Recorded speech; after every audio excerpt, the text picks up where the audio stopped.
The bombs of fission had torn apart the Japanese will for war. But there were other Japanese Americans who had lived here honorably as Americans, whose sons had fought for all of us in the European war theater. And these sons were coming home now, to families who, during the war years, had been behind barbed wire in a strange American version of a concentration camp. Arch Obler's Plays. The Mutual Broadcasting System has the pleasure of presenting the 24th broadcast of a special 26-week series of plays by radio playwright Arch Obler, a series of dramas concerning the people of this expanding world in which we live.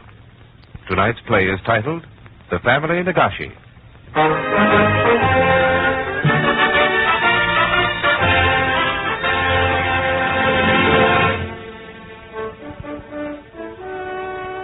He's home.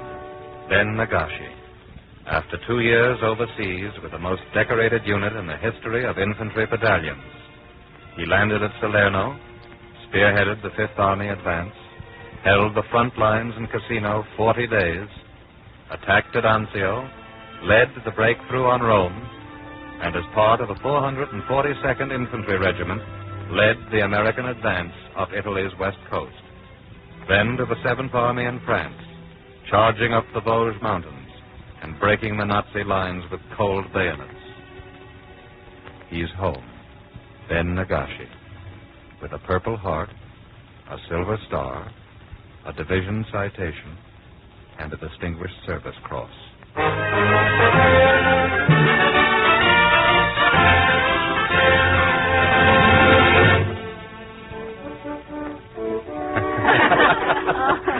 Come, my son.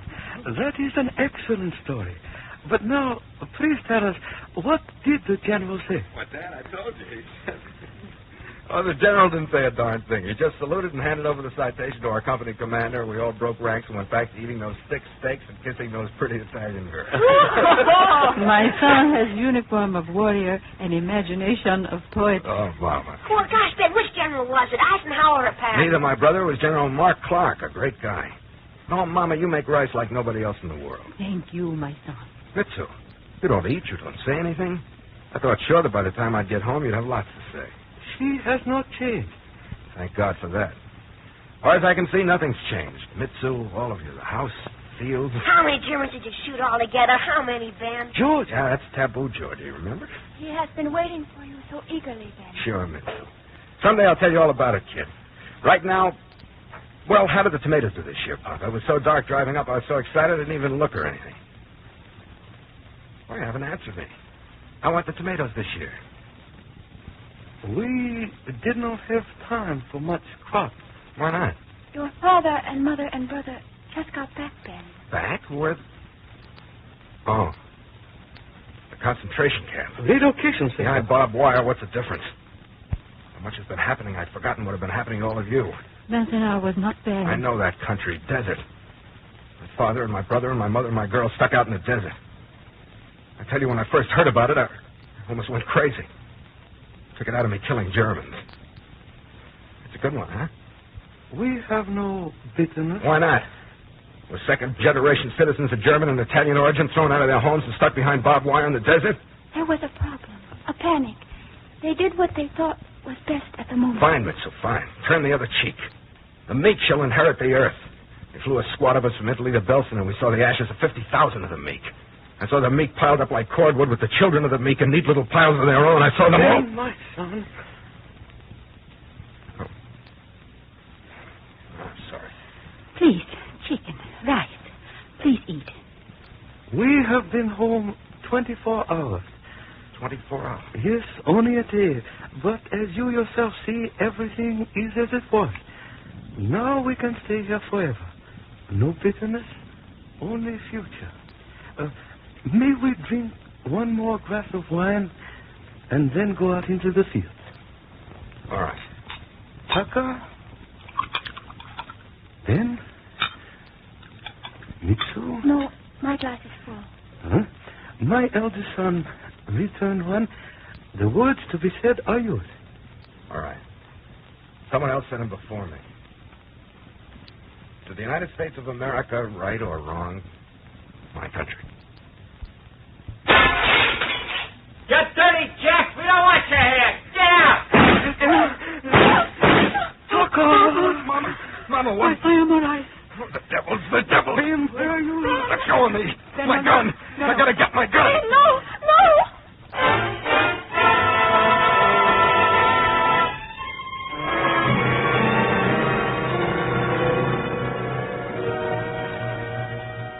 Ladies and gentlemen, this is Arch Obler. You have just heard the beginning of a play titled The Family Nagashi. It is based upon material furnished me by our government. If you've just said old propaganda and have reached for the dial to turn to another station, may I ask you not to do so for a few moments. If you continue to listen, you will hear a drama that should be as close to you as your own heart. I bring you this play not because I'm a lover of those slant-eyed individuals who raped Nanking and made world pacts with Schicklgruber and company and starved and beat and murdered their English and Dutch and Chinese and American prisoners. I bring it to you because I, as you, know that an injustice done to any of us is an injustice to all of us. This, then, is a story not about Japanese Americans, but about Americans.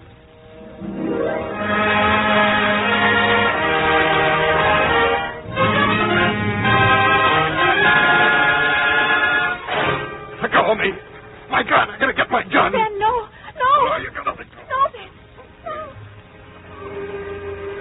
As my son struggled against me to myself to reach his gun, to reach those outside, even as I struggled with him, my thoughts were, why this? Why this? And suddenly, the years were there again. It was as if I were alone. San Francisco, 35 years before.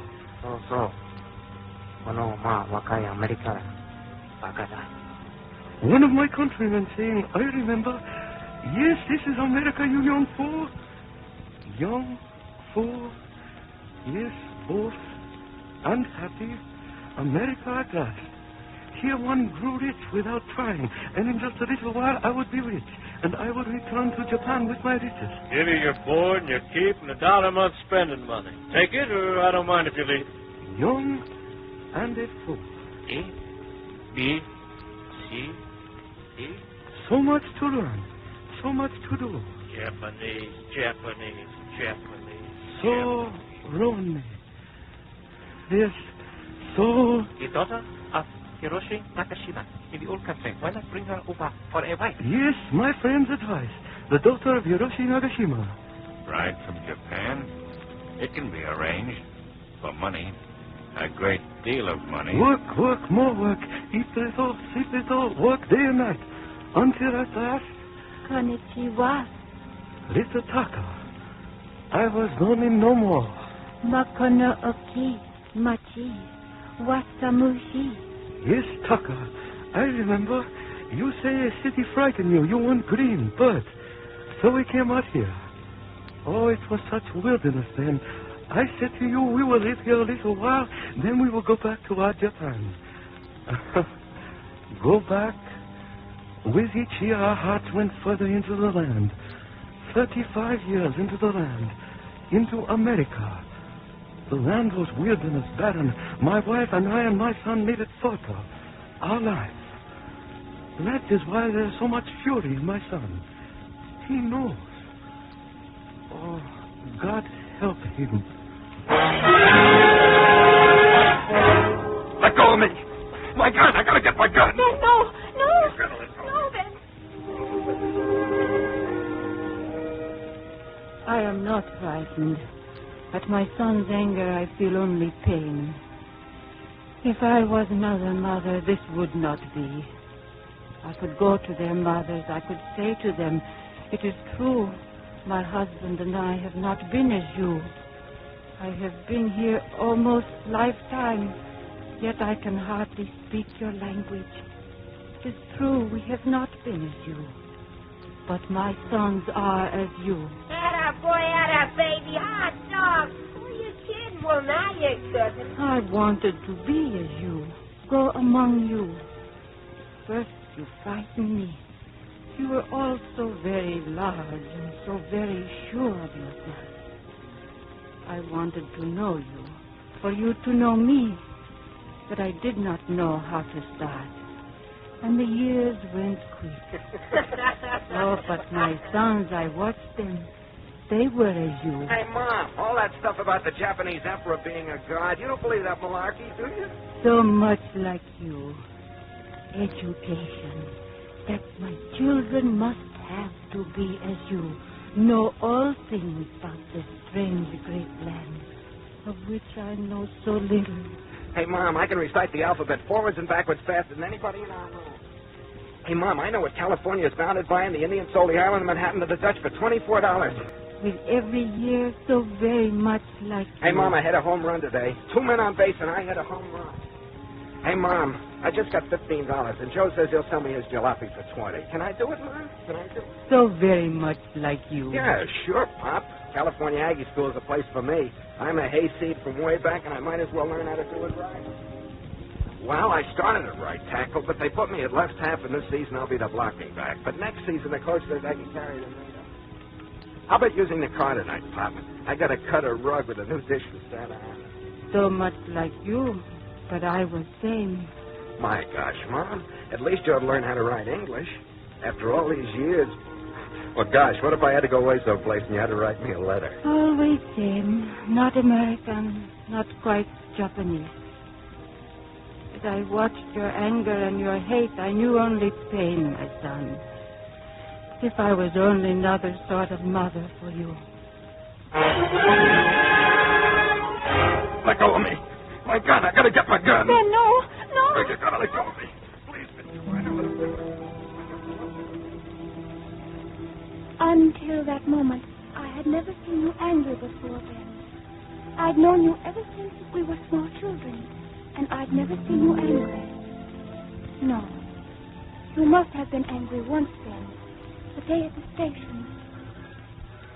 Mitsu, the family went back to the car because they knew I wanted this last couple of minutes with you. Darling, I don't know where it'll be, where they'll send me. As soon as I know, I'll let you know. I wish we'd gotten married before I left. But then... No, don't say anything. Let me talk. Married because I wanted you so long. There's never been anybody else but you, little Mitsu. It couldn't be. I love you. I've wanted you. I said so little to you. I planned to say so much. Mitsu, listen. For a little while until the authorities get things straightened out, it may be pretty rugged. I mean, back here, hot-headed patriots. Well, don't let it get you down. It won't last long. Folks around here know the family Nagashi's okay, and you're part of that family. Because I love you. I love you so much. No hate. Okay, so you're a citizen. It doesn't make any difference. You have 12 hours to get out of this town to the camp where you belong. But I had that hate, Ben. That's too bad, sister. You'll have to leave all that stuff behind.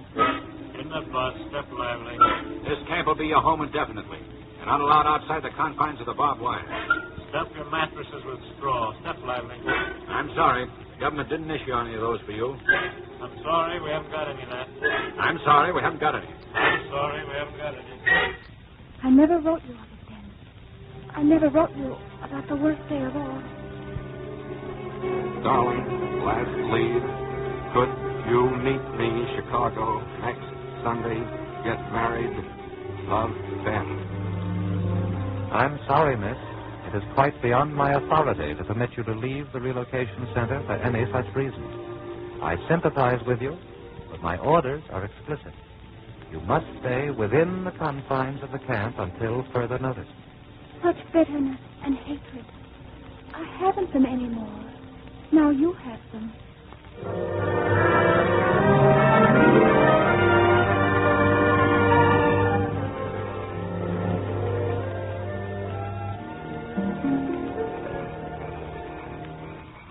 It is very late, my son. They will not return. I want to sit out here. The gun. Let me put it away now. Wait a minute. Maybe it's a welcome home committee. Ben. Welcome home, Ben Nagashi. You've been away a long time. You got a belly full of Salerno mud and mortar shells and Heine mines and Mark IV tanks. So here's the fatted calf in our hands in friendship. Thanks, pal. How's the crops? You want some help? Katsu, I hate them. I'll kill them all. Let them come back. When your train left that day, I didn't ride back with you. What? What'd you say? That day you left. After you'd gone, I went back to the library. I wanted to work. There were some new books for me to catalog. The first one, the page opened on a poem by Robert Nathan. I've read it so many times since. I know every word. About the boys going to war. Where are they going? They smile and wave goodbye. Young faces passing by on their way into history. Peering out, taking a last look at the country. Looking for something like home. Like the mother face of America. The father face of America. And the lonely girl there on the platform, on her way back to school after the holidays, feels her heart grow too big for her body. She waits too and weeps, although she does not know why. They are boys. They are young like herself.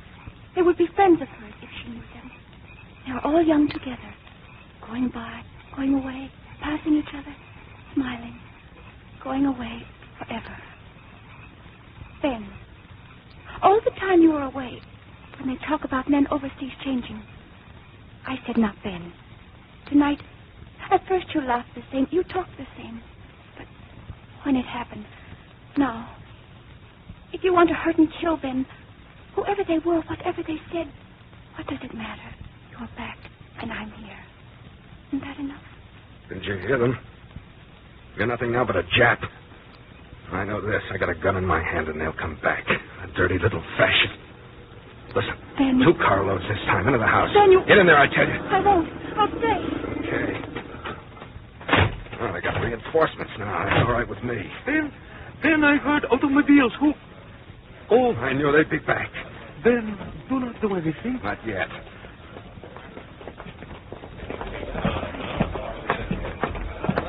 Let's turn on the porch light. I want to see their faces. Turn it on. You see? They're not strangers at all. Our neighbors, tried and true. Did you ever return the stone hammer I lent you, Mr. Greer? How are you, Mr. Randall? Joe still got the football we won at the Fresno game? Mr. Horton? Mr. Haas? Mr. Ames?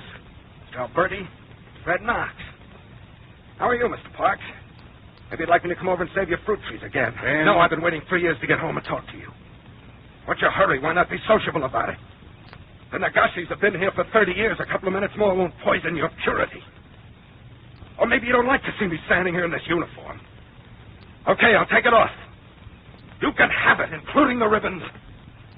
Ben, we would have been here sooner, but we only heard that you were home, that your family had come back. We only heard just a little while ago what happened here tonight. We know who they are, Ben. They're not anyone you know or who knew you. What they did because they were ignorant little minds who think they see a chance to get your land. It won't happen. We'll take care of them. But most of all, we're here to say, welcome home, Ben. Just welcome home. Well, would you...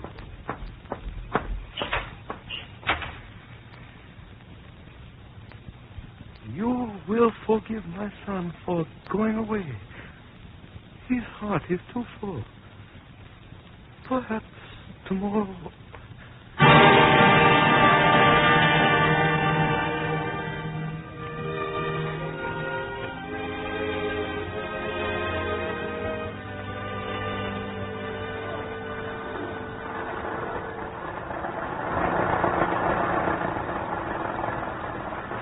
So, we are here. How soon will you again be removing Indian from Angel One, my son? Drive's all right. It was like egg in cold storage. So, a mother has a Sunday joke. Come, George. Me too. Ben, aren't you getting out? Go ahead, please. I'll be... My son, why do you... Please, Dad, let me be. Ben, it isn't good. Please come in with us. What reason is there not? Come, my son. All right. Mother, George...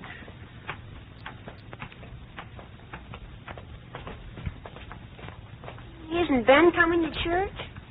I do not know. Why doesn't he come? We are so late. Services have begun. It is an ill-used word.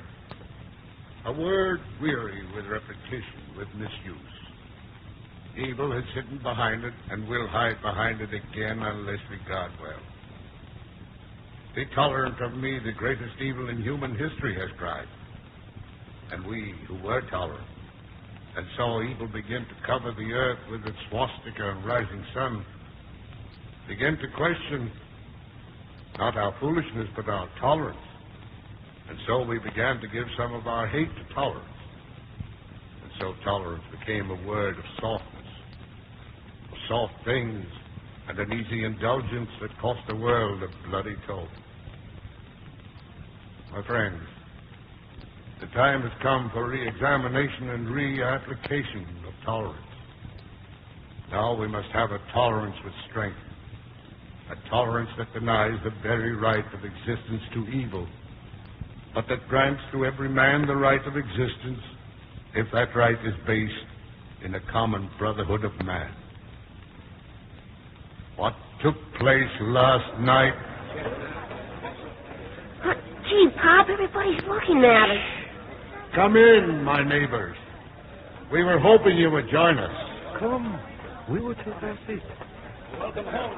Thank you. Welcome back home. Thank you. Thank you. We have seats up front for you. Please, if we might sit in our old places. Of course, just as you like. Thank you. In here, Mama first. George, me too. Welcome home, Mrs. Nagashi. Glad to see you back. Good to see you. Welcome home. May we quiet down, please? From all of us, Mr. and Mrs. Nagasi, a hearty welcome home. May God grant that you and yours will never leave us again. Thank you. Each of us has a personal debt to Ben. Ben is not with you?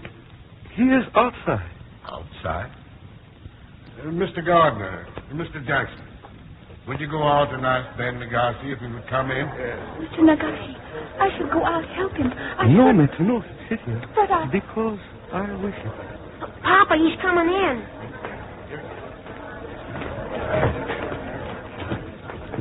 Papa, why is everybody standing up? Why is everybody standing up? Why? They are honoring your brother. Ben, would you come up here, please?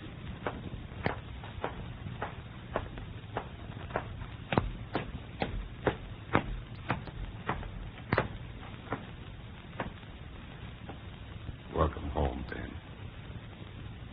Thank you, sir. Ben, I was talking about intolerance before you came in. I don't know if I'm qualified to speak about it. All my life I've been accepted. My family, pioneer stock, my skin, my religion. Everything conforms, so I've never really known intolerance. After last night.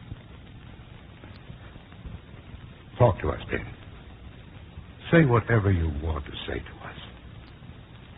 You have the right to speak to us in any way you see fit.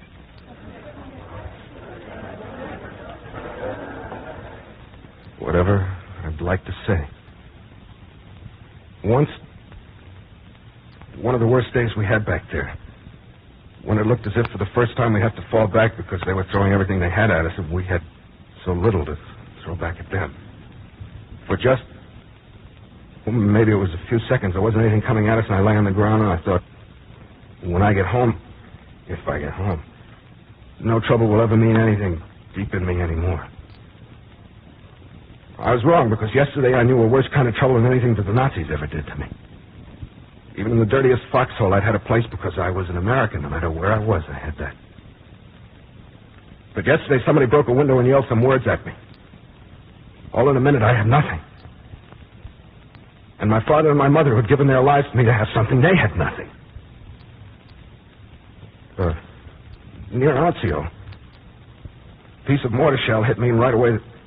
The pain was as if somebody was tearing every one of my nerves out by the roots. And nobody could get to me, and I lay there, and the pain went on and on, never stopping. I tried to knock myself out to stop it, but I couldn't. In the middle of it all, I suddenly thought, stay with it. Nothing will ever hurt you as much ever again. Nothing will ever hurt you as much ever again. I was wrong again. Yesterday, while I was hating you and hating this place and the whole country, some of you Came over to tell me what had happened, and it wasn't you. It wasn't you wanting us out and hating us. That you knew that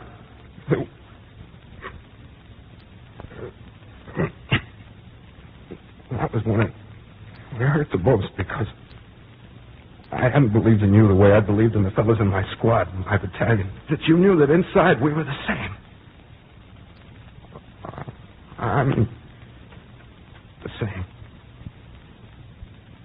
I'll never think any differently as long as I live. No matter what happens from here on in.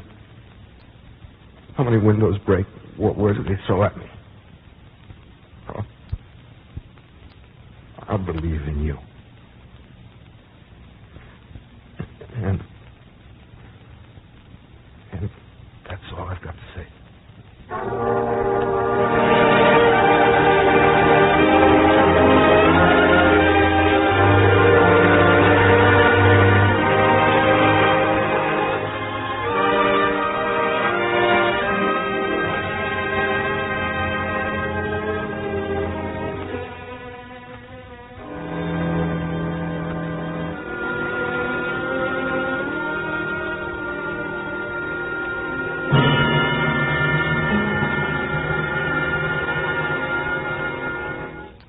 You have just heard Mr. Elliot Lewis in the leading role of the family Nagashi, a new play by Art Obler, based upon material furnished by the United States Department of Interior.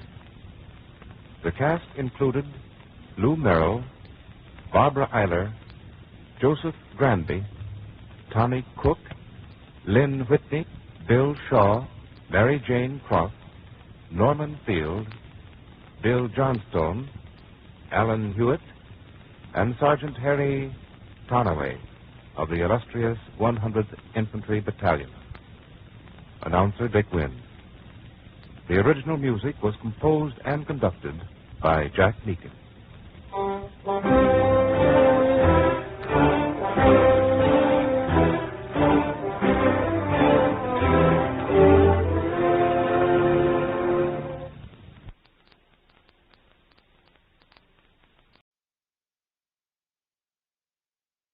CBS Radio Mystery Theater presents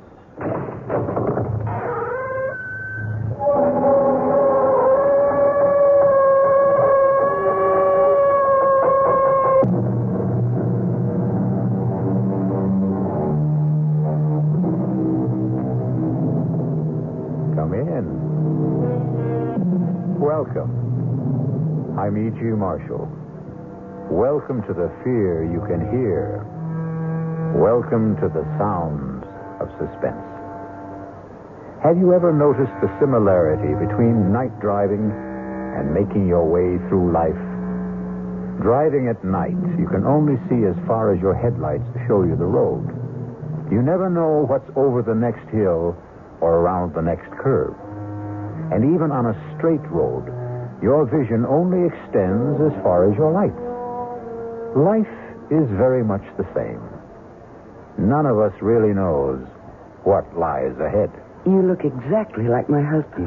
A dead ringer. Here, take a look at this picture. Hey, that's scary. I didn't know two guys could look this much alike. How would you like to be my husband? No way. I like being who I am, Al Grissom. But don't you see how easy it would be to take his place? Yeah, you bet. But it's easier to stay away from murder. Well, who said anything about murder? You did, my lovely. And my answer is no way.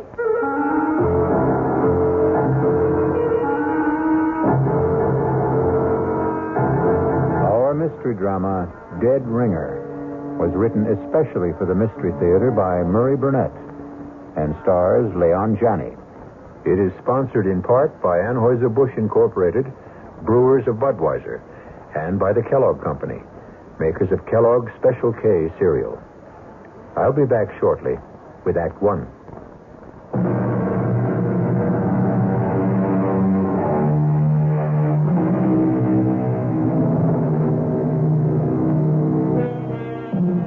You're on a blacktop country road about 18 miles east of the little town of Eudalia. It's raining hard.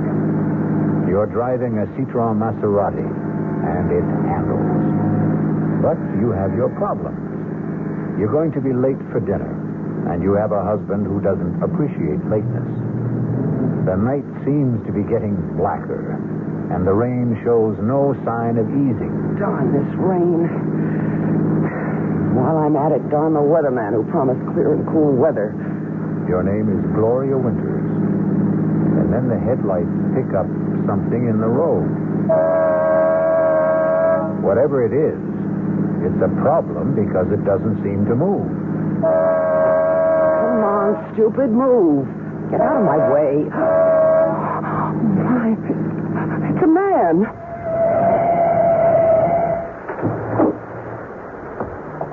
What happened? A car hit me and drove off. Thanks for stopping. That's okay. Well, a lot of people didn't. Do you think you can make it to my car? Yeah, with a little help. Okay. There we go. That's it. Steady now. Yeah, I guess I better. Just here. Just slip into the seat. Yeah. There you go. I'll close the door and come around the other side. Watch yourself. There's some crazy guys driving this road. You're soaked. And you are hurt. I'll take you to the Hermitage. What's that? The hospital. Oh, no. No hospital. You're bleeding. Now, looks worse than it is. It's sure playing hell with your car, huh? Well, you must go to a hospital. Oh, no way. But why? Because hospitals are for dying. Oh, that's crazy. That's what everyone tells me. Well, I don't care what Look, I can't ever thank you enough for picking me up, but I have this thing about hospitals. But you I promise you, I'm not going to die. Okay, but where to? The Three Coyotes Motel. It's just outside. I know where it is. Oh.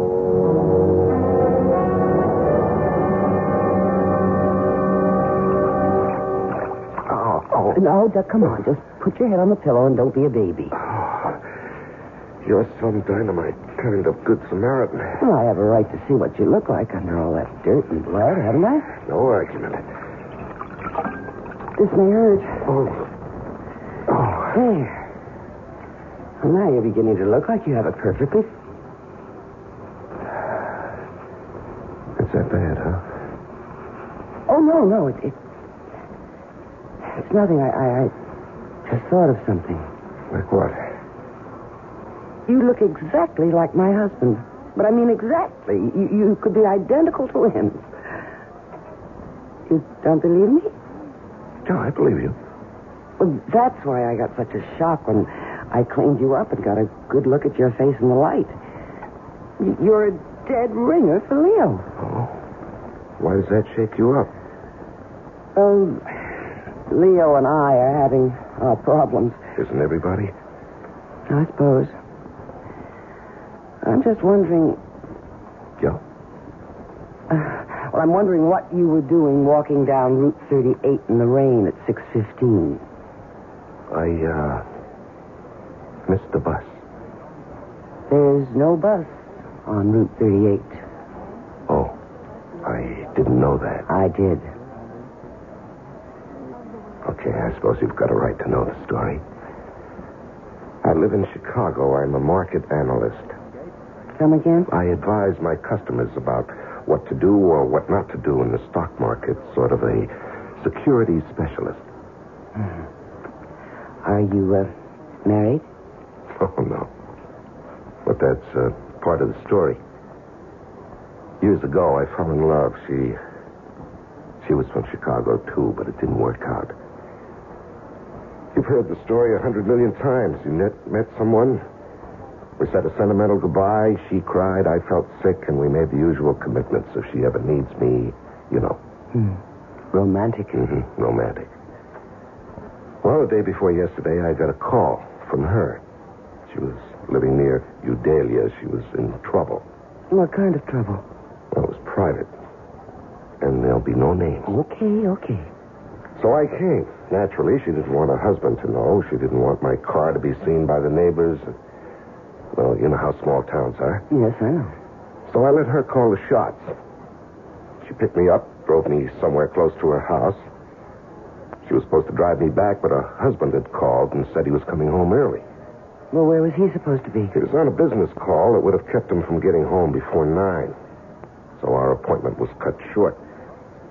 She panicked, and I walked, trying to thumb a ride.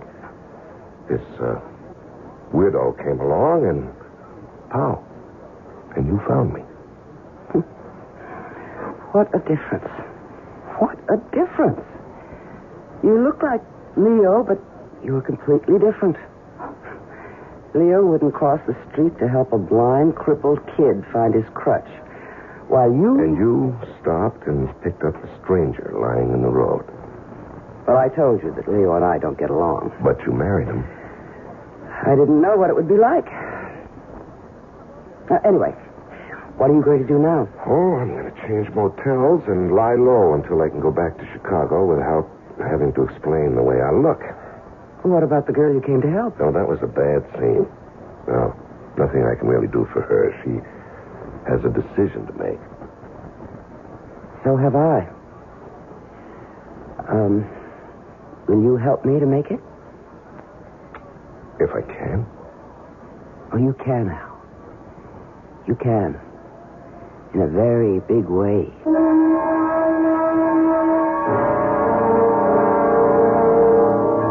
I don't like it, Gloria. I don't like it at all. You have been saying that for a whole week, Leo. When's he going back to Chicago? When the scars heal and nobody will ask questions. How about the name of the girl he came to help? He won't tell me. I don't like it. Oh, Leo, trust me. Why? Because I'm a woman. If you could give me one good reason. I've given you 1,000,000 reasons. $1 million. Al is the man who can do it for us. You really believe he's leveling about the securities market in his background? Maybe he's conning you. Why? Take a look in the mirror. All right. Suppose he is playing me for a sucker. Then we're in... We're still all right, maybe even better. Just trust me. Do I have a choice? You always have a choice. Don't ever forget that. You made one the day you married me.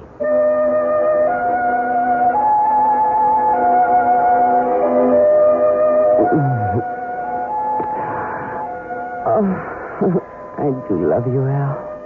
Me too. No, we have some serious Come things. here. Come on, now, be serious. We can't go on like this. What? Isn't that what you were going to be so serious about? Tell me that we can't go on like this? Well, yes. How did you know? Oh, because people are more predictable than the stock market. And, darling, I've studied the market, and I know its moves. Okay. Then continue. With what? What else I had to say? Oh, it was going to go something like this. I told you I was fed up with Leo, and until you came along, I just didn't see any way out, but now... You're doing super. Go on. But now, if we love each other, I can divorce Leo, and we'll get married and live happily ever after. Right? Not exactly. Where'd I go wrong? On the divorce. You don't want a divorce, Leo? I know Leo. He'd never give me a divorce. Does that matter? Well, a woman wants a little security. Hey, with your looks, you don't have to worry about that. Looks don't last forever. Well, nothing does. Some things do. Okay, name one. Death? You know, I never met anyone like you. Not even that girl you came out here to help? Not even her. And you have no parents, no relatives. Nobody except yourself. Just me and my shadow. We've talked a lot about Leo. You've never seen him. And I don't want to. I'd like you to look at this picture of him. That's scary. I didn't know two guys could look this much alike. I told you. Yeah, but... You thought I was laying it on for your benefit. I guess. And now? I believe you couldn't tell us apart. I guess This was in the back of my mind ever since I first saw your face. What was? How would you like to be Mr. Leo Winters? Oh, no way. I like being Al Grissom. Don't you see how easy it would be to take his place? Yeah, fine. But what happens to him? Well, that's the problem, isn't it? Yeah, that's the problem. I thought maybe you could think of a way out.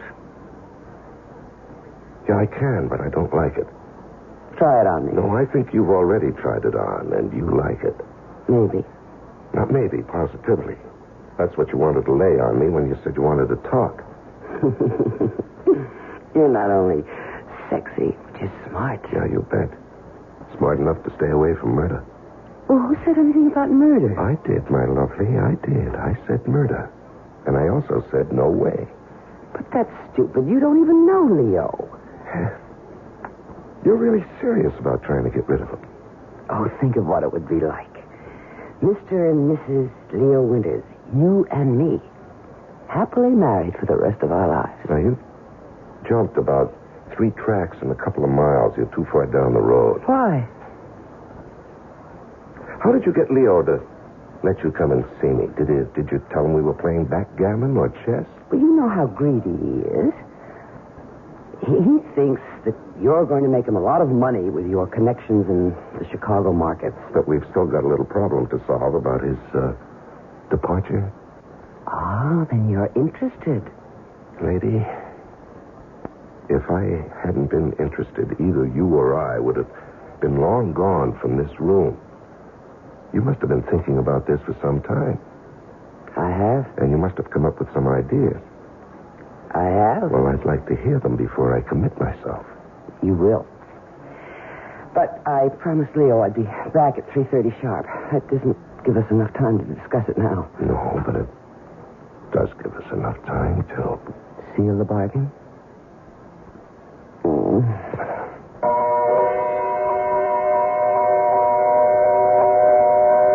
Once you agree to discuss the idea of murdering someone, you've taken the first step along a road that is full of hairpin turns, some of which don't even have warning signs.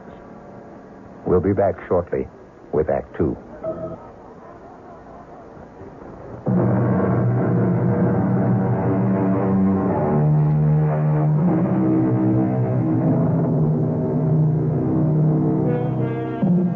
It's me again, and we're talking about murder. That is, we're not talking about it, but Gloria Winters and Al Grissom are trying to arrange a murder. It isn't a simple task, as you will hear. No, hiring a killer is just setting yourself up for big trouble. Well, do you have any better ideas? No, not yet. We'd better come up with one, because Leo's getting suspicious. Oh? You don't have a gun. Now, we've been through that. Well, you could buy one. And it can be traced. Not if we get rid of it afterwards. Gloria, I know the way the police operate. When a husband gets knocked off, the first one they check out is his wife. And statistics show they have a better than even chance of being right. But I'm going to say it was a prowler. Now, what makes you think they'll believe you? Hey. I've got it. Why didn't I think of this before? The same thing that happened to you before, only this time it'll be fatal. Hit and run? Of course. You know, the more we talk, the more I'm beginning to think we ought to forget about the whole thing. No. All right. What car are we going to use? Well, we'll rent one under a false name. Mm-hmm. And who's going to rent it?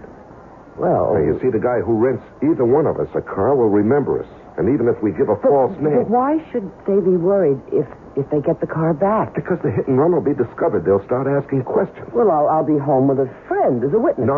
Hit and run is a crime. They'll go looking for the driver of the car, and that has to be me. No, I don't like anything we've come up with. And we've got to stop thinking about murder. Now, the cops are going to be looking for somebody and continue to think of more than an accident. Hit and run isn't natural. Nobody's going to dig much into what looks like a natural death. If we could get a doctor to sign a death certificate, we'd have it made. I know a doctor. Oh? Well, he can't be in on it. He's Got to think it's death from some kind of natural cause. I said I know a doctor. Who? His name is Carmody, Hugh Carmody. He's about 85 years old. He's our family doctor. He was my mother's doctor when I was born. Is he still practicing? Well, not really. But he refuses to give up the families he's treated for years. So he still looks after me and Leo, sort of inherited him when we got married. Mm-hmm. An idea? Just a glimmer. Would this doctor believe you? Oh, of course. Come on, let me in on it. Okay. What do you know about poisons?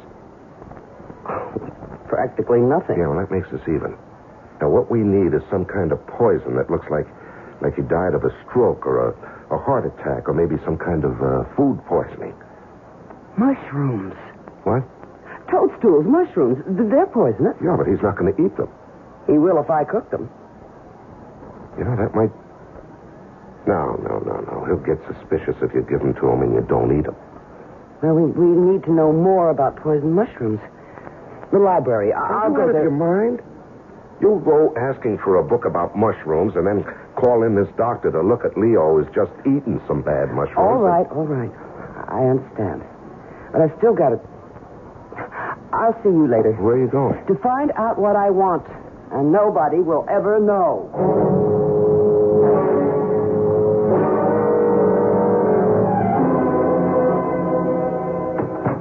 Al? B? Where have you been? To see Dr. Carmody. Of all the dumb plays. Relax, darling, and give me a kiss. I think I really have something. What did you do? Toadstool. A fleshy fungus that is poisonous or inedible as distinguished from an edible mushroom. Oh, great. We knew that before you left. But we didn't know that aconite, which was formerly much used as a cardiac and respiratory sedative, is the poison that comes from toadstool or monkshood and can be deadly. You didn't ask? Of course not. I know that Dr. Carmody always visits his few patients between 3 and 4, so I went to his office. Told the nurse I wasn't feeling well. No. She knows me and let me in to wait in his office. And he has a lot of books. So I read. Yeah, and what did you tell Carmody when he came back? Oh, he's such an old love. I made up a story about being tired and not feeling well, and he gave me a tonic, which I'm going to get. You know, maybe we're getting somewhere. Oh, we're there, darling. We are there. All right, slow up. Now, first, where can we get the aconite? Aconite. Yeah, that's it. Suppose I told you we don't have to get it. Well, I'd like to hear why. Okay. My dad had a bad heart. Oh, how long ago was that? About 7 years. And you're telling me that this Dr. Carmody prescribed aconite? Right. Well, how do you know the stuff's still good? I don't. Well, it doesn't seem to be. Well, this is the only way we can handle it. If it doesn't work, we won't get into any trouble. And if it does, we won't get into any trouble either. So what have we got to lose? You know, when you put it that way... Do you know any other way? No. Then let's try it. Okay, let's work it out. Okay. Day after tomorrow, Thursday. Mm-hmm. That's Eileen's night out. Right. I'll buy the mushrooms tomorrow. Then I'll cook a great steak dinner with all the trimmings. And Leo and I will eat it. And you too? Of course, I'll have to. Mm-hmm. I won't eat too much, though. But enough to make me a little sick. Yeah. Then when Leo begins to feel sick, I'll suggest we call the doctor. Carmody? Of course, Carmody. He'll come and ask about what we ate, and I'll say steak and mushrooms, and he'll say, mushrooms? And right away, diagnose mushroom poisoning and give us something. Yeah, I'm with you so far. And then? And then after he leaves, I'll tuck dear old Leo into bed, tell him I have to go to the drugstore to get something. I'll go down and let you in. Wait a minute. What do you need me for? We're in this together, my love. And I want you there. Yeah, I damn well better disappear after Leo dies. That will be just fine. And we'll set up a very, very romantic meeting place.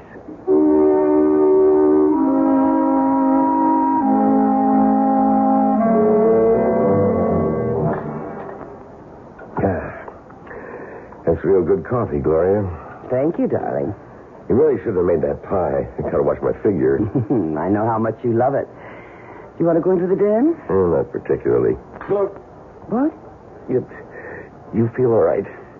I feel fine. You sure those mushrooms were good? Of course. I don't know. I feel kind of funny.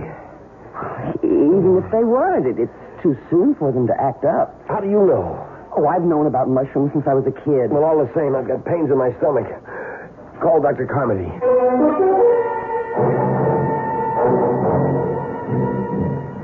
You really think it's the mushrooms, Doctor? I know it's the mushrooms. Has to be. Both of you ate them, and you tell me, Leo, that you ate more than Gloria. Yeah, that's right. That's what I get for being a pig. Well, you're going to be all right.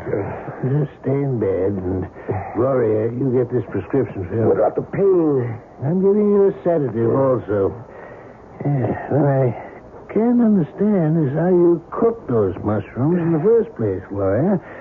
Your mother told you about those things when you were a child. Well, I know, and I feel just awful. I can't explain how it happened to it. But I'm sorry. I have no excuse. Yeah, no use crying over spilt milk. Yeah, I better get home to bed. You get that prescription filled, young lady. Oh, I will. Let me take you to your car.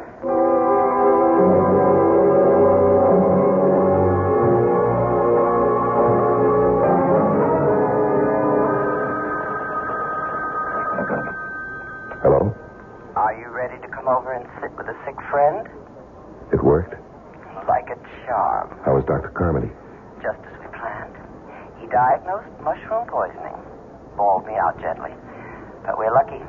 That visit to his office paid off. How will I get into your house? Well, you know where the house is? Yeah, I do. Park 3 blocks away on Green Tree Lane. Mm-hmm. You know that little place I told you about off the road? Yeah, I remember. Don't walk the streets.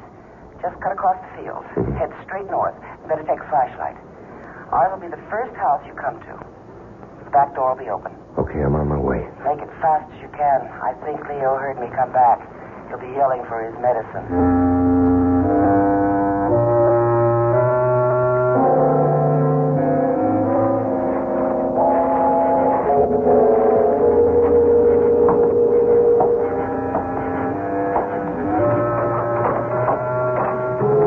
Gloria? Come in and shut the door. Okay. Did you lock it? No, that's a good idea. Here, let me. I'm waiting for the kettle to boil. Why? You don't think I can get him this stuff straight, do you? Well, why not? He's expecting medicine, isn't he? He won't taste it in his tea. He likes it sweet. And I am going to make it very sweet. There. Hand me the cup. No. You know, I could do with a cup of tea myself. How about something stronger? Oh, you got something? Oh, we're completely equipped. Oh, don't forget to wash out the glass and put it away. Don't worry. All right. Hey. That's plenty. Have to be able to walk straight. Drink as much as you want. I'll finish what you leave. Gloria! Yes, dear? What happened to the medicine? I better get upstairs. I'll be right back. Save me a drink? Yeah, how long will it take? Oh, don't ask me, Al, darling. It's the first time for me, too. This liquor. Tastes funny.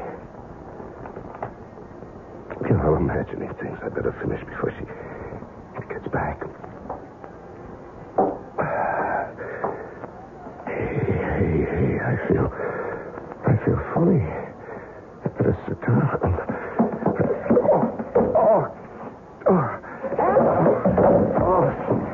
Al, what happened? I'm sorry. I made so much noise. I don't feel too good. Don't worry about the noise, Al. It's all right with me. What? Well, I guess the aconite wasn't too old, Al. Stupid. This was a setup all the way. All the way. I must admit you did make it tough. Not as tough as you made it for me. You know, you're a hell of a dame. You're right, Al. No, not dame. I was going to say a hell of a liar. It wasn't all lies, Al. I'm expensive. And there is $1 million life insurance policy. And when I saw your face, I realized that this was just too good an opportunity to miss. There's a little something I...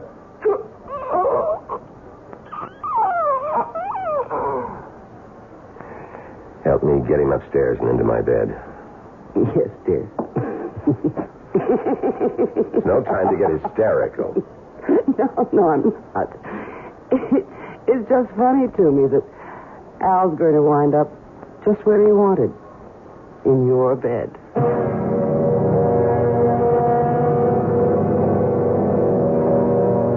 A murder has been accomplished. The happy couple, Leo and Gloria Winters, still have a way to go before they achieve their goal. But murder sometimes makes for strange and uneasy bets. You really think it's the mushrooms, Doctor? With Act 3.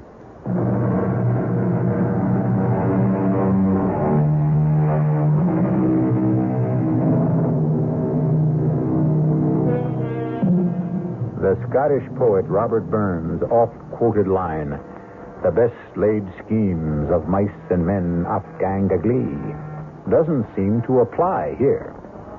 Leo and Gloria Winters have successfully killed Al Grissom, the man who looked enough like Leo Winters to have been his twin.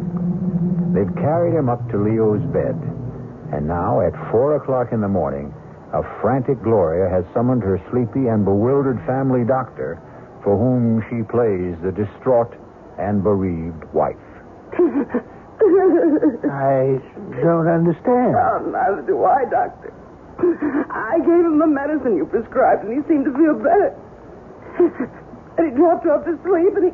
And I think you'd do well to take that sedative yourself. You can't go on this It's all way. my fault if I hadn't given No, it's no one's fault, Gloria. If there's any blame attached to this tragedy, it's mine.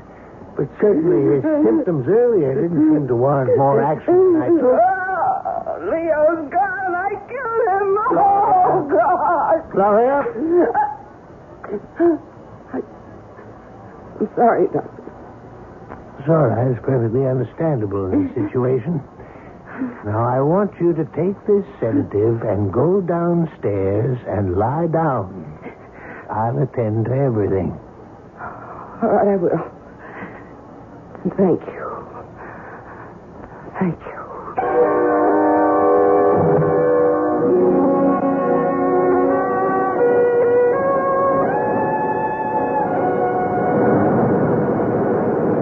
Gloria, have I ever told you how clever you are? Not more than 1,000,000 times in the last week. That's an exaggeration. So I love you. You should. Without me, would we be here on Riviera and Pratt, living the way we've always wanted, with $1 million, and the whole world waiting to see that we enjoy ourselves? Do you think we can ever go back to the States? Well, I don't want to. Do you, Leo? Much to Leo. I'm sorry. I've been pretty good, though, lately, haven't I, Al? You've been great. You must have really been good with old Doc Carmody, too. Oh, he was so upset and so confused. I threw the most beautiful fit of hysterics you ever saw. Wish I could have seen it. Oh, so broken up. So he insisted on handling everything, even the insurance people. He never gave him a chance to question anything. He signed the death certificate and had the body out of the house and into the crematorium before they ever got there. What about returning to the U.S.? Oh, I don't think we should for a while. Maybe in a couple of years, But never to Udalia. Maybe San Francisco. New York. We'll see. How about a dip? Al Grissom. A pleasure to see you again, Al. How you doing? Now, that's a silly question. I can see you're doing great. No one stays at a class hotel like this unless he's doing great. But I always said you had class, Al. Yes, and style. Oh, you want to introduce me to the girl who's hanging on to you? I'm afraid you've got the wrong man. Don't you mean you're afraid I got the right one, Al? Look, I don't know you. I've never seen you before in my life. Now, you're not being smart, Al, and you were always very smart. That is, until 3 months ago, when you made your first mistake. Hey, come on, darling. Let's get away from this. You forget it. You're finished with that getting away stuff. Well, how can I prove to you that you've made a mistake? My name isn't Al Grissom. Al. You're registered under a false name? Come on, Al. I'd recognize you anywhere. But I still can't figure why you didn't try some kind of face job. But, like I said, you haven't played this very smart from the beginning. Look, mister... Oh, the name is Grafton. Lou Grafton.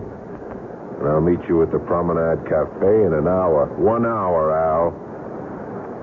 And you be there. Who is this guy? Don't ask me. And who should I ask? Maybe Al. Very funny. Didn't Al ever mention this Lou Grafton? Must have said something. Nothing. Well, I don't believe you. But why would I lie? I don't know. But you certainly were cozy enough with Al I to know... found out what I had to. What we had talked about. He had no family, no relatives, nothing, nobody to trace. I'd better meet this guy and find out what he's talking about. I'll go with you. I don't think that's smart. We're in it together, Al. Who knows? I may even be able to help.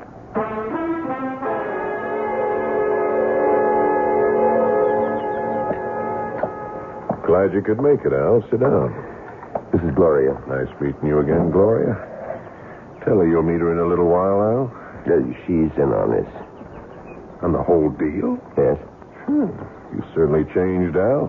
You never put a dame on the spot before. On the spot? Oh, well, look. All I meant is that she's with me. You've made a mistake, and I don't even know what you're talking about. Darling, why don't we listen to what he has to say? Smart. Al, this is the only time I'm going to go soft. The only time. Well, because we've known each other so long, and... well, because we didn't pull it off the first time. Now, I've talked to John. I got him to agree that if you give us the whole take, we'll forget about what happened. The whole take? The whole $2 million, Al. All of it. Well? Yeah, I'm trying to think. What's there to think about? What's your alternative? You going to try to run again? You know we'll get you. You've seen it happen 100 times to other guys who've tried to cross us. Now, you just tell us where and when we can pick up the cash. And just thank God that I could make the deal for you. It isn't all that easy. What's your problem? It's no use. You wouldn't believe it. If you got a problem, you know we can help, but don't give me any fairy tales. Any time. For what? To think. There's nothing to think about. Well, from what you say. How much time? Another day. Oh, no deal. Look, if you want to do business with me, you'll just have Tonight. You'll be in your room at 10. That's plenty of time to think. And while you're at it, think about doing it our way. Or this time, you'll really end up very dead.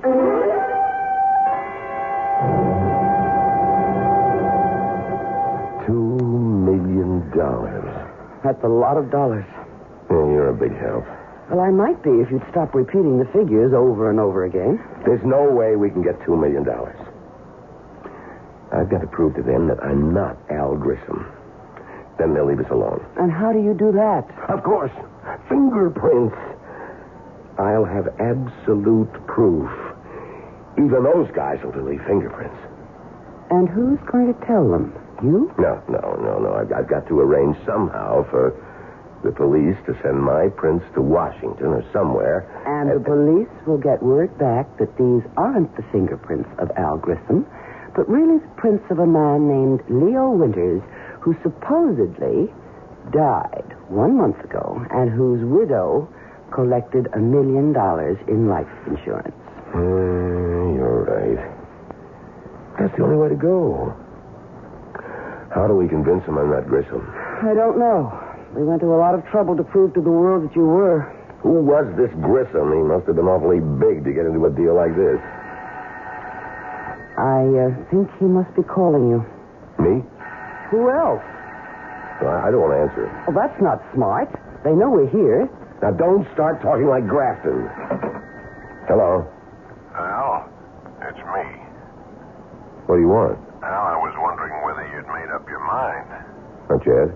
It's 9 o'clock. You said 10. I did, but John's not happy. What do I care about John? You should, Al. After all, he's got a real legitimate beef. You worked for him for years. You were always clean. You took the hot stocks and you cashed, and you made money, and so did we. But I guess the $2 million got to you. Look, I've got some more thinking to do, and I'll see you at 10. Well? I know who and what Grissom was. He took hot stocks and bonds and cashed them, and then turned the cash over to... The boys? Well, I suppose you could call him that. Does that help any? A little. Maybe. How? At least we know what they're after. If there was some way we could trap the... some way to fool them. Well, suppose there were. Then what? I don't know yet. And play along with me when Grafton comes up at 10.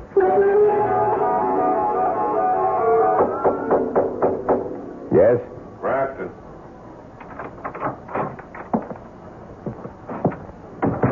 You finished thinking? All finished. And? I'll go along with you. Now, why couldn't you have told me that this morning? You had to get John's blood pressure up. Forget John. I told you I had problems. And I told you it would help. I don't have the $2 million with me. Well, we never figured you did. Where is it, Chicago? I'll pick it up. When? As soon as I can. Will you stop playing games? When? It's back in the States. Okay. Now, you'll get the next plane. Now, not so fast. It's somewhere in Udalia, and I can't go back there. Why not? A little something. The cops might want to talk to me. About what? About a girl I visited there, and an old friend. What's wrong with visiting an old friend? Nothing. If you don't get caught by her husband and get into a fight, beat him up, and he calls the cops. That's not much of a rap. That's right. But you don't want to see me in jail. Yeah, you got a point. We'll pick up the dough. No way. Why not? We're going to get it anyway. You're going to get it. But I want some assurance that I'm going to be okay. You have my word. You know, I'd like a little more than that. Like what? Well, that's what I've been trying to figure out. Some way I'll be sure that... Look, if you haven't figured it out by now, you're not going to. I get the plane tickets. You sure don't give me much time. We gave you time before, Al. Too much time.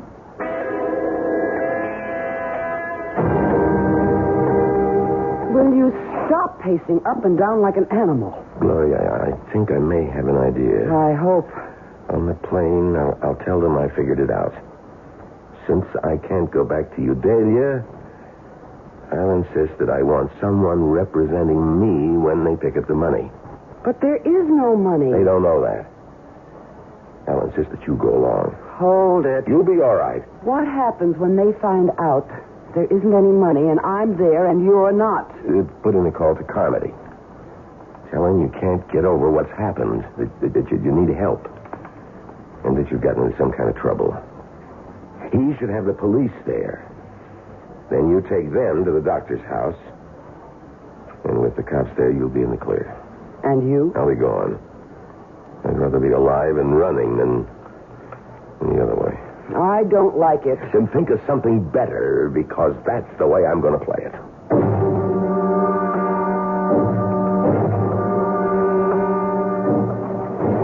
Now, Al, I know you won't get any crazy ideas at this stage of the game, but just in case you do, these two young fellas here are in our party.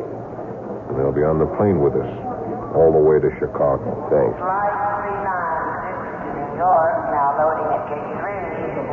Flight 39, that's up. now That's loading right. at gate 3. Excuse me. One moment, please. What do you want? Lieutenant Fourneau, Interpol. I believe you are Mr. Leo Winters. I'm afraid you're mistaken. I've known this man for years. His name is Al. Mr. Winters. You heard him. You've got the wrong man. Please, don't make a fuss, Mr. Winters. I'm instructed to hold you for the murder of an Alvin Grissom in New Delhi. Oh, me? What about her? She's my wife, and she was in on this from the beginning. The whole thing. We know all about Mrs. Winters. In fact, she was the one who informed us about the murder. In return for some small promises. She told? She... You asked me, remember? You said, think of something better. And I did. Come along, Mr. Winters. Gentlemen, you will excuse us. I'm coming, Lieutenant. I'm coming without any trouble. You see, Grafton, you didn't believe me. If you'd only have believed me, maybe we could have worked out a deal after all.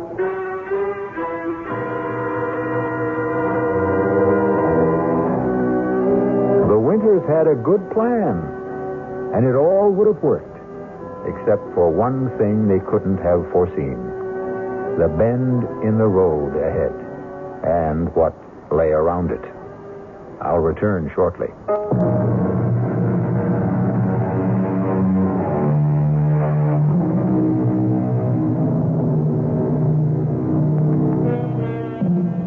If Gloria and Leo Winters could have known what lay ahead of them, they would never have gone through with their plan. That is, if they could have seen into the future and around the bend. Yet actually being able to see into the future, to know what's going to happen next week, next month, next year, is a gift that most of us wouldn't want. Because who knows what terrors may lie ahead. Our cast included Leon Janney, Joan Lovejoy, Larry Haynes, Paul Hecht, and Robert Dryden. The entire production was under the direction of Hyman Brown. And now, a preview of our next tale. Am I dead? Not quite. You're in a hospital with a bullet in your brain. As the saying goes, as good as dead. And Sherry and Herb got away with it. Oh, it isn't fair. If I only had it to do all over again. Suppose you had. Could you do better? Of course. Of course, if I knew what I know now. Naturally. That would have to be a precondition if you're asking for yesterday to live over again. Oh, please. Please, give me the chance. Can you? Well, why not? I'm a bit of a gambler myself. Let's see how you can remake yesterday. Radio Mystery Theater was sponsored in part by the Kellogg Company, makers of Kellogg's Special K cereal, and by Anheuser-Busch Incorporated, brewers of Budweiser.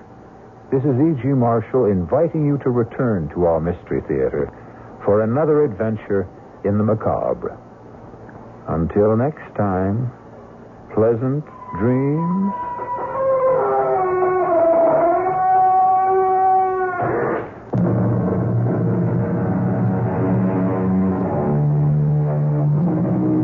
Community service is the key to great radio. This is Great Radio, WTAX 1240 on your dial in Springfield, Illinois.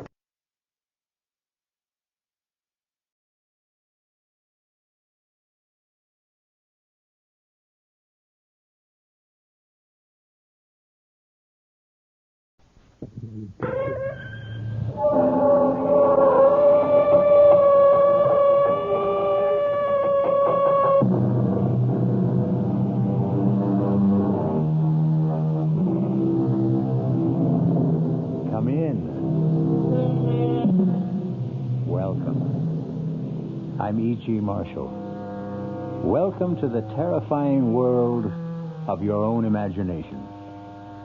I would like to offer a few observations on the vagaries of the animal called man. Take the popular saying, seeing is believing. What idiot first said that? And how many idiots repeat it since? Do you believe in love? Tell me the color of it. Do you believe in truth, goodness, mercy? What shapes do they come in? No, my friends. Seeing is not believing. Only believing is believing. And we'll prove it to you in the story that follows. Our mystery drama, The Ghost at the Gate, was written especially for the Mystery Theater by Elspeth Eric and stars Beatrice Straight.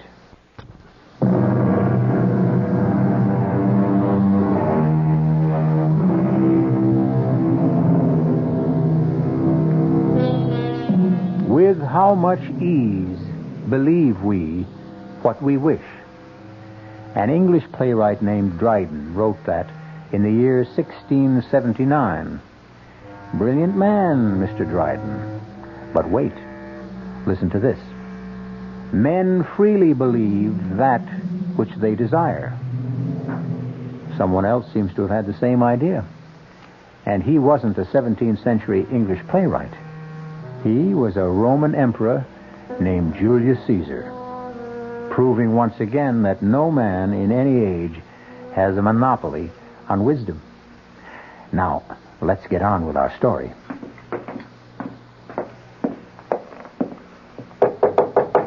Come in, Dorothea. Your chocolate, Mrs. Emery. Oh, good. Shall I light the fire in the fireplace? Yes, please.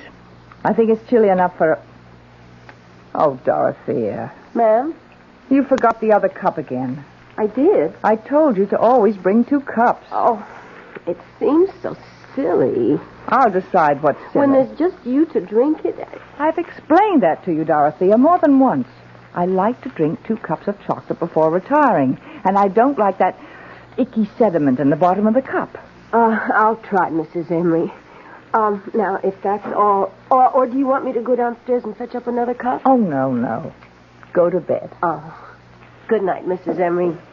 Good night, Dorothea. All right now, darling. Chocolate's all poured. Fire's lighted. Charles, everything's ready. Now, come on, darling, or the chocolate will get cold. Don't want any chocolate. Oh, Charles, you love chocolate. You always loved chocolate. Tastes like mud. But it's very good chocolate. You know what good chocolate Dorothea makes. Now, come on, Charles. Don't make me wait. You want me? Want you? Oh, Charles, how can you ever ask such a thing? Why, I go through the whole day thinking of you. All afternoon at the community chest, I think about you. Why, darling, it's torture for me listening to those other women whose husbands are with them in the conventional way. I want to scream at them, but I have my Charles, you silly females. Every night he comes to my bedroom, and he's tall and handsome and brilliant and romantic and adorable and manly, and we sit and talk together, and he... All right, Alice. That's enough. There you are. Oh, Charles. Missed me? Oh, darling, the days are so terrible. I can't think of anything but this moment when we're together. But you know that, my dear. I tell you every single night. I need to hear it, Alice. We who have more or less left this world can't come back unless we are wanted by someone who is still here. Wanted a lot. Otherwise, we can't make the trip, as it were. We can't even purchase a ticket, so to speak, unless we have a destination that is vibrant with love and need and desire. But I love you and I need you. I desire you. You should know that, Charles. Well, it doesn't hurt to hear it. Here's your chocolate. Try it. I don't want it. Oh, Charles. The longer we're away from this earth, Alice, the less we rely on our senses. The senses, in a manner of speaking, start to fade. Mashed potatoes begin to taste like cold cream. Coffee tastes like iodine. And this chocolate tastes like mud. They tell me this is quite normal. Charles, when you say they they tell you this and they tell you that, you mean... I mean them, of course. All those. The ones up there? It isn't up there, Alice. And it isn't down there, either. Well, where is it? It's simply there. Meaning not here. Heavens, I thought you knew that. Are there a lot of them? Of course there are a lot of them. It's all so vast, so endless, and so damnably peaceful. I know what it is to be lonely, Charles. This big house, I couldn't bear to move out of it after you weren't here all the time, because I couldn't leave the place where you and I'd spent so many happy years together. Why don't you ask someone to move in with you? Move in? Why, I never thought. Such a large house. You could have separate quarters. You wouldn't be forever bumping into each other. But who would want to move in? Who would I want to move in? Oh, some old good friend. Well, like who, Charles? Oh, someone like Connie, maybe. Connie Lawrence. Connie Lawrence? Well, I've certainly known her long enough. We were roommates at school. What, do you think she'd want to? She'll jump at the chance, would be my guess. She still lives in that tiny one-room apartment. I know she's saving for a retirement. And with the pay school teachers get in this town. Charles, I'll call her tomorrow. She gets home from school at 3.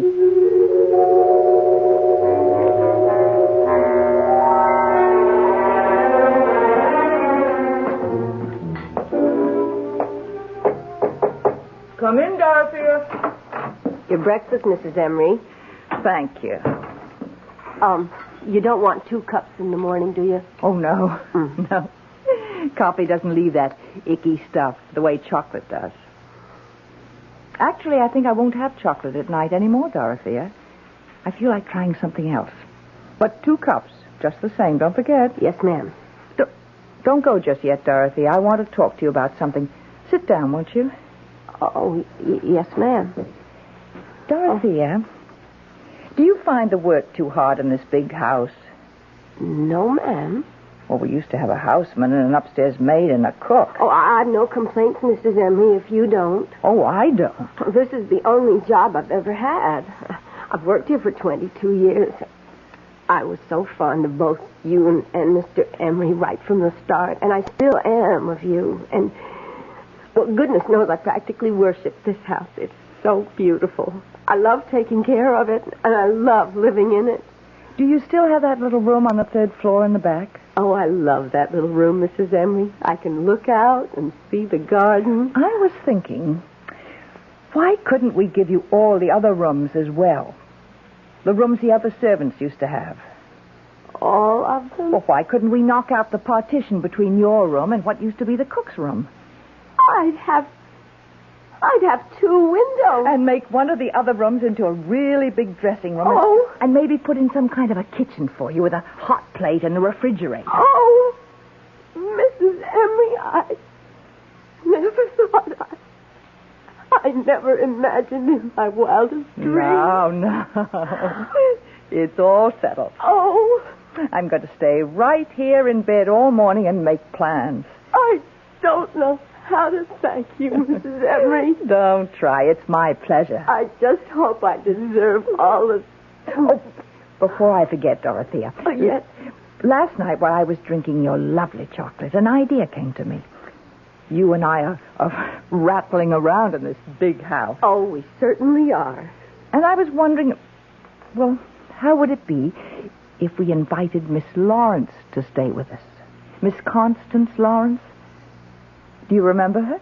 Isn't she the one who teaches school? Used to come to dinner once in a while. And after she'd help Mr. Emery with the double-cross stick? That's Connie. Oh. I thought we could open up the 2 big rooms on this floor in the back. In that way, she and I would have separate quarters and not be, bumping into each other all the time. Of course, I imagine she'd expect to take care of her own room. Oh, I wouldn't mind. What's 2 more rooms? You wouldn't mind cooking for her? Oh, what's 1 more person to cook for? Nothing. Oh. Well, then, it's all settled. My goodness. The house will be kind of lively again. Almost like before. Not quite, of course, but... Well, you know what I mean. I know what you mean, Dorothea. It will be more lively.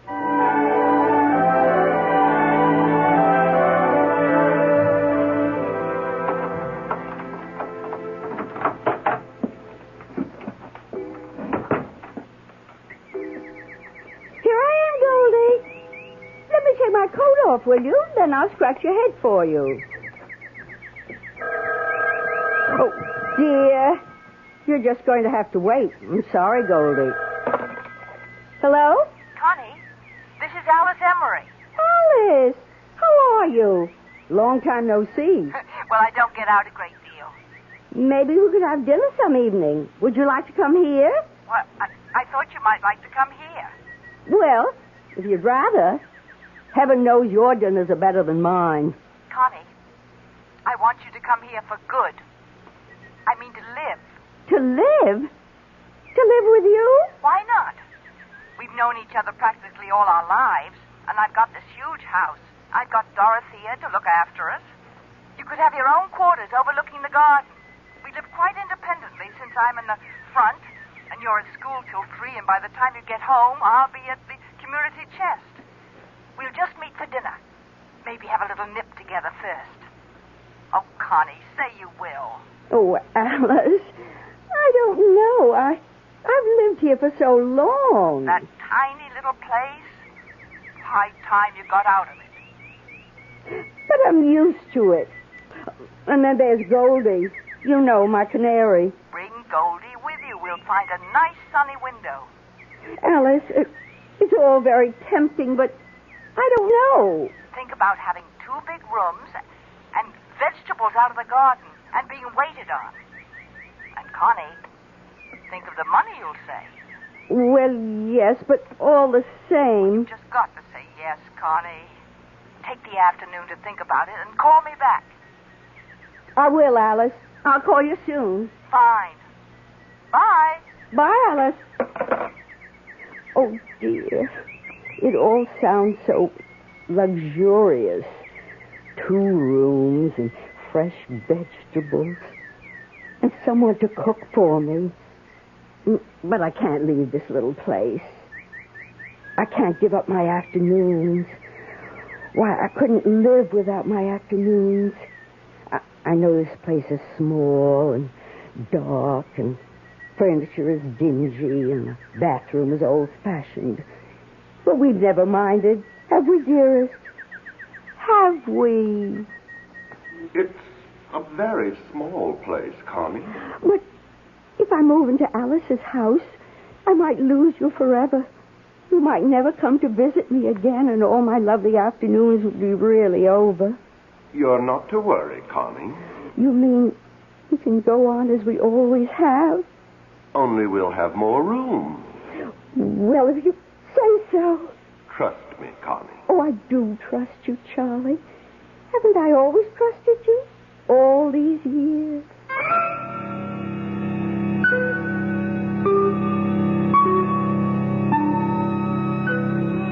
His flesh may be weak, but the spirit of Charles, or Charlie, is very, very willing. Also very inventive and very persuasive. Ah, well, there's nothing like the love of a good woman, unless it's the love of 2 good women. We'll come back in a bit for Act 2. This is WR New York and RKO General Station.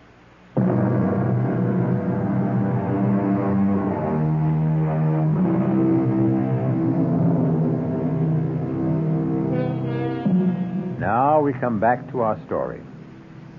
We seem to have uncovered a triangle here. Connie, Alice, and Charles, or Charlie, as Connie calls him. And the apex of the triangle is naturally, if you will pardon my chauvinism, the man. Listen now to the second act of The Ghost at the Gate. What a lovely dinner that was, Alice. Was it, Connie? It was the wine that made everything taste so good. Whatever gave you the idea of bringing home a bottle of wine? Alice, it's the first anniversary of me moving in here. Don't you realize? I've been here a month. Well, for heaven's sakes. Why, it seems like a week. Or it seems like you've always lived here. I don't know which. It has worked out, hasn't it? Has it ever worked out? I was so afraid it wouldn't. You know what? It's meeting just for dinner that's done it. Leading separate lives except for dinner. Connie, let's have wine every night. This wine. What kind is it? I can't quite make out what the label says. Oh, it's in French. Oh, so never mind. It's got a picture of a house on it. If it's French, it's a chateau. I didn't know that. You're very clever, Alice. Save the label, and I'll order a case of it. Must be really nice to have money. I've always found it to be nice. I guess money is about the nicest thing in the world. Money isn't. Love is. Oh, yes. First comes love. Friends come second, then money. How about friends who have money? Oh, Connie, you're very witty tonight. So are you, Alice. Witty and profound. Seriously, though, Connie, you have been happy here, haven't you? Oh, Alice, my beautiful room, the marvelous food. Having Dorothea to make my bed and clean up, it's heavenly. You're stuck with me. Oh, I am so glad, Connie. You can't imagine how glad. Is there any more of that wine? More than half a bottle. Oh, good. Let's... Mrs. Emery? What? Oh, Dorothea. What is it? It's after 9 o'clock, Mrs. Emery. You don't say. I was wondering, should I bring your clear consomme upstairs to you? What clear consomme? Well, Mrs. Emery, we talked about it last night. Remember when you decided to give up the chocolate, and then we tried apple juice and prune juice and lemonade, and last night you said clear consomme because it has a nice aroma? Well, I did say that, didn't I? Uh-huh. What time did you say it was? 9:15. My goodness. What's the matter, Alice? It's past time. Past my bedtime. You want the consomme? Oh, to heck with the consomme. I'll take the wine. You don't mind, do you, Connie? Why, no, Alice. Oh, let me have your glass, too, all right? Sure, Alice. I've got my glass, Connie. Forgive me for eating and running. Alice, it's your house. I simply didn't realize the time. 9:15. Heavens. She'd better not drink any more of that wine. She's not used to it. Neither am I. Only tonight we were celebrating my being here a month. Mm. Why did you want 2 glasses, Dorothea? Oh, she always wants 2. 2 cups, 2 bowls, 2 glasses. One of her little ways. But tonight she took my glass. Do you suppose she wants me to join her? I wouldn't know, Miss Lawrence. Maybe. Maybe she's always expected me to join her after dinner, only she didn't want to suggest it. When I moved in here, we agreed that we'd lead absolutely independent lives, not get in each other's way. We've been very careful about that, going to our separate rooms after dinner. Maybe all this time she was hoping I'd stop by her room on my way to my room, and I never noticed Dorothea. That must be it. I wouldn't really know. I never guessed. Oh, how self-centered, how insensitive. I'll never forgive myself. I'm going up there right now and apologize. Can I clear the table now? Do whatever you like. She's got to forgive me. That's all there is to it. Dear, sweet, generous Alice. She'll understand. She'll know I didn't mean to hurt her feelings. Alice, may I come in? Come on, darling, have some wine. Alice? Connie and I had it for dinner, and we just loved it. Try it, Charles. Charles? Not at all bad. Nice bouquet. Charlie! Charlie! Where did you come from, Connie? You never told me. How could you, Charlie? Charlie? Just give me a moment and I'll explain everything. But I need a moment to think. Then I'll explain.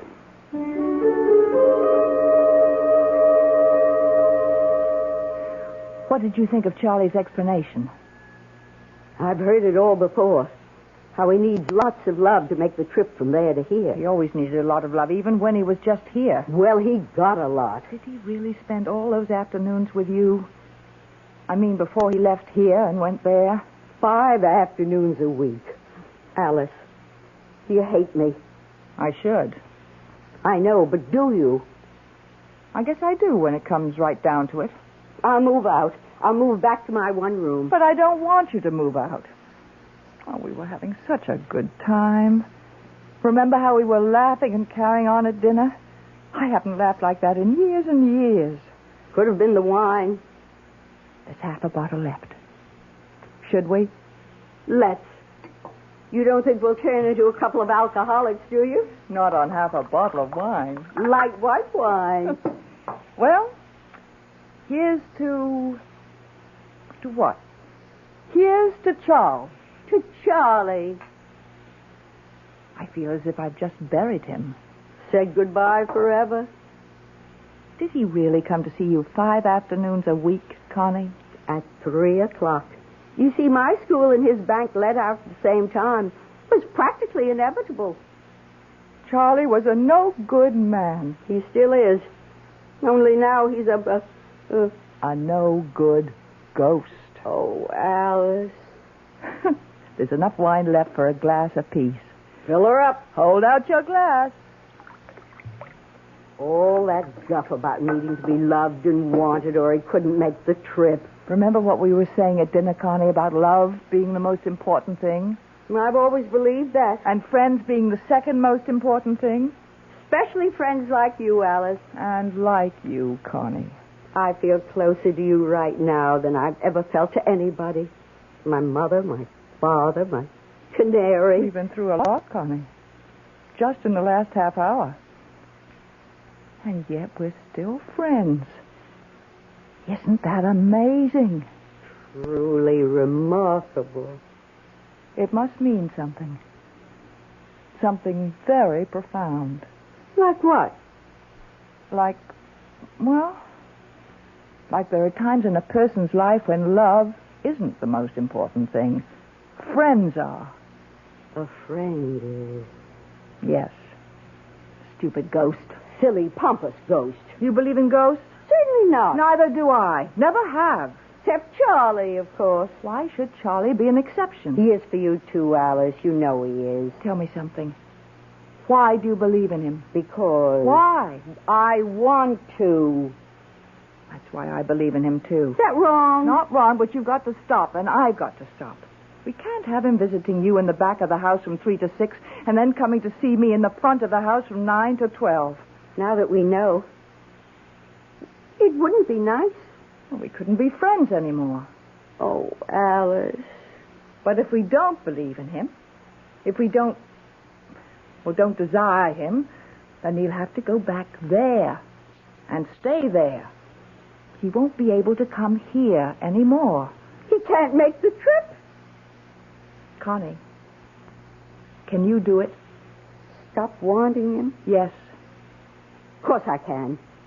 Why, I'm having a wonderful time. I don't need him.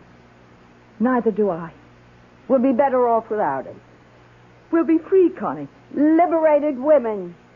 Let's drink to that. Right you are. Bottoms up.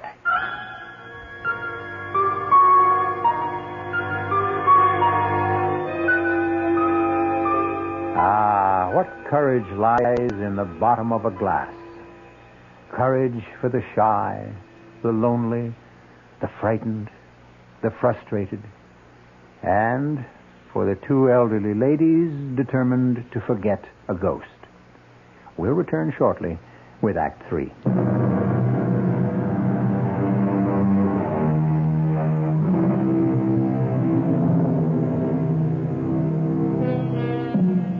Alice and Connie are bravely resolved to forget the man both had loved so long. But what of him? Poor, lonely, unloved ghost. Doomed to live on forever in the there. Banished forever from the here. What of him?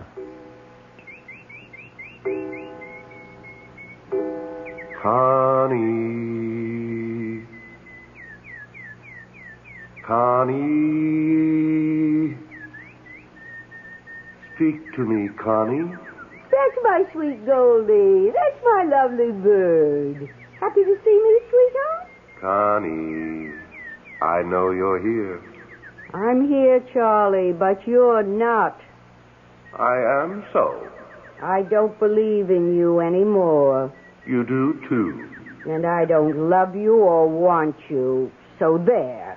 Connie, you are being very cruel. I expect I am. If you don't believe me, why are you talking to me? Don't try to confuse things, Charlie. Answer my question. Why are you talking to me if you don't believe in me?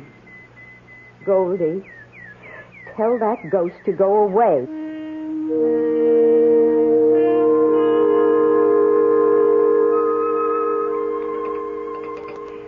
How did it go today, Connie? Oh, he was around. I could hear him. What did he want? The usual. To be loved, to be wanted. I told him no more of that. You had a conversation with him? Not much of a one. You haven't stopped believing. Have you stopped, Alice? I think so. You haven't. If you'd stopped, you wouldn't say, I think so. You'd know. Oh, Connie, how can I know? Mrs. Emery, What is it, Dorothea? do you want clear consomme in your room tonight or what? Nothing. Not anything? Not a thing. Oh, well, all right. I had it all ready, but... That ought to show him, don't you think, Connie?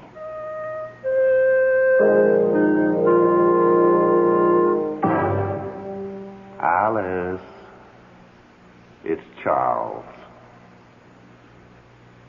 It's Charles, Alice. What delicious surprise do you have for me tonight? Orange crush? Pomegranate juice? Not a blessed thing, Charles. Ah, you spoke. I didn't mean to. But you did. How beautiful to hear your voice. Oh, don't tell me that old malarkey, Charles. Malarkey? I never thought I'd hear my wife use a word like that. I'm not your wife. I'm your widow. And I'm using a lot of words I never used before. Alice, say you love me still. I can't make the trip unless you love me. I loved you for 35 years. Alice, I'm facing eternity. What's 35 years? Maybe not much there where you are. But it's a long time here. Now I'm going to turn off the light and go to sleep.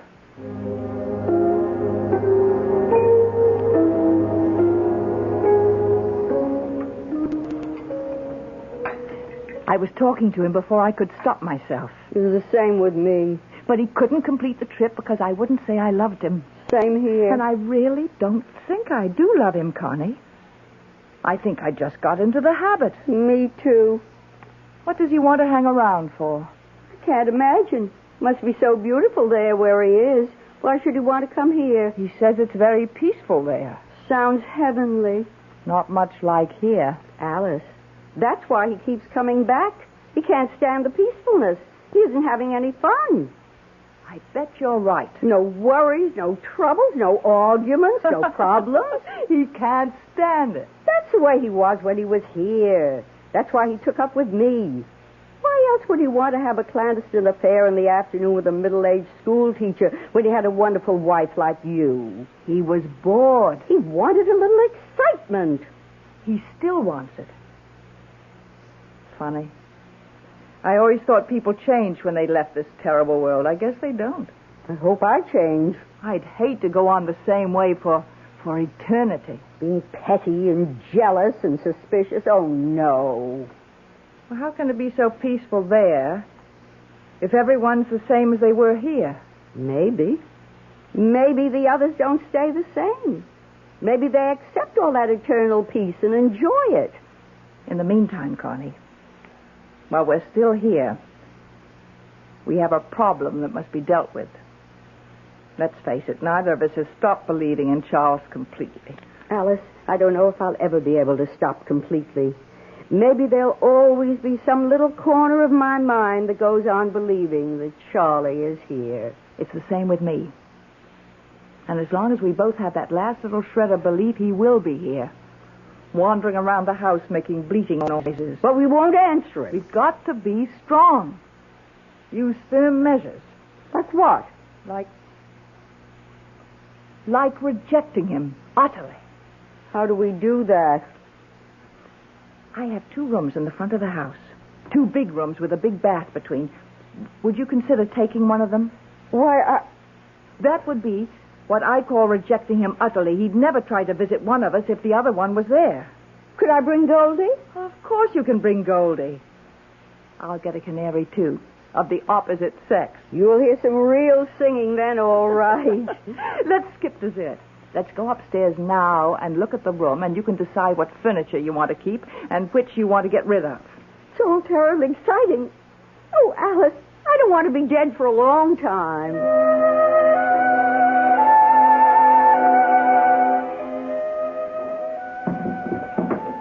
There. The desk between the windows and the chair here. We'll take out the love seat. And that'll leave room for the bed. What do you think, Connie? I think it's perfect. Now...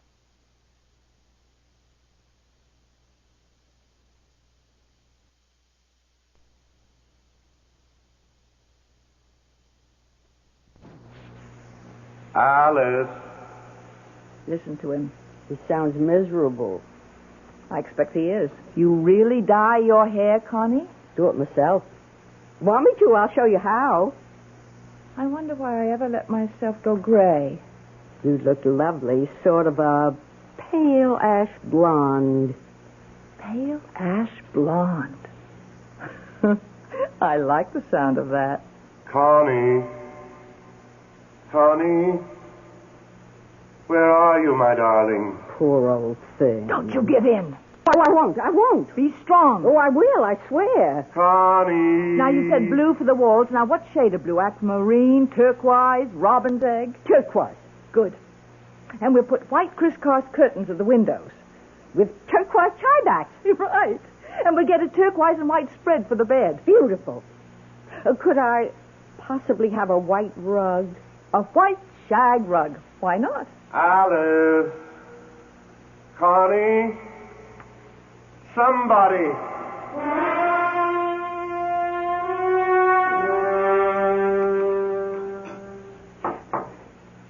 Do you mean to sit there and tell me you didn't even take one peek at your new room? I wanted to wait till you got home from community chess. Well, right after dinner, we'll look at it together. What if the color is wrong? The painter showed me a sample. Pure turquoise. We'll eat fast. I can't wait to see it. Dorothy had the bed moved in. Oh, Connie. I hope we'll get along as well as we've been getting along after you move in. We will. We will. And Charlie will go back there and settle down. He'll be much better off. He'll thank us. If I know Charles, he won't. Well, if you don't know him, I don't know who does. Unless it's you. You know, you're right there. Connie, I had a thought. What if I went to the community chest in the morning instead of the afternoon?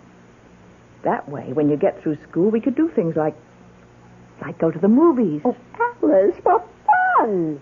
And you know what else? Weekends, we could take a train into the city and see a play. Or a concert. Or go to a museum. Oh, Alice!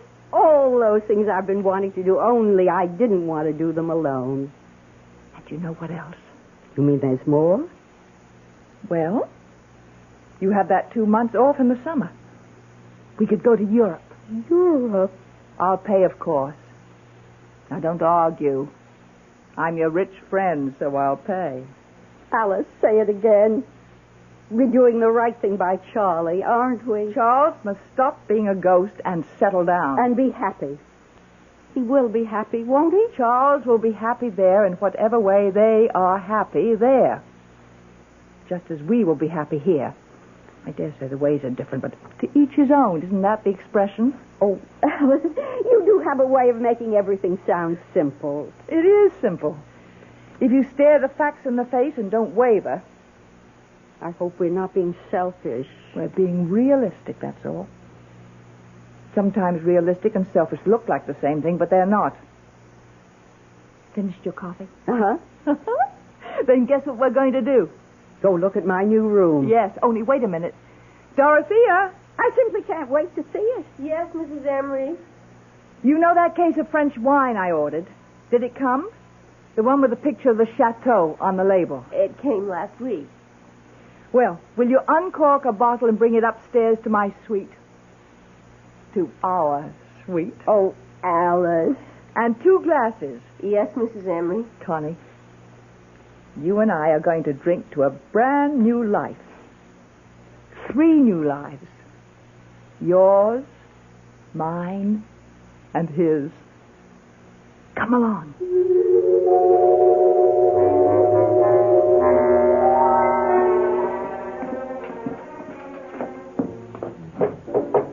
Come in, Dorothea. Oh, good. The wine's arrived. Just set it down here, Dorothea. Yes, ma'am. Dorothea, Miss Lawrence and I have decided to go to Europe for 2 months this summer. Oh. So you'll have a good long vacation instead of your usual 2 weeks. Full salary, of course. You're free to go where you like, or you can stay here. Oh, thank you, Mrs. Emery. I don't know where I'd go exactly. Well, suit yourselves. Pour the wine, Connie. Will that be all for this evening? That'll be all. Then I'll say good night to you both. Good night. Sleep well, Dorothea. Thank you. 2 whole months. They'll be gone 2 whole months. What'll I do with myself? Dorothea? Where would I go? Dorothea? What would I do if I stayed here in an empty house? Dorothea, can't you hear me? I'd be all by myself. No, you wouldn't. No, you wouldn't. If there were just somebody... There is. There is. If you'd only listen. Somebody like him. There is me, Dorothea. Oh, Dorothea, hear me. But he's gone. Believe in me. Never to return. Love me. Want me. And I loved him so. Dorothea, listen. And I still do. Oh, I love him still. Dorothea, look at me. Why, Mr. Emery. I thought you'd never notice. Have you been here long? Not too long. I'm so surprised. I thought I'd never see you again. Ever. Well, now you do. But it's like a miracle had been performed. A lot of good hard work is more like it. I've never forgotten you. Really? Well, I know it was just that one weekend when Mrs. Emery went to her 25th college reunion, but I've never forgotten. That was quite some time ago.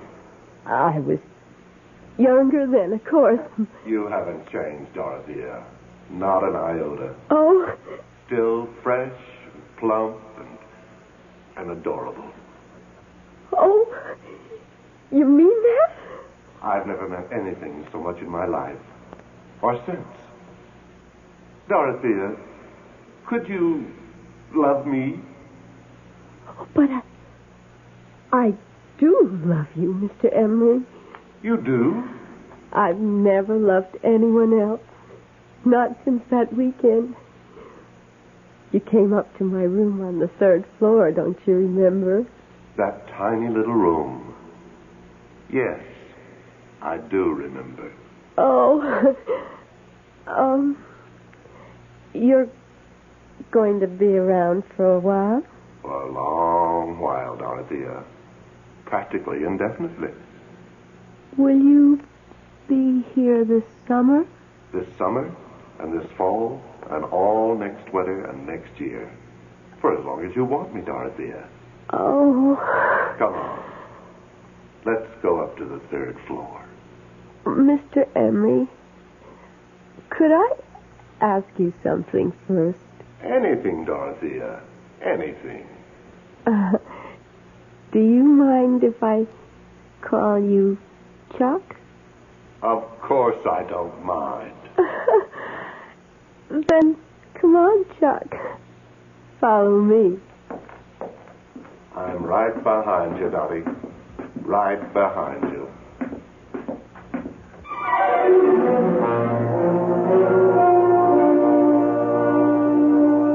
So, Charles continues his mad pursuit of life after death. And I, for one, wish him the best of luck.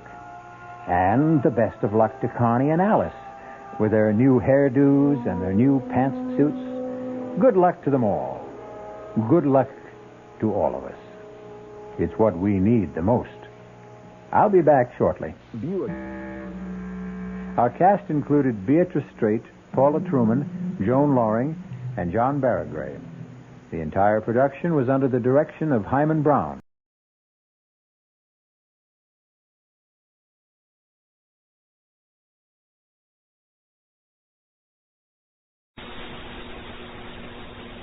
A message from the Association of Home of... CBS Radio Mystery Theater presents...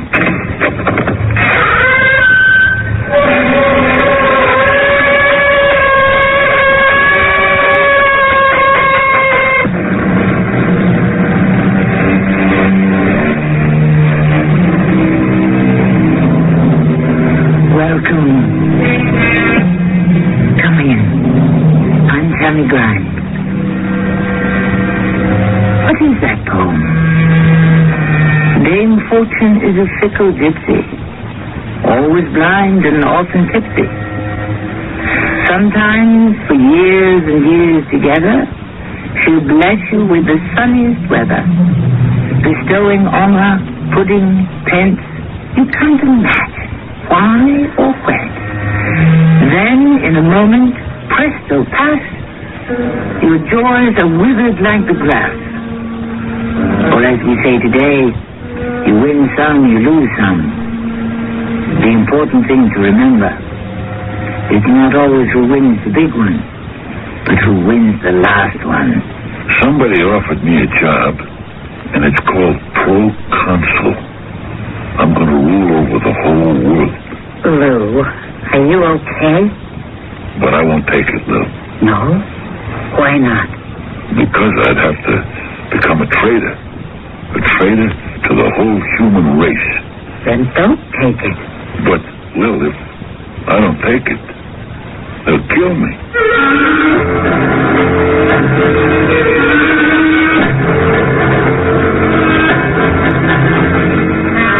Our mystery drama, Fly Swatter, was written especially for the Mystery Theater by Sam Dan and stars Fred Gwynn and E.B. Juster.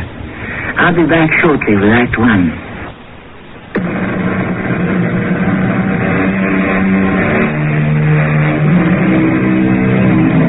In the argot of the underworld, Lou Valentine is a cannon or a dip. Both of them are used to describe a pickpocket. Of course, we can hold no brief for this kind of activity, nor do we justify it in any way. But it is one of the world's oldest professions, and to perform it with proficiency requires years of painstaking practice. Lou works with his wife, Lil. Here they are, in action. Lil is about 40, dark hair, dark eyes, and full-figured. She holds a piece of paper in her hand. There is a confused, but also a rather charming look on her face as she approaches a well-dressed, dignified, mature-looking gentleman.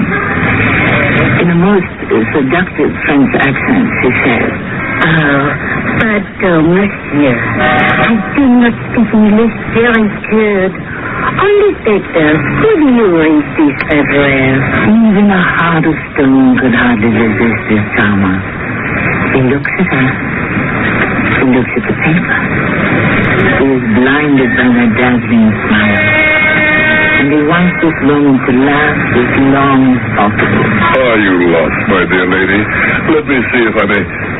Oh, is that number 23 or 33? Well, now, let me think it out. That would be near, He's so enchanted he doesn't notice the small, slender man who has come up behind him. And he doesn't realize that his wallet has just been deftly removed from his pocket. But she does. And now it is time to disengage. I must thank you. Au revoir. And she is gone. What a smooth operation. But life, by its very nature, cannot run smoothly all the time. Lou Valentine is plagued by special problems. Two of them are about to surface this morning. Problem number 1 is now approaching. Hello, Lou. Do I know you? My name is Frankie. Frankie what? Frankie, it don't make no difference. So, what do you want? I want to be your friend. What? Had your breakfast?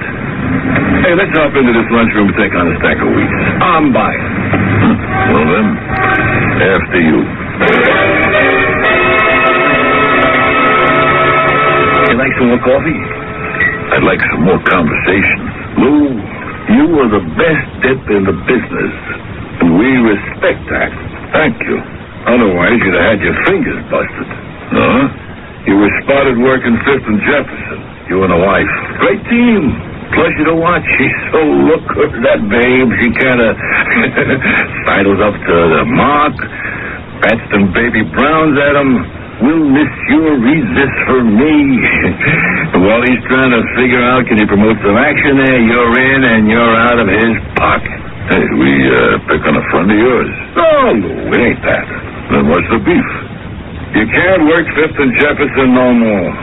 Why not? Because we rented it to somebody else. We? The association. Oh, the association. What happens now? You gotta join up, like everybody else.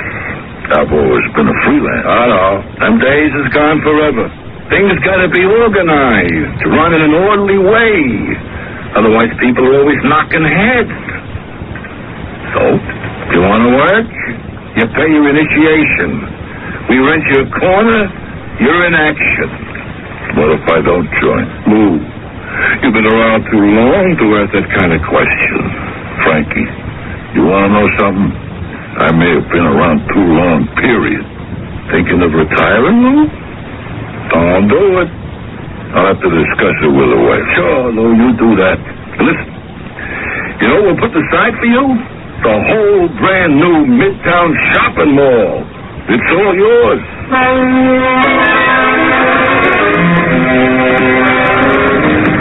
Hello, Lou. Hey, Sergeant Hawk. Lieutenant Hawk. Oh, finally made it, huh? I'd have made it long ago if I'd have been able to collar you a little. No hard feelings, I hope. No. And to prove it, I'll give you a little tip. Leave town.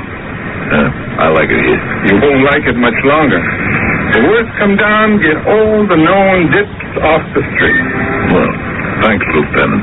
You're being watched, Lou. Sure. You figure you're too good to be picked up, but sooner or later, much obliged. And another thing that'll ruin it for you, the association. What's the association? You joined up yet? I never heard of it. You've always been a loner, but the way it works now, without those fellas, you can't work. And they'd set you down the river in a minute. Huh? Why are you telling me all this, Lieutenant? You've always been a gentleman, Lou. Don't you think it's time you retired? Hey, on what? You must have put away a nice little nest egg. Yeah, but we've been eating it for breakfast. You ever hear of inflation? You know what they say, Lou? Life begins at 40. Huh? For who?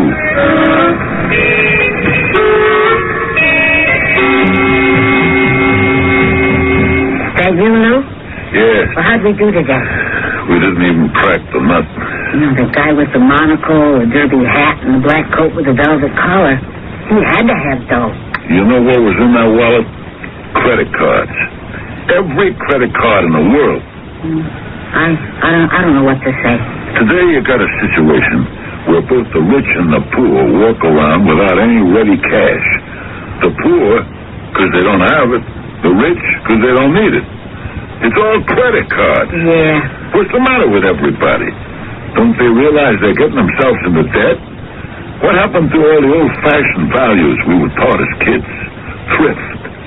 You want something? You save your money. You pay cash, which means you have to carry cash. One place where people still carry cash is at the racetrack. That's where we'll find every cop in town. Half of them know us. And if that's not enough, the association's probably got the tracks organized, too. Maybe we should join the association. Never. Then we'll just have to think of another line of work. Like what? I'm not a safecracker. And I'm not going to start carrying a gun at my age. Lil, we're pickpockets. That's all we know how to do. It's the best grift there is. You make a direct connection with the client, and you're out of there. I know, Lou. Oh, but after 25 years, we're being squeezed out. Face it. Between this new, what do they call it, cashless society, and the cops, association, how do we make a living? Maybe we just have to find jobs. Doing what? Doing what civilians do. How do they find jobs? Well, they answer the war bags. They go to agencies. The fellow behind the desk says, yeah, let me see your resume. Let me see a listing of your skills. We got skills? They want what they call marketable skills. Here, in the paper. Look at the ad. Help wanted, computer programmer, financial analyst, marketing specialist. What do we fit in? It's got to be something else. Here. It says, help wanted, domestic. And wait a minute. Well, listen. Couple wanted, suburban estate, secluded area, man to be chauffeur and butler, woman to be housekeeper, good salary. Are you serious? What do we know about you? Qualify 100%. Well, to begin with, we're a couple. I can keep house. That makes me a housekeeper. You can drive a car. That makes you a chauffeur. Yeah, you can open and close doors, and that makes you a butler. But I don't have an English accent. Well, pull it on. I'll show you how. They'll want references. Right now, we'll go and see Ben the writer. He's the best forger in town. He'll design a piece of stationery with the coat of arms of our last employers. The Duke and Duchess of Somerset, Hertfordshire. And on it, he'll write a knockout letter of recommendation. It's crazy. So are the times. They've never been crazier. So, the best thing to do is just lay low and wait it out. Well, maybe this scam might net us a few bucks. A most impressive recommendation. Wouldn't you say so, my dear? Quite. Of course, Mr. and Mrs. Jones, this is not nearly as large a household as the Duke of Somerset, Hertfordshire. Could you be happy here in our simple abode? Quite happy, sir. And you, Mrs. Jones? Oh, sir, you must call me Henriette. Yes, my lord. And me, Oswald. Mrs. Moscow and I enjoy our privacy. You shall be the only sleeping help. You will hire local people to assist you by the day. Yes, sir. Well, my dear, I believe I'm rather impressed with Mr. and Mrs. Jones, Oswald and Henriette. And you? The Duke of Somerset, Hertfordshire gives him a most glowing recommendation. Then I take it we are in agreement. All that remains is to discuss the salary. Say, $1,000 a month? Why waste time in negotiation? This isn't some labor management Donnybrook. Make it 2,000. 2,000. Oui, Mr. Moscow. Oui. Yes, sir, Mr. Moscow. I can't believe it. $2,000 a month. What if they check the references? They won't. How do you know? Mr. and Mrs. Moscow. I got them pegged. They just got rich. How can you tell? Oh, look at the stuff in the house. Cost a lot of dough, but it's all brand new. Why do you say they won't check the references? Well, they want us to teach them. What? How to behave like rich people, so nobody will think they're a couple of Johnny-come-latelys. And you see how they looked at that $5 a sheet linen stationery, that gold embossed coat of arms? They want to believe it. They want to have the couple that works for the Duke and Duchess of Hertfordshire, Somerset. You mean Somerset, Hertfordshire? Well, Mrs. Muska, what do you think of our acquisition? Oswald and Henriette? They're so transparently fraudulent. Of course. Which is why I hired them. Could we have done better? I doubt it. I was checking the scale all the while they were speaking, and I find them perfect in every primary requirement. When are we ready? Mrs. Muska, the thing can't be done overnight. I'd rather you didn't call me Mrs. Muska when no one's about. Tell me, who are the Duke and Duchess of Somerset, Hertfordshire? I have already submitted them for verification. There are no such people. There is no such place. Oh, when can we get rid of these two? We didn't hire them to get rid of them. Remember? Yes, I remember. Good. See that you don't forget, Mrs. Muska. I won't. And don't call me Mrs. Muska. No? What should he call her? She said it was a peculiar name, Muska. But where does this take us?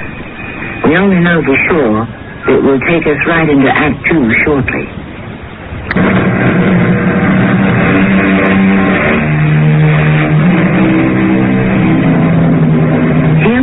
Lou and Mel Valentine, a pair of out-of-work pickpockets who have decided to go straight. And so, they have found employment on a suburban estate as a housekeeping couple. But is their honest resolve about to be thwarted? Have they fallen among thieves, bigger and smarter thieves than themselves? You must know by now that we are weaving a tangled web. And what is our next move? We must wait for Oswald and Henriette to respond to the indoctrinator. And how long will that take? Who can say? We turn it on and hope for the best. Individuals vary.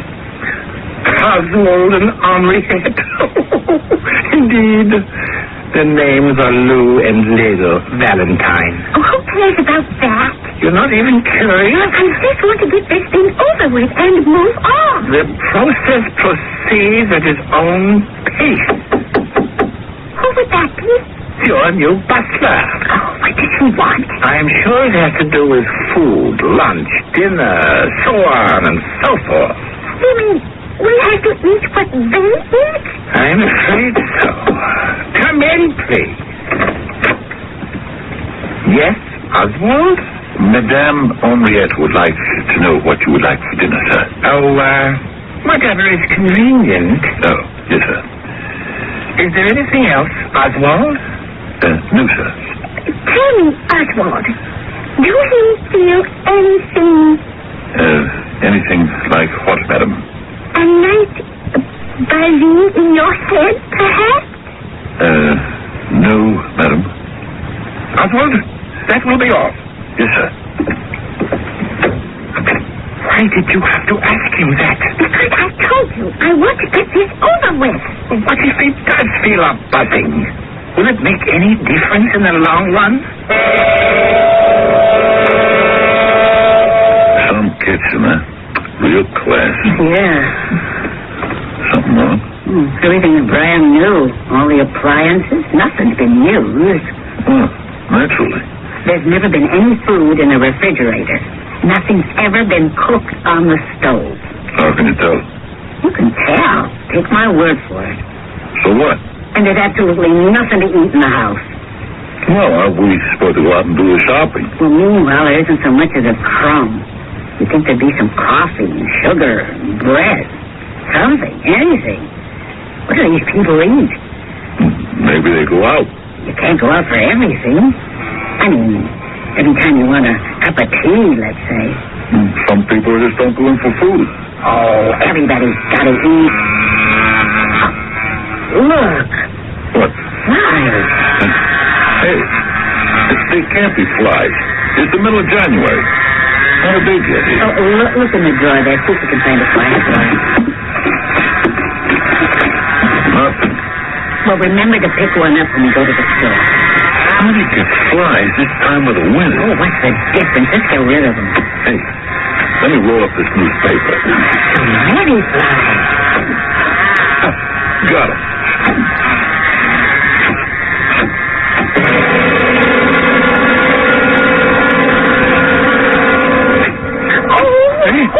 Wake up! What is... What's happening? An attack! Sounds an alarm! Be quiet! There's a massacre! Do something!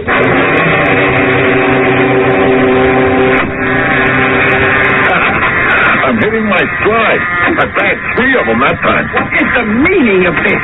Huh? What do you think you're doing? I'm killing flies. Murder! What? Stop! At once! Immediately! Explain yourself! What's to explain, sir? What is this barbarous killing? Sir, they're only flies. Murderers! Assassins! But, Monsieur Muscat, one must kill flies. Madam, are you insane? The flies, they spread the disease. That is a despicable slander. I will not have more of it in my household. Oh, but, Monsieur... Is that understood? Oh, oui, Monsieur. Oswald. Yes, sir. How about your duties?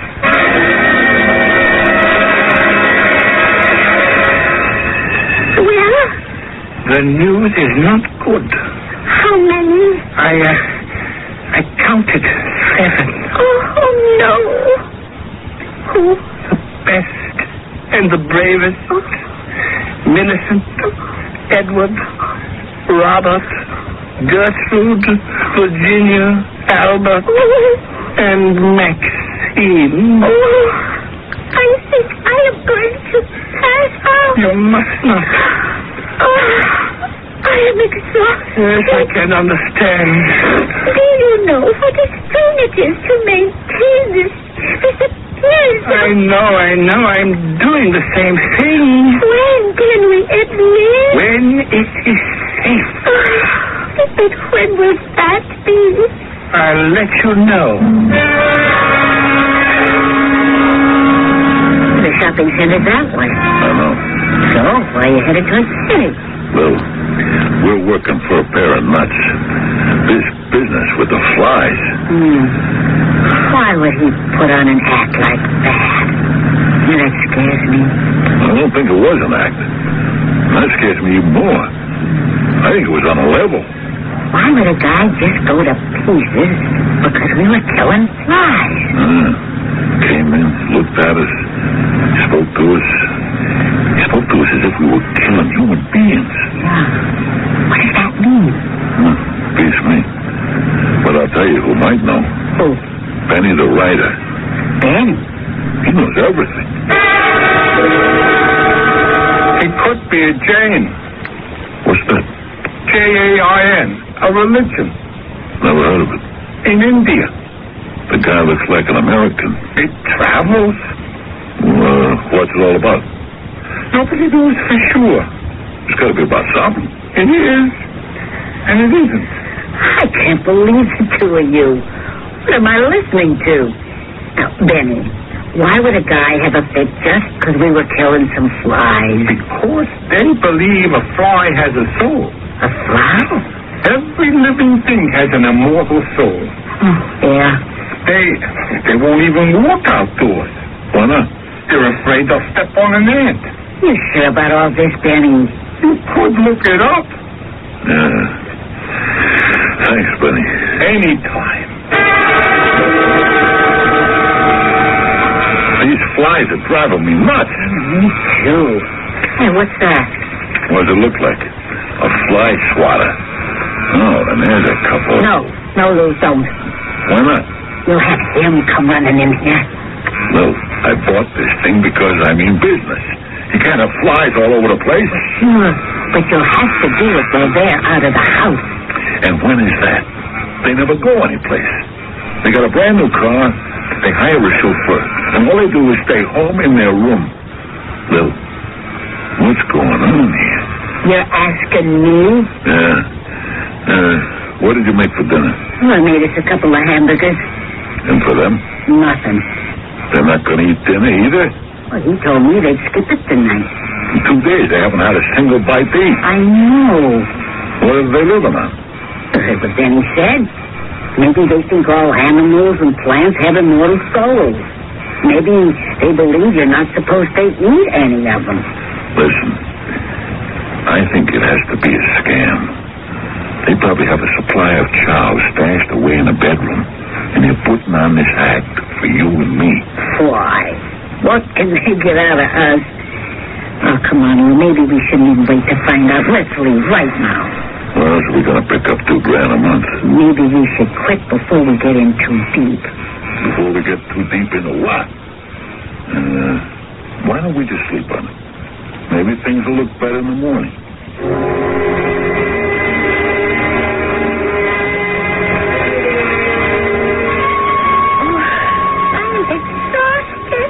You will be able to relax. I'll have to get rid of this weight, even for just a little while. Just a bit longer. I've just received permission to turn on the indoctrinator. Hurry. And all our troubles will soon be over. But let me know when I can go to sleep. Oh, you've got the thing started finally. It won't be much longer now.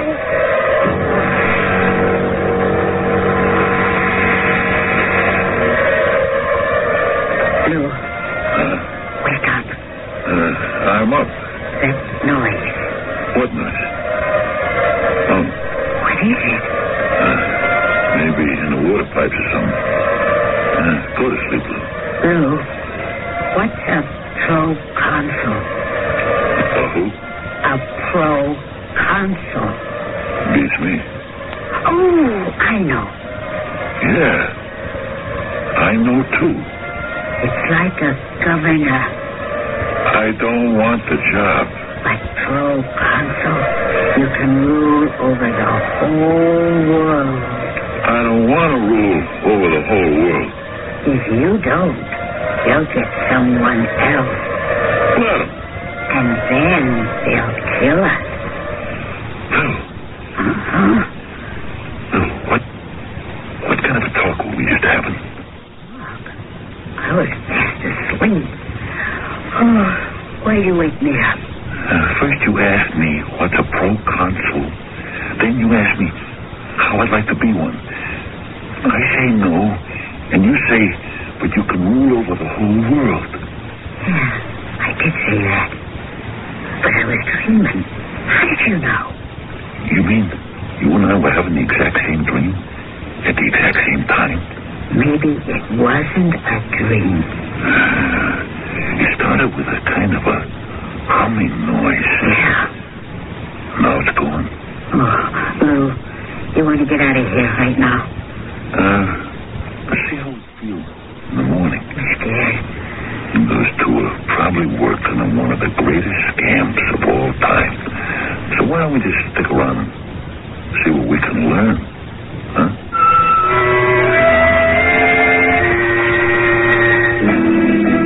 The desire for higher and further education is always to be commended. But then we have Mr. Eliot, who tells us that all our knowledge brings us nearer to our ignorance, and our ignorance brings us nearer to our death. One thing we can say for certain is that we are being brought close to free.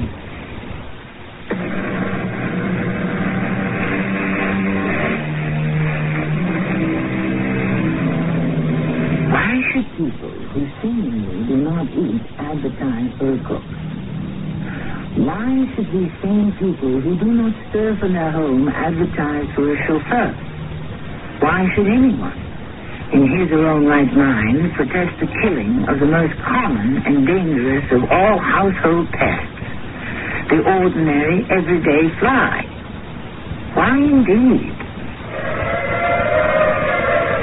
You shut off the indoctrinator. Why did you shut it off? I'm getting resistance. Well, then let's rid ourselves of these two and find a couple of others. No. They have the exact profile. But it's taking too long. In the end, it will be worth the wait.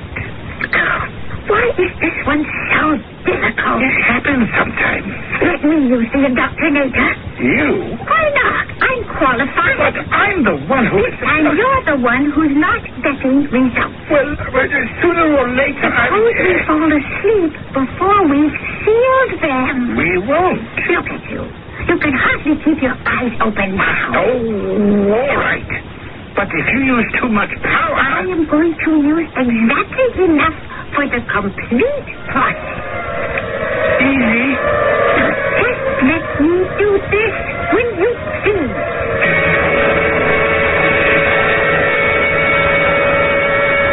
Should I go in and ask them if they want lunch? You know they don't want lunch. Oh, yeah. What's their racket? I sure would want a house like this. And how much money? All the money in how much do you want, Lou? I don't know. $1 million, maybe. We need more. With inflation. But we have to do something for the money. What? We have to be pro-consul. But I don't know what a pro-consul does. He makes up the list of who's going to die. But everybody has to die. What do you mean by everybody? All the people. But not us. Us too. But later. What's later? After everybody else is gone. What do we have to do? Tell me again. Preside over the orderly replacement of the human race. What are we talking about? Lou, where are these thoughts coming from? Oh, Lou, help me. My mind. I'm going crazy. Me too. Why are we thinking these things? Let's get out of here. I can't move. I'm going to faint, Lou. Hold on. Hold on. Try to hold on.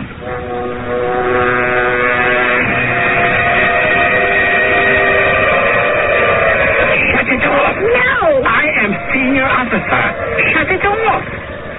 You could kill them. It's the chance we take. We must restore them gently. We have to get their answer right now. Oh, listen. No, you listen. It's a race against time. We have to get security so we can relax and go to sleep. Yes, I understand. All right. I'll use it now. I'll have to be very gentle and not alarm them. I don't care what you do. Just do it.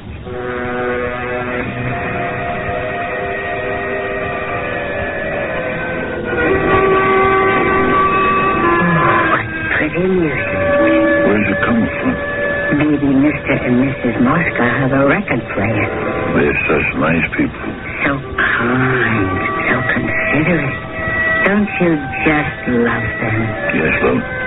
They're real people. No, they're not. They're not? Why then? Why? Mr. and Mrs. Mosca are flies. Yes, Lou. But they're human beings, like you and me. No, they can't be. You saw them. If they were human, they'd have to eat. They're flies? From where? A star in Alpha Centauri. Where the prevalent life form is the fly. The fly. How did they get here? They are going to assist the terrestrial flies to take over the Earth? We have to stop them. We have to stop them. No, we can't. They're smarter. The fly is smarter than we are? You just give me my swatter. These flies are smarter. It's a hustle, a swindle, a rat. No, Lou. It's on the level. What do they want from you and me? Don't you hear what they're saying? Pro-consul. Pro-consul of the conquered province. I won't do it. Have we got a choice? That's being a traitor. It doesn't matter. We can't fight it. Well, do you know what you and I have been talking about? Yeah? Are we going crazy Or what? Or is it on the level? Those things we were saying, those ideas that were running through our heads, where'd they come from? Did we imagine all this? Let's ask them. You know who? Annie, the writer. Well, what do you think? I think they're going to come over to us. He sounded pretty strong to me. He said, A, I won't do it. B, that being a traitor. To which she replied, A, it doesn't matter, and B, we can't fight. They're leaving the house. Where are they going? I sense they just want to talk about it, think about it. Just strain the absolute capacities of their limited intelligence. So they will try in vain to fight off what they know is the inevitable. But they are ours now. They belong to us. Are you sure? Of course I'm sure. That is why I am squadron commander. Oh, but I was chosen because I was born with this extra sense that enables me to feel when my victims have passed a turning point. Now, all my training, my experience, and my instincts tell me that they have crossed their Rubicon and cast the die. Relax. Relax? Oh, finally? Relax. Now, die the numbers. What? Lower energy level. Repeat. Lower energy level. I can breathe. I can breathe. Really? 2. Prepare to discard humanoid shield. Repeat. Prepare to discard humanoid shield. 3. Discard humanoid shield. Discard. 4.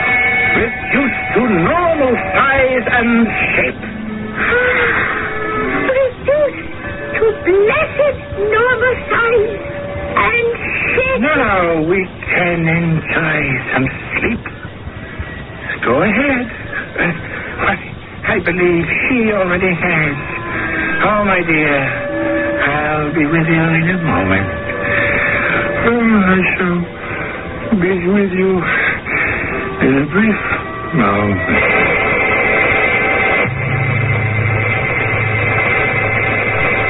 What do you think, Benny? It's open and shut. The 2 of them are flies. Flies? Yeah, Lil. Flies. To begin with, the name gives it away. Name? You know what Mosca means? A fly. You kidding? In Latin. But they're human beings like you and me. They look like human beings. How can they look They like... project the image. What does that mean? You go to the movies, right? The people on the screen, they look real, huh? Yeah? But they're just shadows, right? These are not shadows. They are real. They only look real. I don't believe it. Why not? Because I know what's real and what's fake. The real and the fake, sometimes they can be the same thing. Here we go with that stuff again. Everything is relative. Who told you all this? Albert Einstein. You want me to believe that you, Benny the writer, you talked to Albert Einstein? It was very easy to talk to. All you had to do was ring the doorbell. He'd say, hello, how are you? Come in, have a cup of coffee. What's on your mind? Anybody could get to him. If you could talk to Mr. Einstein, Lou, I'm sure he'd tell you exact same thing I'm doing. your Mr. and Mrs. Mosca are actually flies that come from some planet in Alpha Centauri. What kind of conversation am I listening to? What kind of nuts are in this room with me? Albert Einstein, Alpha Centauri, flies that can disguise themselves like human beings. And they're going to take over the planet Earth. But, Benny, isn't there anything we can do about it? No? No. What do you mean, no? Nothing. There has to be something. What? Look, it was a pretty good world while it lasted. But nothing goes on forever, huh? Everything has to come to an end one day, don't it? I suppose so. Thanks, Benny. Thanks a lot. Anytime. Well, what do you want to do? About what? Well, this whole thing. Lou, I've been thinking. All in our heads. Let me tell you what really happened. We were swapping flies in the kitchen, remember? Well, Mr. Mosca, he comes storming in there. He's so upset he's out of his mind. He lights into us. He calls us murderers, assassins, right? So, he gets us rabbled, nervous. We cook up this whole bit in our imagination. Is that what you think? What else could it possibly be? I don't know. Oh, come on, Lou. Fly? Yeah, maybe you could be right. But this will be the third day we're here, and the third day they haven't eaten. Oh, a lot of these highly religious people go in for periods of fasting, you know. So that takes care of it all, don't it? Maybe. Let's you and me go up and see him right now.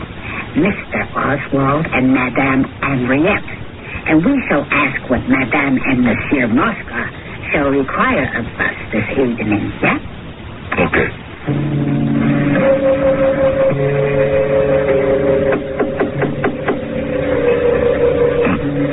They're not in? What could they be? Wouldn't they have told us if they were? Funny. I hope they're all right. Is the door unlocked?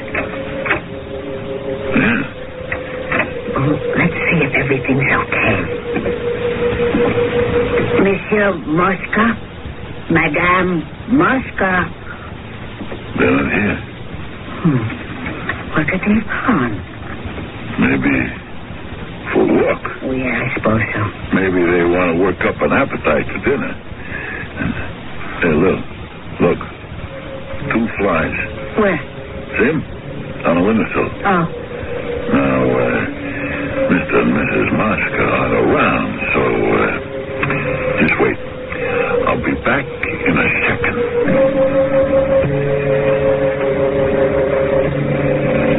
Lou. My trusty fly swat. Oh, wait a minute, Lou. For what? If we're going to work here, maybe we'll have to learn to live with flies. What are you talking about? Flies are dangerous. They spread all kinds of disease. Yeah, I know that, Lou. I know that, but... But what are you trying to tell me? Well, maybe we have to learn to respect the beliefs of our employers. Are you serious? Well, it's their house. They have the right to establish the rules. If we don't like it, we're free to leave. Well, aren't we? Yeah. You're right, Lou. Okay. I respect their beliefs. On the other hand, since they're not home, they'll never know. Go ahead, Lou. Stand back. Got them both. Get rid of the evidence quick. Okay. Good. Now, let us relax and wait for Mr. and Mrs. Mosca to come back from their walk.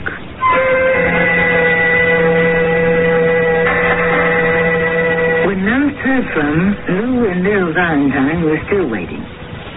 They live in this big, beautiful suburban mansion. They have an unlimited amount of funds to draw upon. They are secure from both the toils of the association and the coils of Lieutenant Hawk and Mr. and Mrs. Mosca. What happened to them? Well, we know, don't we? We shall discuss this further shortly.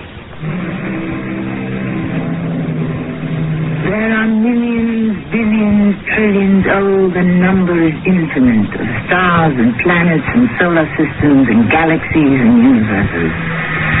How dare we assume that we are the only intelligent beings that exist in the vastness of space? And why couldn't the dominant life form on one of those distant planets way out there be the fly? And those flies could already be doing what we are only beginning to attempt. That is, to venture out into the unknown and conquer.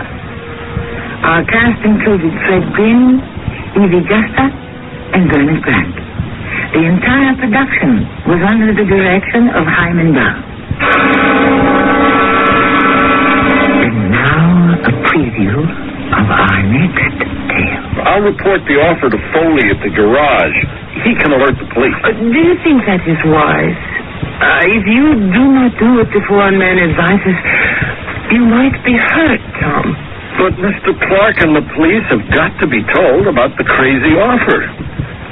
If I do receive the money, we'll celebrate when I return. 2 nights from now. Wish me luck. Just what the devil is going on, Alan? I wish I knew, Jack. 2 trucks. Now, how in the name of sanity can 2 18-wheelers disappear without a trace? Now, who hijacks them? Where do they take the trucks? How does it happen? Tom Tully will tell us. And where is he? He's been released by the police. He should be here any minute. Without a scratch on him, according to the police. Now, how do you explain that? Radio Mystery Theater was sponsored in part by White Westinghouse Appliance Company. This is Tommy Grimes, inviting you to return to our Mystery Theater for another adventure in our park. Until next time, pleasant dreams.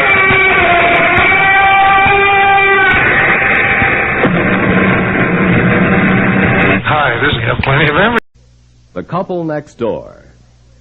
Written by Peg Lynch and starring Peg Lynch and Alan Bunce.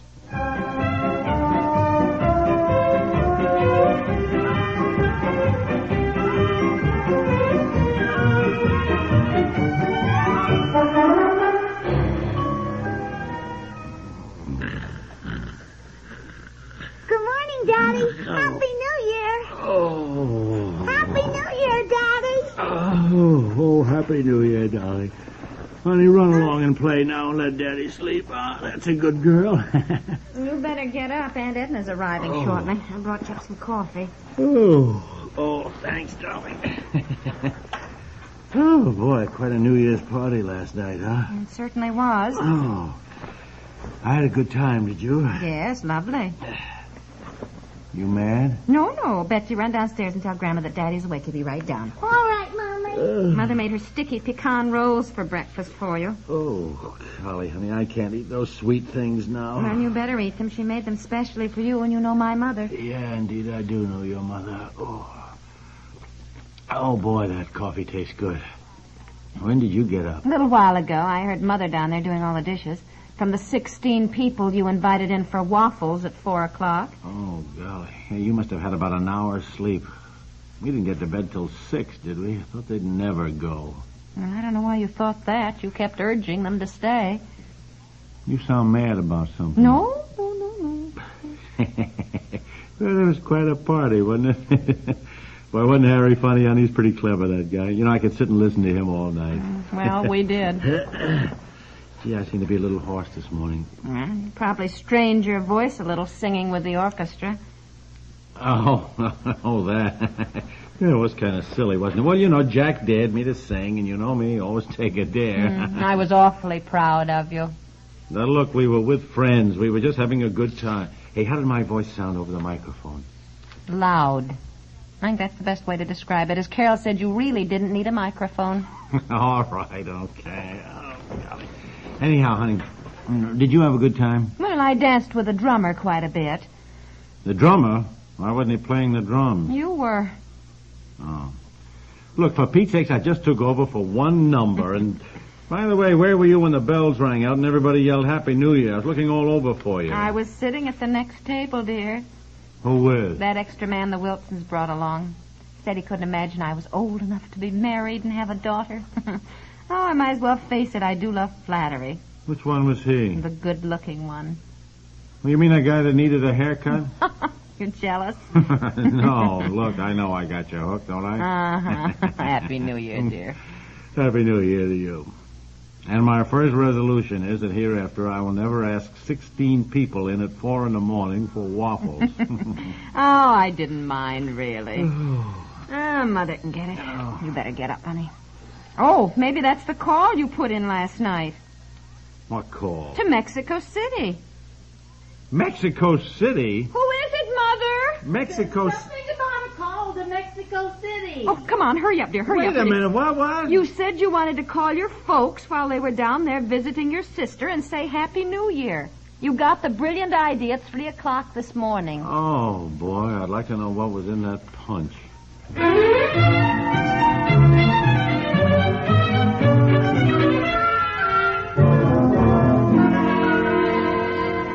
What did the operator say, Mother? She said to stand by, that she thinks she can get through to Mexico City now. Well, right. I'll go start that molding process. Look, we better not talk long now. No. We'll all just say hello as soon as... There it is. There. You get it. It's your folks. Now, where's Betsy? Take it easy. Mother, come on.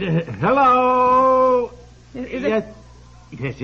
Is it? Oh, where is Betsy? Hello? Now? Outdoors, dear. Oh, hello?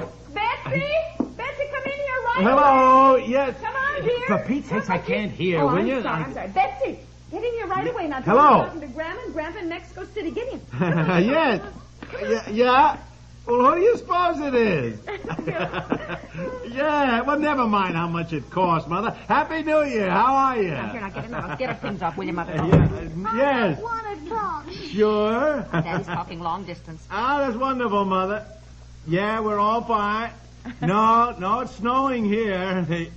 Oh, sure, she's right here. Hello. Happy New Year. Say hello. Well, the same to you. Yeah, how are you? Oh, fine. Yes, it's snowing. Hello. Happy New Year. How are you, Dad? Is that Dad here? Wait a minute. Just fine. Here he is. Honey, take it. Hello, Dad. Happy New Year. Well, same to you. How are you? Fine. Yes. Yeah. Who's this? Oh, Paul. Oh, is that Paul? Well, Happy New Year, Paul. I can hear you. Same to you. How are you? Oh, we're fine.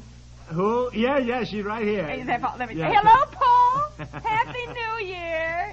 Oh, Madge. Well, the same to you. What? Yes, we're all here. Yeah. Fine, yes. Oh, hello. Let me... Happy New Year. Oh, yes. Yes, he's right here. Hold on. Hello.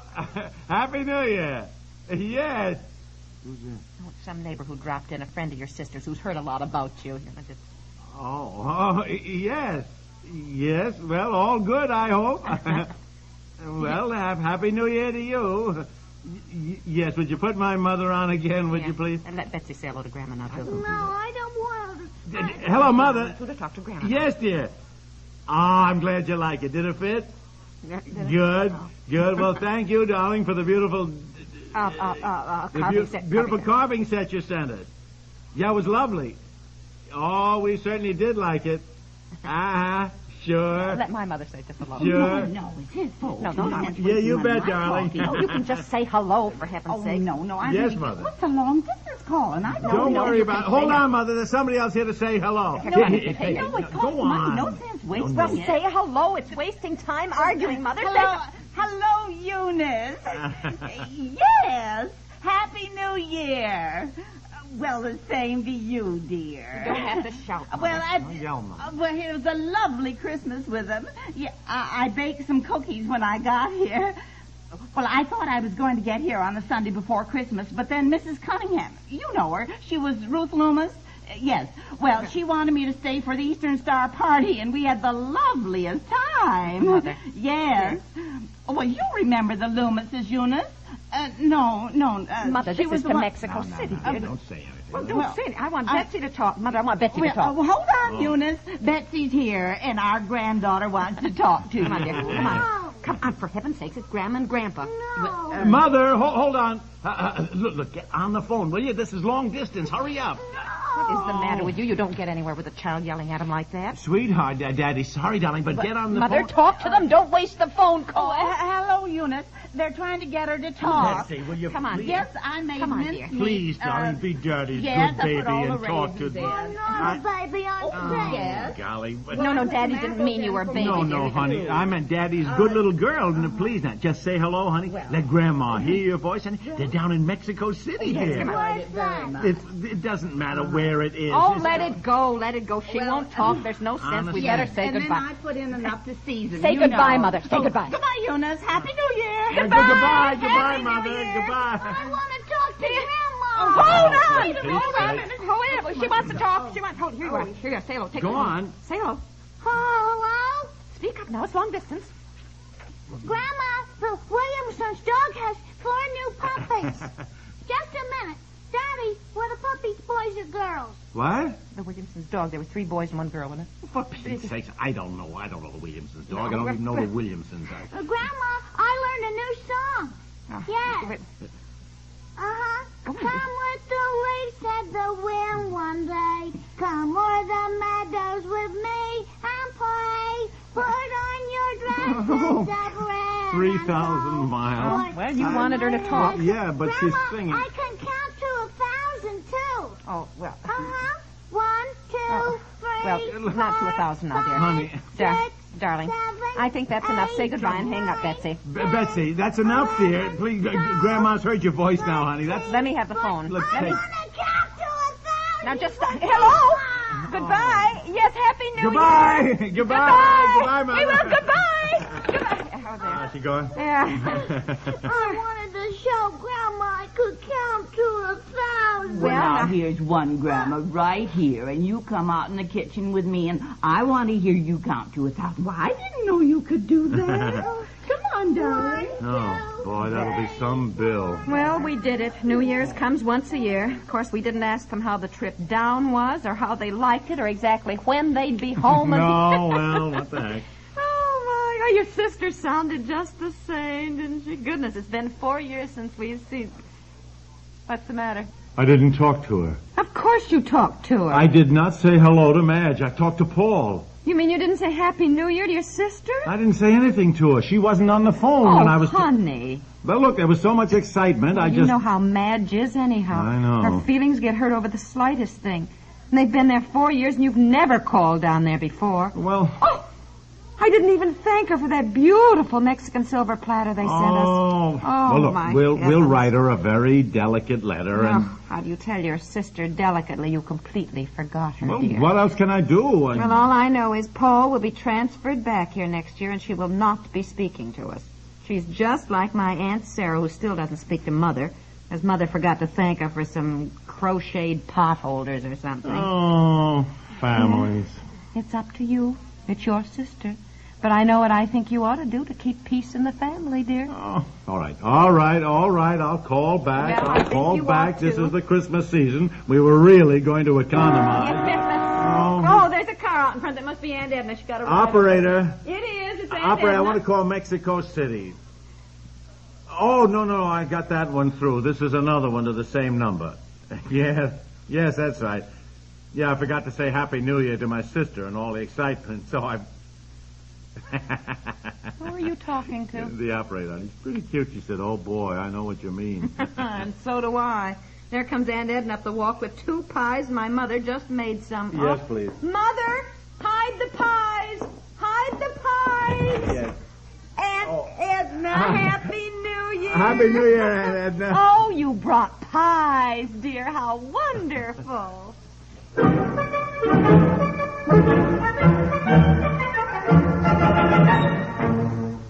Didn't you get the call through yet? No, I'm holding on. What am I going to say? Maybe you can tell her we got disconnected. How can I say that? We all hollered goodbye. I know. I don't know. I smell something burning, Mother. No, dear. Some milk boiled over, that's all. Oh, I see. Where's Aunt Edna? taking a bath. She likes to freshen up after she travels. Travel? She only came 14 miles. Well. Hello. Yeah. Oh, did you get yourself? Yes. Sis, hi. Did you get it through? You said, I was so darn mad. Yeah, we got disconnected, and I hadn't said Happy New Year to you. So, Is he calling Mexico City again? Yes, Mother. He didn't get a chance. Well, I didn't know. It's none of my business, dear, and I'm just your mother. But instead of throwing money away helter-skelter, your husband should be thinking of your old age. Oh, Mother, you don't understand, dearie. No, I suppose not. Mothers never do. But you'll understand when your daughter grows up.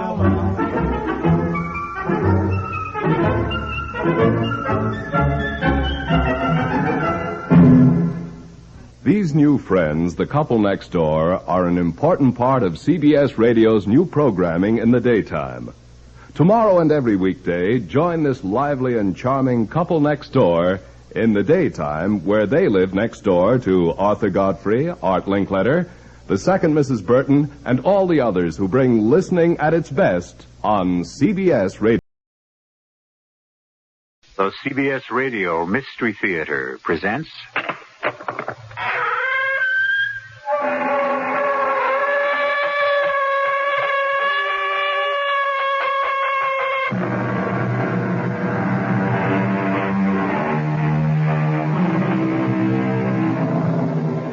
Come in. Welcome. I'm E.G. Marshall. Have you ever known terror? Have you ever come up against something that so threatened you, so horrified you, that it stopped your heart for a moment? If you never have, count yourself lucky. But don't count on your luck too much. After all, who's to say that terror may never touch you, huh? Consider Helen and Jim Crane.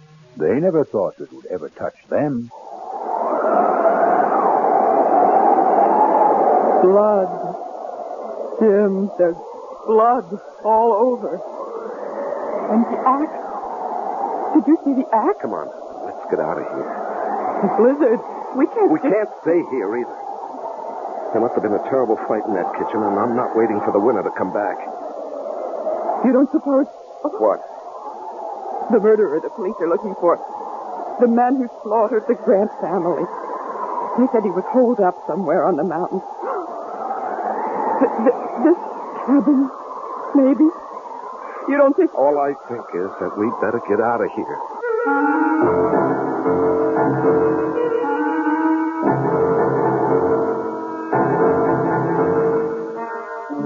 Our mystery drama, Blizzard of Terror, was written especially for the Mystery Theater by George Lothar and stars Lois Smith. I'll be back shortly with Act One. More of the Mystery Theater on WABC.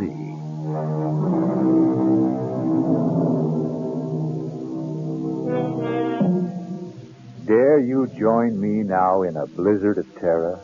Not so fast, not so quick to answer yes. Are your nerves in shape for what lies ahead? Have you promised yourself a good night's sleep? A promise you want to keep? In simple brief, are you who now listen to my voice ready to cope with terror? Very well. You made the choice, not I. Come along, then. Well, come on. That China will form no coalition with Russia in the foreseeable future. That's the world news. Now I have a special bulletin from the big Indian Sheriff's office. Jim, turn the radio Sheriff off. Ed Roast has warned all motorists to stay off the roads on Thunder Mountain. Not only because of the blizzard, but also because the man sought for the brutal murder of the Grant family is believed to be hiding out somewhere on the mountain. Please, shut it off. All of them, with a kitchen carving knife. The Grant family... Thank you, Mr. Crane. You're welcome, Mrs. Crane. We don't need to be told again and again that we're in a blizzard on Thunder Mountain. We know we are, thanks to you. I'm sorry. Okay, skip it. Maybe it is my fault. Jim! Wow, that was a close one. I can't see the road. All I can see is snow. What's that? What's what? There, just ahead, back under the trees. A cabin? So? We better stop. Oh, no way. Jim. We're just managing to make it up this grade now. If we stop, we'll never get started If again. we keep going, we're sure to get stuck. Those snowdrifts out there are getting worse. Yeah, I know, We'd be safer in that cabin. we could freeze to death. Jim, please. For once, listen to reason. Okay. You win. You always do. Don't stop here. The cabin's over there. If we drive in there, we will get stuck. You really are going to have to get new glasses. Can't you see the road? Oh, yeah. Tire tracks. Snowed over, but tracks. Those tire tracks, they mean somebody's there. Yes. Look. Smoke coming out of the chimney. Ah, now, are you glad we turned in? Swooning with delight. You're angry because I was right. When are you wrong? When are you ever wrong? Oh, you are something. You are. You are really Why do we quarrel like this, fly at each other every time? Well, maybe if you weren't so darned independent. Forget it. Okay, come on. Ooh. Oh, it's nice. It's so cool. Yeah. All right, let's get inside. Fast. Hello? Anybody home? Hello? Just open the door and go in. Well, I don't like to just barge in. Jim, under the circumstances, if you won't, I will.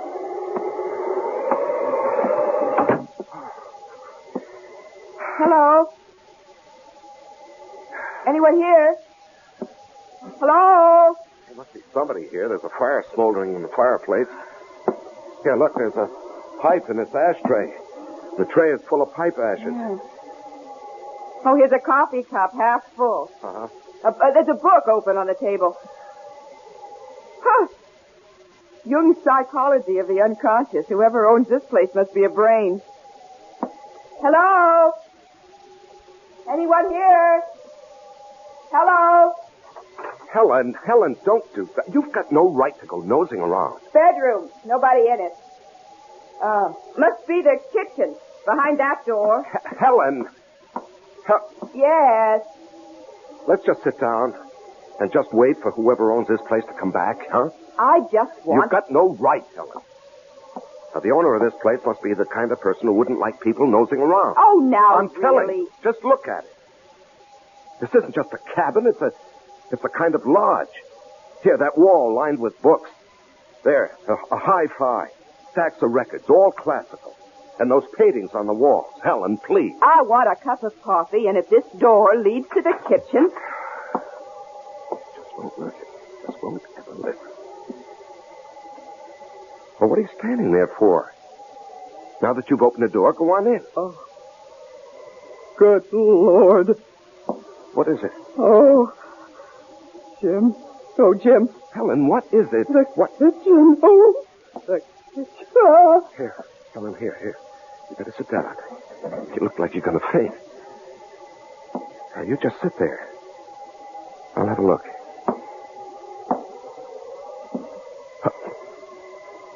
Oh, no. Oh, Helen, come on now. We better get out of here. My God. Oh, Jim. Blood all over. And the axe. Did you see the axe? Yeah, that's the first thing I saw. Come on. Blizzard. We can't stay here. There must have been some hell of a fight in that kitchen, and I'm not waiting for the winner to come back. Oh, you don't suppose... What? The murderer? The murderer they're looking for, that man who slaughtered the Grant family? They said he was holed up somewhere on the mountain. Helen, I don't know, and we're not going to hang around to find out. Now, come on, let's get out of it. Hello. Hello. I'm Jim Crane. This is my wife, Helen. We got caught in a blizzard, and we saw your cabin, and we just came in. We were over at Big Mountain for a skiing weekend, and we started back too late, thanks to my husband. Oh. Yeah, I guess it was my fault. You see, I don't ski. My wife does, but I don't, and Well, I got into this poker game, and I was winning, and I couldn't quit when I was ahead. You know how it is? You don't have to make any excuses to me, friend. Maybe to her, but not to me. Well, I was just explaining. Like ice in here. Better get that fire going again. You needn't bother on our account. I'm not. Well, what I meant was we were just leaving. Not in that blizzard, you're not, Mrs. Crane. It's Miss Morgan, if you don't mind. I thought you said she's your wife. Well, she keeps her maiden name. You kidding? No, You marry a doll and give her your name and she won't use it? What's the matter, excuse me, Ms. Morgan, you said, huh? What's the matter? Your husband's name isn't good enough for you? It isn't that. Then what is it?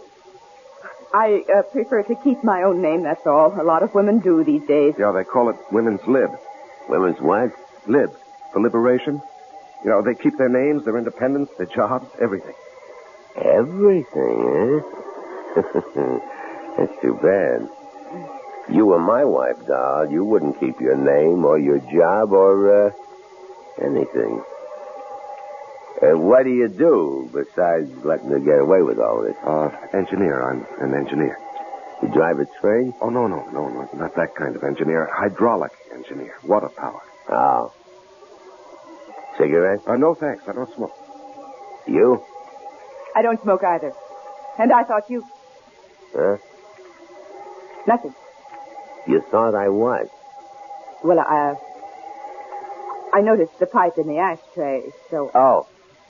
Oh, well, yes, I do smoke a pipe now and then. Cigarettes, too. You haven't told us your name. Jake. Jake what? Jake's enough. We need more wood. I'll get it. Oh, let's get out of here. No, we can't. Well, we've got to. He doesn't own this place. He doesn't live here. And from the looks of him, oh, good Lord, what a bruiser. He could be the murderer the sheriff's looking for. The blood on his clothes, it's all over his parka. Helen, we can't be sure it's blood. What else could it be? And what about the cigarettes? There's not one cigarette in that ashtray. There's nothing but pipe ashes. Yeah, that's true, all right. And he's stupid. Totally uninformed. He couldn't be the man who reads these books, listens to that music. He never heard of women's lib. He thought you drove a train. Helen, we can't leave. We could die out there. We can die in here. And I have a feeling we will, if we don't get...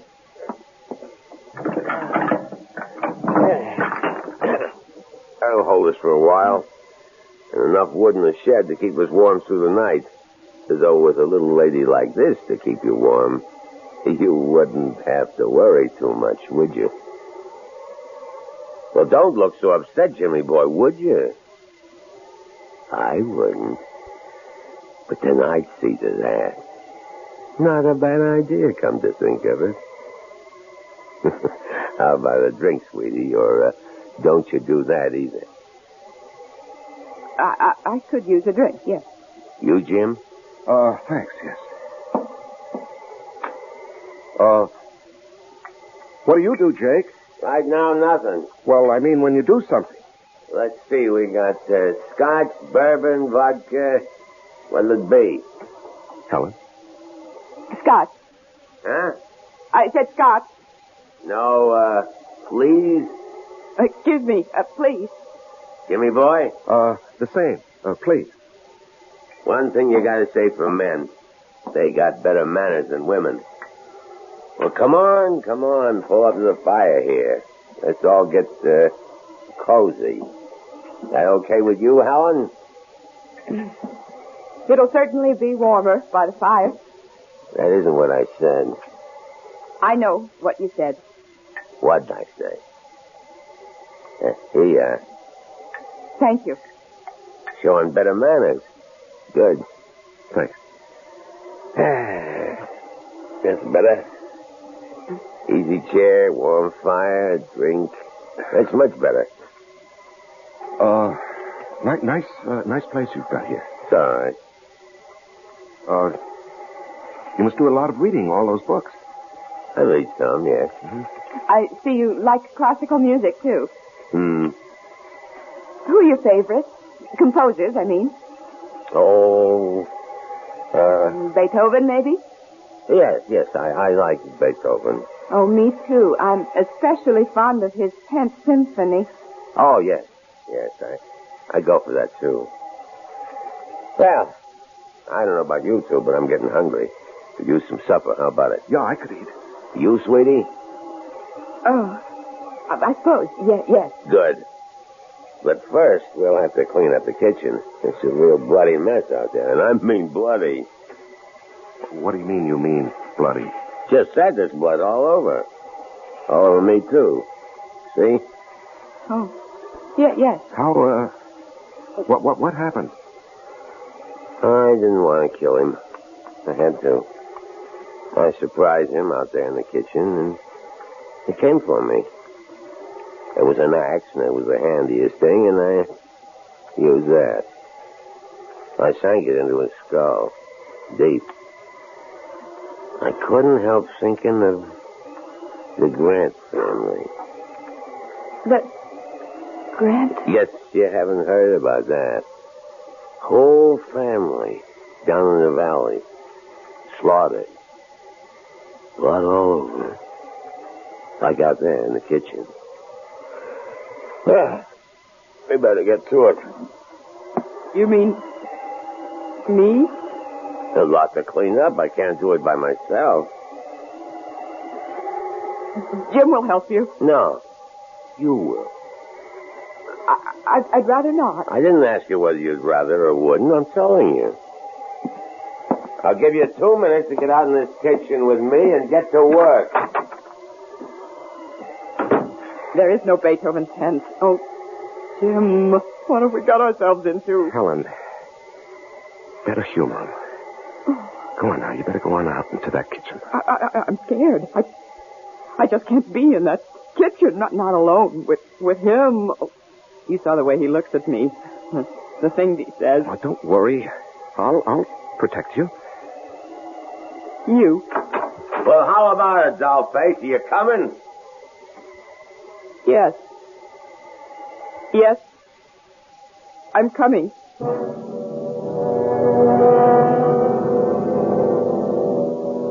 Helen and Jim feel the first stirrings of terror. But worse, much worse, lies ahead for them. I'll be back shortly with Act 2. On WABC.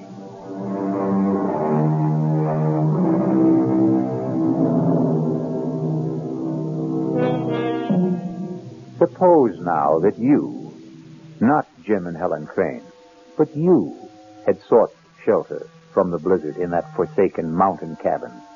You had met this strange and quite obviously murderous man who calls himself Jake. Suppose you, not Helen, are helping him, against your will, to clean up the shambles in the kitchen. The bloody shambles.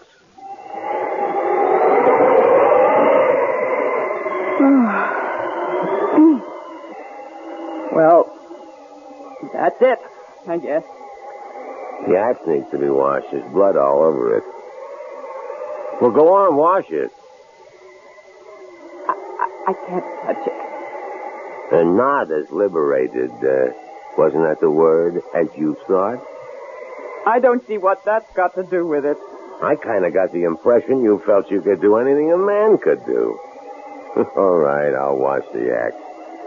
You start making supper. Well, what are you standing there for? Get busy.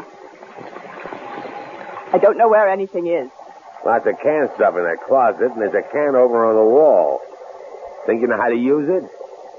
I'll try. Spunky, aren't you? Spunky.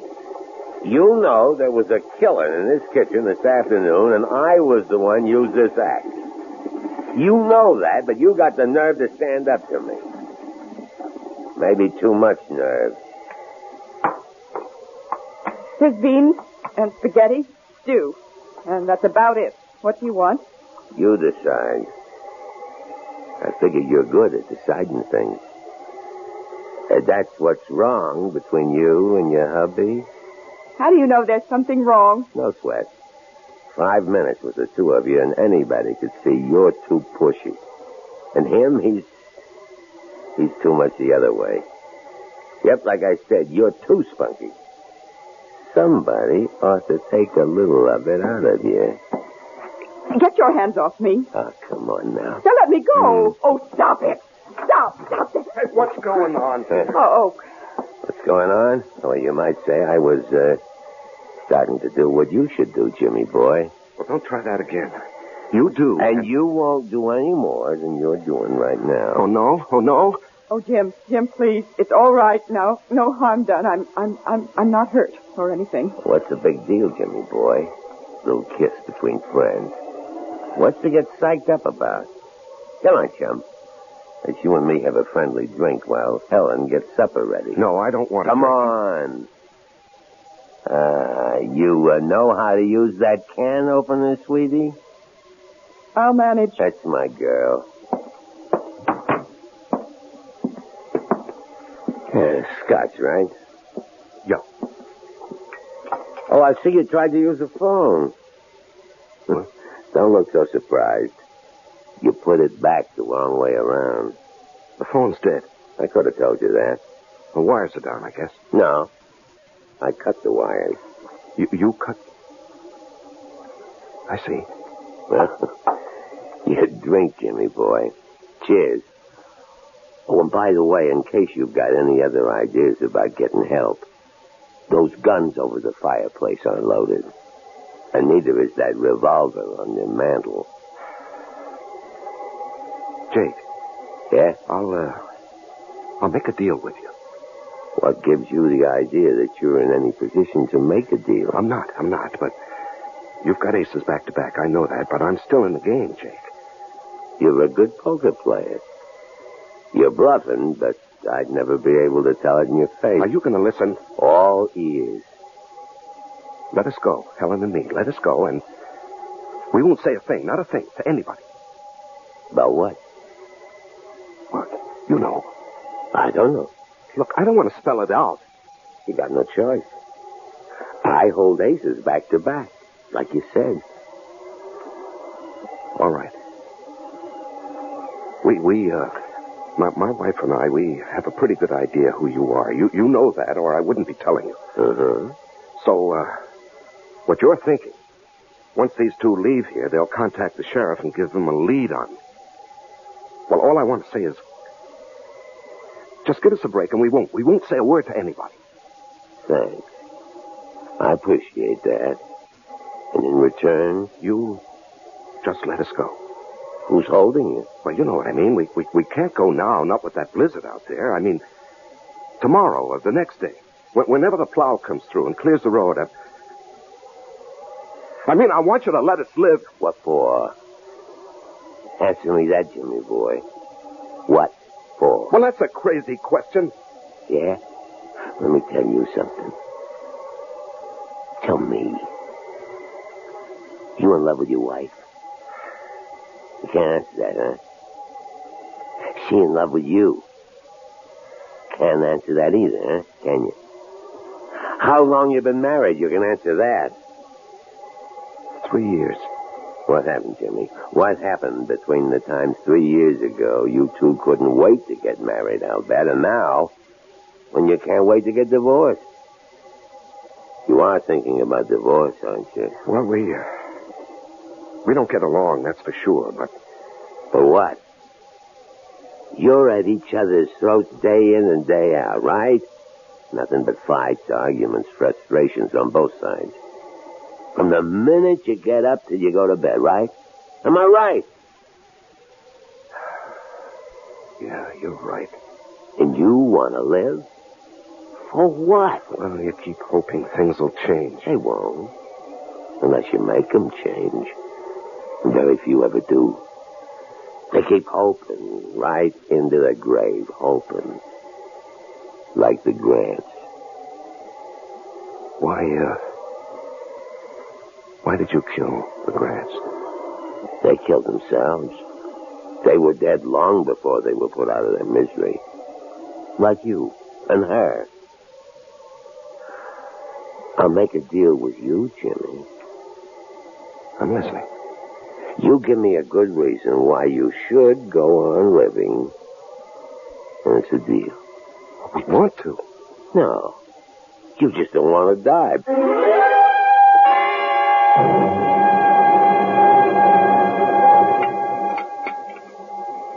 Now, it wasn't a bad meal, sweetie. You're real talented with a can opener. Thank you. Storm's getting worse. Yeah, we're really snowed in now. Drifts above the windowsills. Better build this fire up, and then I guess we'll hit the sack. Where do you want to sleep, sweetie? Come on now. You shouldn't have any trouble making up your mind. Oh, I haven't. I'll sleep with my husband, as usual. As usual? What kind of a crack is that? Now, cool it, Jimmy boy. Well, I won't have my wife insulted. I don't care how big you are, Jake, or how tough or cold-blooded. I won't have you insulted. Jim, now stop it. This is no time for gallantry. You're no match for him. He'd kill you. Besides, you took me the wrong way. All I meant was... Well, come on now, be honest. How long has it been since you two did sleep together as husband and wife? That's no business of yours. Long time, huh? Well, the minute I laid eyes on you, the way you acted toward each other, looked at each other, the way you talked, anybody could see you hated each other. We don't hate each other. You love each other? You see, that's what I mean. You two. You don't hate, you don't love. You don't nothing. And you ask me, that's a nutty way to live. So how about it, sweetie? How about what? There's a nice big double bed in that bedroom, and it's going to be a cold night. And me, I sure appreciate it. I warn you, Jake. Oh, Jim! I'll sleep out here on the couch. Come here, sweetie. What? Oh. Let old Jake see if he can change your mind. mind. Hey, now. Get what your are you hands off her. Come here. You dirty... Jim! Why, you little creep. Hit me, would you? Oh.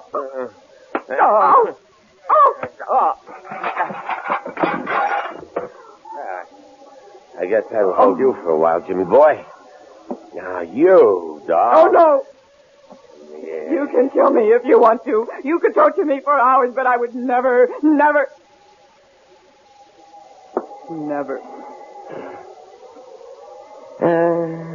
Suit yourself. Now I think about it. What would I want with you? Oh, when Jimmy boy comes to, tell him not to get any ideas in the night about escaping or overpowering me. He hasn't a chance. Jim? Jim? Oh, I'll be okay.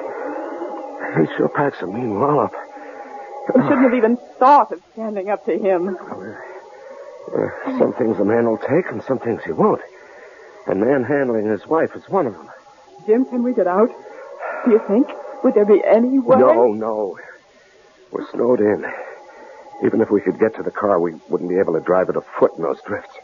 What about telephoning for help? Well, the phone's dead. He cut the wires. Oh. But don't you worry.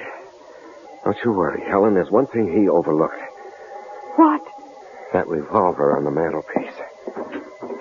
This. It's loaded? Not yet, but it's going to be. He made a big point about those guns over the mantel and this revolver having no bullets in them. I knew that without being told. Those guns were the first thing I went for when you two were in the kitchen. But if they're unloaded... Well, I nosed around. I couldn't find any ammunition for the guns on the wall, but I found these in that drawer. Do they fit? Looks as if they ought to. We'll soon find out.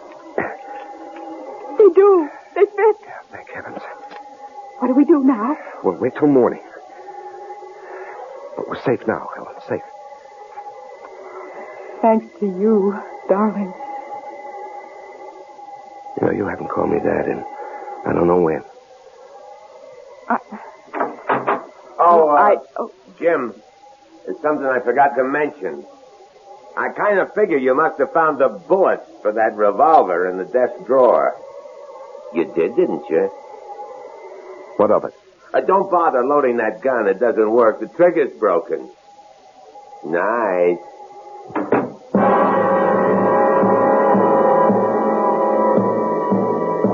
Helpless once again, Jim and Helen can only stare at each other as fear touches them with icy fingers. I'll be back shortly with Act 3.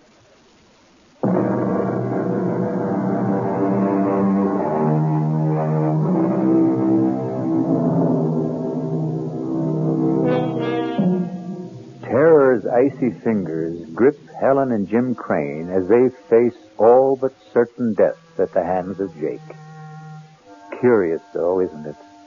Even strange that their fear, shared in common, brings them closer to each other than ever before in the 3 years of their marriage.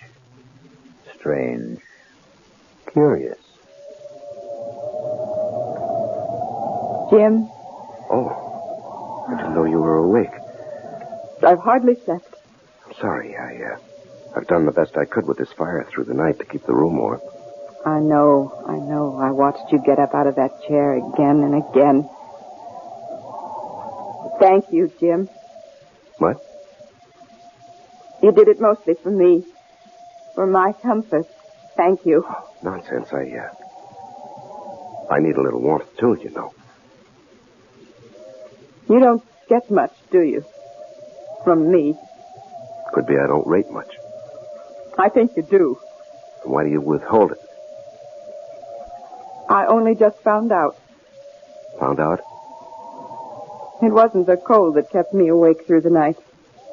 It was thinking about Jake and us. Yeah, well, we'll manage a way out of this. I don't know how, but we will. I wasn't thinking about that. I was thinking about something he said last night. He said, we don't hate each other, we don't love, we don't nothing. And then he said, you ask me, that's a nutty way to live. Well, it is, isn't it? If what he said was true about us, but it isn't. It is. Not for me. I did a lot of thinking, too. I love you, Helen. I always have. It's just that... Yes? I don't know. It seems I can't reach you anymore. Something happened to us along the way, and I can't figure out what it is.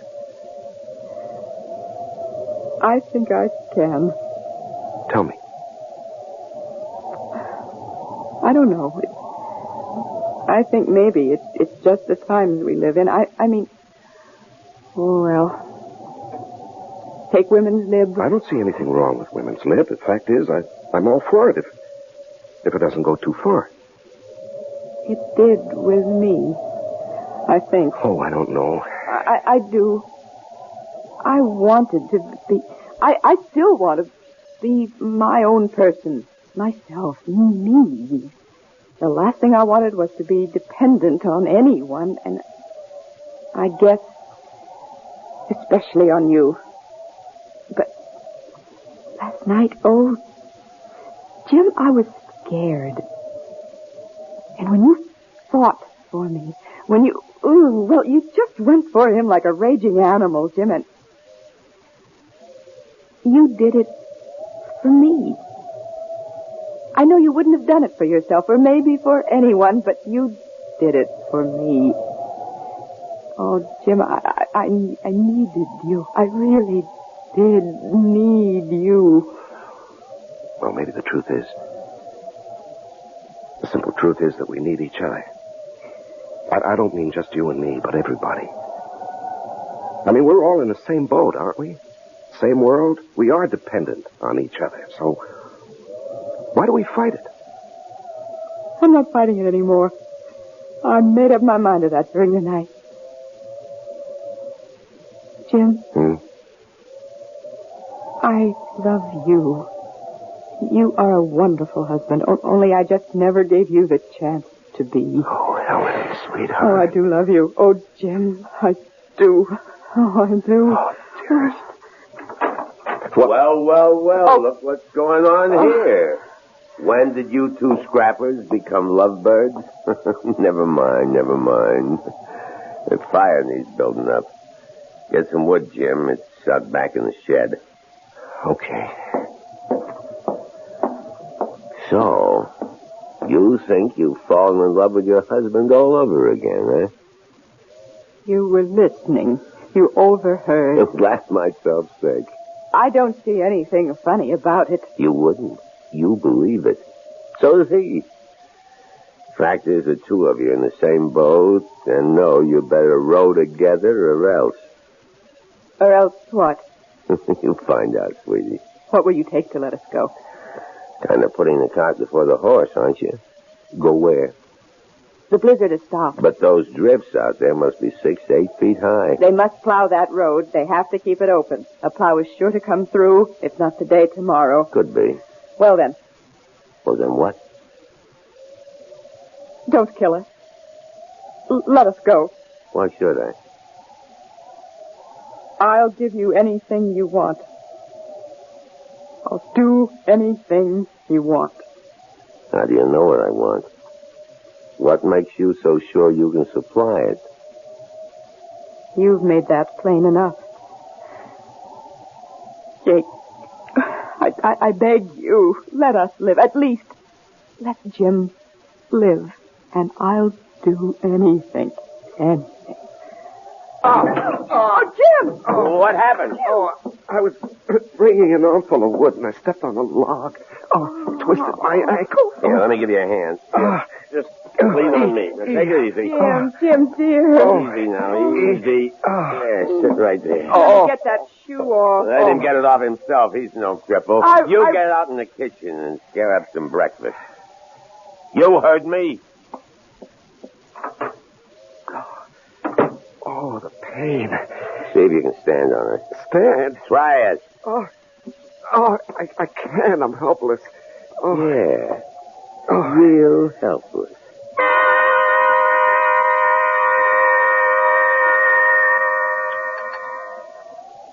Hey, you make a good cup of coffee, Doe.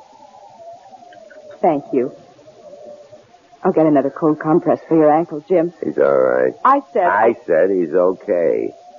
Let him worry about his ankle. You and me have some unfinished business. What is this? Helen, what is this? It's the only way. What only way? What are you talking about? Jim, I made a deal with him. A deal? I said I'd do anything if he'd let us go. Are you out of your mind? He's going to kill us. Now you know that. You're crazy. He'll get what he wants and then he'll kill us. No. Yes.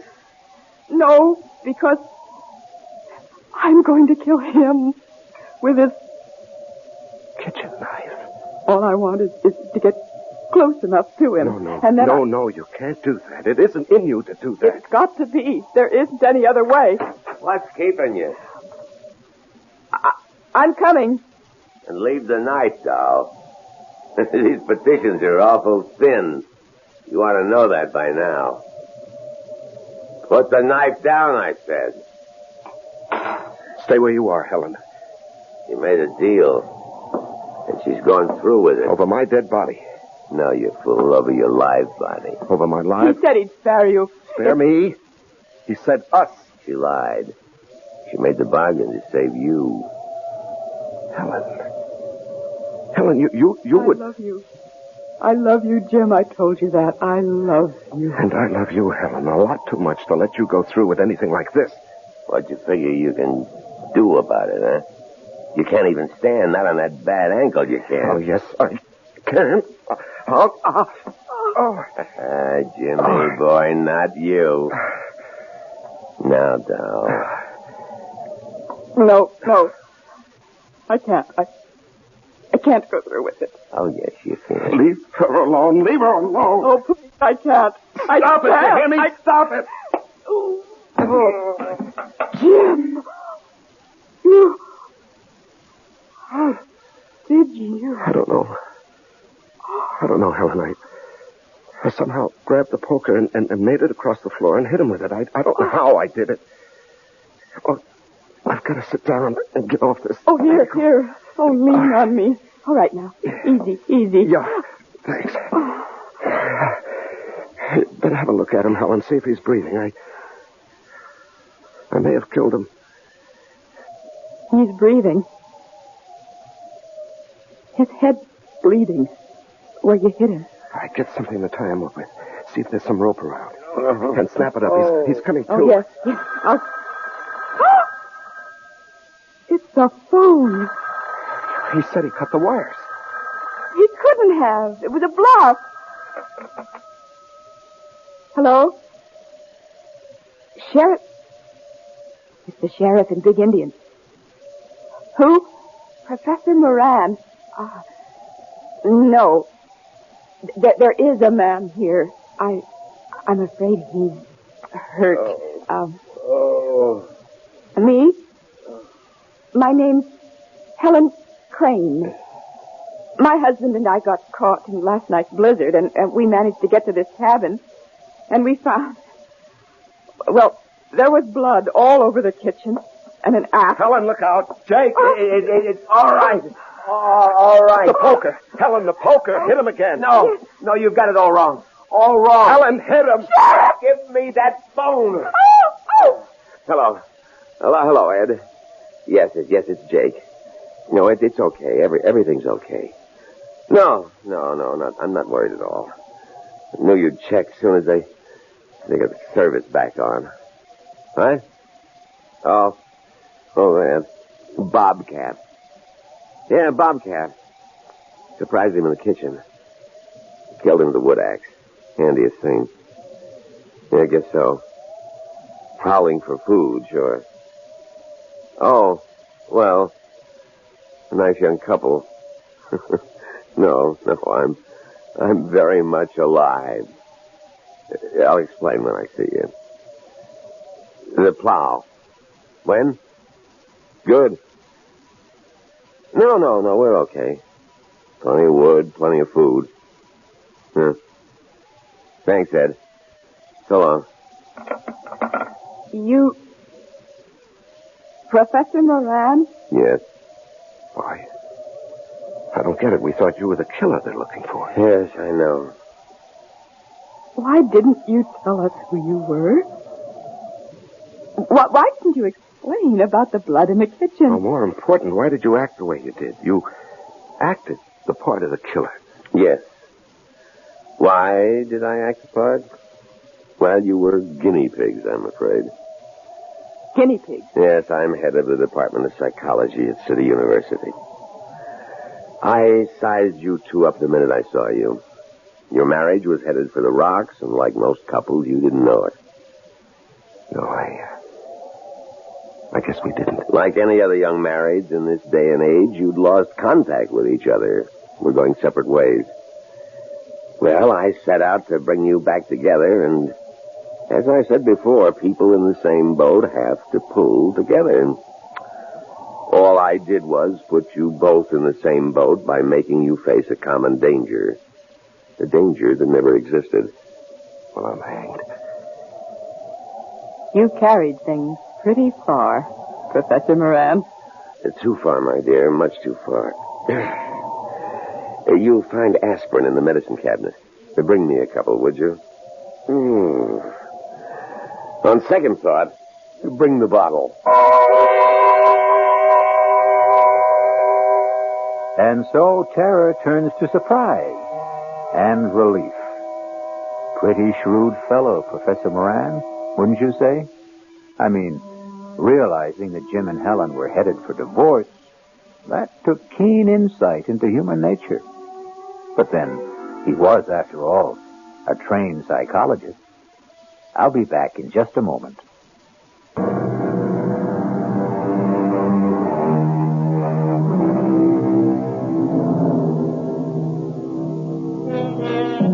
Marriage is two people in the same boat. A cliche, of course. But the very core of every cliche is truth. All is not gold that glitters. A stitch in time saves 9, and so on. I couldn't help thinking that all humanity is in the same boat. And what an infinitely better and happier world it would be if we all learned to pull together. Our cast included Lois Smith, Larry Haynes, and Leon Janney. The entire production was under the direction of Hyman Brown. This is E.G. Marshall inviting you to return to our Mystery Theater for another adventure in the macabre. Until next time, pleasant dreams.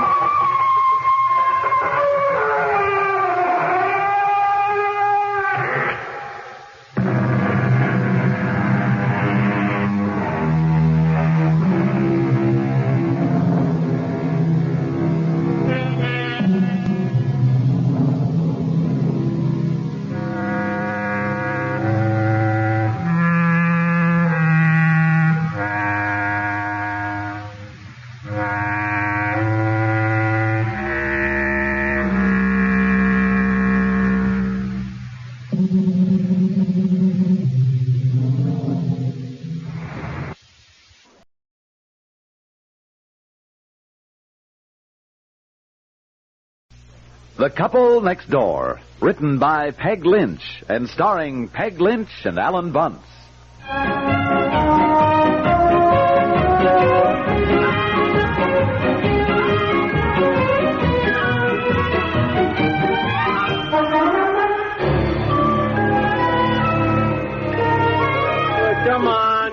Come on, Betsy, what is your mother doing up there? She's getting dressed, and she looks just beautiful. Well, if she doesn't step on it, there'll be no point in going to the party. I'm telling you, it'll be over before we get there. You look nice, too, Daddy. Oh, thank you. Doesn't he, Aunt Effie? Oh, I should say you look just handsome. Yeah, well, thanks very much. Frankly, I wish I weren't going out. I'd just as soon stay home and get to bed early. Oh, my, no, it's New Year's Eve. I wish I were going to a party. So do I. Well, we'll have fun together, Betsy. I made us some hot chocolate, and we'll... Oh, my goodness, I left the hot chocolate on the stove. Can I stay up until midnight, Daddy? No, darling, you're too little yet. You go to bed like a good girl. Can I wear my evening wrap, or is it too cold? No, you'll be all right. We'll be in the car. Look, hurry up, will you? Come on. I'm coming. Oh, Mommy, you look just beautiful. Thank you, Betsy. Dressed too tight? Well... Boy, you look like Marilyn Monroe. Well, I could hardly get the zipper up. I must have gained weight. This will certainly be one of my New Year's resolutions, go on a diet. Well, let's go. Where's Aunt Effie? She's in the kitchen. Honestly, I feel kind of guilty leaving her alone on New Year's Eve. I know. Maybe we shouldn't go. Look, she insisted that we accept the invitation. I know, but she's made all these little remarks about how she wishes she were going out on a party. And frankly, I think Myra should have asked her. She knew Aunt Effie was here. Think I should call Myra now and say something? Oh, no. Look, we're all ready to go. By the time Aunt Effie got dressed anyhow. I don't see how you can do that if Myra didn't ask her to begin with. No, I suppose not. Well, good night, Betsy. Have a good time. Oh, we will, darling. Give Mommy a kiss. Oh, my. Hey, look out there, Betsy. Don't muss Mommy's hair now. She's spent an hour. Mommy doesn't mind, does she? No, as long as I'm getting such a nice hug and kiss, huh? Oh, gracious. I love you. Oh, I love you, too, honey. Yeah, Aunt Effie, there you are. Now, look, Betsy can stay up a bit longer tonight, but what's the matter? One of the dogs seems to be sick. Our dog, Brownie? No, one of Eleanor's, the little one, Tippy. Oh, for Pete's sakes. Oh, well, we better look at him, dear, before we go. Come on.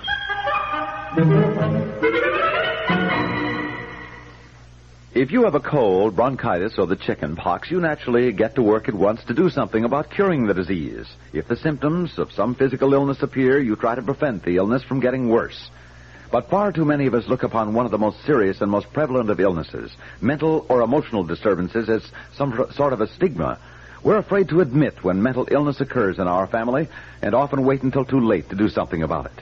But the rigors of modern living can bring on tensions in any of us, and these tensions can help develop into very serious mental disorders if something isn't done to alleviate them. A great deal of wonderful work is being accomplished in the prevention, treatment, and cure of mental illness.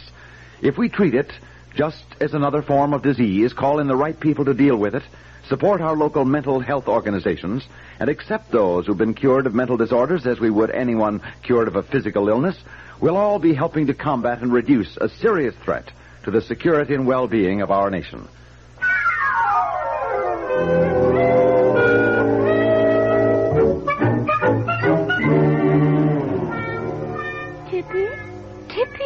Tippy, what's the matter, little fellow, huh? Well, I don't think there's anything wrong with that dog. Well, he is certainly not acting normal. You know what a lively little thing he is generally, and just to lie there like this so listlessly. Well, I came out the kitchen here. You know, I remembered a hot chocolate on the stove, and I suddenly looked down, and there was Tippy underneath the table. I called to him, and you know how he always jumps up. Well, he just kept lying there. Yes. Tippy, want a cookie? Tippy, want a cookie?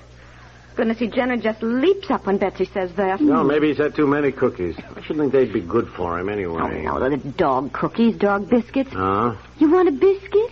Huh, Tippy? Do you? Oh, honey, there is something wrong with him. Shall I warm up some milk? Well, no, I'll do it, Aunt Effie. Oh, no, dear. You're all dressed up. You don't want to spill on that lovely dress. Honestly, what do you suppose is the matter with him? Maybe he's got a virus. Look, it's 8 o'clock at night. I think he's just sleepy. Get a dog biscuit out of the box, Betsy, and offer it to him. You know, we were due with the Pembertons at 8 o'clock. Do you want to just walk off and leave a sick dog? Well, for Pete's sake, he probably just ate something that doesn't agree with him. Lots of times Brownie acts that way. Next day he's fine. Here, Tippy. Here, want a dog biscuit? Tippy? Oh, no, he doesn't. He doesn't want it. Look at that. Now, that is not like him at all. Boy, last week we sat up half the night playing nursemaid to Eleanor's goldfish. Tropical fish. Well, all right, tropical goldfish. Fish, anyway, whatever they are. Well, 2 of them died. Ones we replaced them with aren't exactly the same, and Eleanor's going to be upset about that. I certainly don't want anything to happen to one of her dogs while she's away. Well, I don't either, but... Boy, you know, I still think it's a lot of nerve to dump all your pets on somebody to take care of. And the Bidens were only going to be gone a week, you know. They've been gone 2 weeks already, having themselves a fine time in Florida while we worry about their fish and their dogs and their parakeets. Little Tippy. Well, the parakeets are all right, thank goodness. There. I think this milk is warm enough. It shouldn't be too warm. Here, Tippy, you want some milk?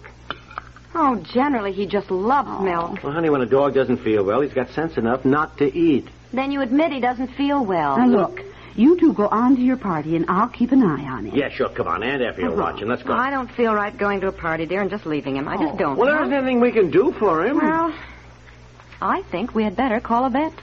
Call a vet on New Year's Eve? Well, the dog doesn't know it's New Year's Eve. He didn't pick this time not to feel well. Besides, now that I think back, it seems to me he hasn't been quite as lively as usual the past 2 or 3 days, but I just didn't pay any attention. He didn't eat his dinner yesterday. He didn't? Well, it was gone. Brownie ate it. Well, for Pete's sake, maybe our dog's been gobbling up Tippy's food, and Tippy's just weak from hunger. Did Brownie push him away? No, Tippy just looked at his food and walked away, and so Brownie ate it. Well, I'll call Myra and tell her that we're going to be late, and then we'll call a vet. Now, where did I put Eleanor's list of instructions? She wrote down which doctor their dogs have. Oh. You call Myra while I look up the vet.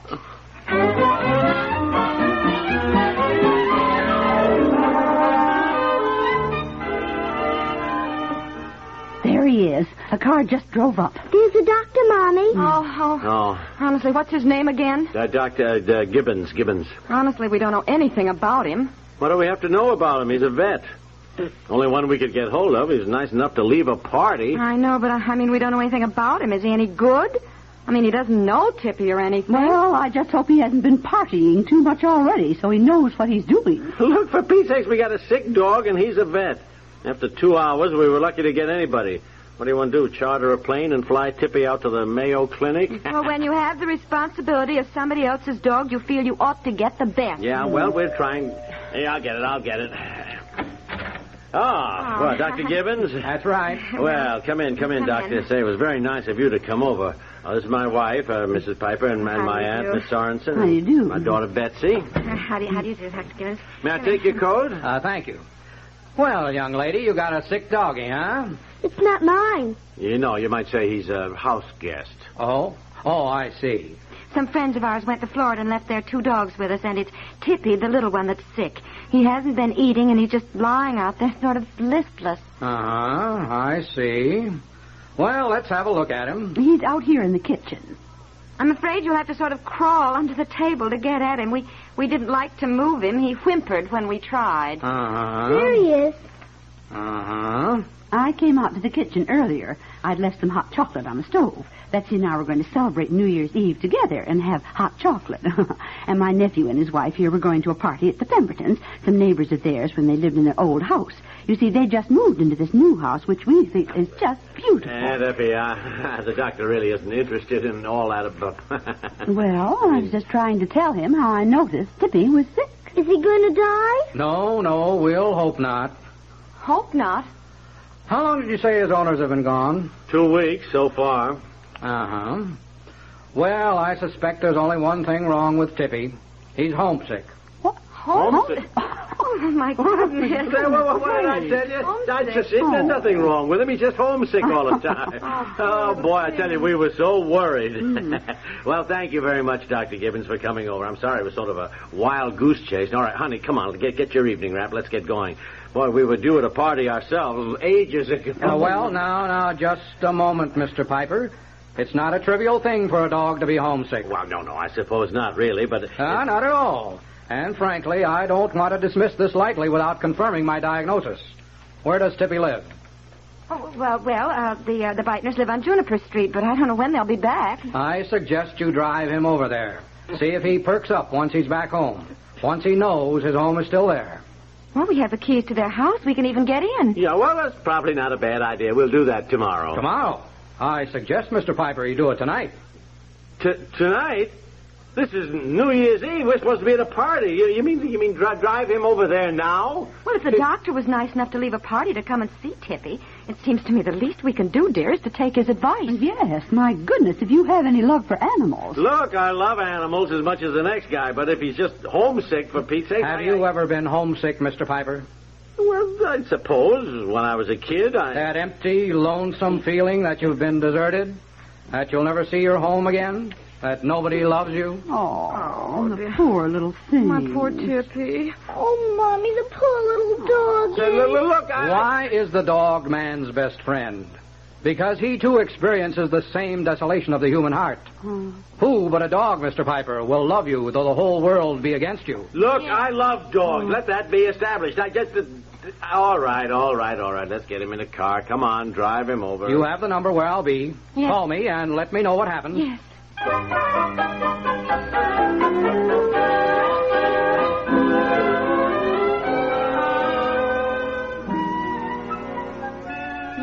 Yes. Well, could you call Dr. Gibbons to the phone, please?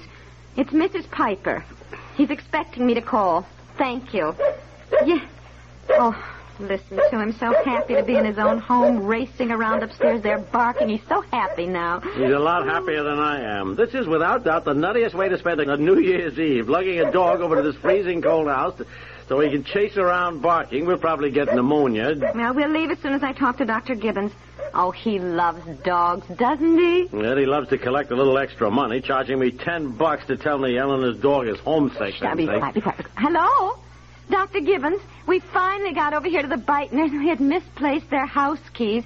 But as soon as we got here, Tippy went wild with happiness. So he's barking at us. Uh-huh. You do what? Tippy? Uh-huh. Come on down, boy. Come on. We gotta get back now. Come on. Come on, boy. Turn on the radio. Dr. Gibbons says it's almost midnight. Oh, for Pete's sake, midnight? Yes. Yes, but I'll ask him, Dr. Gibbons. He wonders if we could stay overnight here. What do you think?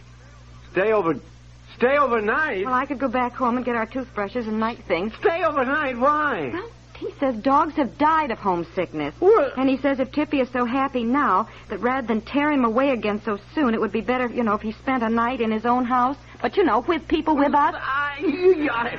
Turn the radio up, darling. Well, what do you say? I can think of a lot of things to say, but I'm only going to say one of them. Happy New Year, sweetheart. Happy New Year. Happy New Year, dear. Turn up the thermostat.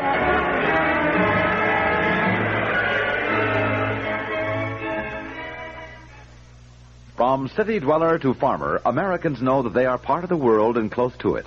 And the more they can find out about it, the better. That's why the broadcasts of Edward R. Murrow and Lowell Thomas are so popular. Each of these internationally known newsmen has a wide background in the history, the politics, the economics on which current events are built. Whether you're interested in high-level affairs of state abroad, economic developments here at home, or the latest advances of science, you'll find them presented clearly and understandably by Murrow and Thomas. If you're not already addicted to the news as CBS Radio presents it nightly, start this week to follow the broadcasts of Edward R. Murrow and Lowell Thomas.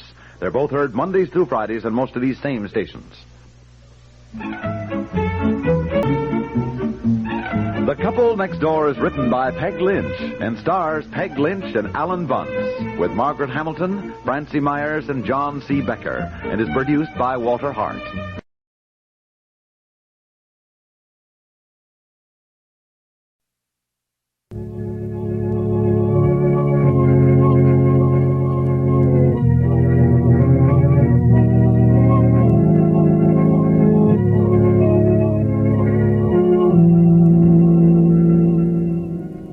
The National Broadcasting Company brings you the unique narrative dramas of Nelson Olmsted, who invites you to enjoy with him the brilliant entertainment in the world's greatest short stories.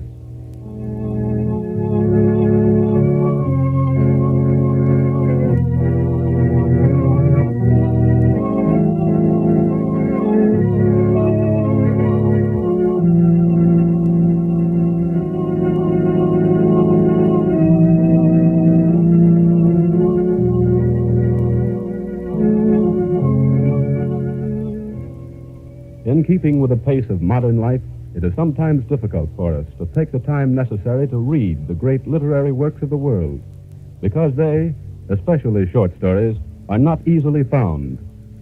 Nelson Olmsted brings you these stories, interpreting the intense drama so well caught by the pen of the capable author. Here is another of the world's greatest short stories, and Nelson Olmsted. The human mind reacts peculiarly under great stress, especially when overcome with fear.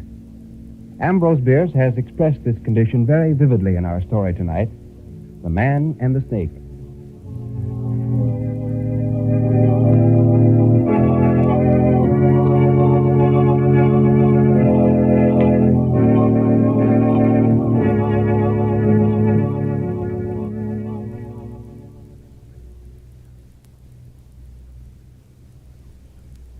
At ease upon a sofa in gown and slippers, Harker Brayton smiled as he read from Moyester's Marvels of Science. It was an ancient book with its archaic English, which stated, "It is a veritable report, and attested of so many, that there now be of wise and learned none to gainsay it, that ye serpent, his eyes, hath a magnetic property, that whoso falleth into its suasion is drawn forward in despite of his will, and perisheth miserable by ye creature his bite." Brayton smiled again as he thought, the only marvel in the matter is that the wise and learned in Moyester's day should have believed such nonsense as is rejected by most of even the ignorant in ours. A train of reflection followed, for Brayton was a man of thought, and he unconsciously lowered his book without altering the direction of his eyes. As soon as the volume had gone below the line of sight, something in an obscure corner of the room recalled his attention to his surroundings. What he saw in the shadow under his bed were two small points of light, apparently about an inch apart. They might have been reflections of the gas jet above him in metal nail heads. He gave them but little thought and resumed his reading. A later something, some impulse, which it did not occur to him to analyze, impelled him to lower the book again and seek for what he saw before. The points of light were still there. They seemed to have become brighter than before, shining with a greenish luster, which he had not at first observed. He thought, too, that they might have moved a trifle, or somewhat nearer. They were still too much in the shadow, however, to reveal their nature and origin to an indolent attention, and he resumed his reading. Suddenly, something in the text suggested a thought which made him start and drop the book for the third time to the side of the sofa, whence, escaping from his hand, it fell sprawling to the floor, back upward. Brayton, half risen, was staring intently into the obscurity beneath the bed, where the points of light shone with, it seemed to him, an added fire. His attention was now fully aroused, his gaze eager and imperative. It disclosed, almost directly beneath the foot of the rail of the bed, the coils of a large serpent. The points of light were its eyes. Its horrible head, thrust flatly forth from the innermost coil and resting on the outermost, was directly straight toward him, the definition of the wide, brutal jaw and the idiot-like forehead serving to show the direction of its malevolent gaze. The eyes were no longer merely luminous points. They looked into his own with a meaning, a malign significance. A snake in a bedroom of a modern city dwelling of the better sort is happily not so common a phenomenon as to make explanation altogether needless. Parker Brayton, a bachelor of 35, a scholar, idler, and something of an athlete, rich and popular and of sound health, had returned to San Francisco from all manner of remote and unfamiliar countries. He had gladly accepted the hospitality of his friend, Dr. Druring, the distinguished scientist whose studies were centered around the lower forms of life. His scientific sympathies, in fact, were distinctly reptilian. He loved nature's vulgarians and described himself as the Zola of zoology. His wife and daughters, not having the advantage to share his enlightened curiosity regarding the works and ways of our ill-starred fellow creatures, were, with needless austerity, excluded from the wing of the house called the snakery.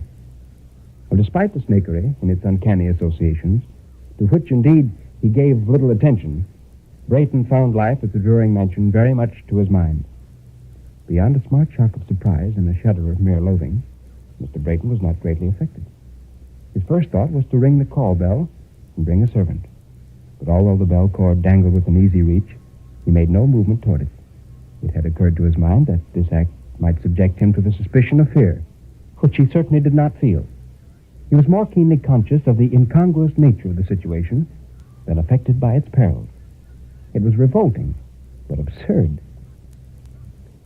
Brayton rose to his feet and prepared to back softly away from the snake without disturbing it if possible, and through the door. People retire so from the presence of the great, for greatness is power, and power is a menace. He knew that he could walk backward without obstruction and find the door without error. Should the monster follow, the taste which had plastered the walls with paintings had consistently supplied a rack of murderous oriental weapons from which he could snatch one to suit the occasion. In the meantime, the snake's eyes burned with a more pitiless malevolence than ever. Brayton lifted his right foot free of the floor to step backward. That moment, he felt a strong aversion to doing so. He lifted the foot a little higher by slightly bending the knee and thrust it sharply to the floor, an inch in front of the other. He could not think how that occurred. A trial with the left foot had the same result. It was again in advance of the right. The man had an ashy pallor. Again he took a step forward, and another, causing his hand to knock the chair over with a crash. The man groaned. The snake made neither sound nor motion, but its eyes were two dazzling suns. The reptile itself was fully concealed by them. They gave off enlarging rings of rich and vivid colors, which at their greatest expansion successively vanished like soap bubbles. They seemed to approach his very face, and anon were an immeasurable distance away. He heard something somewhere, the continual throbbing of a great drum, with desultory bursts of far music, inconceivably sweet, like the tones of an Aeolian harp. He knew it was the sunrise melody of Memnon's statue, and thought he stood at the Nile-side reeds, hearing with exalted sense that immortal anthem through the silence of the centuries. The music ceased. Rather, it became by insensible degrees the distant roll of a retreating thunderstorm. A landscape, glittering with sun and rain, stretched before him, arched with a vivid rainbow, framing in its giant curve 100 visible cities. In the middle distance, a vast serpent wearing a crown reared its head out of its voluminous convolutions and looked at him with his dead mother's eyes. Suddenly, this enchanting landscape vanished in a blank. Something struck him hard upon the face and breast. He had fallen to the floor. The blood ran from his broken nose and his bruised lips, and for a moment he was dazed and stunned, and lay with his closed eyes, his face against the door. In a few moments he had recovered, and then realized that his fall, by withdrawing his eyes, had broken the spell which held him. He felt that now, by keeping his gaze averted, he would be able to retreat. But the thought of that serpent within a few feet of his head, yet unseen, perhaps in the very act of springing upon him and throwing its coils about his throat, was too horrible. He lifted his head and stared again into those baleful eyes, and was again in bondage. Now ensued a fearful scene. The man prone upon the floor within a yard of his enemy raised the upper part of his body upon his elbows, his head thrown back, his legs extended to their full length. His face was white between its gouts of blood. His eyes were strained open to their uttermost expansion. There was froth upon his lips. It dropped off in flakes, Strong convulsions ran through his body, making almost serpentine undulations. He bent himself at the waist, shifting his legs from side to side, and every movement left him a little nearer to the snake. He thrust his hands forward to brace himself back, and yet constantly advanced upon his elbows. Dr. Druring and his wife were at this moment in the library. Their conversation was interrupted by a mighty cry which rang through the silent house like the voice of a demon shouting in a tomb. Again and yet again it sounded, with terrible distinctness. They rang to their feet, the man confused, the lady pale and speechless with fright. Almost before the echoes of the last cry had died away, the doctor was out of the room, springing up the staircase 2 steps at a time. In the corridor, in front of Brayton's chamber, he met some servants who had come down from the upper floor. Together they rushed at the door without knocking. It was unfastened and gave way. Brayton lay upon his stomach on the floor, dead. His head and arms were partly concealed under the footrail of the bed. They pulled the body away, turning it upon the back. The face was daubed with blood and froth. The eyes were wide open, staring. A dreadful sight. Yes, he died in a fit, said the scientist, bending his knee and placing his hand upon the heart. And while in that position, he happened to glance under the bed. Good Lord, how did this thing get in here? He reached under the bed, pulled out the snake, and flung it, still coiled, to the center of the room, whence, with a harsh shuffling sound, it slid across the polished floor until stopped by the wall, where it lay without motion. It was a stopped snake. Its eyes were 2 shoe buttons.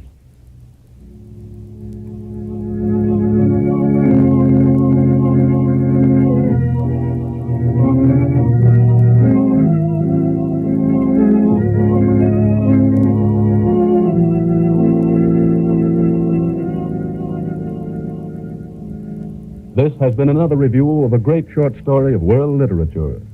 And now, here is Nelson Armstead with some closing comments. Ladies and gentlemen, our story tonight, The Man and the Snake, was written by that very vivid American journalist and author, Ambrose Bierce, and is my idea of a very clever psychological study, brilliantly written.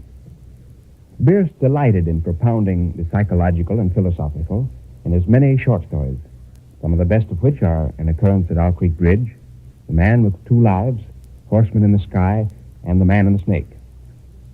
In this narrative review tonight, Bierce points to the psychology of suggestion on the human mind. Harker Brayton scoffed as he read the ancient theory of the hypnotic power of a snake.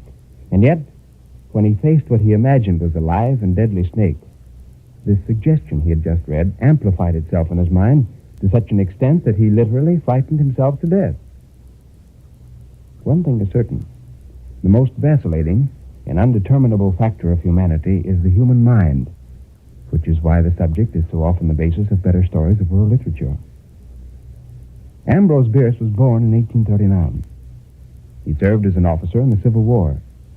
In 1914, he joined Pancho Villa in Mexico and has never been heard from since. Just how or when he died, no one knows. It has been only recently that readers have discovered his masterful writing, so to speak. There's been a very slow but definite Bierce revival among all who admire highly finished fictional studies. Tomorrow night, the story up for review is Rappaccini's Daughter by Nathaniel Hawthorne. This is an unusual narrative about a beautiful young lady who was nurtured from birth unpoisoned, so that her very breath was deadly. Until tomorrow night, good night and good reading.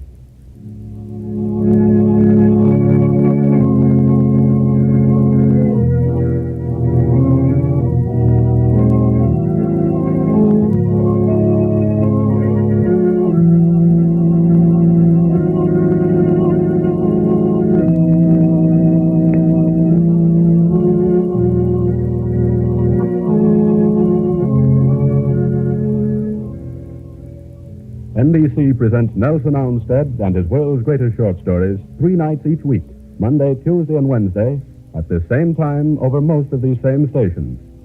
Rappaccini's Daughter by Nathaniel Hawthorne is scheduled for tomorrow night, and we hope you'll be with us.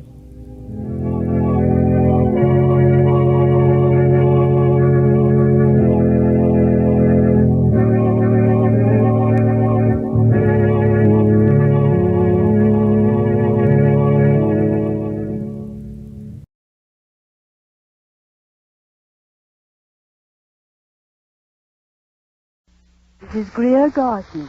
And Basil Rathbone.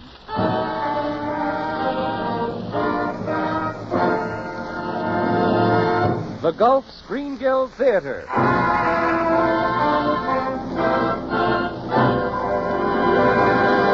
Presenting the story, Goodbye, Mr. Chips. And here is your host, the director of the Star's own theater, Roger Pryor.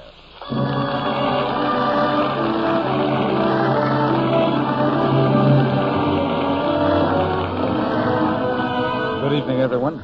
Your neighborhood Good Gulf dealer and the Gulf Oil Companies welcome you again to the Gulf Screen Guild Theater. Tonight, it pleases me more than I can tell you to present here one of the most beautiful stories of all time, James Hilton's Goodbye, Mr. Chips, starring Basil Rathbone and that beloved Mrs. Chips, Greer Garson. Speaking for myself, Roger, it pleases me more than I can tell you to be here, and I am delighted that Basil Rathbone is to play Mr. Chips. I think when our story is finished tonight, you will all agree that he has given one of the finest radio performances of this or any year. Thank you, Greer. Ladies and gentlemen, in just a moment, our curtain will rise on the Gulf Screen Guild Theater presentation of Goodbye, Mr. Chips. Meanwhile, Bud Easton wants to remind you of something. All right, Bud?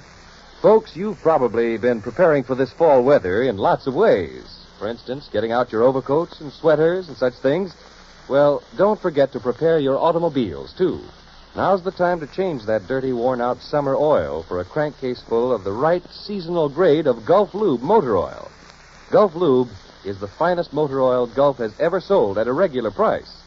It's refined by the exclusive Multisol process.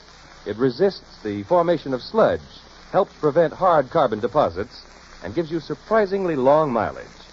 And, folks, when you change to Gulf Lube motor oil, here's something else it will pay you to do at the same time. Protect the wearing points in the chassis and running gear of your car with Gulflex registered lubrication, the newest and most scientific lubrication in the market today. Yes, let the Gulf man protect your car in these two ways, with Gulflex registered lubrication and Gulf Lube motor oil. Right you are, Bud. And now Oscar Bradley's music opens our story tonight, and you'll hear Basil Rathbone and Greer Garson in Goodbye, Mr. Chips.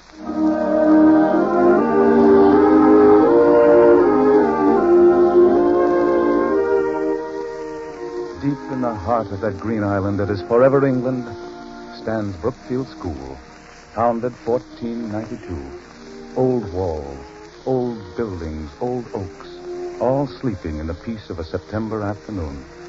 And sleeping, too, in the bedroom of a house on the historic quadrangle is an old, old man. There's nothing remarkable about him. He owns no shining medals for valor. He's accumulated no great wealth.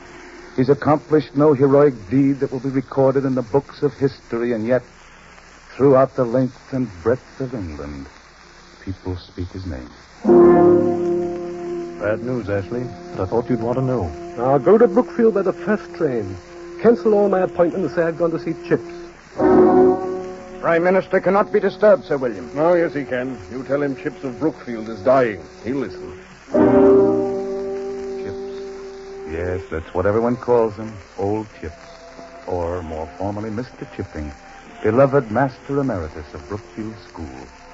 The white head turns on the pillow, and Chips smiles in his sleep. Of what is he dreaming?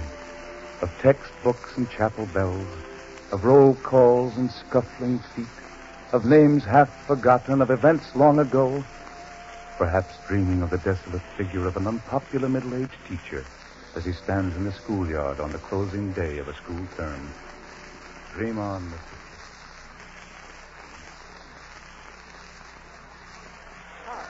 Lincoln, Trevor, Turner, Webb, Wentworth. Lyle. Very well. Class is dismissed. Incidentally, I want to wish you all Say, isn't it wonderful? No more Latin, no more Greek. I'm going to burn all my books and swim till I go thin. Oh, well. Herr Chipping, wait. What? Oh, hello, Max. Chipping, look. Just see what I have here. A cake. Where did you get it? A present to the professor from my German class. It's a beauty, no? Yes, indeed, Max. What did you get from your class? I? Oh, nothing. Oh. Well, I'm glad the summer's here. I will miss the young devils, though. Where do you go for your holiday? Oh, Harrogate as usual. Harrogate? Yes, I've been going there for 19 summers. Ever since I came here to teach at Brookfield. It's quiet and it's convenient and economical. But Harrogate is a resort for romantic old ladies. Oh, now really, Max. Look here, why don't you come with me, huh? With you? Yeah, I'm taking a walking trip through the Alps, over the Tyrol into my country, Austria. Oh, no. It's very kind of you, Max, but really it's quite out of the question, quite impossible. Oh, Mr. Chippin. Yes, Jenks? The headmaster's compliments, and he'd like to see you in his study right away. Oh, thank you, Jenks. I hope it's good news, sir. Thank you. Excuse me, will you, Max? This may be something very important to me. I can guess what it is. You are going to be promoted to housemaster for next term. I think so. I hope so. Of course you are. Congratulations. And now you must take this trip with me to the Tyrol to celebrate. No. As a housemaster, that wouldn't be quite well. It wouldn't be quite dignified. And I must think of that, because, well, I'd better not keep Chatterton waiting. Now, don't be nervous. Look him straight in the eye. Oh, I shall indeed. Goodbye, Max. Auf Wiedersehen. A housemaster. Think of that. A housemaster at Brookfield.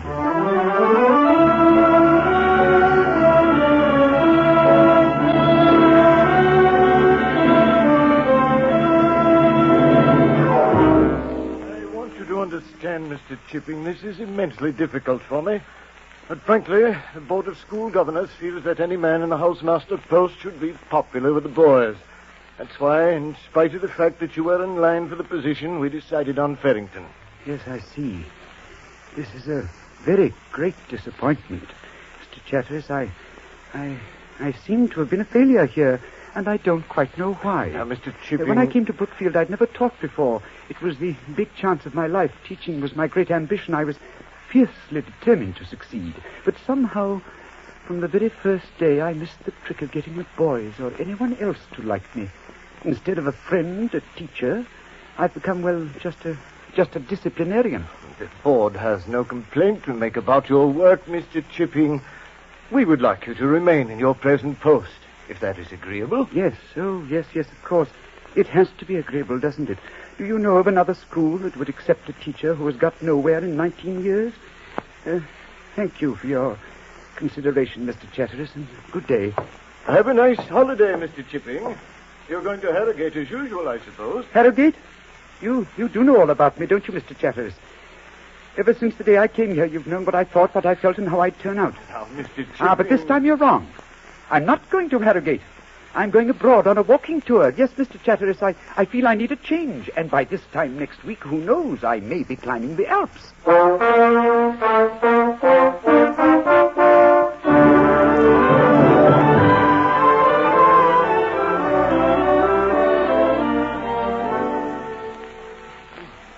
Confound it.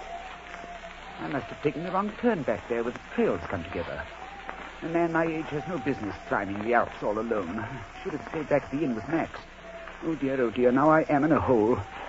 Fog as thick as pea soup. It's getting dark and... Oh, it's infernally cold. Oh, dear. The safest thing to do is to stay here and not move until Max or someone comes after me. Hello?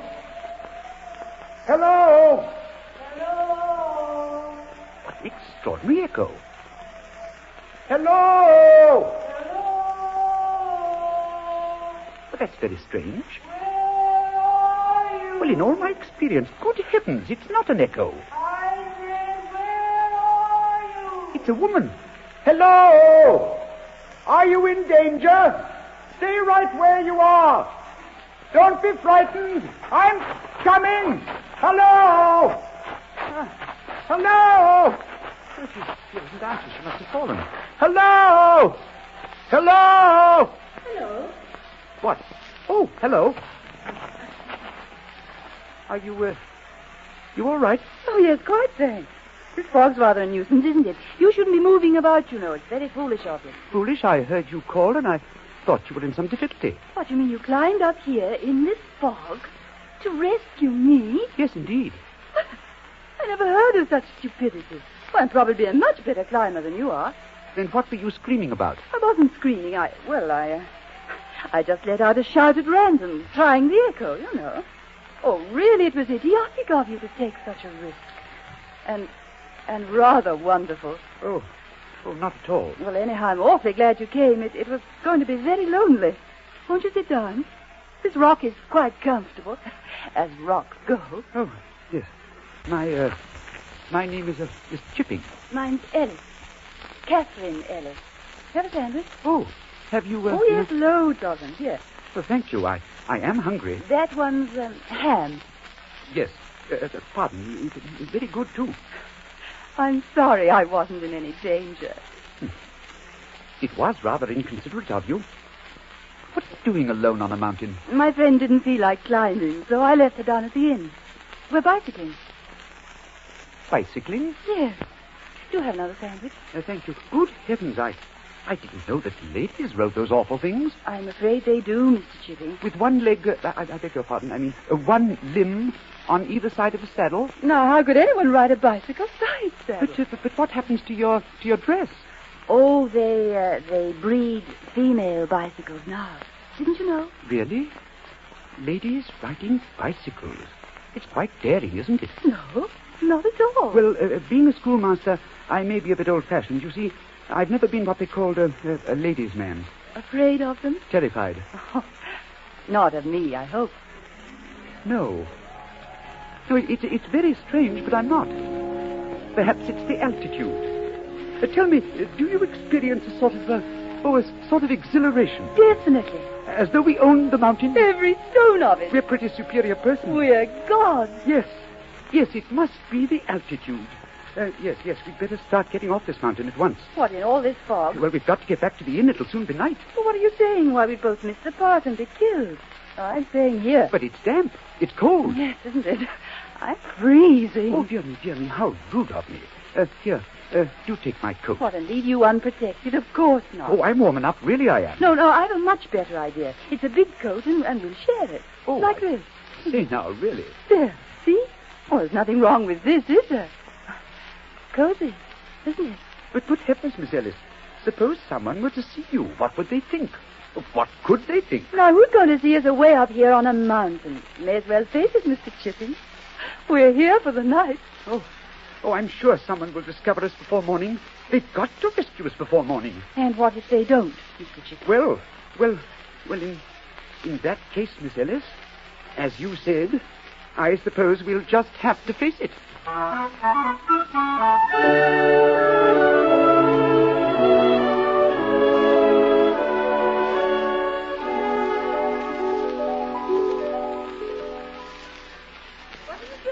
Balcony, Catherine?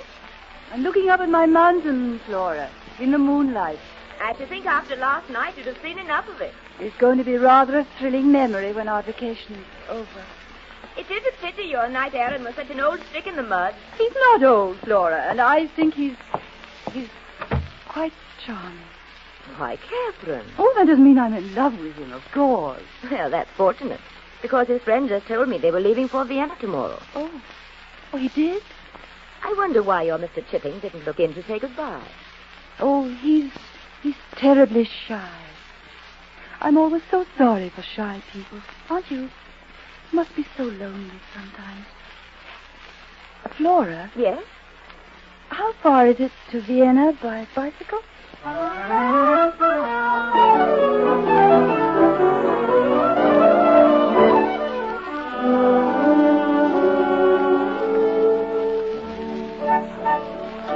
Isn't it the most amazing coincidence our meeting in Vienna, Mr. Chipping?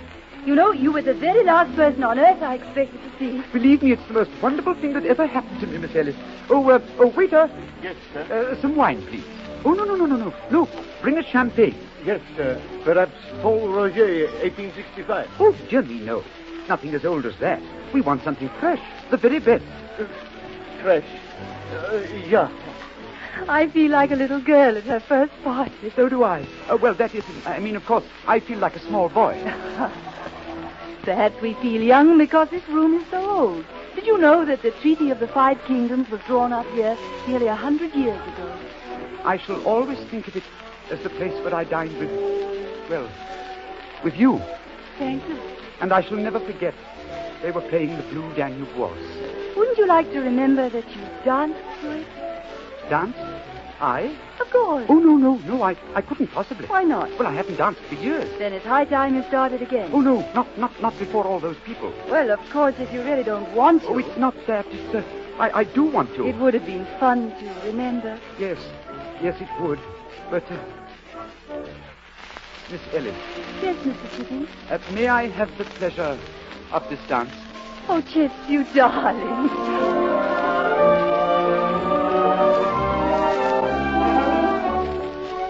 You see, you haven't forgotten. Why, you've done beautifully. Thank you.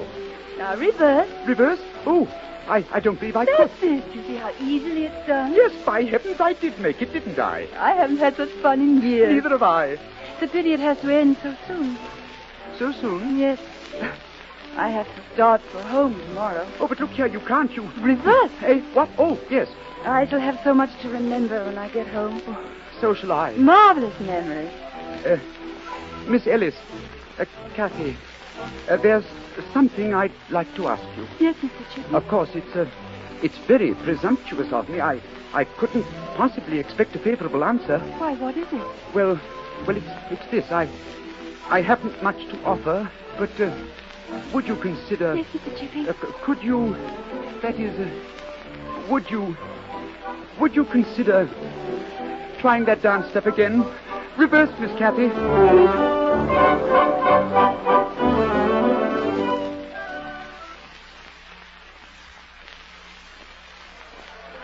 Alle einsteigen, fertig, Rampart, der Zug ist Augsburg and Punkten am Rechte. The train's about ready to start, Kathy. What time do you get to London? Oh, dear me, yes, of course, I asked that before, didn't I? Yes. Oh, isn't saying goodbye awful? Yes, isn't it? I mean, it's so... Yes, that's exactly what it is. There, the train's starting to move. Jump on, Kathy. Oh, yes. Goodbye, Mr. Chip. And when you're remembering, please remember me with this. Goodbye. Miss Ellis! Kathy, wait! Kathy, do you hear me? Yes, but don't fall under the train. You just kissed me, you know. I know, what is dreadful. But look here, you'll have to marry me now. Oh, do you want me? Oh, frightfully, do you? Dreadfully. Goodbye, Chip, darling. Goodbye. Kathy, wait. I'll meet you in London. Wait for me.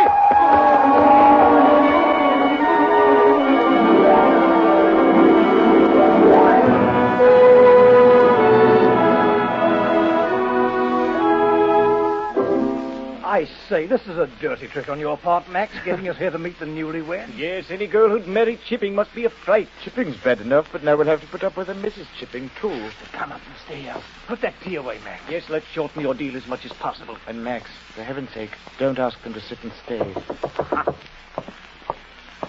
Come in, Chipping. Oh, hello, everyone. You can only stay a moment, Max. Come in, Kathy. Thank you. These are my colleagues, my dear. How do you do? Oh, it's so nice to meet you all. And just a little terrifying. Chip told me how distinguished you all are. Chip? Oh, Kathy, really. Just a nickname she's given me, fellows. I would, Chips. Why didn't we think of that? Please sit down, Mrs. Yes, please, here's a chair. Sit here, Chips, old man. It's good to see you again. Oh, Max, for heaven's sake, where are your manners? Aren't you going to give the Chipping some tea?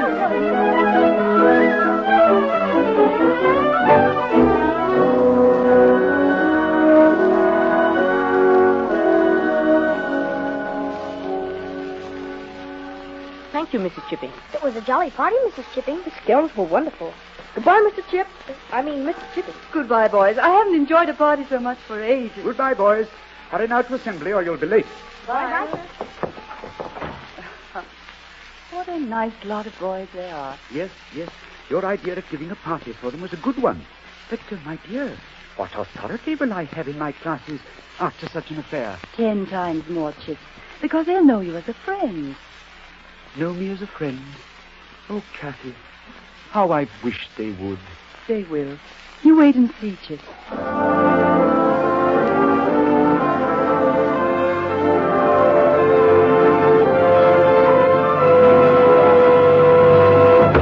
Kathy, where are you? Oh, the most glorious news. Wilkinson is leaving, and I've been advanced to housemaster.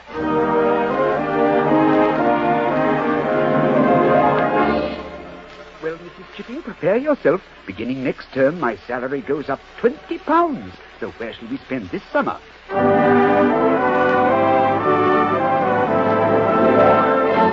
What's that Wonderful news, Chips. Thanks, old man. I wanted you to be the first to know. Of course, I hope it will be a boy. So do we. Both Kathy and I would like him to go to Brookfield, you know.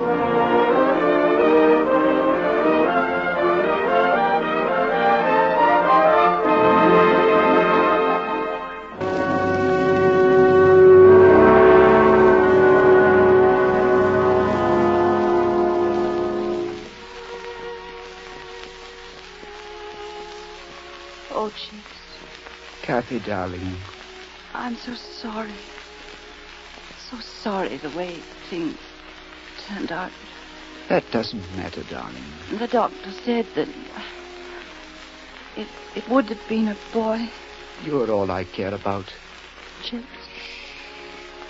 You mustn't talk. I'm going away. Aren't I? No, of course not, Kathy.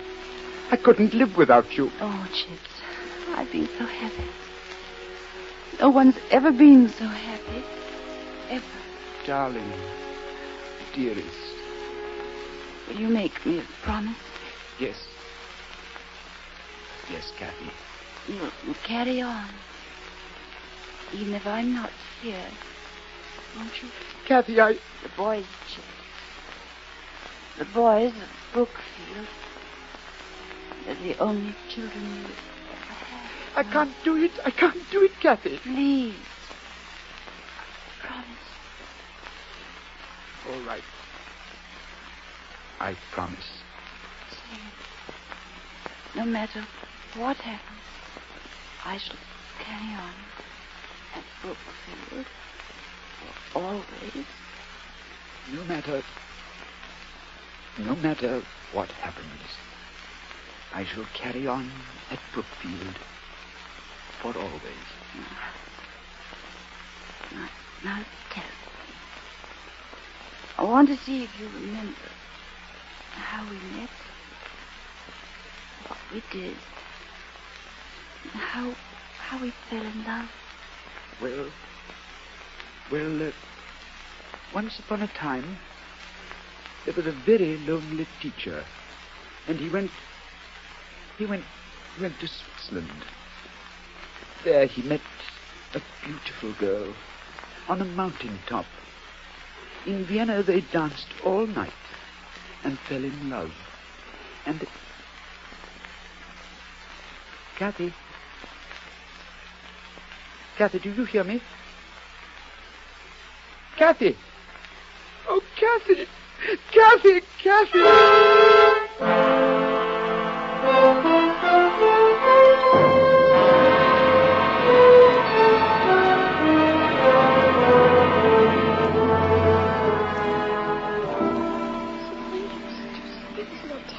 Will please come to order. Did you hear? Mrs. Chips is dead.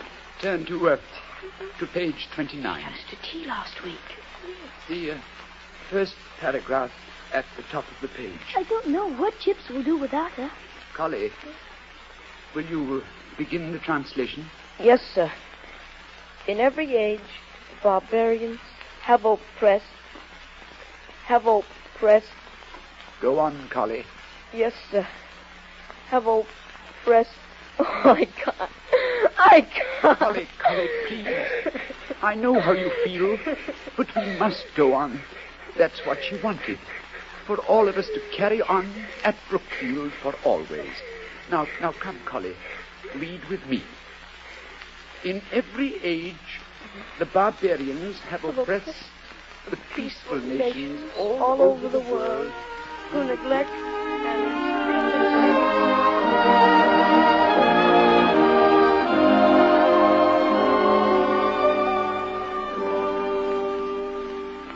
and Chips went on through the years as he had promised.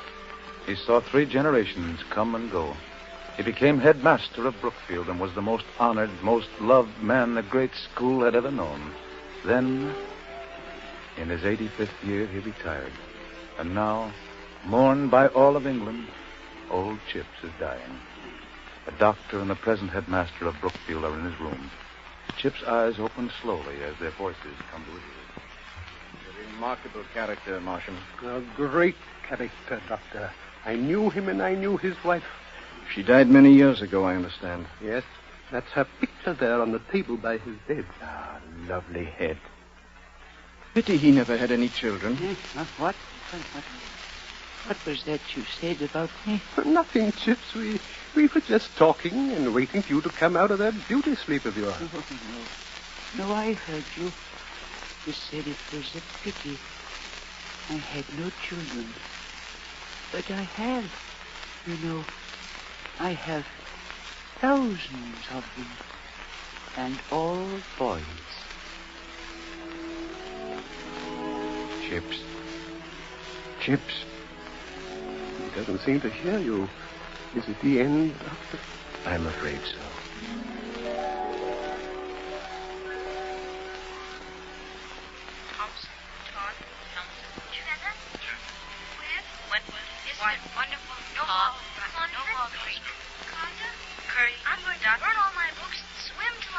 I've kept my promise, Kathy. I've carried on, my dear. I've carried on, Kathy. Oh, it's been such a long time without you, Kathy. Such a long, long time. The job's finished, Kathy. It's done. Goodbye, Mr. Chips. Goodbye, Mr. Chips. Goodbye, Mr. Chips. Goodbye, Mr. Chips. Goodbye, Mr. Chips. Goodbye, Mr. Chips. Goodbye, Mr. Chips. Goodbye, Mr. Chips.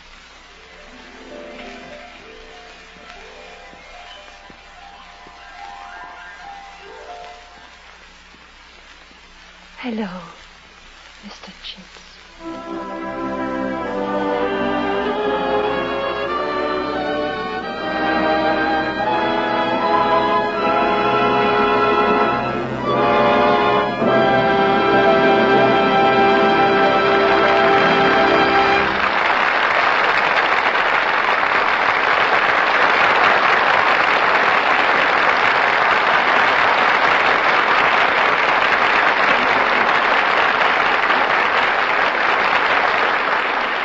So our Gulf curtain falls on the conclusion of Goodbye, Mr. Chips, which was written for radio by Charles Tazwell and Hector Chevenix.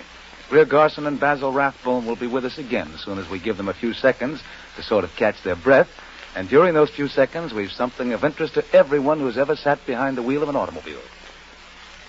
You know, friends, a doctor can tell a lot about a patient's condition just by having him take a little exercise, then getting out a stethoscope and listening. Well, in much the same way, you can tell a lot about your car just by accelerating suddenly or driving up a steep hill and listening to the engine. For if you hear a knocking, pinging sound, that's a sign your car is wasting gas and wasting power. And it may also mean some expensive repair bills. So better fill up with Gulf No-Knox gasoline.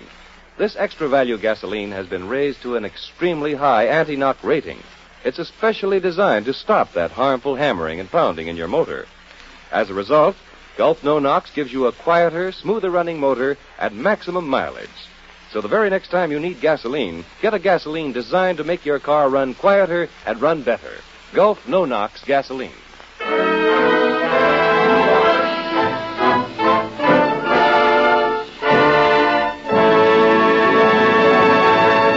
Basil, I want to tell you that your performance was all that Greer said it was going to be. Thank you. And as for you, Greer, your interpretation of Mrs. Chips, both on the screen and on our program tonight, will always constitute one of the really fine performances of our time. Thank you, Roger. That's sweet of you. What's your dramatic treat for next week, Roger? We're going to do that delightful comedy melodrama hit of stage and screen, The Amazing Dr. Clitterhouse. Oh, that's wonderful. I hope you'll have Eddie Robinson starring in it. You can bet on that, Greer. We'll not only have Edward G. Robinson playing Dr. Clitterhouse, the scientist who became a crook, but in addition, we'll also have Humphrey Bogart and Marcia Hunt.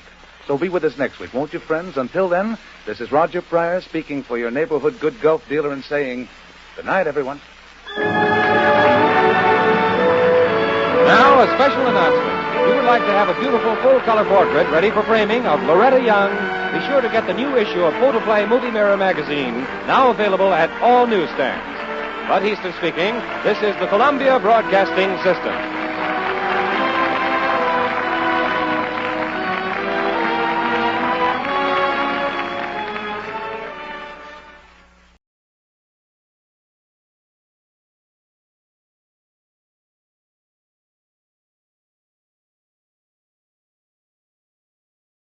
This is Chesterton Radio, the true, good, and beautiful at chestertonradio.com. And now, the Lux Radio Theatre proudly presents Vincent Price as Winston Smith in 1984. 1984. The world is one world, divided into three parts: East Asia, Eurasia, Oceania.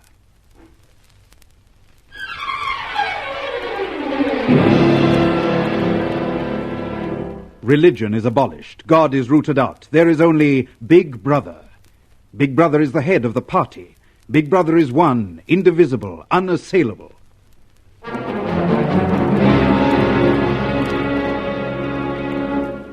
Oceania is good because Big Brother is good.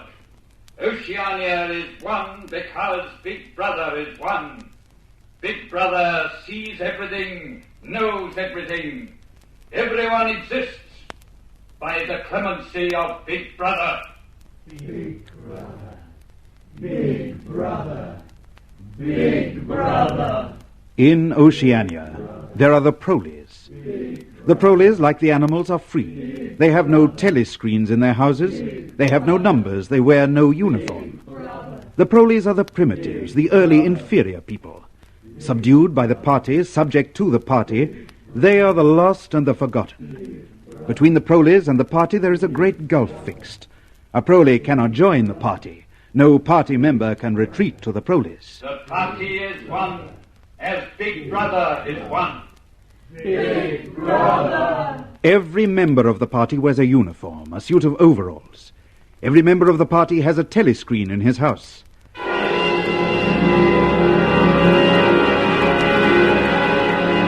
Every member of the party has a number. You there, stand up. In front of the screen. What is your number? 6079. Your name? Winston Smith. Where do you live? 3rd floor, Victory Mansions. Employment in the party? Records Department, Ministry of Truth. Repeat the slogans of the party with fervor. War is peace. Freedom is slavery. Ignorance is strength. Now, how is Oceania governed? By Big Brother, through the Ministry of Truth, the Ministry of Peace, the Ministry of Plenty, the Ministry of Love. Describe their functions. The Ministry of Truth, News, Entertainment, Education, the Ministry of Peace, Conduct of War, the Ministry of Plenty, Economics. Well, go on. The Ministry of Love, what does that do? I don't know. I have never been there. Let us hope for your sake that you never do. The Ministry of Love is where people who do not love Big Brother are taught to love him. Do you love Big Brother, Winston Smith? I love Big Brother. Repeat it. I love Big Brother.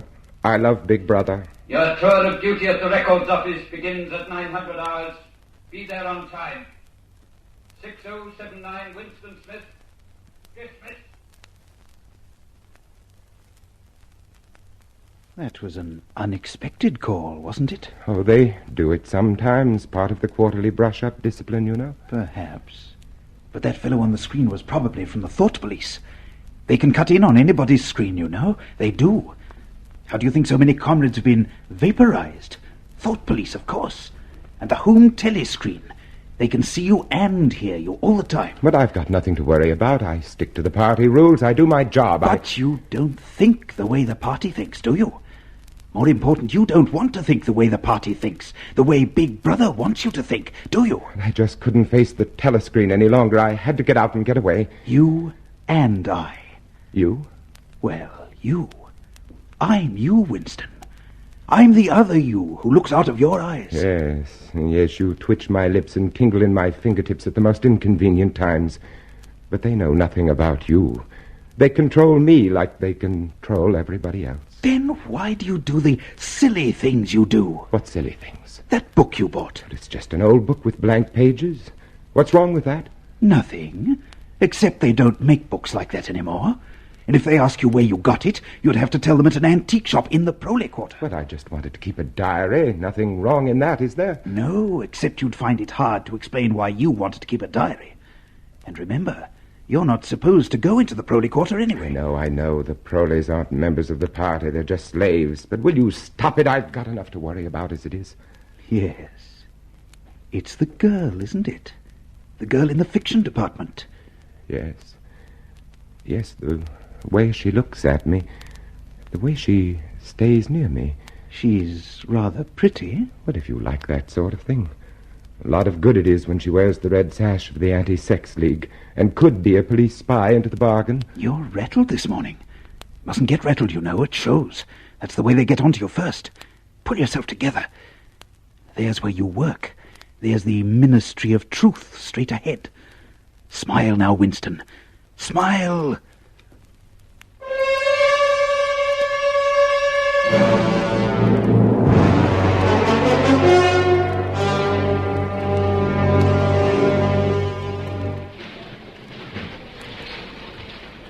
Good morning, Comrade Smith. What? Oh, good morning, Comrade O'Brien. Not often we meet like this. No, Comrade. Of course, I've often wanted to. Wanted? What, Comrade? Well, I don't know. It's probably foolish. You are known as a great man in the party. I've admired you from a distance. I hear good reports of your work, Smith. Well, I've often hoped I might discuss it with you. A pity we have no time now. Never mind. We'll meet again one day. In the place where there is no darkness. In the place where there is no... I beg your pardon, Comrade. Good morning, Comrade. Don't let me keep you from your work. A place where there is no darkness. He said... Never mind that now, you fool. Compose yourself. You're at work. Everybody watches. Everybody listens for Big Brother. Oh, yes. Yes, of course. But O'Brien understands. Yes. Yes, O'Brien understands. You know now that you're not alone. But smile, smile. There's that girl again. Don't let her see. Don't let her guess. Above all, not her. 6079, Comrade Smith. Present for duty. Repeat the slogan of the Ministry of Truth. Who controls the past, controls the future. Who controls the present, controls the past. Does the past exist? Yes. Where? In records and in memories. Which is the more important? The records. Why? The records endure, but memories fade. So? Who controls the records, controls the memory of the people. Are you impressed with the greatness of your task? I am. Then begin, Comrade Smith. This is urgent. Big Brother's order of the day, 17th of the 3rd, 84, contains references to unpersons. Rewrite completely. Unpersons?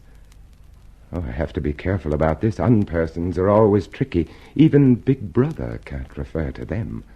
Unpersons don't exist. Oh, let's be frank. Unpersons are persons who have been liquidated, destroyed. Your job is to see that all record of them is destroyed as well. Are they mentioned in the press? Delete their names. Are they shown in photographs? Make a new photograph. Are their voices recorded? Destroy their records. And presto, they do not exist. They never existed. They have no place in memory or history. That could happen to you, too.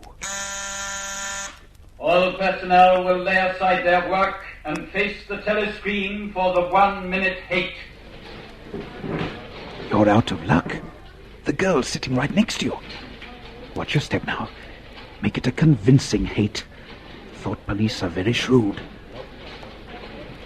You are here to hate. You are here to loathe, to despise, to detest with all your being. Whom do you hate? Goldstein. Goldstein.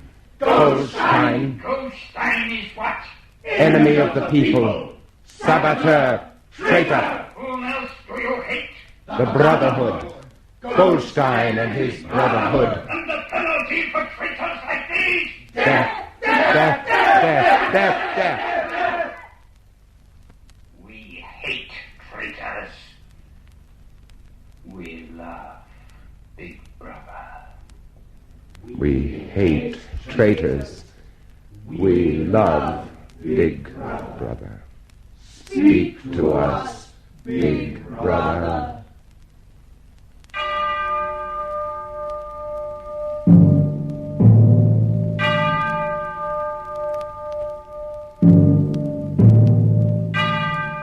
My comrades. My brothers, we live in times of great peril. We are exposed to the attacks of enemies without and traitors within. But have no fear. I am with you always.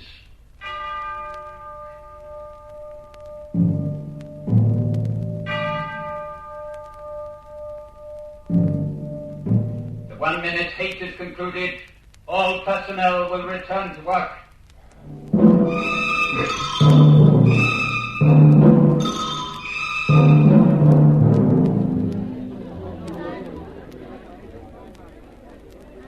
Are you eating with anyone, Smith? Hello, sir.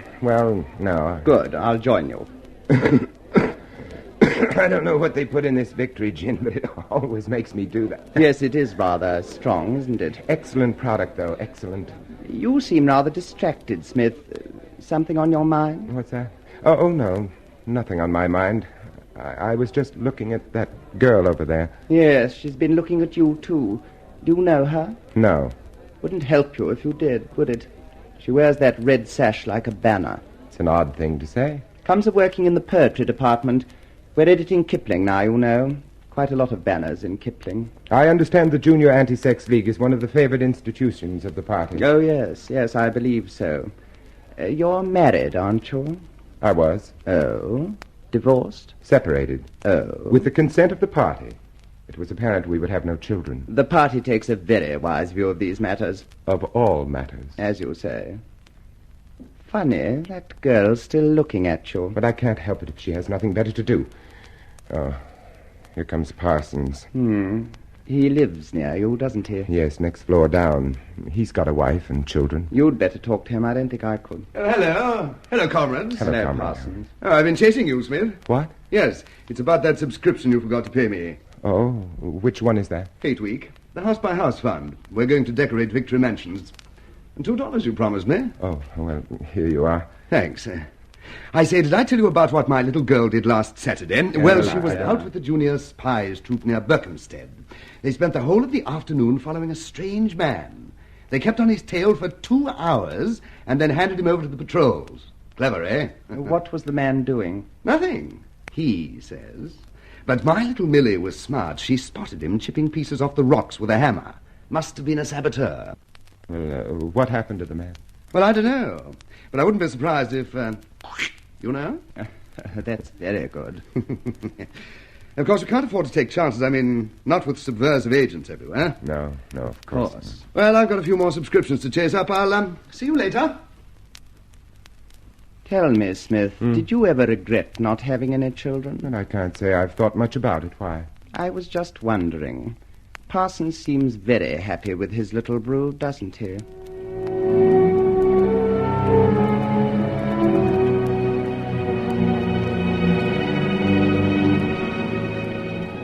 You see what I mean about being careful? Watch that fellow Syme. Oh, he's clever, and he never says a word out of place, but he's marked. One day he just won't come to work, mark my words. Why should I worry about Syme? He can look after himself. I'm worried about me, about that girl. Oh, working in the same building, people are bound to see each other frequently. But for some reason, she's interested in me. She keeps turning, and why? It can't be sex. She's a member of the Junior Anti-Sex League. I doubt if she's from the Thought Police. Except for that diary you keep, you haven't given too much away. Well, anyway, she's not important. The important thing is O'Brien. He spoke to me today. He understands. He knows. Knows you're guilty of thought crime, that you hate Big Brother, that you... All of that and more. Everything. Don't you see? If O'Brien knows, there is hope then. There is hope. Oh, I'm sorry, Conrad. I wasn't looking where I was. Wait a minute. You're the girl from the Ministry of Truth, aren't you? That's right. You've been watching me for days. Yes. But why? I'm a good party member. Why do you have to spy on me? I'm not spying on you. All I wanted to do was to tell you I love you. You love me? Wait a moment. She loves me. She said she loves me. Good evening, Mr. Smith. Oh, hello, Millie Parsons. What are you doing out so late? Mr. Smith? Yes, Millie. You're a traitor. What? I've been watching you. You're a thought criminal. Millie, get out. Go home. I'll tell your father about this. Smith's a traitor. Smith's a spy. Catch him first and let him die.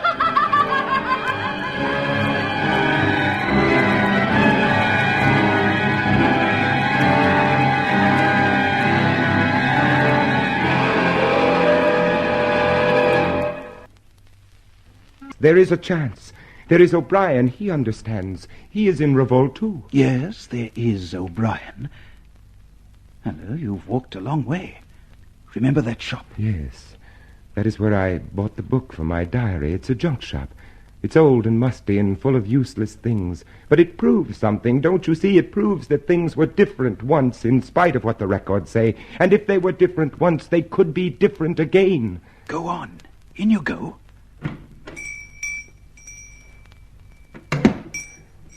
Good evening. Good evening. What can I... Oh, why, of course. You're the gentleman that bought the Ladies' Keepsake album. Is there anything special I can do for you? I was passing. I just looked in. I don't want anything in particular. Yes, just as well. The shop's nearly empty. Between you and me, the antique trade's just about finished. No demand, no stock either. That's a pretty thing. What is that? That? No, it's a glass paperweight. What's that inside of it? That's coral. Coral? Must have come from the Indian Ocean. They used to melt the glass onto it. More than 100 years old, that is. It's a beautiful thing. Yes, indeed it is. Now, there's another room upstairs you might care to take a look at. Oh, yes, of course. There's not much in it. It's just a few pieces. Well, we could do with a light if we're going up. Yes, the room. We used to live here till my wife died. Now I'm selling the furniture off little by little. See, that's a beautiful mahogany bed. There's no telescreen. Ah, I never had one of those things. Too expensive. I never really felt the need of it. You don't live here now? Oh, dear me, no. I live with my daughter. Oh. She's quite a nice apartment. In the worst of tastes. No, I lock up at night and leave all my memories here. Well, now, if you happen to be interested in old prints at all, there's quite a nice one over here. The frame's screwed to the wall, but I dare say I could fix it for you if you wanted it. I know that building. It's a ruin now. It's in the middle of the street outside of the Palace of Justice. That's right, outside the law courts. It was bombed in, many years ago. It was a church at one time. A church? Oh, yes. St. Clementine's. Oranges and lemons, hey, the bells of St. Clement's. Silly of me. What's that? Oranges and lemons. That was a rhyme we had when I was a little boy. Oh. How it goes on, I don't remember. But it ends up, here comes a candle to light you to bed. Go to Paddington Station. Take the train to Ilborne. Yes. Now, when you get there, turn left outside the station. Walk 2 kilometers till you come to a gate with the top rail missing. Now, follow the path and wait for me by the fallen tree. Have you got that? Yes, wait. I'll be there at 1500 hours. I must go now. Now, don't follow me. Just finish your cigarette. But listen, you... I love you. I love you.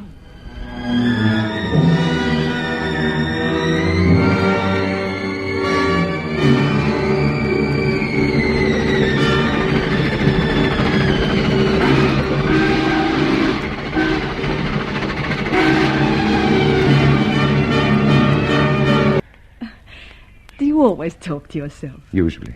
It's safer. It isn't really. Becomes a habit. The habit gives you away. I suppose it does.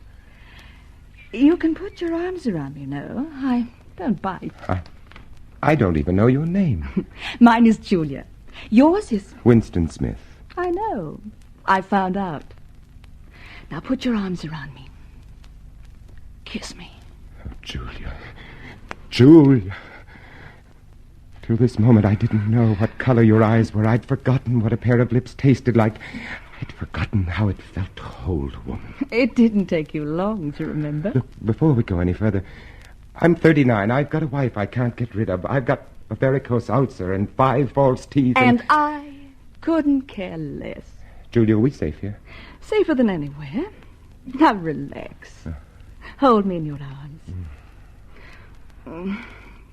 Now just let's be ourselves. Tell me, what did you think the night I told you that I loved you? I hated the sight of you. You must know I thought you belonged to the thought police. The thought police? Oh, not really. Well, if not that, at least it's a good party member, pure in word and deed. Banners, processions, games, community hikes. And you thought if I had half a chance, I'd denounce you to the police and get you killed off? More or less, I... It's this blasted sash that does it. The Junior Anti-Sex League. Let's get rid of it for the afternoon, huh? Julia, you're a perpetual surprise. Not really. It's just that I've got the right appearance. I'm good at games. I was a troop leader in the Junior Spies. I do voluntary work 3 evenings a week for the Junior Anti-Sexers. I spend hours and hours pasting their silly posters all over London. I always look cheerful, and I always yell with the crowd. That is the only way to be safe. Why did you pick me? Something in your face. I knew you could be one of theirs, but I thought I'd take a chance. Julia, I've got a place. A room and furniture. We can be there whenever we like. Whenever we can, darling. It's not quite the same thing. I still have to stick up posters, and you still have to go to discussion groups. But there'll be times. Where is this place? In the old part of the city where the Proleys live. It's over an antique shop. Well, we have ourselves a love nest. Oh, but we'll have to be careful. Very careful not to give a sign. Not a flicker of recognition. We will be. Julia, have you ever done this before? Of course. Dozens of times. With dozens of men. Was it the same as with me? Not quite. You see, darling, I love you. But the others? 2 reasons, darling. I like it. The party doesn't like it. You make it sound like a political act. That's why they'd arrest us if they ever found out. Love is a political act.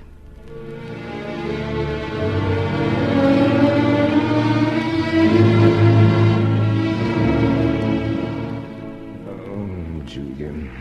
Yes, darling. Do you think it was ever like this for everybody? Like what? Being in your own room on a summer evening, talking about things you wanted to talk about.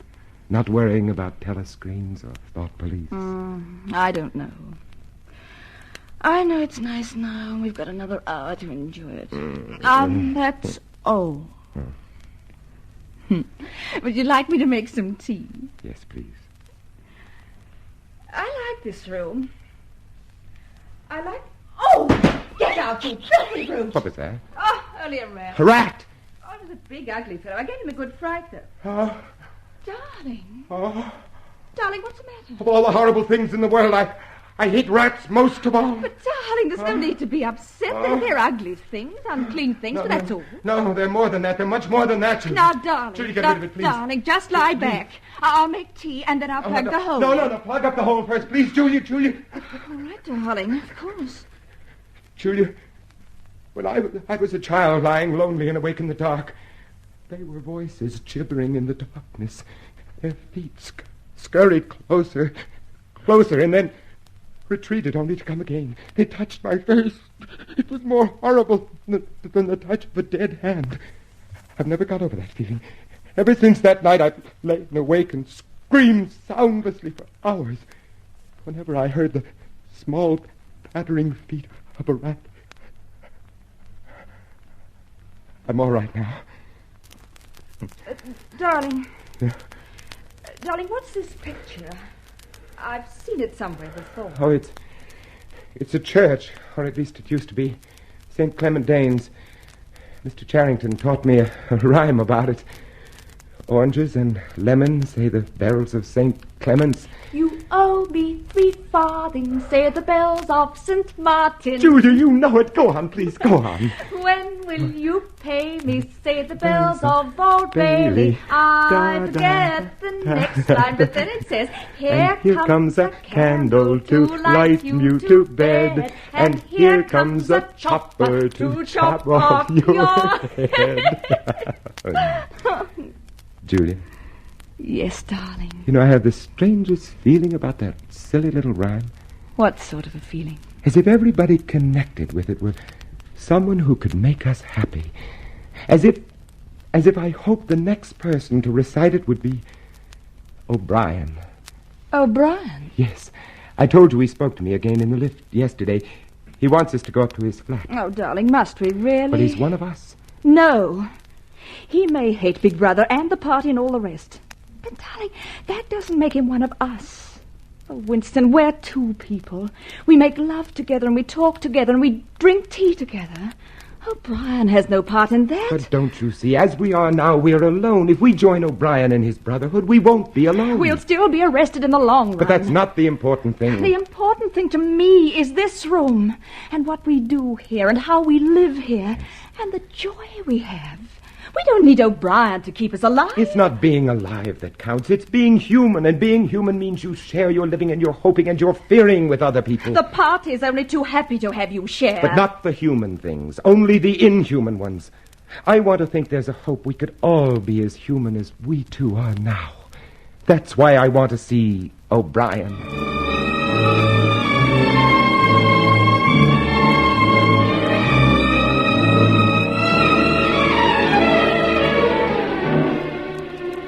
I know your names, you know mine. I'm O'Brien.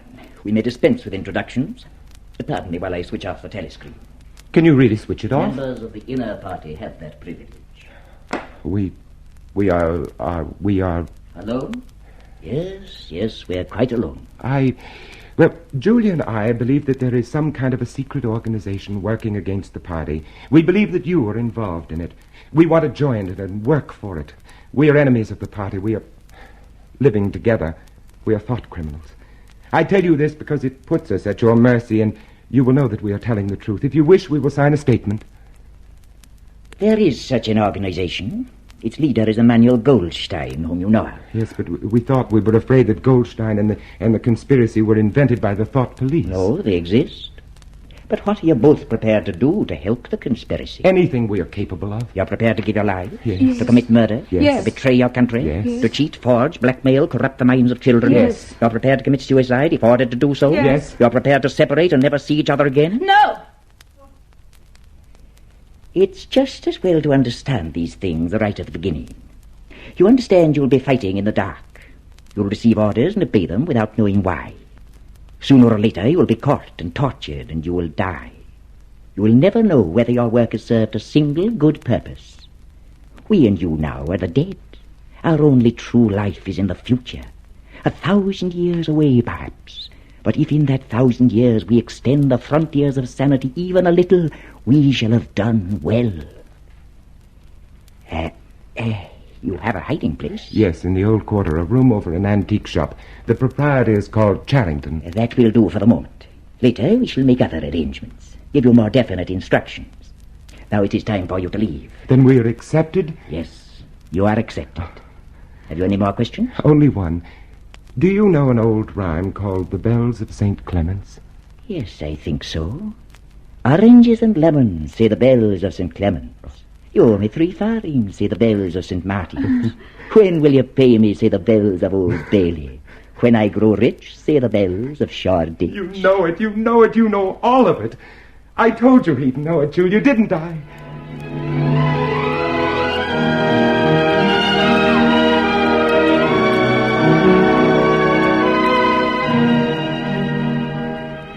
Oh, Julia. What, darling? It's nearly time to get up. Oh, I don't want to get up. Oh, neither do I. You know what I was remembering just then? No. You remember that thrush that sang to us the first day in the wood? No, he wasn't singing for us, just for himself. Not even that, he was just singing. That's what I mean. I wonder if we will ever see the day when we'll be just singing. No, I doubt it. What did O'Brien say? We are the dead. We are the dead. You are the dead. What? It came from behind the picture. What? Behind the picture. Yes. Oh! Now you can be seen. You are the dead. The telescreen behind the picture. Julia! Stay where you are. What? Don't touch each other. Clasp your hands behind your heads. Now stand back to back. I suppose we may as well say goodbye. You may as well say goodbye. And while we're on the subject, here comes a candle to light you to bed. Here comes a chopper to chop off your head. Mr. Charrington.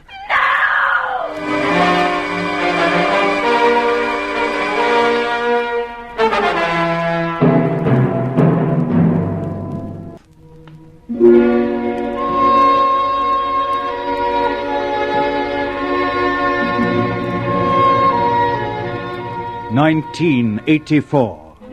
The year of the revolt of Winston Smith against Big Brother and the party of Big Brother. It had been a bloodless revolt. Bloodless and small and secret in a mahogany bed in a fusty upstairs room. The issue had been decided before the thought was conceived or the act begun. But even now, Winston Smith had no certainty where he was. His world was a windowless room with walls of white porcelain flooded with light from hidden lamps, stark under the scrutiny of 4 telescreens from which every motion was visible. He was more lonely than he had ever been in his life. And yet, he was not alone. Can I talk? There are still the telescreens, Parsons. Oh, I don't mind those. I have nothing to hide, nothing at all. What are you in for? Thought crime. You wouldn't think it possible, would you? You don't think they'll shoot me, do you, old chap? I mean, they don't shoot you if you haven't actually done anything. I know they give you a fair hearing. They'll know my record, won't they? You know what kind of a chap I was. Not brainy, of course, but keen. I'll get off with 5 years, don't you think? Or 10? A chap like me could make himself pretty useful in a labor camp. Are you guilty? Oh, yes. Oh, yes, I'm guilty. You don't think the party would arrest an innocent man, do you? Thought crime is a dreadful thing, old man. It's insidious. Do you know how it got hold of me? In my sleep. Yes, that's a fact. Never knew I had a bad streak in me, and yet there it was. How did you find out? I started talking in my sleep. Yes. They heard me shouting, "Down with Big Brother." Who denounced you? Well, actually, it was my little daughter. She listened at the keyhole and heard it, nipped off and told the patrols next day. Pretty smart, eh? And she's only 7. But that's the sort of thing I mean. They'll understand that I trained my children properly. They'll take that into consideration, won't they? Parsons? Yes. Yes, just tell me what you want done. I'll cooperate. You won't have any trouble with me. Room 101. Oh. Yes. So, you're alone again. Alone except for that whimpering thing in this gleaming aseptic world of the Ministry of Love. It's not a new experience, this solitude. You're not too afraid, are you? Yes, I am afraid. I am afraid of this procession of frightened men with broken bodies and terrified eyes. I don't know whether that's part of the treatment, too. Yes, it's all part of the treatment. Keep reminding yourself of that. The lightest word, the least calculated gesture is all part of the treatment. There is no mercy, there is no kindness, there is no intermission of misery. It is all part of the treatment. Come on, you. We can't wait any longer. Me? No, not you. This. Come on. On your feet. Where are you taking me? Room 101. No! No! Don't do anything but that. You've been starving me for weeks. Finish it off and let me die. Shoot me. Hang me. Take my family and cut their throats. But don't take me there! Room 101! No!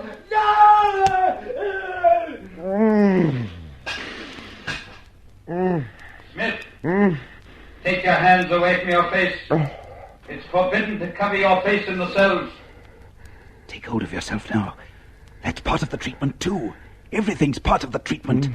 But so long as you still have those few cubic centimeters inside your skull, you're still a man. You're still stronger than they. Hello, Smith. O'Brien. That's right. So they got you, too? Oh, they got me a long time ago.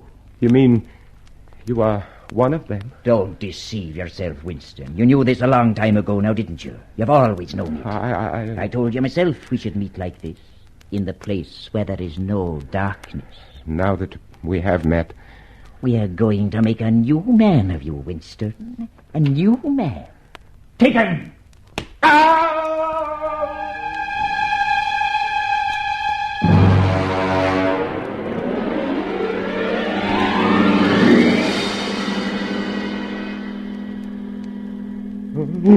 You see how it is, Winston. Pain itself and suffering is no longer a chance, an accident. It is a calculated process, a thing measured and graduated and controlled.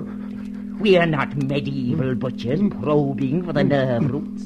We are masters of this most subtle of sciences. Look, there is a dial upon which our agony is measured. There is a lever by which I can increase or diminish it. But it is not I who inflict this pain on you, Winston. It is you yourself. You understand that, don't you? You've always understood that. Winston, you are suffering the pain of birth, a rebirth to sanity. You must be born again. You know that, don't you? Look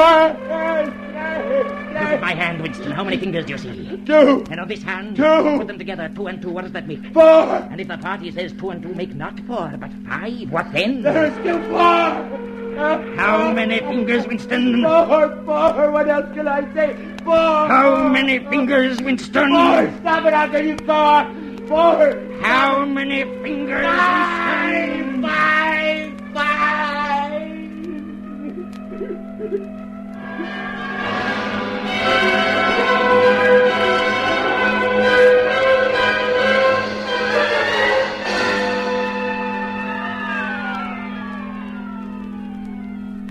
Do you know where you are, Winston? I don't know. I can guess. In the ministry of love. Do you know how long you've been here? I don't know. Days, months, years. Why did we bring you here? To punish me, to make me confess. No, Winston, not that. Not the small tasks of punishment and confession. What could you tell us that we don't know already? What satisfaction do we draw from your stricken flesh? Shall I tell you why we brought you here? To cure you. Cure me of love for a woman. Love.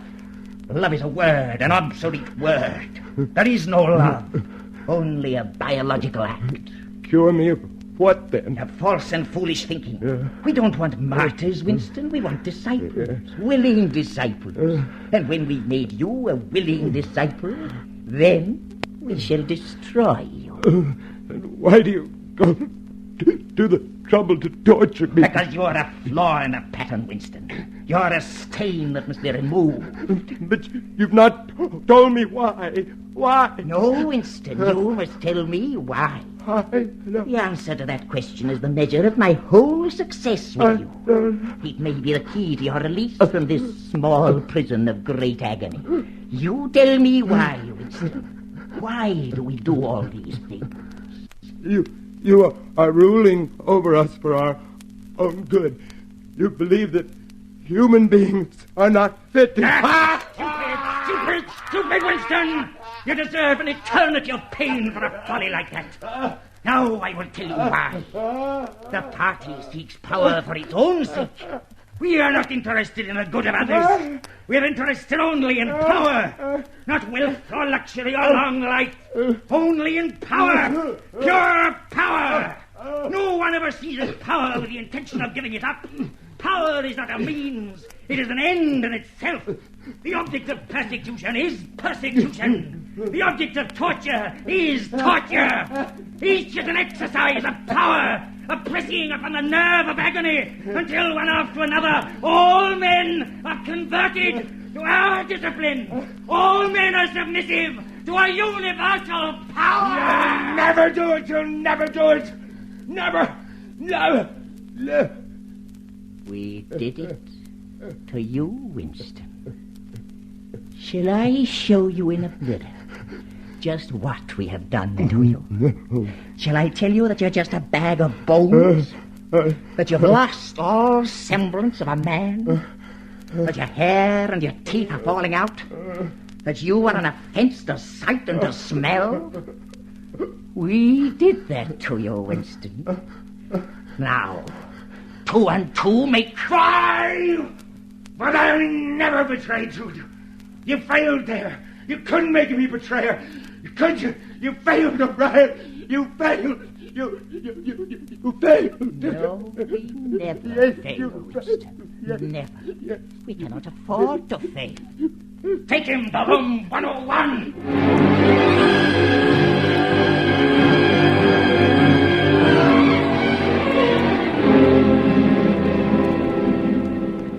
So this is the end of horror.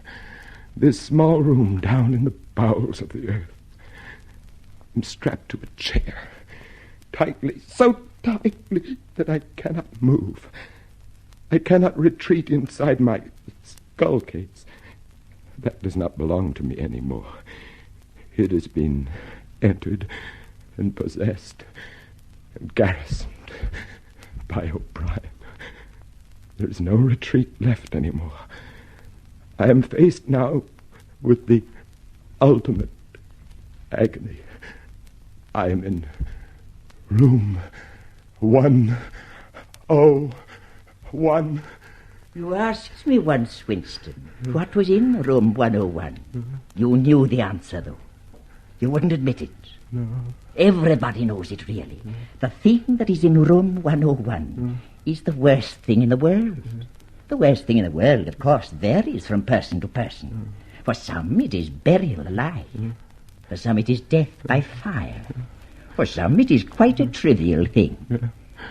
In your case, Winston, it is rats.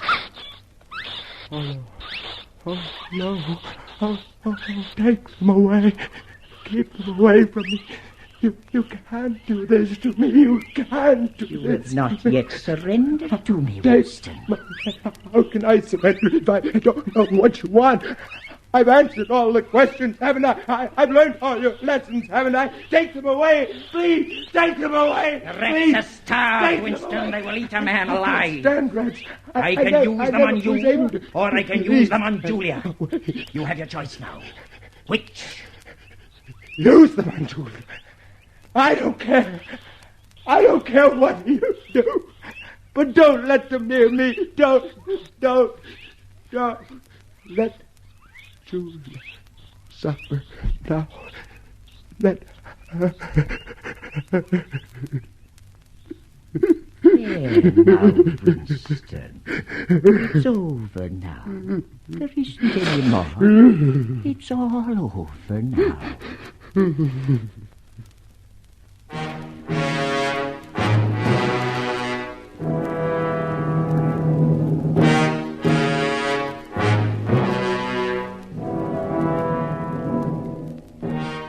And now there is a calm, a great pervasive calm. You sit at your corner table in the cafe and fumble with the chessboard and sip your victory gin and scan the newspapers. You look out the window and watch the people go by. One day, Julia passed, and something stirred in your mind for a moment, and then died again. There are so many people, and this small corner which they keep for you is warm and comfortable.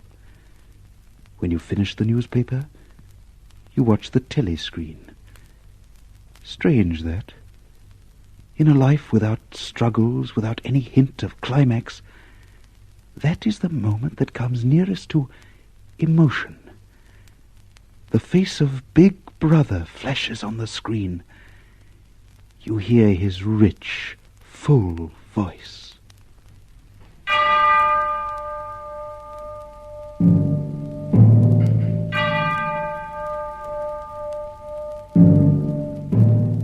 My comrades, my brothers, we live in times of great peril, but have no fear. I am with you always.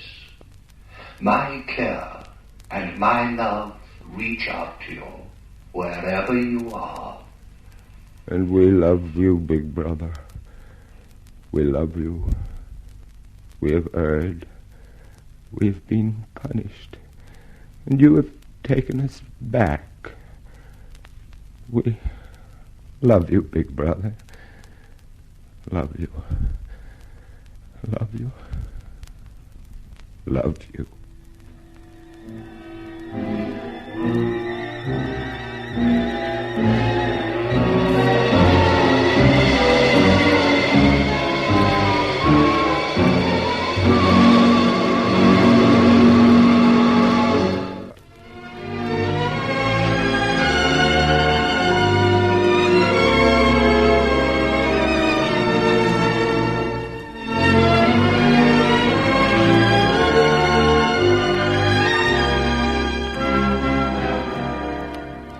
The Lux Radio Theatre is produced by Sterling McAvoy.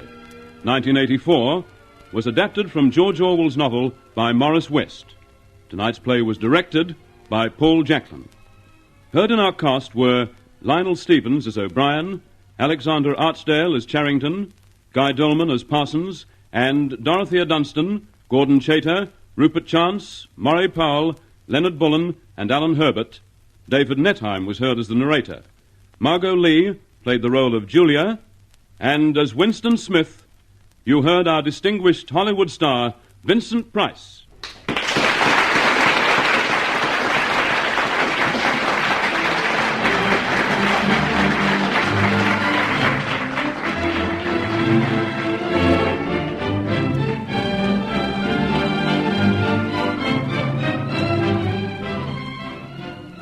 One week from tonight, Accent on Youth, starring Hollywood star Melvyn Douglas in person.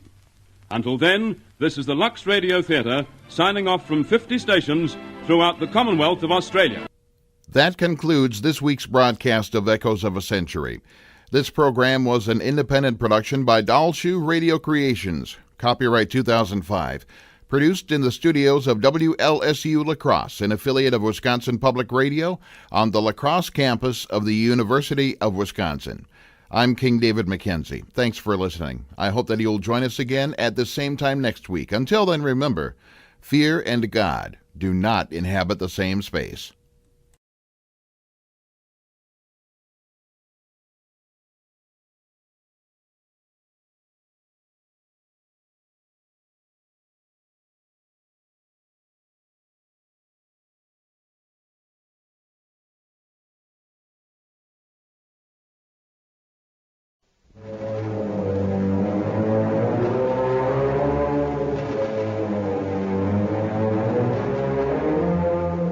October 1940.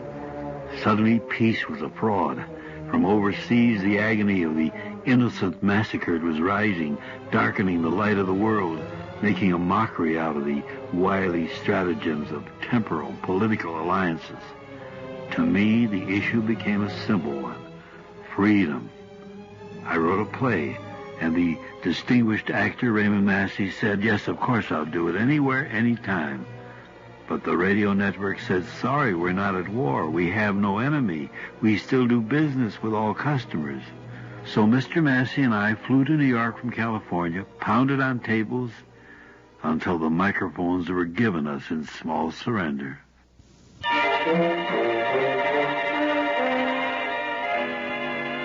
Every Man's Theater, written especially for radio by Arch Obler.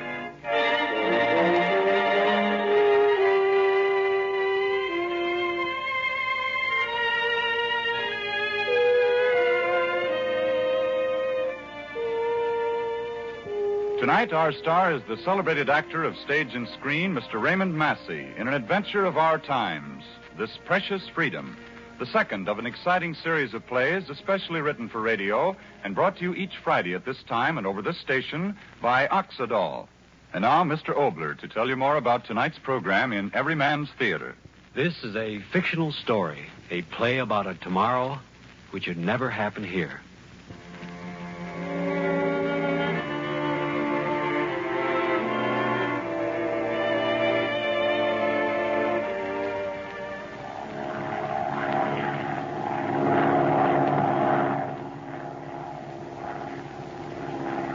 Morgan? Yes, sir? Can't you make this crate of mine go faster? Sorry, Mr. Stevenson. We're bucking a pretty stiff headwind. Come now, don't tell me the heavens are conspiring to keep me from getting back to work. Open her up, Morgan. I've had enough vacation. Yes, sir.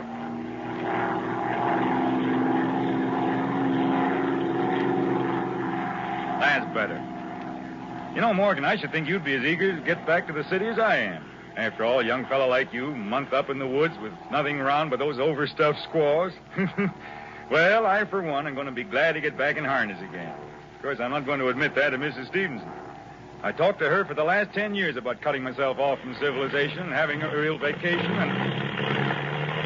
Morgan, what's the matter? Oil line open. By George.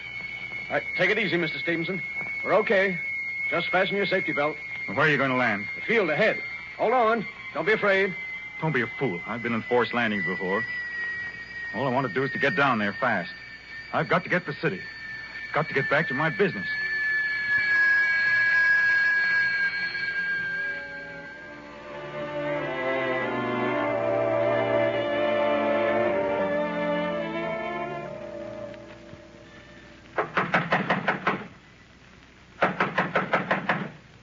Well, guess there's no one home, Mr. Stevenson. No one in the fields and no one to help us. Fine end to a vacation. I guess we'd better try to flag a ride into town. Wait a minute. Huh? Someone coming. Well, how do you do? We just had a forced landing out in one of your fields. What do you want? But I'm trying to tell you. We had a forced landing out there in your field. Could I use your telephone? Wait a minute. Who are you? I don't see what earthly difference that makes. All I want is to use your Who are telephone. Why, you... Morgan, did you see that? Slam the door in my face. Yeah. In my face, infernal fool. Mr. Stevenson. You know, that guy was awful scared.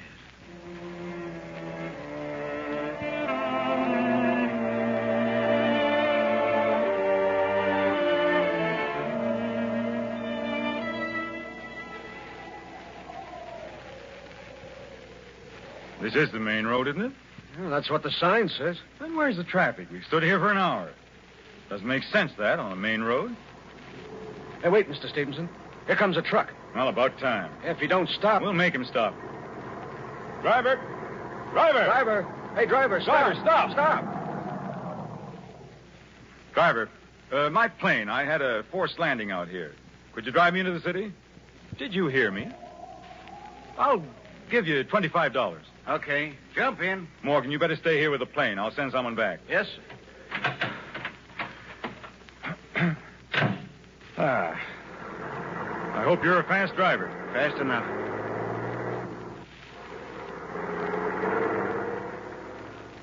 Well, for a while there, I thought there weren't any trucks on the road anymore. Not many. But this is the main highway. Now it's practically empty. Why? Mister, I'm just a driver. Some sort of labor disturbance, eh? You kidding me? What are you talking about? I'm not talking, mister. You are. Look here, I've been vacationing up in the woods for weeks. I deliberately haven't read a newspaper or heard a radio in all that time. But now that I'm back, I might as well start taking it again. What's up?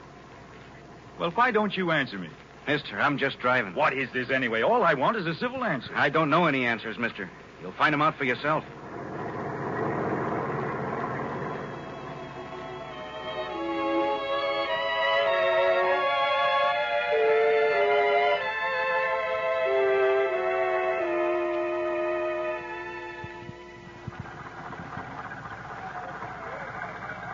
$15, $20, $25. There you are. Okay. Well, I certainly didn't get any conversation for my money. Are you getting off, mister? Yes, of course. Huh. Manners certainly haven't improved while I've been away. Goodbye.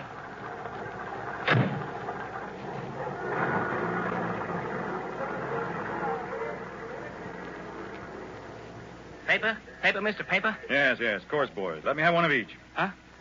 I said one of each. Each newspaper. Who are you kidding? Say, what's come over everyone? Here, give me a Tribune, a News, Times, all of them. Well, don't stand there. I'm in a hurry. Mister, don't you know? Know what? What? Boy! Boy, come back here. Where are you going? Come back here.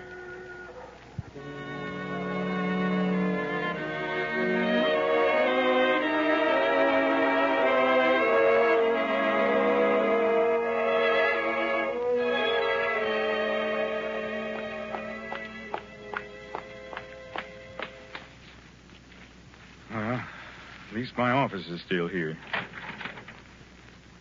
Door stuck. Fine business. Can't get even into my own office. Well, open up. Open up. No one in there? Door locked. Where's my key? Nice business. 11:30 and they haven't even opened the office. That's loyalty for you. Didn't expect me back so soon, I suppose.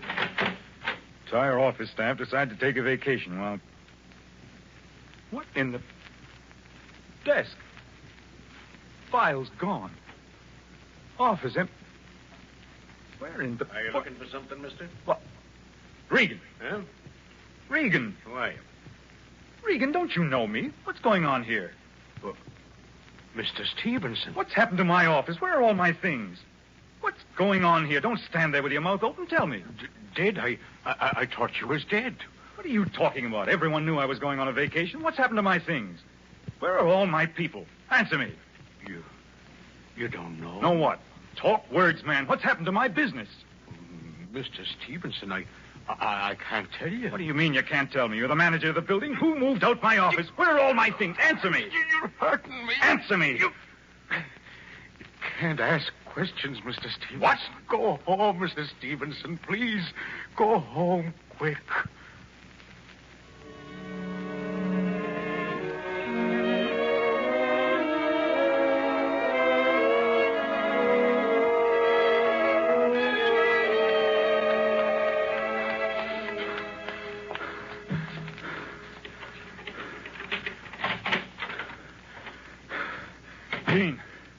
Jean?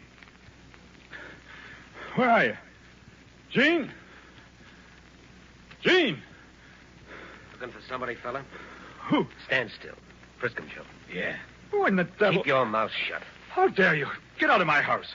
Start walking, fella. Walking? What do you mean? Somebody wants to talk to you. What are you? Police? Sure. Start moving. But why? Mister, get going. No. If you're police, where are your warrants? Yes, where are your warrants? Here. No, don't!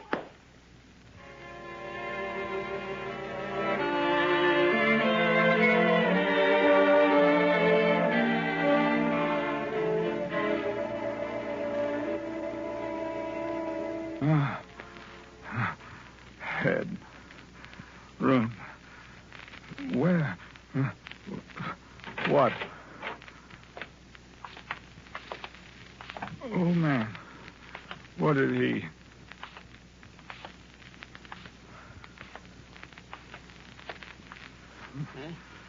You all right?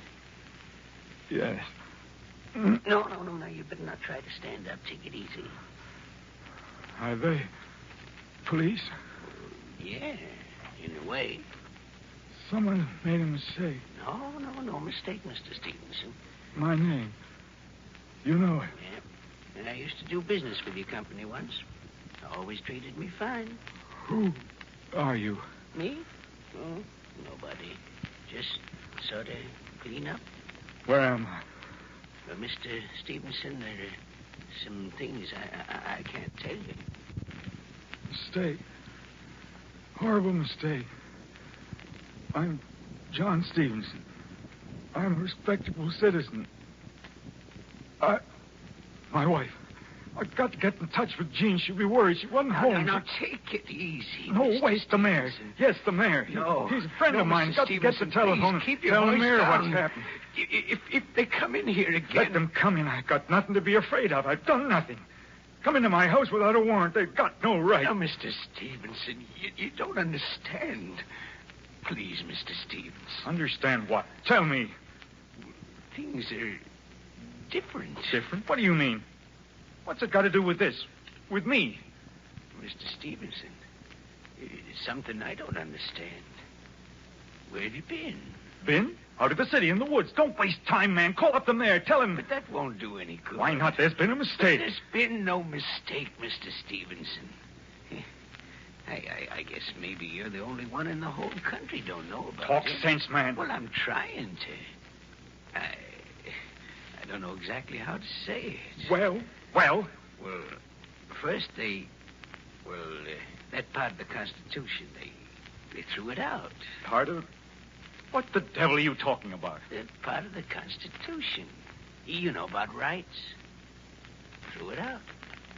The way I got it figured out, when others ganged up on us, all them battleships and airplanes, well, there wasn't much we could do now, was there? Had to sort of, throw in the towel. Are you trying to tell me that while I was away, there's been an invasion? Invasion? Well, they ain't gone all the way.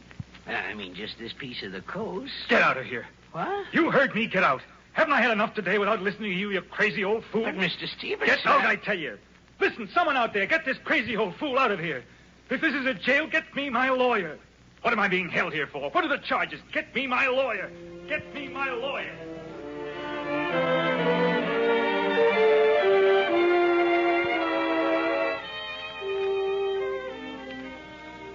So, you still insist on having a lawyer? Certainly. If there's some criminal charge against me, I have a right to have a lawyer. Right.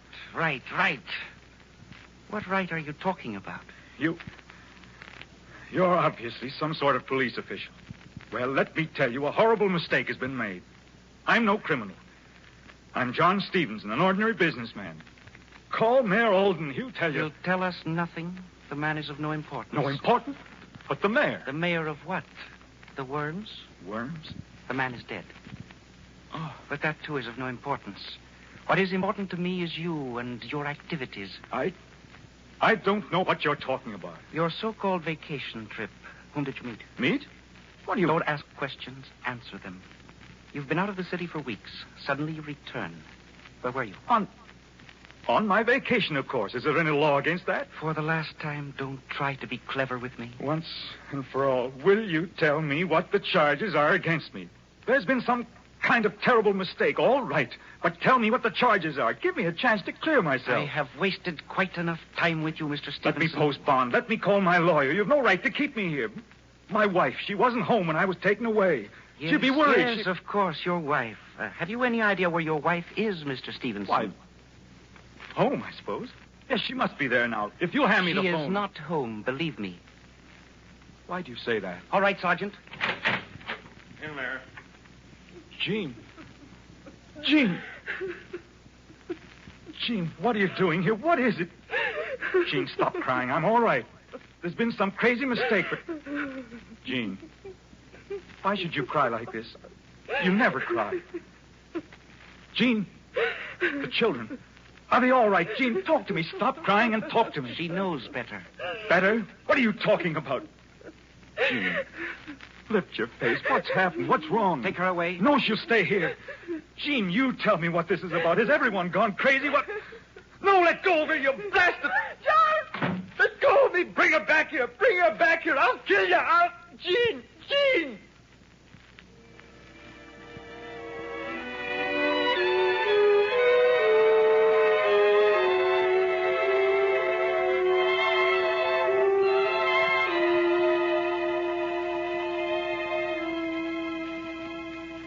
You will be quite calm now, eh, Mr. Stevenson? Yes, I'm sure you will. We have quite a technique for calming down unreasonable people, haven't we? So you still persist in talking. So, discipline. That is the first lesson you must learn in this new state of ours. Discipline. Always discipline. It is very strange, Mr. Stevenson. You've been here now over an hour, and yet there is very little fear in your face. I wonder why. Astonishment? Yes, a sort of astonished wonder in your face, as if you can't believe... Could you possibly be ignorant of the facts? This glorious new state that we are planting here. This fulfillment of the dreams some of us have had since the day we heard a voice telling us of our destiny. A dream that will come true. This will soon be our nation now, Mr. Stevenson. Ours, all of it. Your men are fighting, yes, but we will win. Wonder in your face? Yes. Sometimes I ask myself, can it be true? The wonder of it, yet no wonder of it. The plan, Mr. Stevenson, the plan, always it was there and always we followed it. We poured our propaganda in on you. Yes, we used your own weaknesses against you. We cried, let us speak, it is our right. How simple it was to use your own rights against you, so now you have no right, Stevenson. No one has right but we who are leaders. I was quite carried away, wasn't I? I must not forget to let you speak. We want to know many things. Every detail of your airplane trip, whom you saw, which of our enemies are hiding up there where you were. I warn you. Answer quickly, Stevenson. Who were your friends? Which of our enemies did you meet? Who were your friends? Whom did you meet? Where did you go? Whom did you meet? Where did you go?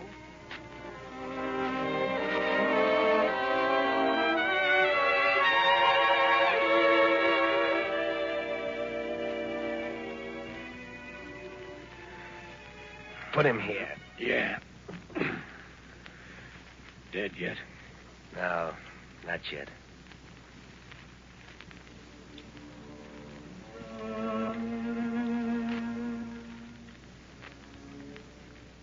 Dead yet? No, not yet. Who said that? I can't see. All mixed up. Vacation. Enemies of the state. Airplane. I don't know. All mixed up.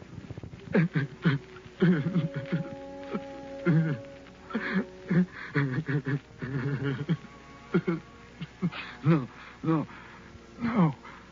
Got to stop. Got to think. Oh, pain. No. Got to think things out. What's happened to me? What? Our glorious new state. We who are the leaders. This will be our nation soon. Voices in my head. All mixed up. Think things out. I've got to go crazy. From the start. Yes, from the start. Vacation. Coming back from my vacation. Landed plane. Go away. Go away. Yes, that farmer. That guy was awful scared. Awful scared. Yes, Morgan, you said that. I don't know any answers. You'll find them out for yourself. Yes, truck driver. Mister, don't you know? Mister, don't you know? Yes, newsboy, he too. You can't ask questions, Mr. Stevens. Things are different. You can't ask questions, Mr. Stevens. Yes, they said that. Everyone said that. Everyone talking to me, trying to tell me. I didn't know. I don't know. This will soon be our nation. It isn't true. No. It's all in my head. Jean, where are you? Jean, where are the children? Jean. Did I just cry out? Cry out? Why should I cry out? My name is John Stevenson. I have a business in the Central Building. I have a house in Arcade Street. I have a wife, 2 children, a boy and a girl. We have a good life. A good life. Is he dead? Not yet. Dead? Why do I keep thinking that? Who said it to me? Dead? Yes. I know. I remember. Going to kill me. I'm an enemy of the state. Our glorious new state. But it's so funny. John Stevenson, 832 Arcade Street, enemy of the state. I went on a vacation. I came home, and I'm an enemy of the state. Yes. My wife. The children, that's what he said. Everyone, enemies of the new state. No. It's madness. I'm me. I can do what I want. I can get up out of here. Yes, I will get out of here. I'm John Stevenson. You hurt me. Blood. No, I will get out of here. You can't accuse me and not give me a trial. You can't come into my house. You can't take away my business. I'm a free man.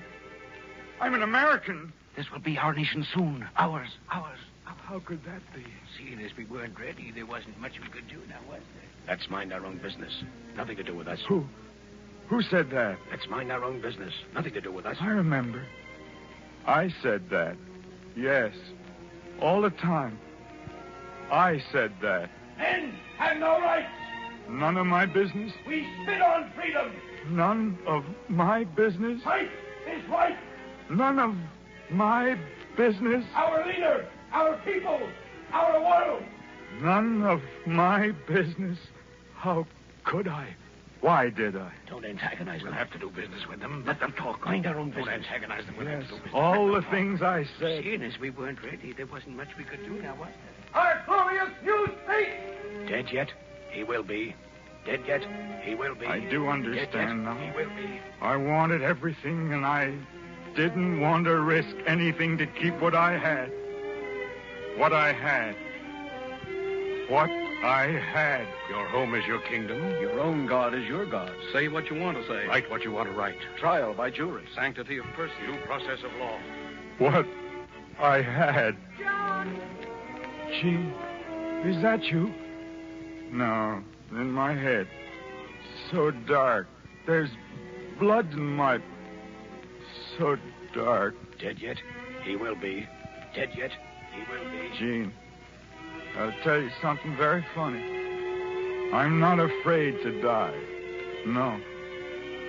I'm afraid to go on living. If all this isn't really a dream, bad dream, then I don't want to go on living. Everywhere I'd turn, they'd be there. Shut your mouth. You can't do that. Come with us. We accuse you. Shut your mouth. Give us that. Keep moving. Attention. Shut your mouth. Shut your mouth. Shut your mouth. No, I can't live with that. All my life, I lived with freedom. Gene, we didn't know it was freedom, did we? Living in our house, a good life. Our neighbors. Not hating anybody. And driving in the country with the kids wherever we wanted to go. And feeling sure of the future for the kids because whatever was wrong here, we ourselves could fix with work and with our votes and with what we knew was right in our hearts. I never said, this is freedom. But it was. It was. When they talked to me about losing it, I said, don't be fools. No one will take it from us. I thought freedom was like the air, always with me as long as I lived. I thought I didn't have to do anything about it. Gene, I was wrong. I've got the words now to say it. What I had wasn't a gift. It was a victory. And I can't live without it. Do you hear me out there? I won't live without it. To say what I think is right. To do what I think is right. That's the only life I want. It is life. I'll live for it. I'll fight for it. This precious freedom.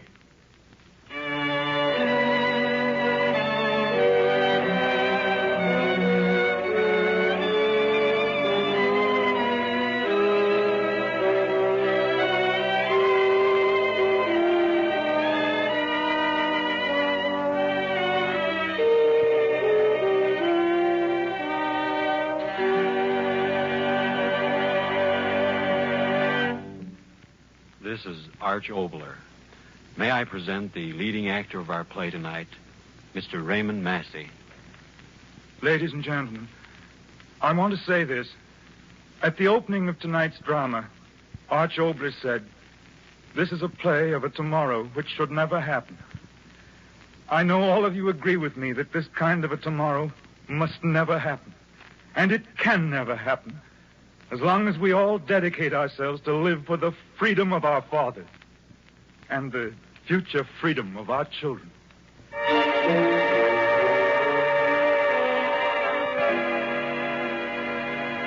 Every Man's Theater, written especially for radio by Arch Obler.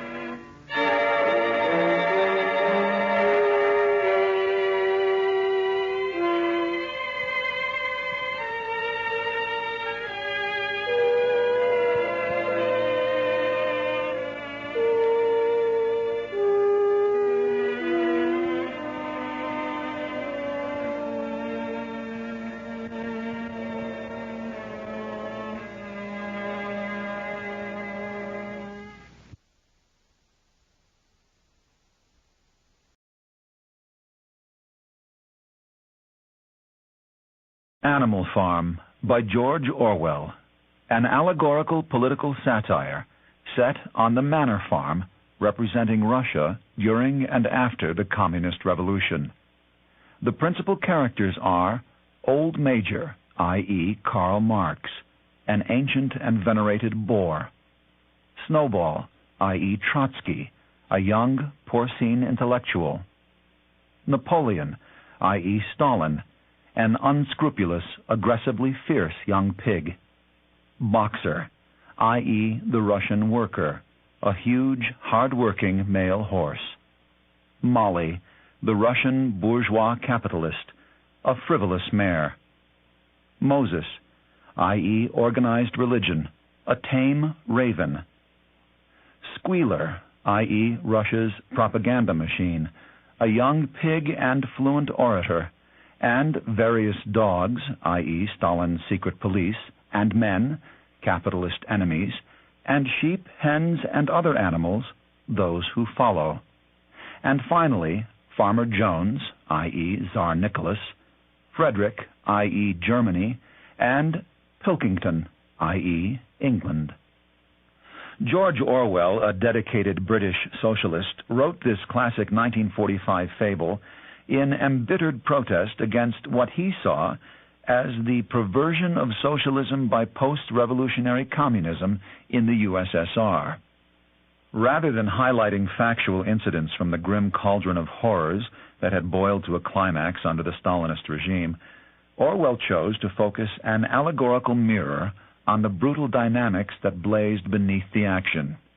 And within this mirror, the pigs and sheep and horses of Animal Farm move as vivid and grisly reflections of the historical figures and factions they represent.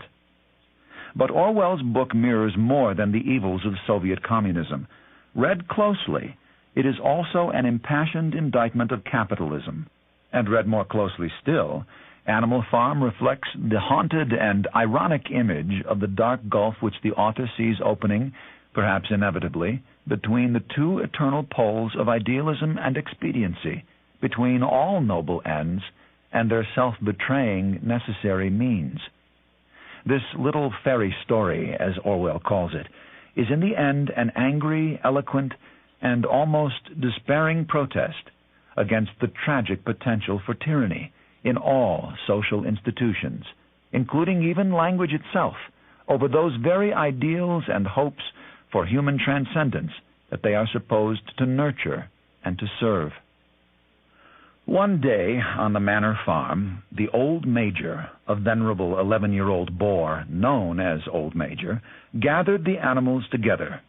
"Now, comrades," he said, "what is the nature of this life of ours? Let us face it. Our lives are miserable, laborious, and short." He went on to detail Farmer Jones' cruel exploitation as he butchered the animals and plundered the products of their labor. "Is it not crystal clear, then, comrades," concluded Old Major, "that all the evils of this life spring from the tyranny of human beings? Only get rid of man, and the produce of our labor would be our own. All men are enemies, all animals are friends." At this passionate invocation of a world ruled by those whose lives and labor made it fruitful, the animals themselves, everyone broke into a rousing anthem until the disturbance was silenced for the time being by a round of shot fired above them by Farmer Jones. 3 days later, Old Major died, and the other pigs, generally recognized as the cleverest of the animals on the farm, began to expound his teachings on animalism. Napoleon and Snowball, preeminent among the younger pigs, led the discussions, which centered on open rebellion. At first, the other animals objected. Some were swayed by thoughts of food or loyalty. Others, like Molly, the cart horse, who loved the ribbons that Farmer Jones tied in her hair, actually enjoyed the frills that man provided. The pigs were angered by the apathy that greeted their call to battle. They were equally exasperated by the raven Moses, who squawked of forbearance and of a better life in heaven after death. Napoleon had to argue very hard to persuade the animals there was no such place. Finally, however, he convinced the group to accept animalism.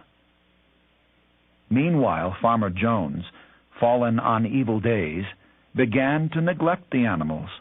One day, he failed to feed them altogether, and they broke into the stalls to get at the food. When Jones and his farmhands burst into the barn, whips ready, the enraged animals attacked the men and drove them completely off the farm. The animals were left victorious and alone. In their initial elation, the animals burned all the farm implements, along with any other items that smacked of man, including Molly's ribbons. Then they warily entered the farmhouse where, to their utter disgust, they found Molly trying on a fine ribbon. Seeing how weak and capricious even an animal could be, they agreed that, in their new order, no animal would inhabit the house, put on clothes, or in any other way imitate humans.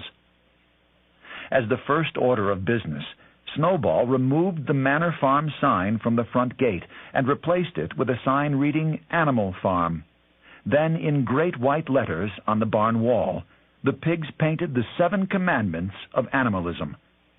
1. Whatever goes on 2 legs is an enemy. 2. Whatever goes on 4 legs or has wings is a friend. 3. No animal shall wear clothes. 4. No animal shall sleep in a bed. 5. No animal shall drink alcohol. 6. No animal shall kill another animal. 7. All animals are equal. Just then the unmilked cows set up a loud lowing of complaint. The pigs, whose forehooves made good milkers, soon filled many buckets from the cows' swollen udders, but they left the apportionment of the milk until later, after more important work in the fields. When the animals came back in the evening, it was noticed that the milk had disappeared. Later, when the pigs also appropriated the wind-fallen apples, they explained that day and night we are watching over your welfare. It is for your sake that we drink that milk and eat those apples.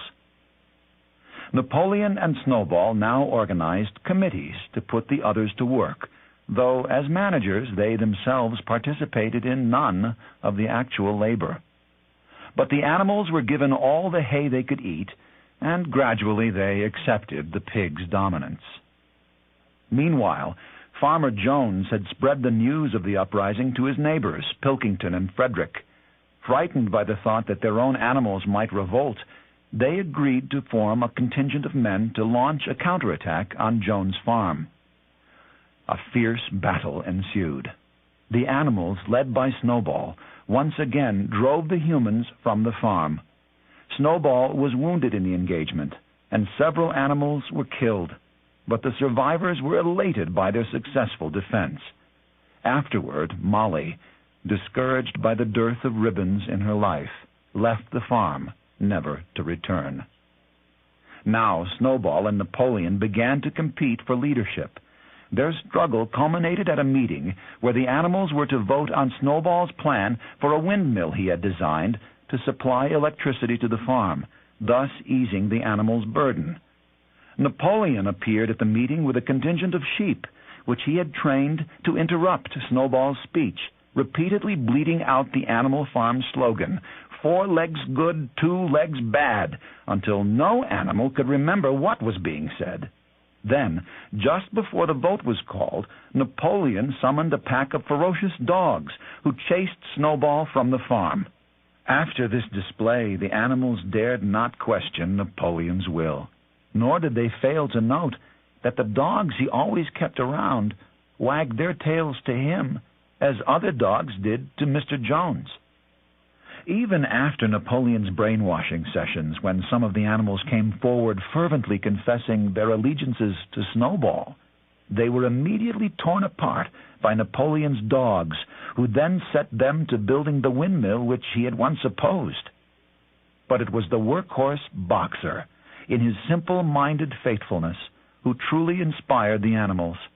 When Boxer promised that I will work harder, and agreed that Napoleon is always right, any objections to the project were silenced. The building of the windmill began. The pigs, as usual, did no actual work. While they supervised, Boxer wore himself out, hauling huge stones from the quarry. Napoleon then determined that certain materials would be needed to finish the mill, and decreed that he must bend the 2 legs bad rule, the first commandment of animalism, and deal with a man who could make their purchases. The animals were also placed on rations in order that their surplus food could be sold to purchase the needed materials. When the hens were told that they had to give up their eggs, they put up a brief and futile resistance in which 9 hens were killed. The shocked animals consulted the list of commandments.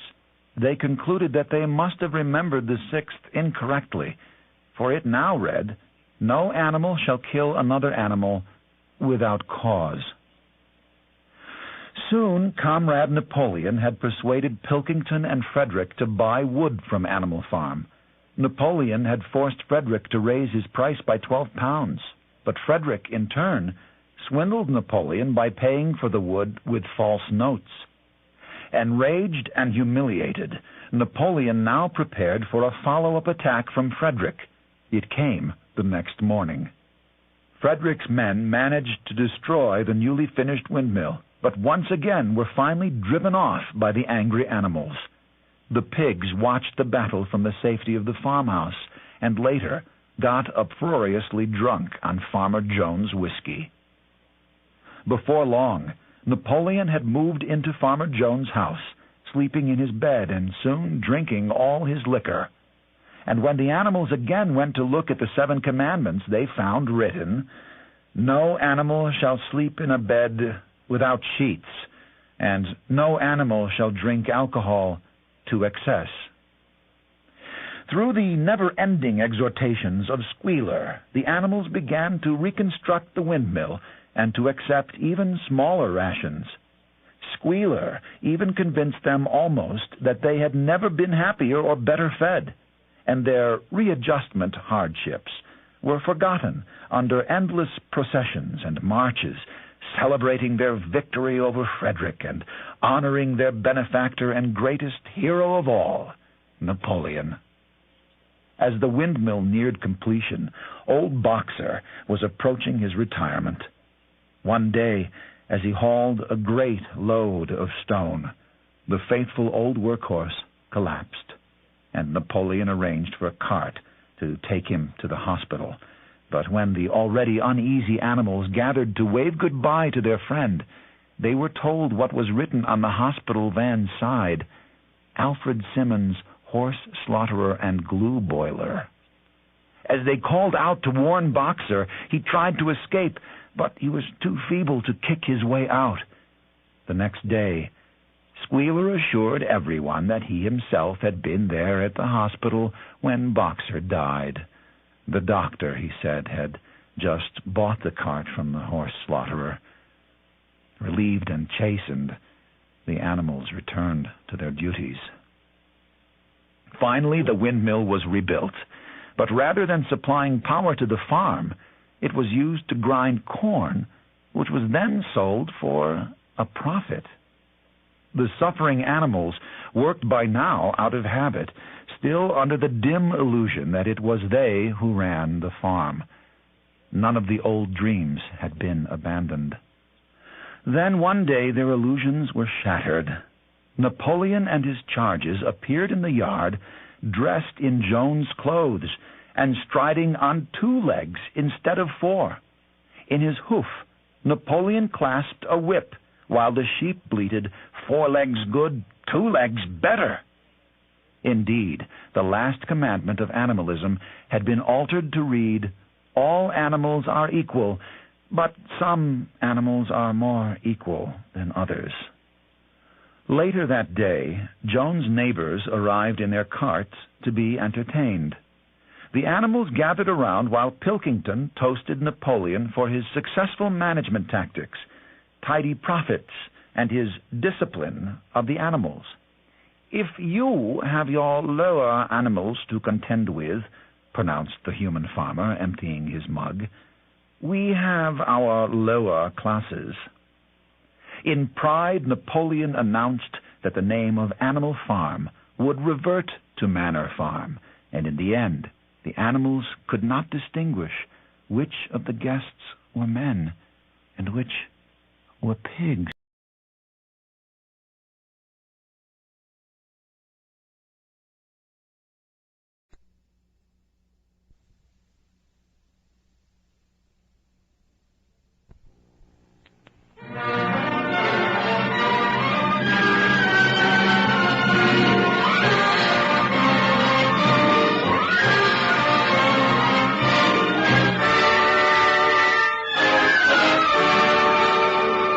From the NBC University Theater, a first radio production of the most challenging novel of 1949, George Orwell's 1984.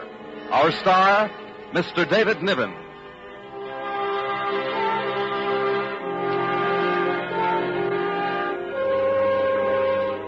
Herewith, a disturbing broadcast.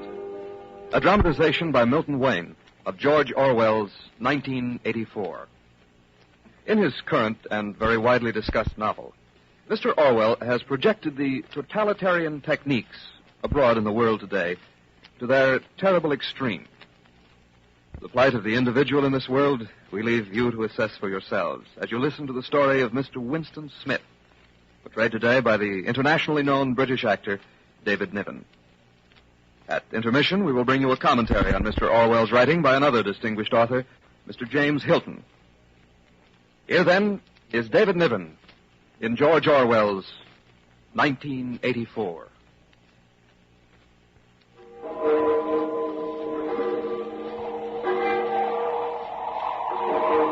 The clocks of London are striking 13. On this cold April day, you hurry to escape the vile wind. You slip quickly through the glass doors of Victory Mansions, though not quickly enough to prevent a swirl of gritty dust from entering along with you. The hallway smells of boiled cabbage and old rag mats. At one end of it, an enormous colored poster with a man's face more than 3 feet wide. The face, a ruggedly handsome 45 with a heavy black mustache. Big Brother is watching you. What's that? Oh, no need to jump like that, Mr. Smith. I was just reading off what it says on that poster. Oh, of course. It's 7 flights up to your flat. It's slow going for you, Winston Smith. Frail and underweight and 39 and tormented by a varicose ulcer above your right ankle. You have to rest several times on the way. On each landing, the poster with the enormous face looks down on you, and the eyes follow you. Big Brother is watching you. Everywhere, from every wall, from every building. Big Brother is watching you.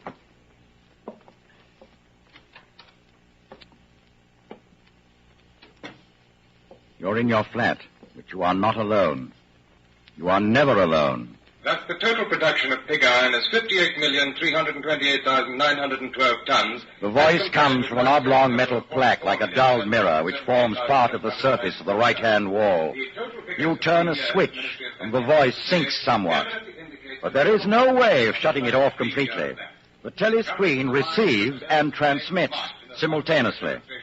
So long as you remain in its field of vision, you can be seen as well as heard. And there is no way of knowing when the thought police might plug in on your wire. There is no way of knowing. You move over to the window.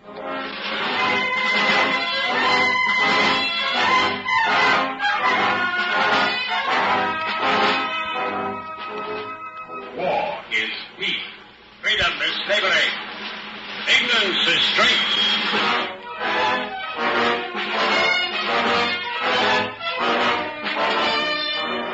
You stand at your window and you look down.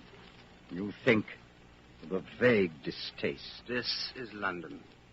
This, the chief city of Airstrip 1. The third most populous of the provinces of Oceania. Was it always like this? Always these rotting houses, their windows patched with cardboard, their roofs with corrugated iron, their crazy garden walls sagging in all directions? Was it always?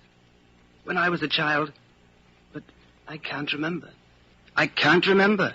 I never can. You turn quickly from the window, and you go to the table in the small alcove where you are cut off from being seen by the telescreen. Quickly you take the secretly bought notebook, the archaic pen point and holder out of the drawer. What you are about to do can mean death. It's not illegal to keep a diary. Nothing is illegal since there are no more laws. But if the thought police find out, it's death. Or at least 25 years in a forced labor camp. You ink the pen, and you falter for just a second. A tremor goes through you. I must start. I must mark the paper. April 4th, 1984. But how do I know? How can I be certain that is 1984? No, it must be. I'm fairly sure that I'm 39. I believe I was born in 1944 or 45. But it's never possible nowadays to pin down any date within a year or two. But what difference does it make? How can I speak to the future? If it's like the present, no one will listen. If it's different, how will they understand the things happening now? I mustn't think about it. I must begin now. April 4th. Last night to the flicks, all war films, one of a ship full of refugees being bombed somewhere in the Mediterranean. Audience much amused by a shot of a helicopter firing at a man swimming away. He was full of holes. The sea round him turned pink. Audience shouting with laughter when he sank. And then you saw a lifeboat full of children with a helicopter over it. You write on, wildly ridding your mind of painful memory. But as you write, another memory comes clear in your mind. It happened during the 2 minutes hate period at the ministry that very morning. After the chant of loyalty to Big Brother, Winston Smith noticed O'Brien, the big man wearing glasses and the black overalls of the powerful inner party. That morning, O'Brien had turned and his eyes had met Winston's. And Winston knew that O'Brien was thinking the same thing as himself. It was as if O'Brien was saying, I am with you. I know all about your contempt, your hatred, your disgust. But don't worry. I am on your side. Then O'Brien's face was as inscrutable as everybody else's. But even that was a memorable event in the locked loneliness in which one had to live.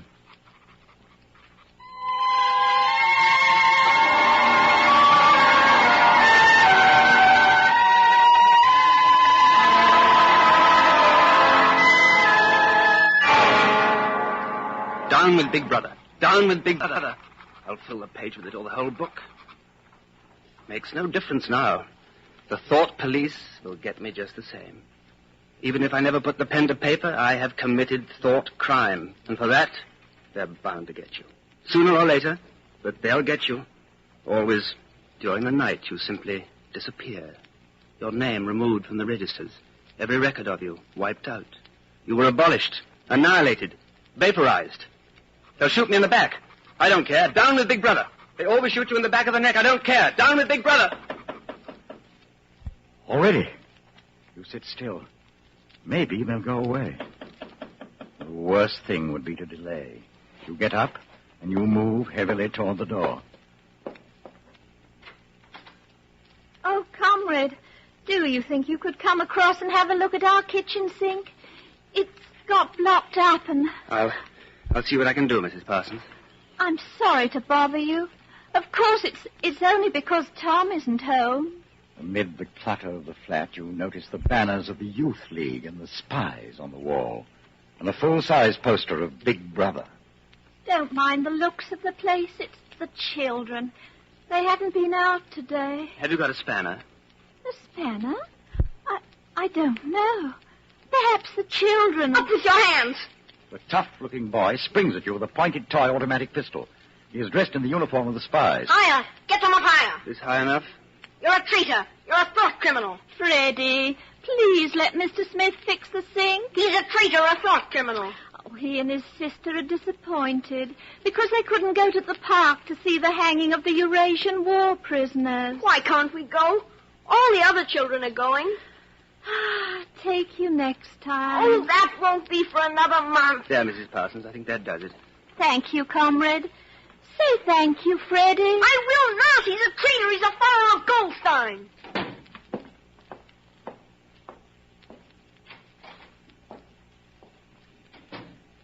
You go to the window. Down in the street, the wind flaps a torn poster with the word Ingsoc. You stand watching it. The three sacred principles of Ingsoc. New speak, double think, the mutability of the past. What past? The past is dead. The future is unimaginable. I am alone, lost in a monstrous world. What living human creature is on my side? How do I know that the power of the party won't endure forever? Like an answer, the three slogans on the white face of the Ministry of Truth come back to you. War is peace. Freedom is slavery. Ignorance is strength. The telescreen strikes. You have to leave in 10 minutes to be back at your work at 14:30. You see the diary on the table. Who am I writing it for? Only the thought police will read it before they wipe it out of existence and out of memory. But there are things I must say or I can't stay sane. You go back to the table, dip your pen, and write. To the future or to the past. To a time when thought is free, when men are different one from another and do not live alone. To a time when truth exists and what is done cannot be undone. From the age of uniformity, from the age of solitude, from the age of Big Brother, from the age of doublethink, greetings. I am already dead, for I am committing thought crime, and thought crime is death.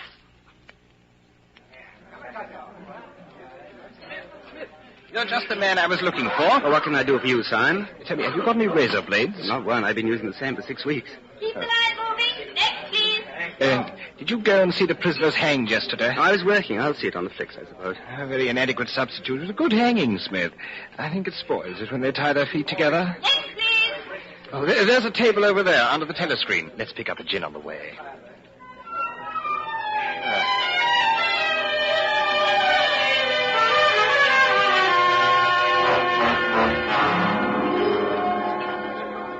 Simon, how's that dictionary of Newspeak getting on? Slowly. I'm on the adjectives. It's fascinating. You must do quite a job inventing new words. Oh, that's not our chief job at all. We're destroying words.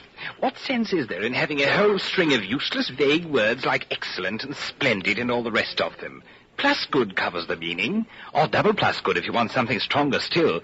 Don't you see the beauty of that, Winston? It was BB's idea originally, of course. Well, I know that's one of Big Brother's most revolutionary ideas. Oh, it's not just words. In the end, we shall make thought crime impossible, because there will be no words in which to express it. Has it ever occurred to you, Winston, that by the year 2050, not a single human will be alive who could understand such a conversation as we're now having? Oh, except the proletarians, of course. Oh, the proletarians are not human beings. Proles and animals are free. The whole literature of the past will have been destroyed. Chaucer, Shakespeare, Milton, Byron, they'll exist only in Newspeak versions. Then they'll be changed into something different? Well, even the slogans of the party will change. How can you have a slogan like, freedom is slavery, when the concept of freedom has been abolished? The whole climate of thought will be different. In fact, there will be no thought as we understand it now. Hello. Mind if I sit down? Not at all, Parsons. By the way, old boy, I hear a little beggar of mine gave you a rough time yesterday. I think he was a little upset at not going to the execution. Oh, well, shows the right spirit, doesn't it? Oh, by the way, would you know what that little girl of mine did last Saturday, when her troop was on a hike out Berkhamsted way? She got 2 other girls to go with her, and spent the whole afternoon following a strange man. And then, when they got to Amersham, handed him over to the patrols. What did they do that for? Ah! My kid made sure he was some enemy agent. Might have been dropped by parachute. Pretty smart for a nipper of 7, eh? What happened to the man? That I couldn't say, of course, but I wouldn't be surprised if he was now an unperson. Oh, good. Well, of course, we can't afford to take chances. Oh, what I mean to say is there's a war on. Oh, I suppose you don't have any razor blades you can let me have? Huh? Not one. Just thought I'd ask you, old boy. I'm sorry. Well, it's back to work, old boy. You sit in your flat, listening to the telescreen voice. The diary is open before you, but you're not writing. Once again, you feel the protest in your stomach, in your skin. The feeling that you've been cheated of something that you had a right to. You try, but you can't remember anything different. You turn to writing in your diary. How can I know what used to be? There is the party slogan. Who controls the past controls the future. Who controls the present controls the past. The party can thrust its hand into the past and say of this or that event, it never happened. And this is more terrifying than mere torture and death. The party says, reject the evidence of your eyes and ears. It is the final, most essential command. Maybe I'm a lunatic. Perhaps a lunatic is simply a minority of one. But the obvious, the silly, the true, has got to be defended. The solid world exists. Stones are hard. Water is wet. Objects unsupported fall towards the earth's center. Freedom is the freedom to say that 2 + 2 make 4. If that is granted, all else follows. It's a dangerous thing you're doing now. You've walked for several miles through the proletarian section where the thought police would have many questions to ask if they found you. Now you find yourself inside the junk store where you had bought the diary. I recognized you on the pavement. You're the gentleman that bought the keepsake album. I was passing. I just looked in. I don't want anything in particular, Mr. Charrington. Nah, it's just as well, because I don't suppose I could have satisfied you. Between you and me, the antique trade's just about finished. Now, there's another room upstairs that you might care to see.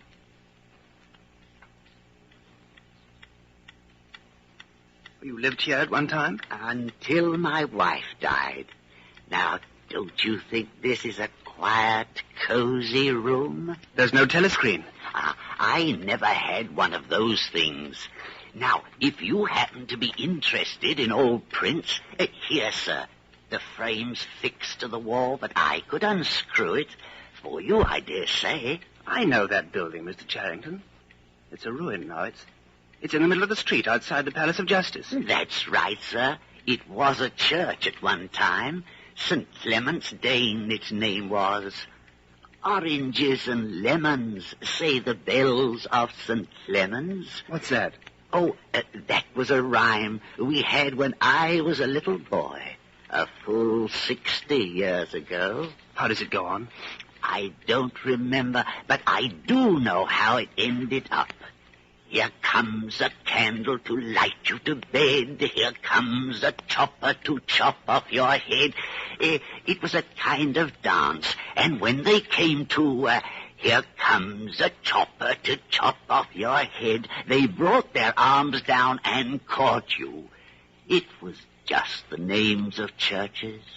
All the London churches were in it. All the principal ones, that is. I never knew it had been a church. Oh, there's lots of them left, really, though they've been put to other uses. How did the rhyme go? I've got it.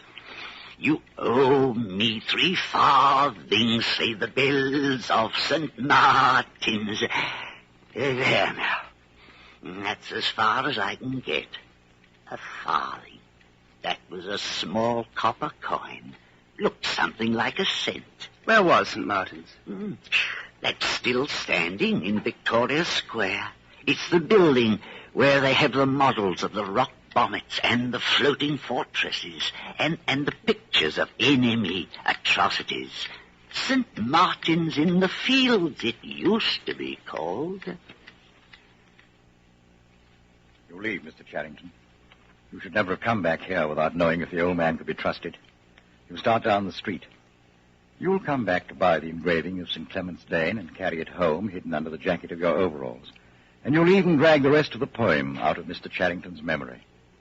Oranges and lemons, say the bells of St. Clement. You owe me 3 farthings, say the... Suddenly, your heart turns to ice. A figure in blue overalls is coming toward you. A dark-haired girl in her 20s. The narrow scarlet sash of the Junior Anti-Sex League is wound around her waist.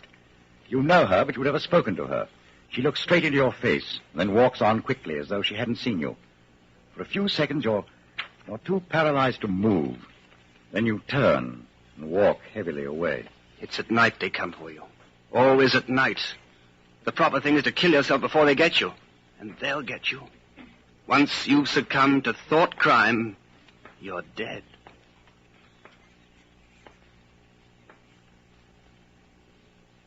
From Hollywood, the NBC University Theater is bringing you David Niven in a radio version of George Orwell's 1984. And now, our intermission commentator, the distinguished author, Mr. James Hilton. George Orwell is a distinguished English writer who is desperately concerned, as many others of us are today, with the shape of things to come. And he is also aware that such earlier prophecies as those of Mr. Wells and Mr. Aldous Huxley were not so much incorrect as incomplete, and are now in need of restatement and revision before a modern audience. Thus, Mr. Wells forecasts the engulfment of modern civilization in total war. But war, says Mr. Orwell, is not all, nor is it quite the worst imaginable thing. And as long ago as 1932, Mr. Huxley satirized the regimented state in his book called Brave New World. But some people in those days probably missed the satire and thought that with all its mass production techniques and scientific management, Mr. Huxley's New World might even be worth looking forward to. But today, no one is so naive as that. Indeed, the crisis of our civilization is in some danger of becoming a cliché for after-dinner speakers. Mr. Orwell, however, is the first writer to warn us in the form of fictional satire what might conceivably happen if all the worst features that exist anywhere in our modern world were to prevail over all the others, and if, in addition, all these worst features were to spread all over the earth. Since the story is told with nightmarish detail and inexorable logic, the commentator can perhaps serve best by a few mild warnings of his own. First, that despite any easy assumptions that might readily and even excusably occur to both listener and reader, Mr. Orwell's satire does not bear exclusively against any one country. Certain early symptoms of that breakdown of the human soul which he forecasts are diagnosable in all countries today. And most of us also, to a greater or less extent, are already victims of certain types of doublethink. And it would be a useful private exercise to examine near home for such instances as well as to recognize them more spectacularly in other parts of the world. Personally, I find Mr. Orwell's picture horrible and timely and fascinating. It will probably take its place among the memorable works of its kind, both for its technical virtuosity and for a sort of intellectual passion that pervades it throughout. Mr. Orwell is, as we say, burned up about the state of the world. But the fuel of that fire is not only in the world, but in his own mind.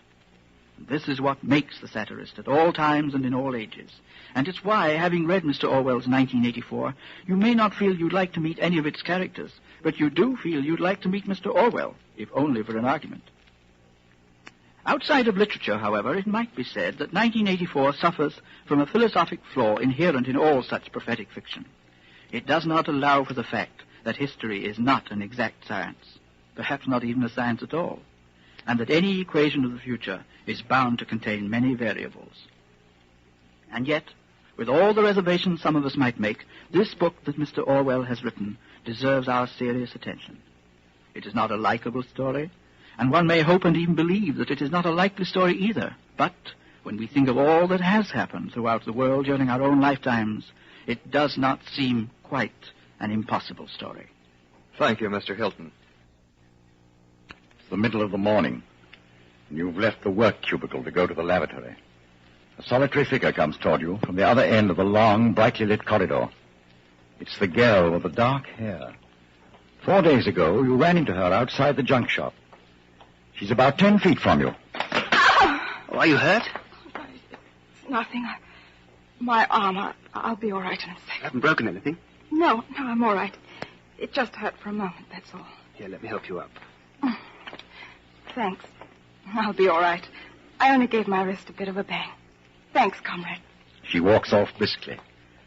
While you were helping her up, she slipped something into your hand. A scrap of paper folded into a square. You will open it when you are away from the telescreens in the corridor and in the lavatory. Whatever's on the paper, it must have some kind of political meaning. She's an agent of the thought police. They have reasons for the message. Maybe a threat, a summons, an order to commit suicide, a trap. Maybe not that at all. Maybe a note from an underground organization. Perhaps the Brotherhood exists after all. No, absurd. The message means only one thing. Death. 10 minutes later, in your cubicle, you open it. In a large, unformed handwriting. I love you. It's hard to conceal your agitation from the telescreen. I've got to get in touch with her. Arrange a meeting somewhere. But I don't know her name or where she lives. I can't follow her home. That would mean loitering outside the ministry, bound to be noticed. There's one place, the canteen, at a table by herself, not too near the telescreen, with a chatter of conversation all around. For only 30 seconds. For only a few words.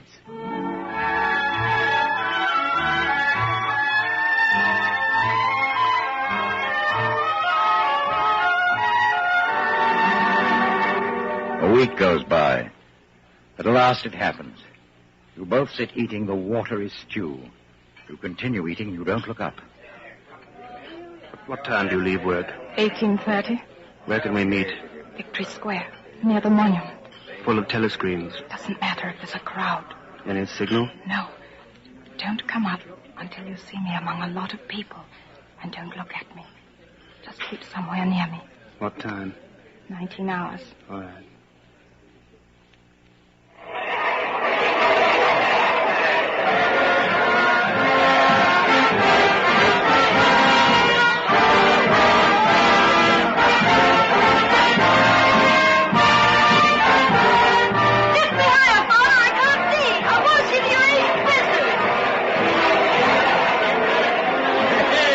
hear me? Yes. Can you get Sunday afternoon off? Yes. Then listen carefully. Go to Paddington Station. Take train 14 to Fenchurch. Turn left outside the station and you'll come to a gate with a top bar missing. Go across that field to a track between bushes. Stay on that until you come to a dead tree with moss on it. Can you remember that? Yes. You turn left, then right, then left again, and the gate's got no top bar. Yes, what time? About 15. You may have to wait. I'll get there by another way. Are you sure you remember everything? Yes. Then get away from me as quick as you can.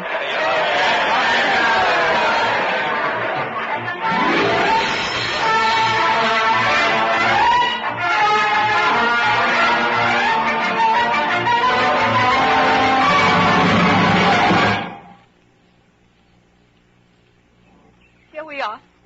I didn't want to say anything in the lane in case there was a mic hidden there. We're all right here, though. I didn't meet any patrols. I watched for them all the way from the station. Oh, we're safe here. What are you grinning at? Would you believe that till this moment, I didn't know the color of your eyes? Now that you've seen what I'm really like, can you still bear to look at me? Yes, easily. I'm 39 years old. I've got a wife I can't get rid of. I've got varicose veins, and I've got 5 false teeth. I couldn't care less. Darling. Oh, darling. Precious. Oh, my dearest, dearest love. We've got the whole afternoon. Isn't this... What's your name? Julia. I know yours. It's Winston. Winston Smith.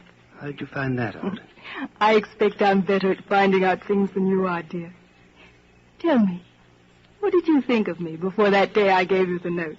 I hated the sight of you. I wanted to hurt you, murder you. If you really want to know, I imagined that you had something to do with the thought police. Oh, no.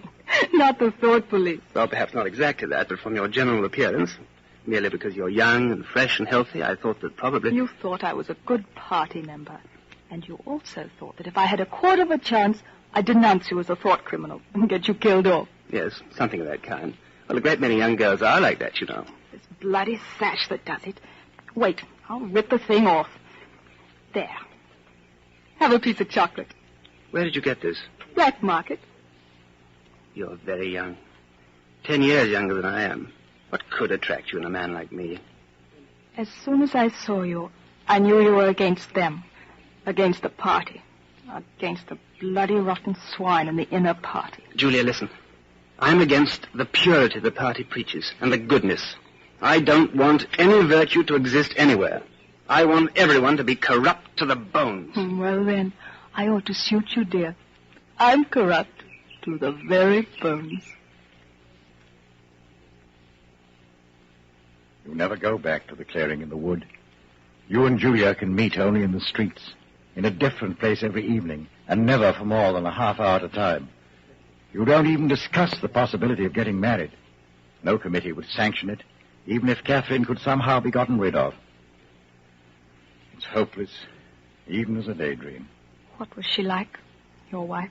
She was, you know the newspeak word good thinkful, meaning naturally orthodox, incapable of thinking a bad thought. I know the kind of person right enough. Everything is always our duty to the party. How do you know that? I've been at school too, dear. Why didn't you shove her off the cliff? I would have. Perhaps if I'd been the same person I am now. Are you sorry you didn't?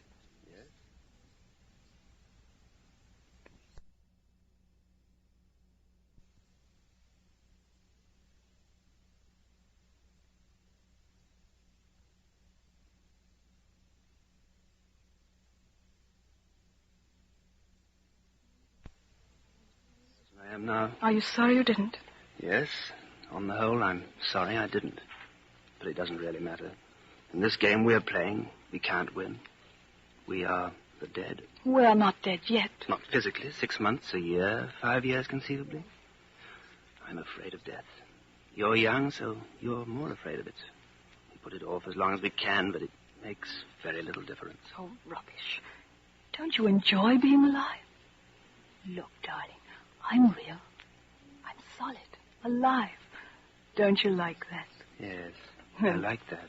Stop talking about dying, then. Where shall we meet next time? Julia, I've rented the room for Mr. Charrington. Sooner or later we'll be caught. I know. It's madness. Yes. Wait for me there. Day after tomorrow.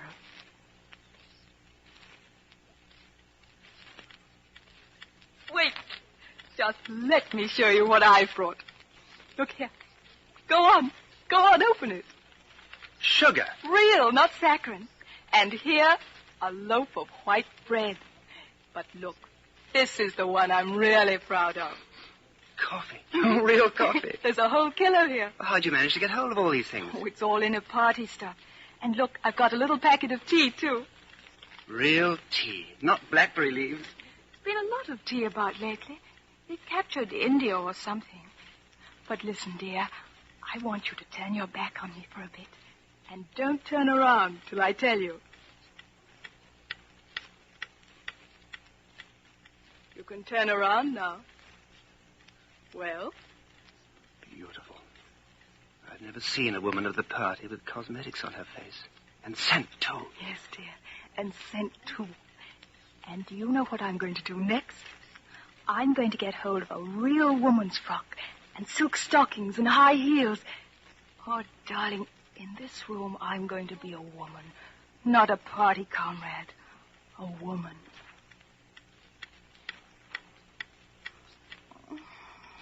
I'll make some coffee in another moment.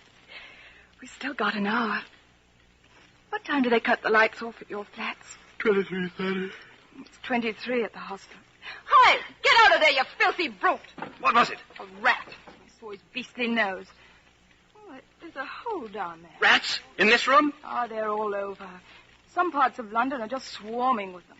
A woman daren't leave a baby alone for 2 minutes. It's the great, huge brown ones that do it, and the brutes always come. Don't go on! Darling, what's the matter? Oh, of all the horrors in the world, a rat! Oh, no, darling, no. Now, don't worry. We're not going to have the filthy brutes in here. I'll stuff the hole before we go. Oh, come on. Help me make the coffee.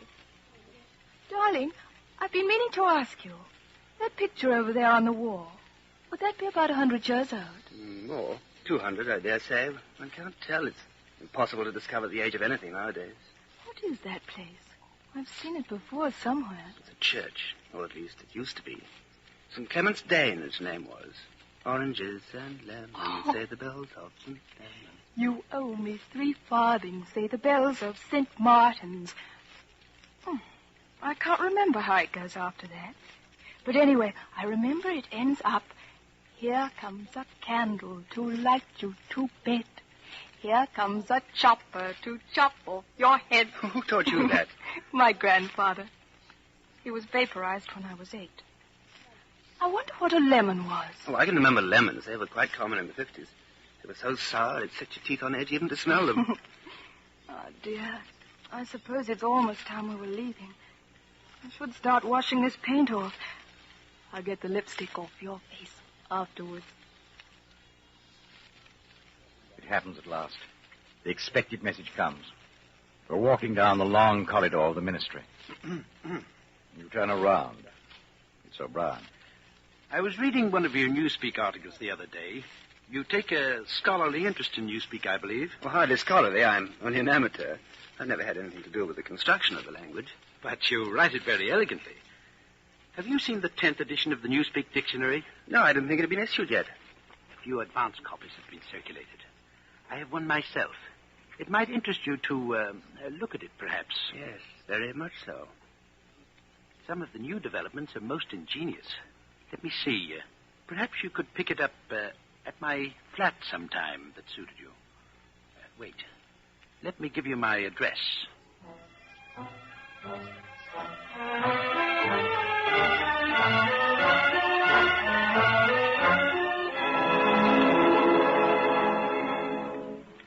Julia, darling, it was like a message, as if O'Brien was saying, if you ever want to see me, this is where I can be found. But he's an important member of the inner party, dear.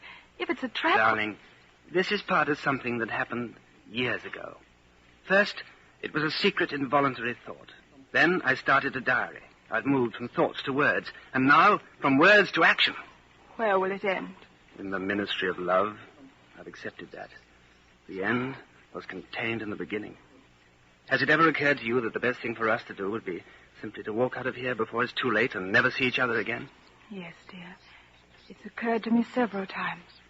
But I'm not going to do it all the same. We've been lucky. It can't last much longer. What you do, I'm going to do. We may be together for another 6 months, a year. There's no knowing. At the end, we're certain to be apart. Do you realize how utterly alone we shall be? When once they get hold of us, there's nothing either of us can do for the other. If I confess, they'll shoot you. If I don't, they'll shoot you just the same. Neither of us will even know whether the other is alive or dead. The one thing that matters is that we shouldn't betray one another, although even that can't make the slightest difference. Everybody always confesses. You can't help it. They torture you. I don't mean confessing. Confession is not betrayal. What you say or do doesn't matter. Only feelings matter. If they could mean you, that would be the real betrayal. They can't do that. They can make you say anything, but they can't make you believe it. They can't get inside of you. No, that's quite true. They can't get inside you. If you can feel that staying human is worthwhile, even when it can't have any result whatever, then you've beaten them. Darling, whenever it is you go to O'Brien, I'm going with you.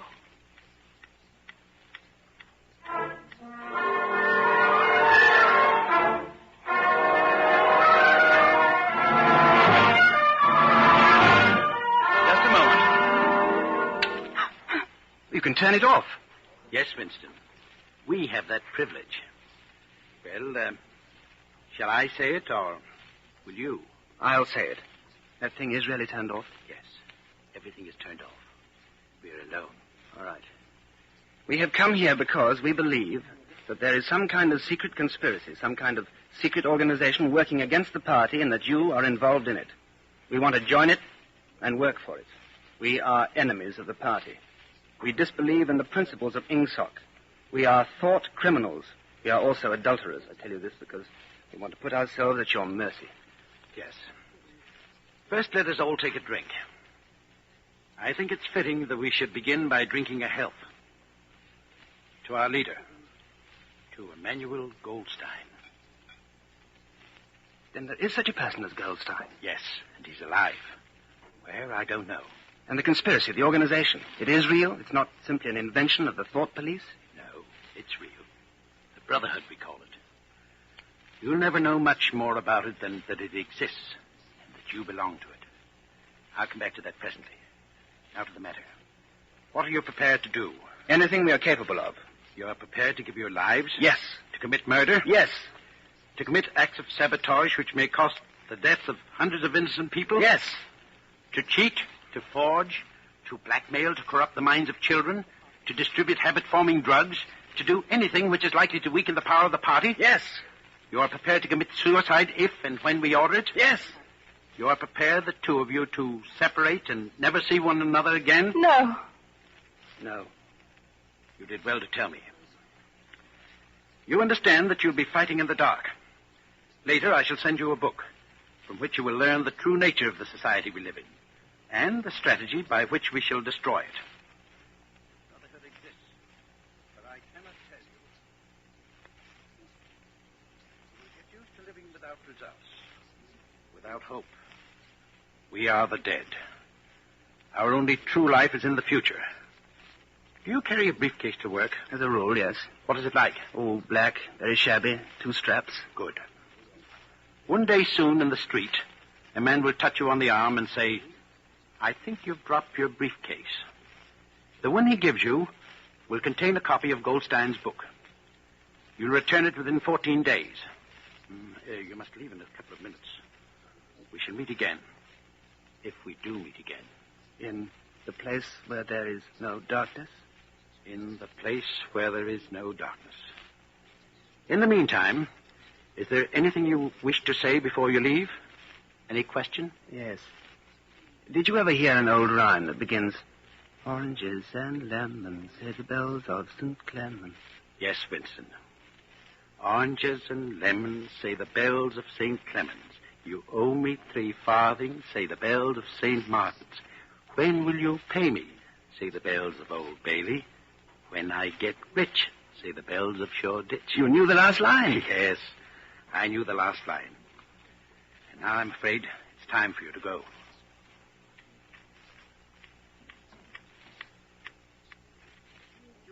I've got the book. We must read it. You too. All members of the Brotherhood have to read it. You read it aloud. That's the best way. Then you can explain it to me as you go.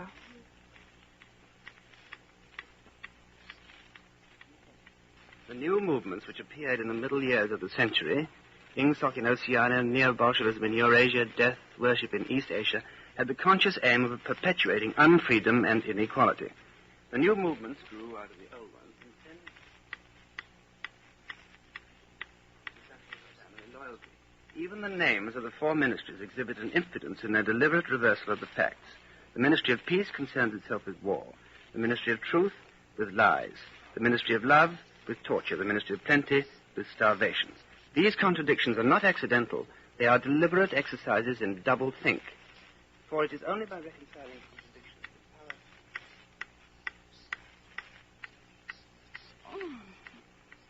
power... Oh, I'm hungry. Oh, darling, the stove's gone out. And there's no oil. Oh, we can get some from Old Charrington, I expect. Oh, gosh, but it's cold in here.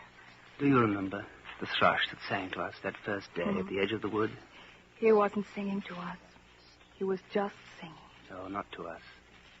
We are the dead. We are the dead. You are the dead. You are the dead. It was behind the picture. Remain exactly where you are. Make no movement until you are ordered. Now we can see it. Now we can see you. Stand out in the middle of the room. Stand back to back. Clasp your hands behind your head. Do not touch one another. The house is surrounded. I suppose that we may as well say goodbye. You may as well say goodbye.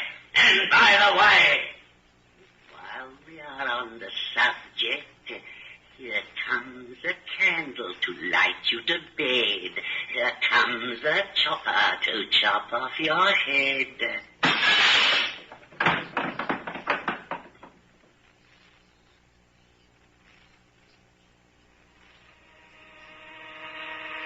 You don't know where you are.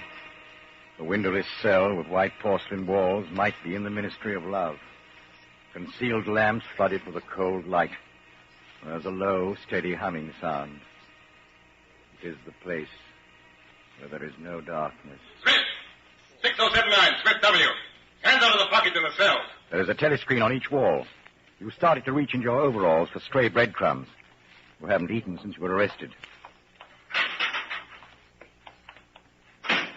Ampleforth. Smith, you too? What are you in for? There is only one offense, is there not? Crime thought.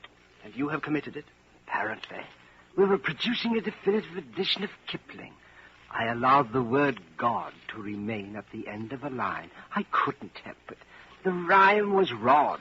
There are only 12 rhymes to rod in the language.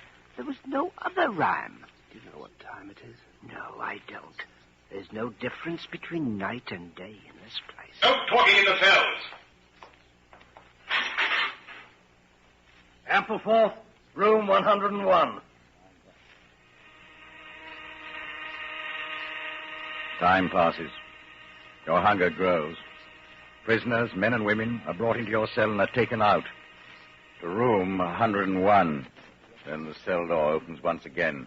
O'Brien and a guard come in. You start to your feet. You forget the telescreen. They got you, too. They got me a long time ago. You knew this, Winston. You've always known it. Guard. Oh!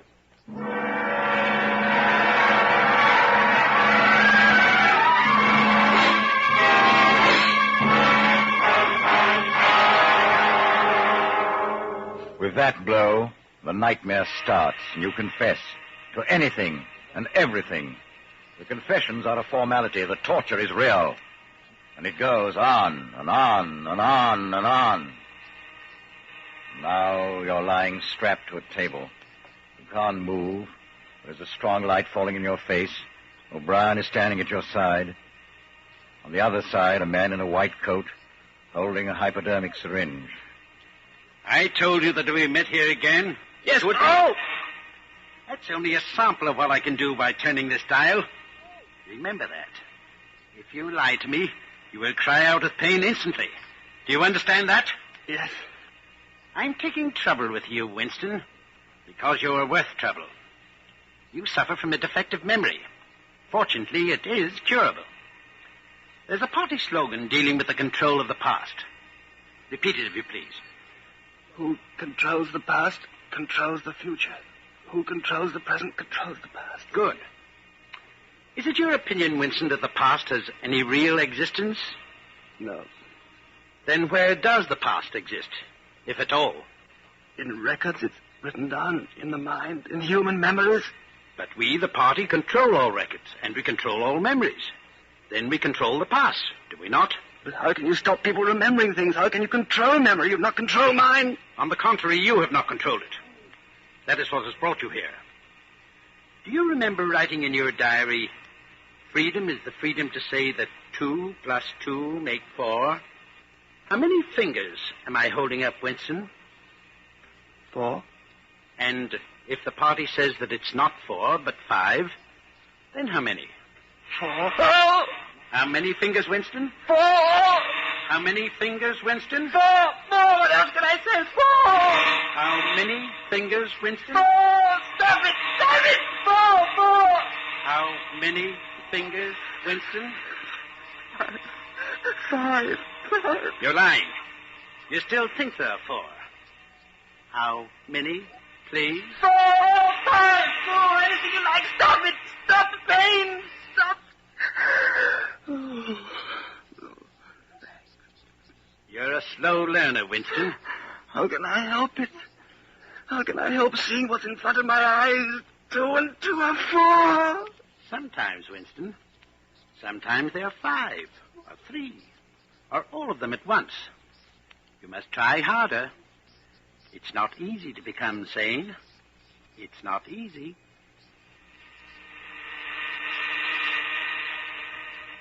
It goes on endlessly. The questions, the drugs, the questions, the torture machines. Endlessly. Do you know where you are, Winston? I don't know. I can guess. In the Ministry of Love. Do you know how long you've been here? I don't know. I think it's months. And why do you imagine we bring people to this place? To make them confess. No, that's not the reason. Try again. To punish them? No. To cure you. To make you sane. The party is not interested in the overt act. The thought is all we care about. We do not merely destroy our enemies, we change them. What happens to you here is forever. Even if we choose to let you live out the natural term of your life, you can never escape from us. Holton, set the machine for 2,000. Yes, comrade. This time it won't hurt you, Winston. Keep your eyes fixed on mine. Now, how many fingers am I holding? 5. You see 5? Yes. You see now that it's at any rate possible. Yes. Before we bring the session to an end, you can ask me a few questions if you choose. The machine is switched off. What is your first question? What have you done with Julia? She betrayed you, Winston. All her rebelliousness, her deceit, her folly, her dirty-mindedness, everything has been burnt out of her. It was a perfect conversion. You tortured her? Next question. Does Big Brother exist? Of course he exists. The party exists. Big Brother is the embodiment of the party. Will Big Brother ever die? Of course not. How could he die? Next question. What is in room 101? You know that, Winston. Everyone knows what's in room 101. Holton, the hypodermic.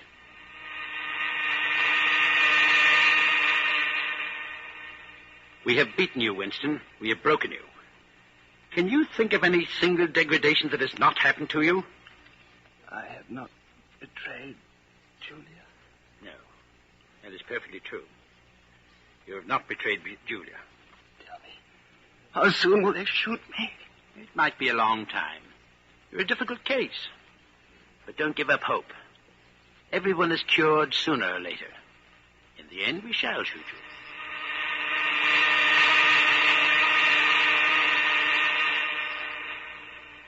You're much better now. Weeks or months have passed, but you have no way of knowing. And one day O'Brien is in your cell, and with him are the guards. Get up, Winston. Come here. You've had thoughts of deceiving me. Stand up straighter. Look me in the face. Tell me, Winston, and remember, no lies. Tell me, what are your true feelings toward Big Brother? I hate him. You hate him? Good. Then the time has come for you to take the last step. You must love Big Brother. It is not enough to obey him, you must love him. Guard, take him. Room 101.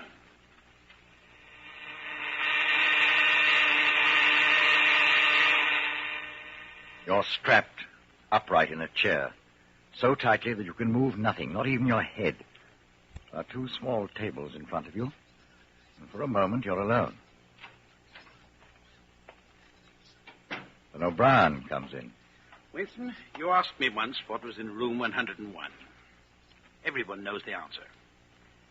The thing that is in room 101 is the worst thing in the world. The worst thing in the world varies from individual to individual. It may be death by fire, by drowning, by impalement, or 50 other deaths. In your case, it happens to be rats. Here. I placed the cage on the table so you can see them. Well, you can't do that. You couldn't. It's impossible, O'Brien. You know this isn't necessary. What do you want me to do? For everyone, there is something unendurable. Courage and cowardice are not involved. For you, the unendurable is rats. They're a form of pressure you cannot withstand. You will do what is required of you. But what is it? What is it? How can I do it if I don't know what it is? No, don't bring him any closer. You won't understand the construction of this cage. This mask will fit over your head, leaving no other exit. When I press this lever, these starving brutes will leap at your face. Sometimes they attack the eyes. No, don't bring him closer. No. Do it to Julia. Do it to Julia, not to me. I don't care what you do to her. Tear her face off, strip her the bones. Not me, Julia. Not me.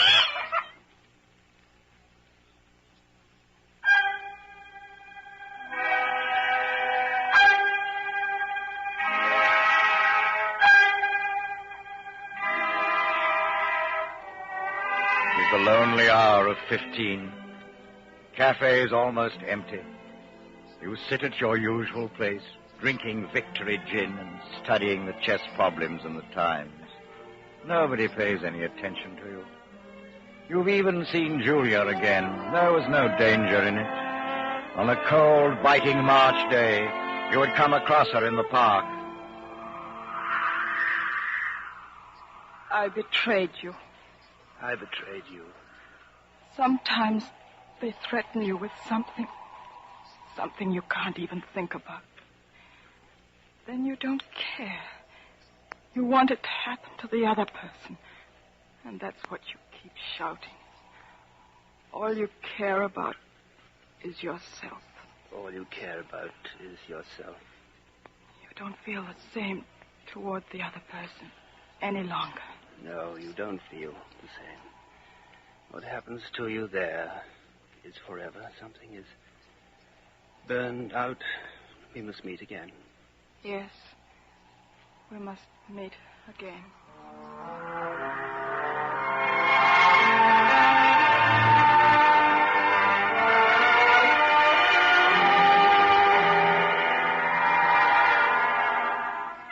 Now in the dust on the cafe table, your finger traces unconsciously 2 + 2 = 5. And on the wall, Big Brother gazes down at you from a poster. You gaze up at the enormous face. 40 years it has taken you to learn what kind of smile is hidden beneath the dark moustache.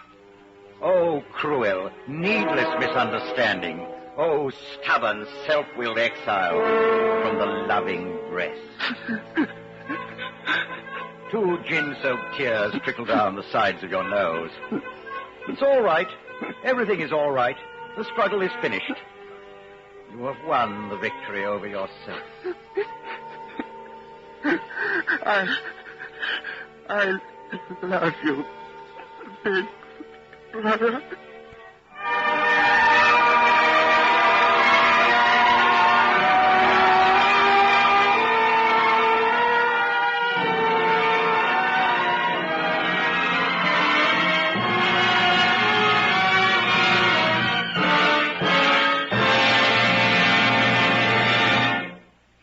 have been listening to 1984, an NBC University Theater production of the novel by George Orwell, starring David Niven.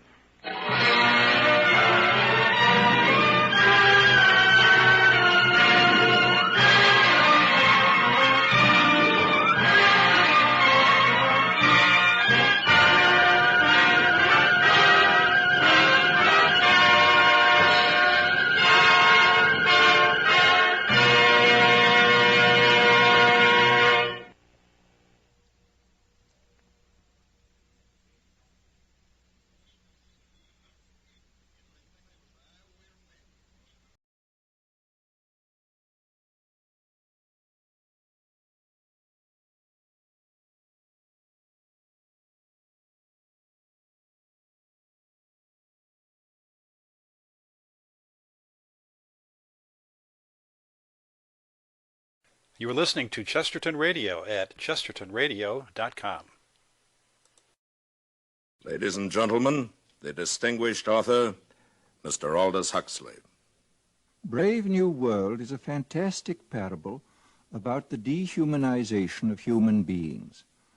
In the negative utopia described in my story, man has been subordinated to his own inventions. Science, technology, social organization, these things have ceased to serve man.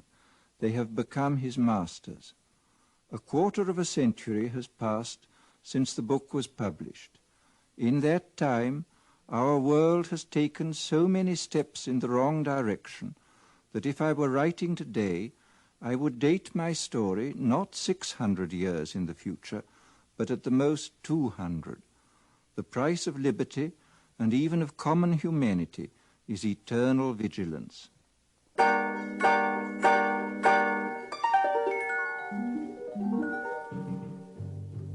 CBS Radio, a division of the Columbia Broadcasting System and its 217 affiliated stations, present the premiere broadcast of the CBS Radio Workshop, radio's distinguished series dedicated to man's imagination. The Theater of the Mind.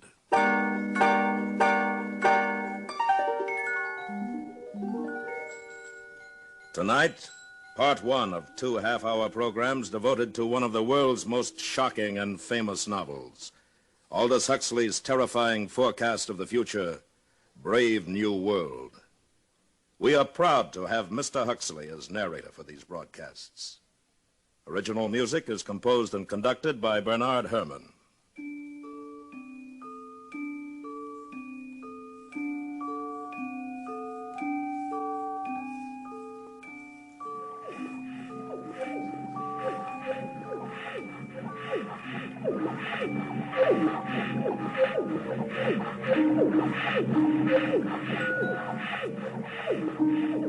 This is Aldous Huxley, and these are the sounds of the brave new world, of test tube and decanter, of hissing injectors and gurgling blood substitute. The year is AF 632, 632 years after Ford. We are inside the London Hatchery and Conditioning Centre, and this is the fertilizing room, an enormous laboratory where the temperature is never allowed to fall below 98.6. And here comes the director of hatcheries and conditioning in person, bringing with him a group of young students. Tomorrow you'll be settling down to serious work. Today I just want to give you a general idea of things. These are the incubators, and here is the week's supply of ova, kept at blood heat. Come along, boys. Now here, we immerse the eggs into a warm bouillon containing free-swimming spermatozoa. Immersion continues until the eggs are all fertilized. And over here is where we bottle the alphas and betas. In short, gentlemen, the perfect process for manufacturing healthy babies. Are there any questions? Sir, will you explain the Bakhanovsky process? I'm glad you asked that. Students, take this down. Bakhanovsky's process, where in olden times one egg made one embryo which made one baby. Today we've improved on all that. Now the egg will divide from 8 to 96 buds, and every bud will grow into a perfectly formed embryo, and every embryo into a mature baby, making 96 human beings grow where only one grew before. Progress. But what advantage is it, sir? Oh, my good boy, can't you see? Where in olden times nature allowed us only to have twins or perhaps triplets or so, today we can create scores, yes, scores of identical individuals. We can manufacture men and women in uniform batches. Think of it. An entire factory staffed with the product of one single egg. 96 identical individuals working 96 identical machines. At last, society really knows where it stands. Remember, it was our Ford who gave us the concept of the assembly line when he was on Earth many centuries ago. And now, boys, we will go up to the bottling room where we shall see how we create each class of society, alphas, betas, deltas, etc. Come with me. Well, Lenina. Oh, Director. Oh, charming, charming. What are you injecting into our embryos today, my dear? Typhoid antitoxins? Yes, sir. Are you busy this afternoon? Oh, not after 5, sir. Good. Suppose we get together then on the roof. That would be fine. I've admired you for some time, Lenina. I'm looking forward to a closer acquaintance. Thank you, sir. And now, boys, we're off to the bottling room. You are a lucky girl. The director of hatcheries and conditioning. Oh, hello, Fanny. Oh, you can trust the director to be the perfect gentleman. I saw him pat you. He wants me. You see? That shows what he stands for. The strictest conventionality. And it's about time you started belonging to someone else, my dear. But I like Henry Foster. We've only been with each other 4 months. 4 months? Well, what would the district world controller say? You know how he disapproves anything intense or long-drawn. And it isn't as though there were anything painful or disagreeable about being with 1 or 2 other men besides Henry. After all, everyone belongs to everyone else. You're quite right, Fanny, as usual. Good girl. Fanny, do you know Bernard Marx? Bernard Marx? Why not? Bernard's an Alpha Plus.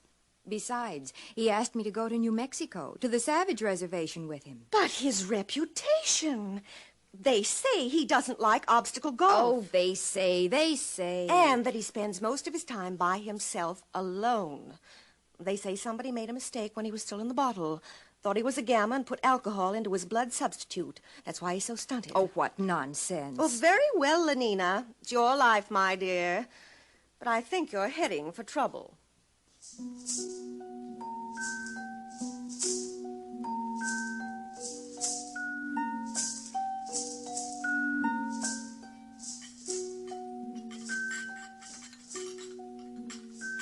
And here we have the bottling room. Little embryos carefully bottled being rocked gently to and fro as they did in olden days when carried by their mothers. Now, boys, you must learn to distinguish between smut and science. I am going to use that word again. As scientists of tomorrow, you must learn to cope with it. Mother. Oh. There, that's better. As a matter of fact, there is an area in our world where humans are still viviparous, still give birth to their children.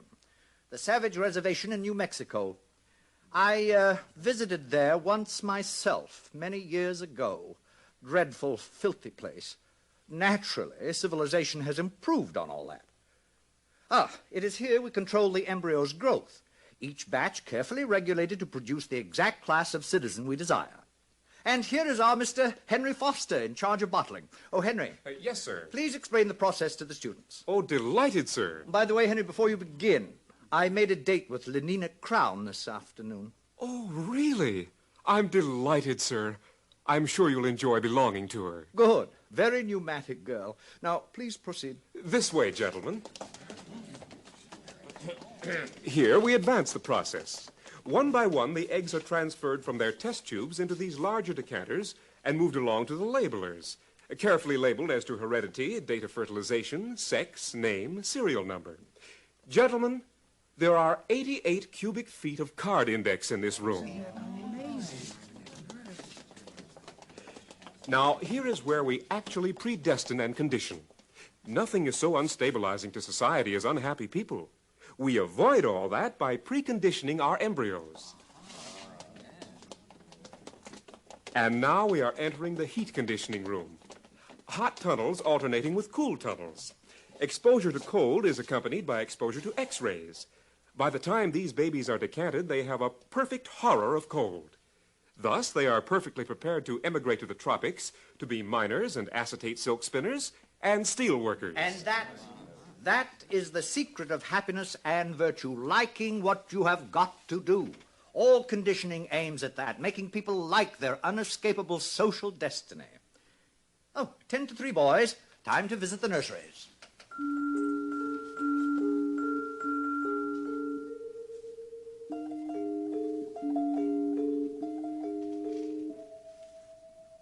And so the director continued on his tour. Meanwhile, in his rooms high above the city, Bernard Marx nervously paced the floor. I'm taking Lenina Crown in New Mexico with me, Helmholtz, to the Savage Reservation. Well, it's about time. What do you mean by that? I'll be frank, Bernard. There's been a lot of talk about your behavior at the College of Emotional Engineering. Of course, I've been defending you. And I'm supposed to be grateful? Because you're a successful feelies writer? Because you're tall, well-built, have all the girls you want? Oh, Bernard. Now, you know how I feel. I want to write. I mean, seriously, not slogans or feelies. I want to write something important. Lately, I've been cutting out my committees and my girls. The director called me in just the other day. Are you in trouble, too? There's a poem I wrote, too emotional, he said. He gave me the lecture about being an alpha plus, about remembering to behave even as a little infant. I know. I tried to explain to Lenina, but she doesn't understand, or won't understand. All those other men she belongs to, Henry Foster, Benito Hoover, they treat her like a side of beef. It's disgusting. It's socially proper. We share and we share alike, remember? But I want her for myself, alone. Bernard, you're my closest friend. Now, you listen to me. You can't win this way. Follow the rules. Play the game. Be happy.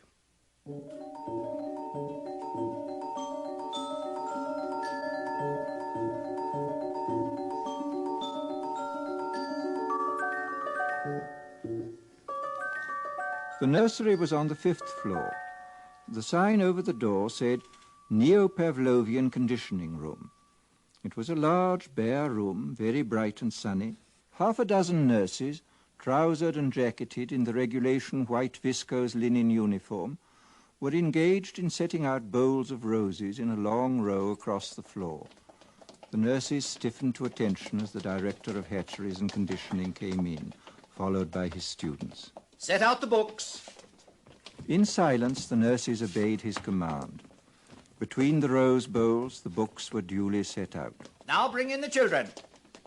They hurried out of the room and returned in a moment, each pushing a kind of tall, dumb waiter, laden on all its 4 wire-netted shelves with 8-month-old babies, all exactly alike, a Bokanovsky group, and all, since their caste was Delta, dressed in khaki diapers. Put them down on the floor. Now turn them so they can see the flowers and books. Turned, the babies at once fell silent, then began to crawl towards those clusters of sleek colors, those shapes so gay and brilliant. From the ranks of the babies came little squeals of excitement, gurgles and twitterings of pleasure. The swiftest crawlers were already at their goal. Small hands reached out uncertainly, touched, grasped, unpetaling the roses, crumpling the illuminated pages of the books. Watch carefully, students. All right, nurses, pull the lever.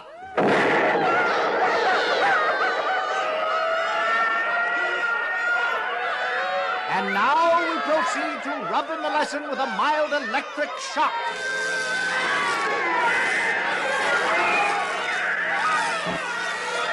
That's enough.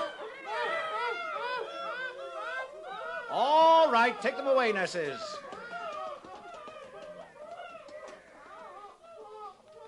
Observe.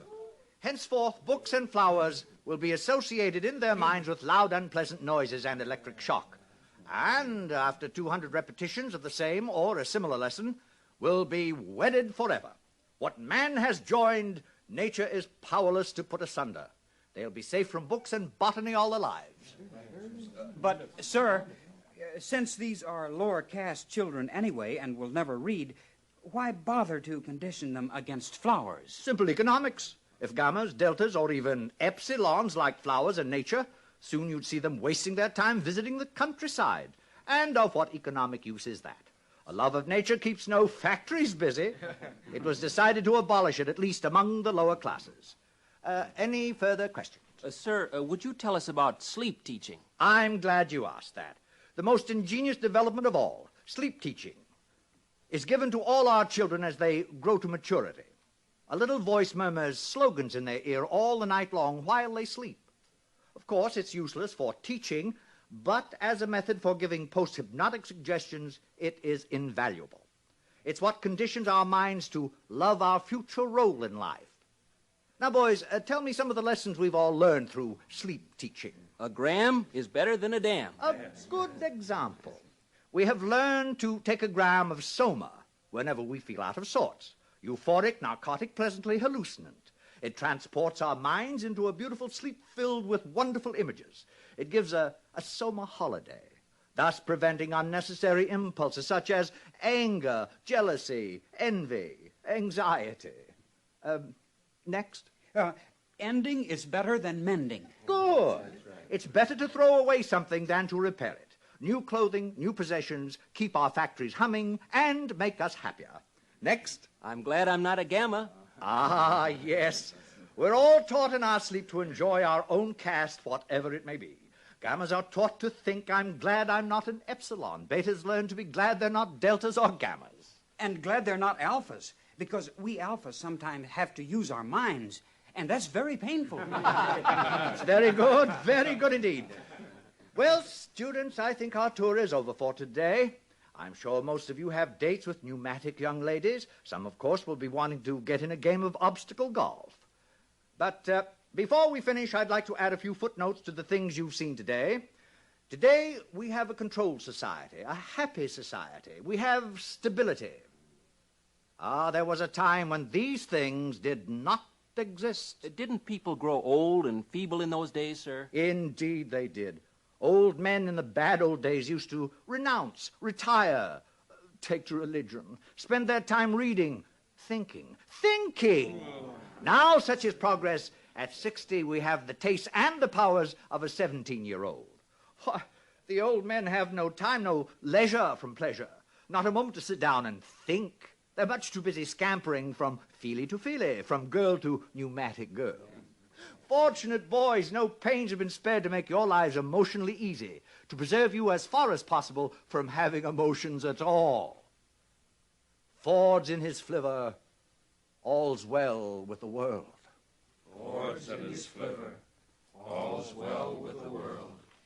And solemnly and devoutly they made the sign of the T and hurried off to join their fellow citizens at play.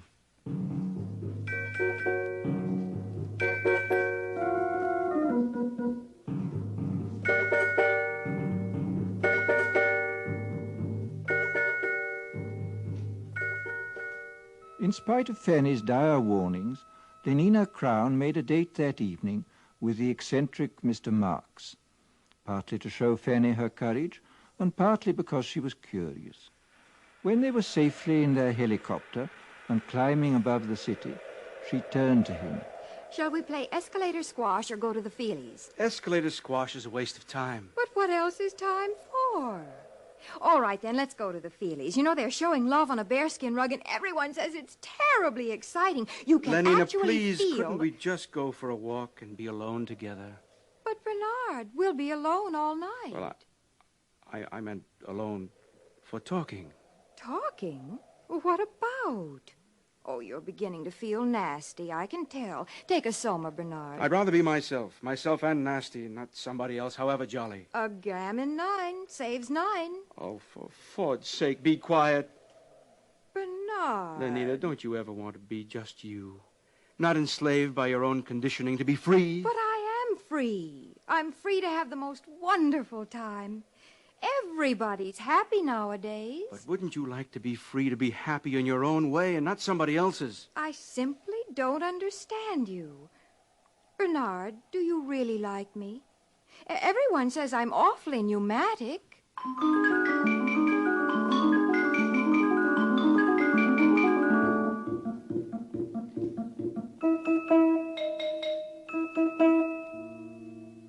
Eventually, Bernard took Lenina to the Westminster Abbey Cabaret, where Calvin Stopes and his 16 saxophonists were playing.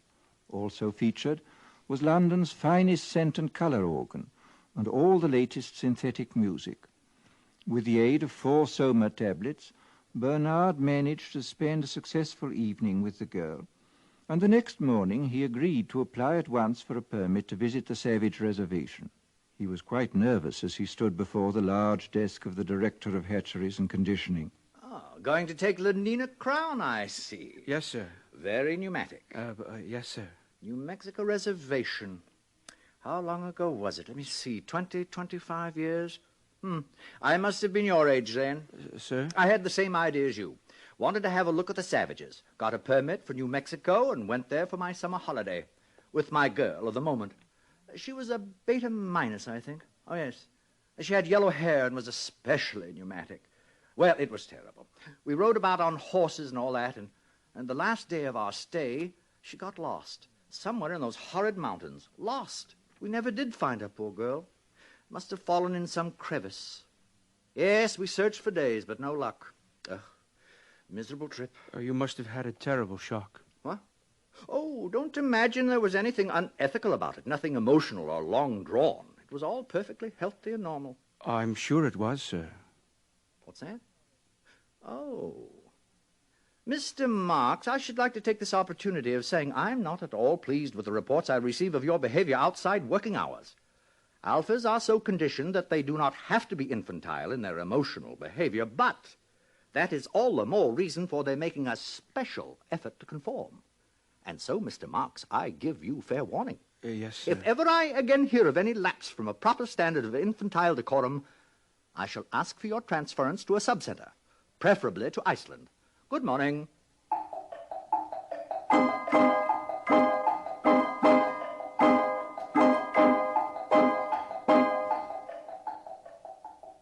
The journey was quite uneventful.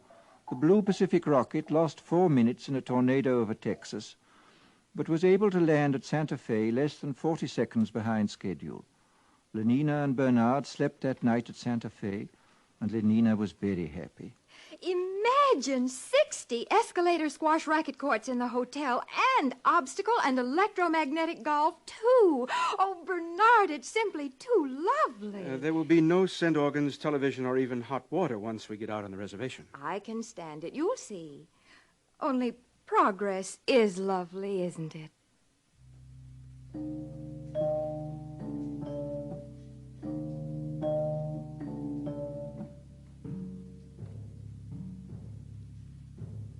They took a rocket ship into the interior, and from there they traveled on horseback. And all Bernard could think about was Iceland, and how cold and barren it would be. The director's warning had made him even quieter and more sullen than usual. And then, that evening, they reached their destination. Before them was the village of Malpais, situated on a mesa. Adobe hovels growing out of the stony ground, dust and squalor, and the smell of wood smoke. What an awful place. I don't like it. Who's that man coming toward us? He's to be our guide. I'm frightened, Bernard. Quiet. We shouldn't have come. Oh, good morrow. You're civilized, aren't you? You come from outside, from the other place? My name is Bernard Marks. This is Lenina Crown. My name is John. Come with me. He speaks English. That's strange. Probably trained as a guide. Where is he leading us? To that hut, I believe. There seems to be some sort of activity over there. Orgy! Orgy! Why, it's like our lower caste community sing. Only look. Now they're beating themselves with whips. Oh, no, Bernard. It's got something to do with their religion. What a wonderful intensity of feeling it must generate. I often think one may have missed something in not having passions like that. Nonsense. Bernard, what's wrong with that man? Where? Oh, he's just old, that's all. Old? But we don't look like that when we're old. He's so wrinkled. It's horrible. That's because we age all at once. We stay 17 until we're 60 or so, and then we die, and they burn our bodies and recover the phosphorus for the good of the world state, just as it should be. But this... What is it? That woman!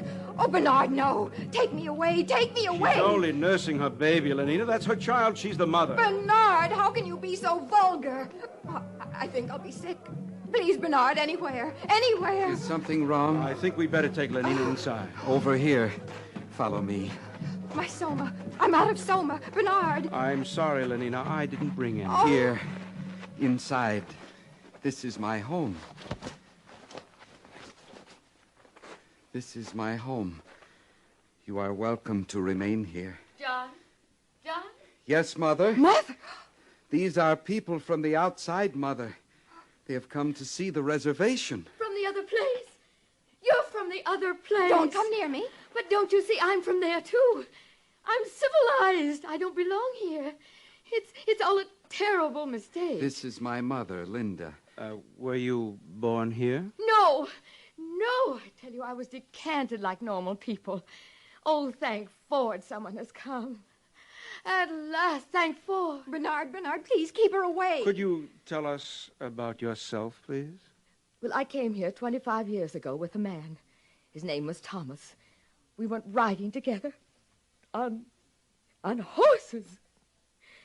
There was a terrible storm. I got lost in this horrible place. It was the last day of our stay. He left me here, alone. Lenina? Yes? You will be interested to know that our director of hatcheries and conditioning is named Thomas, and that he came here 25 years ago. Oh, no. And that... It can't be. But it is. He told me so himself. What a discovery. This boy is our director's son. Our director is a father. Oh, it's too horrible. Mother, what is he saying? Iceland indeed. Bernard, stop it. Well, we'll see who tells who where to go now. John. Yes, sir? How would you and your mother like to return to civilization? Do you mean it? Oh, please, do you? Listen, they're crazy here. I was a beta minus. I always worked in the fertilizing room. I was a good worker. But how can I tell them? They don't understand. They mend things. They don't know what a helicopter is or soma. They have babies like dogs. Oh, it's too revolting. Oh, thank Ford. If it hadn't been for my son, for John, what a comfort he has been to me. Your son? How can you? You were beta minus. I know, but he's been a comfort to me just the same. If only I'd had soma. Oh, do you mean it? Will you take us back to civilization? Of course. We'll leave tomorrow. You and your son back to civilization.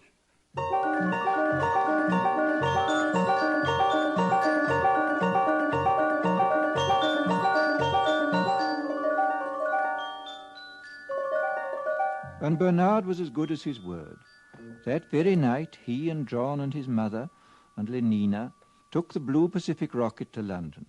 For Lenina, it was a happy trip, since she had taken 4 somas the minute they got back to the hotel. For John, it was a voyage of discovery. Poor Linda, his mother, could only weep for joy. But for Bernard, it was a moment of triumph such as he had never known before.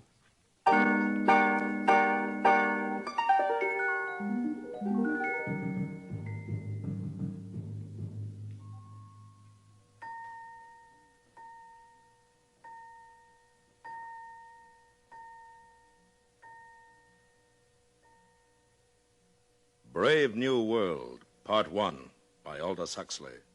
A startling, shocking account of what can happen to our civilization 600 years in the future. And more importantly, a warning to all of us against the destruction of moral standards, family life, and the soul of man. Join us next week when we will continue with Part 2 of Aldous Huxley's terrifying forecast of the future of what could become the brave new world.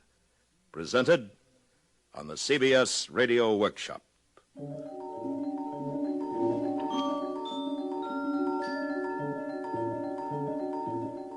CBS Radio Workshop is produced and directed by William Frug. Brave New World was adapted for radio by Mr. Frug. Featured in the cast were Joseph Kearns, Bill Idelson, Gloria Henry, Charlotte Lawrence, Byron Kane, Sam Edwards, Jack Crucian, Vic Perrin, and Lorene Tuttle. Original music composed and conducted by Bernard Herrmann.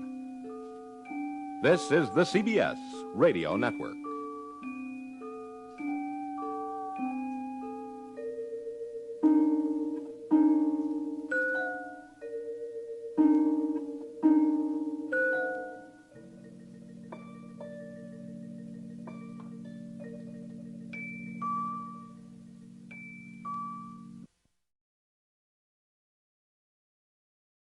This is Chesterton Radio, your home for podcasts of works by G.K. Chesterton, plus drama, comedy, mystery, science fiction, big bands, and much more. The soundtrack to your Chesterton day at chestertonradio.com. Ladies and gentlemen, the distinguished author, Mr. Aldous Huxley. Brave New World is a study of the future as it may be unless we are extremely careful.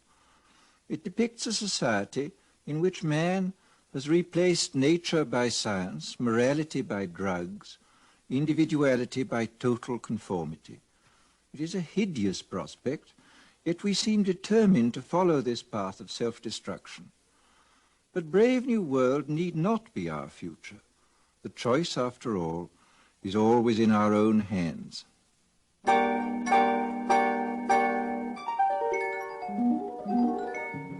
CBS Radio, a division of the Columbia Broadcasting System, and its 217 affiliated stations present the CBS Radio Workshop, radio's distinguished series dedicated to man's imagination, the theater of the mind.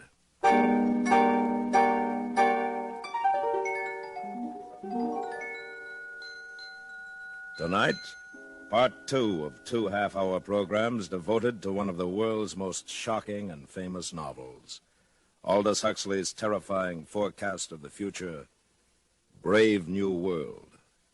And we are proud to once again have Mr. Huxley as our narrator. Original music is composed and conducted by Bernard Herrmann.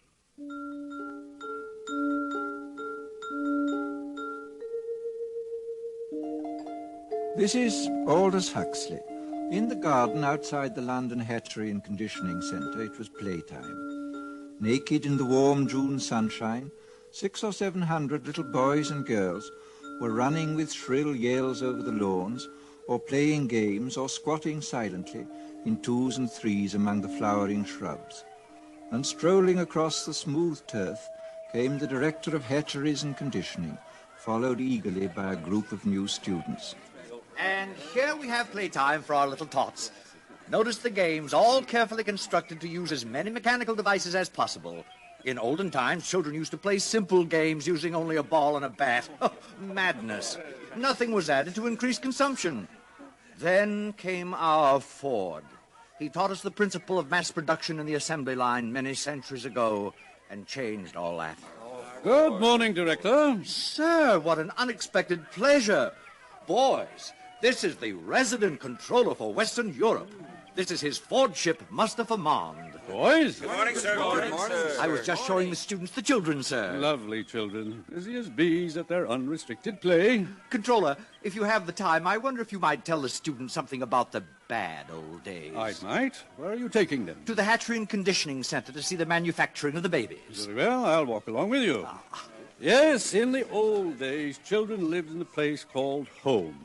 A rabbit hole with suffocating intimacies. Maniacally, the mother, please don't be shocked at that word. The mother brooded over her children. Her children.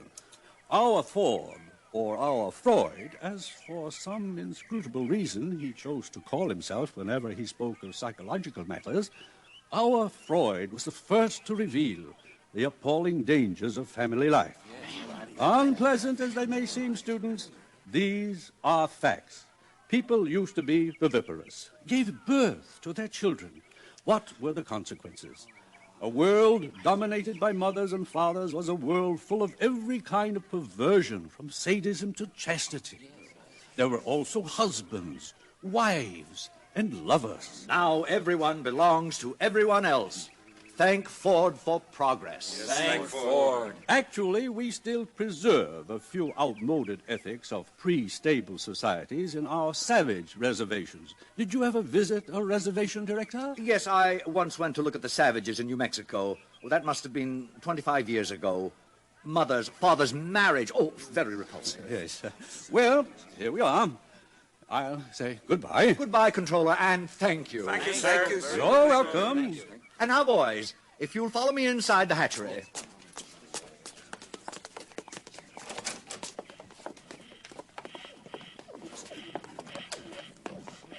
And here we are, a hive of activity. Alpha's superintending, Beta's doing the skilled work, Gamma's in green, busy at routine jobs, and Delta's in khaki, incapable of doing anything except sweeping the floor. Every member of society perfectly content to belong to his predestined caste. Except for a few criminal exceptions, which reminds me, one of those criminal exceptions is meeting us here at 11. An Alpha Plus, no less, Mr. Bernard Marks. What has he done, sir? What has he done? He refuses to participate in mechanical sports. He is lax. Here he comes now. Good morning, Director. Mr. Marks. You and Lenina Crown returned from the Savage Reservation last night, I understand. Yes, sir. We visited some of the places you told me about last week, Director. In fact, we silence. Your attention, please. Everyone step this way. If I have interrupted your labors, it is because a painful duty constrains me. This man who stands before you, this Alpha Plus, the highest level of society, has grossly betrayed the trust imposed in him by his heretical views on sports and Soma, by his scandalous refusal to be promiscuous. He has proved himself an enemy of society, a subverter, ladies and gentlemen, of all order and stability, a conspirator against civilization itself. For this reason, I am ordering his immediate transference to a sub-center of the lowest order. In Iceland, he will have small opportunity to lead others astray by his unfordly example.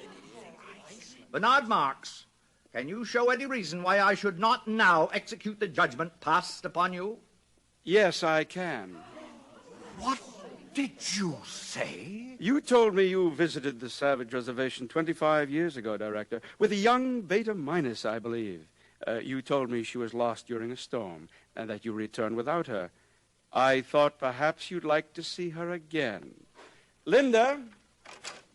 Thomas! Thomas! Oh, Thomas, it's me. Don't you remember? You're Linda. Oh, I knew I'd recognize you, Thomas. You look just the same. No one aged us here. Thomas, look at me. I'm Linda. Remember? Hug me. Hold me. What is the meaning of this? Who is this hag? Thomas. Oh, Thomas, it's Linda. Linda, you're Beta Minus. John, look, it's him. It's your father. Father. What's the meaning of this disgusting joke? Who is this savage and this dreadful woman? Take them away. It isn't a joke. It's absolutely true. I'm his mother, and you're the father. Father, it's me, John. I'm your son. And now who is guilty of antisocial behavior, Director? No.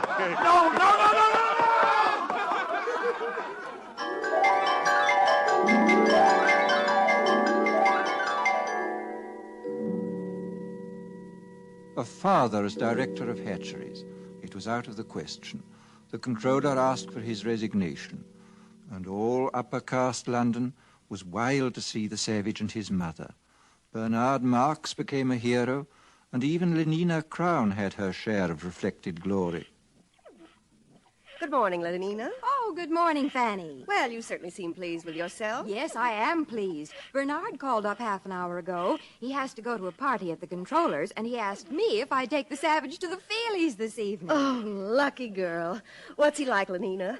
I've heard he's terribly good-looking. Oh, he is, but so very odd. In what way? Well, the day Bernard and I left the reservation, the savage came into my room. I'd taken a soma, so I didn't notice him until suddenly I awakened, and there he was bending over me. What happened? Well, naturally, I assumed something was going to happen, but instead of that, he just ran out of the room. Well, how odd.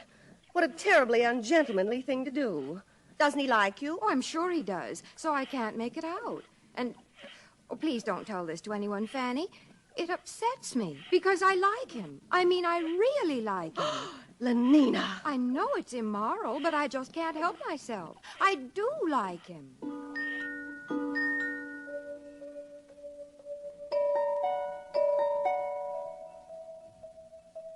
The days passed. Success went fizzily to Bernard's head. His diffidence turned to bumptiousness. His nonconformity was forgotten, and he became completely orthodox. The resident world controller appointed him official escort for the savage and asked him to make regular reports on the young man's reactions to civilization. This Bernard did assiduously.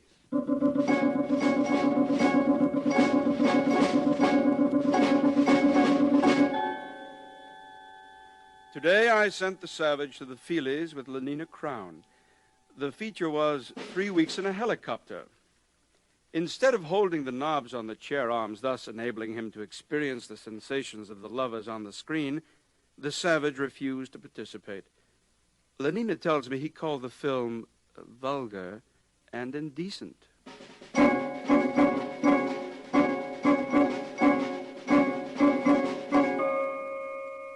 The savage refuses to take soma and seems most distressed because the woman, Linda, his M-O-T-H-E-R, remains permanently on summer holiday. In spite of her senility and the extreme repulsiveness of her appearance, the savage frequently goes to see her and appears much attached to her.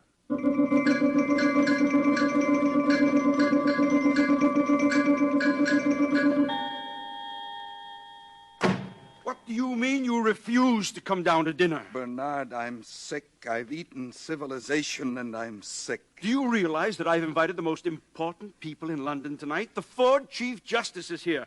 The arch community songster of Canterbury has flown in just to meet you. You've changed, Bernard. You used to feel the way I do about things. I talked to Helmholtz Watson. He says you've changed, too. I haven't. Listen, if you don't come downstairs for my dinner party, I'll be the laughingstock of London. I'll come. Just let me read this to you first. One day, many years ago, I found this book in my mother's room. One of the Indians had found it in a cave. It must be hundreds of years old. It's called The Complete Works of William Shakespeare. Oh, I've heard of him. We don't allow it. Smut. But he says all the things I feel about Lenina. Listen to this. Is there no pity sitting in the clouds that sees into the bottom of my grief? Oh, sweet my mother, cast me not away. Delay this marriage for a month, a week. Marriage? Oh, Ford, no. Bernard. Oh, marriage, that's too good, really. Bernard, stop it. And mother. Oh, sweet my mother. Oh, he's positively vulgar. You stop Wait it. till I tell Helmholtz about this. Stop it, or I'll hit you. Oh, come, now, where's your sense of humor? Bernard. Can't you see how funny it is? Get out. I said leave me alone. I'm leaving, John. I'm leaving. How beauteous mankind is. Oh, brave new world that has such people in it.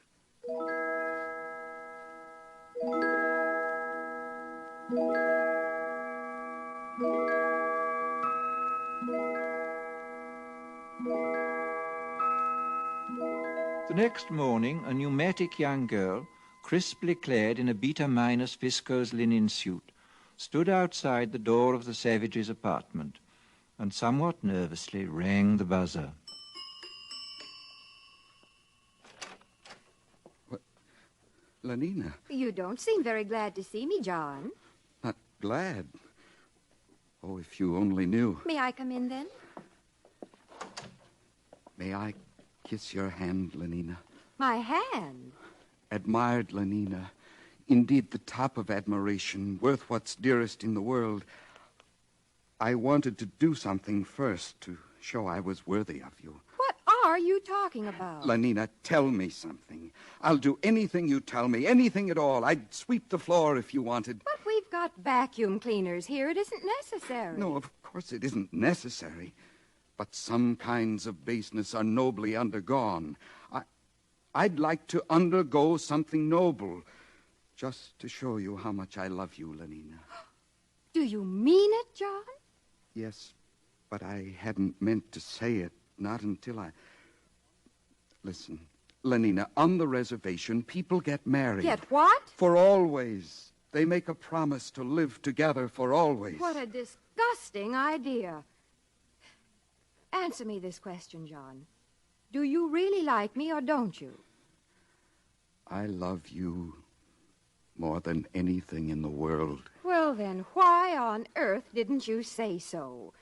Come here to me, John.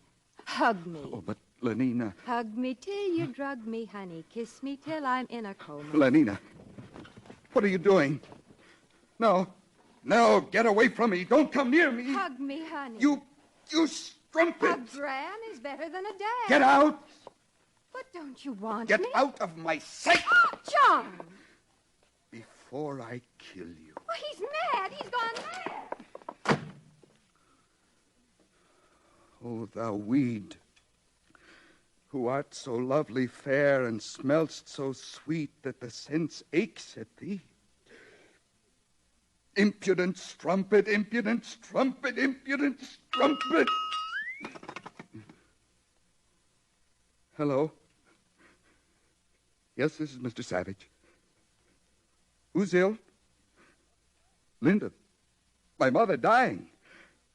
Yes, I'll come at once.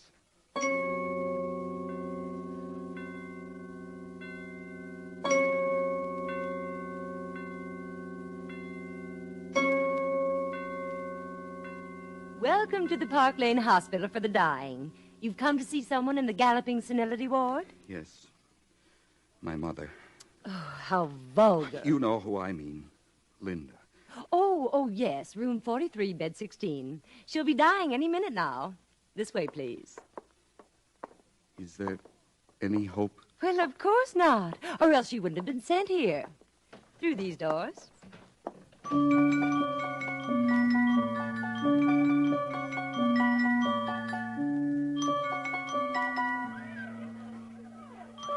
What are these children doing here? Death conditioning, of course.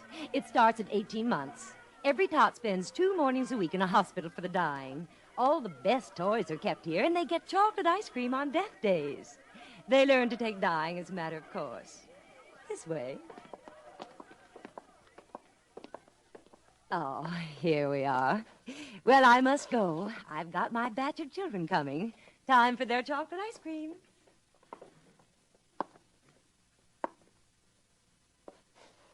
Linda? Linda, it's John. Your eyes are open, but you don't know me, do you? It's John, your son. Linda? Linda, don't you know me? Hug me till you drug me, honey. Kiss me till I'm in a coma. Linda. Linda? Oh. Mother.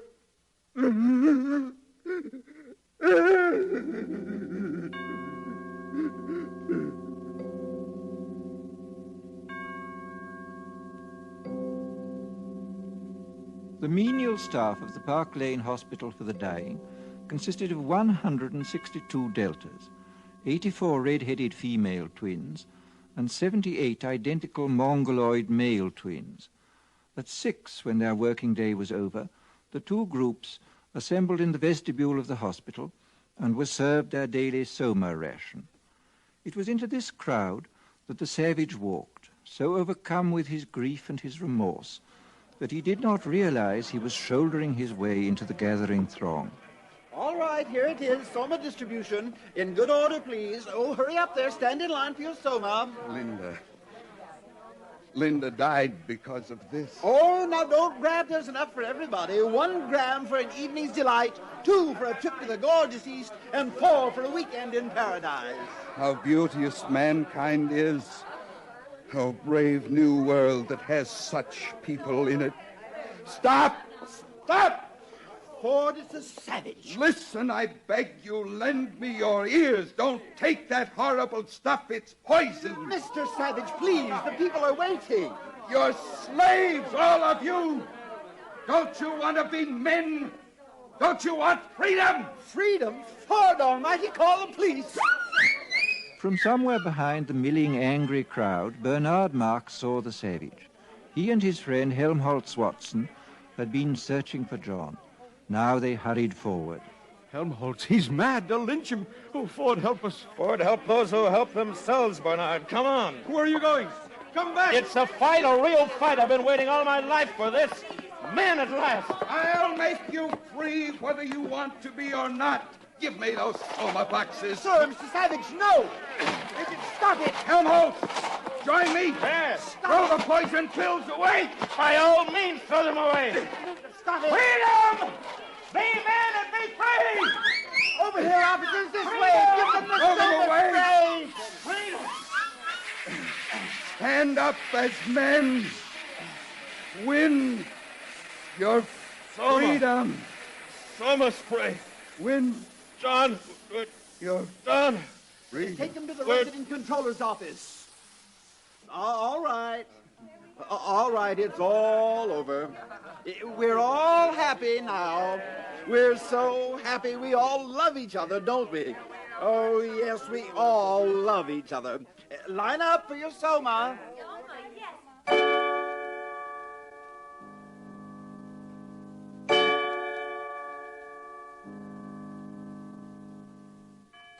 So you don't much like civilization, Mr. Savage? No, I don't. John, you're talking to the resident controller. We don't need your comments, Mr. Marx. I think civilization is horrible. And yet people are happy. They get what they want, and they never want what they can't get. They're well off, they're safe, they're never ill, they're not afraid of death, they're blissfully ignorant of passion and old age, they're plagued with no mother or father, they've got no wives or children to feel strongly about. They're so conditioned that they practically can't help behaving as they ought to behave. And you ask them to chuck this all away for liberty? My good boy. All the same, it seems quite horrible to me. Of course it does. Actual happiness always looks pretty squalid in comparison with the overcompensations for misery. And being contented has none of the glamour of a good fight against misfortune. Happiness is never grand. They call this happiness. Working at an embryo assembly line, manufacturing babies. Science, my boy. Besides, they like it. Well, Mr. Marx, the time has come. You are being sent to an island. To an island? Oh, please, sir. Don't send me to Iceland. I promise I'll do what I should. I'll conform to the rules. One would think he was going to have his throat cut, whereas if he had the smallest sense, he'd understand his punishment is really a reward. He'll be sent to an island where he'll meet the most interesting set of men and women in the world. All the people who weren't satisfied with orthodoxy. Everyone, in a word, who's anyone. Then why didn't you go to an island yourself? Because, finally, I preferred this. Sometimes I regret it. Happiness is a hard master, particularly other people's happiness. Well, gentlemen, there are many islands available. Which climate do you choose, Mr. Watson? Well, I should like a thoroughly bad climate. I think I'd write better if I had to contend with difficulties. How about the Falkland Islands? That would be fine. Good. You may leave now. You too, Mr. Marx. Goodbye, Helmholtz. Goodbye, Bernard. Goodbye, John. Goodbye, John. One more question. Of course.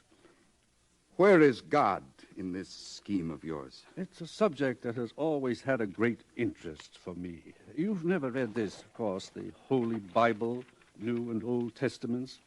I've got quite a few revolting old books like that here. But if you know about God, why don't you tell the people? This book is old. It's about God hundreds of years ago, not God now. But God doesn't change. Men do, though. No, my friend, call it the fault of civilization. God isn't compatible with machinery and scientific medicine and universal happiness. But when you're alone, it's natural to believe in God. When you're quite alone in the night, thinking about death. But people are never alone now. We make them hate solitude, and we arrange their lives so that it's almost impossible for them ever to have it. No solitude, no God. Is that why there's no self-denial here? No God, no reason for it? Of course. Industry and prosperity are only possible when there is no self-denial. If there were, the wheels would stop turning. But God's the reason for everything noble and fine and heroic. My dear young friend, civilization has absolutely no need for nobility or heroism. You're conditioned so that you can't help doing what you ought to do.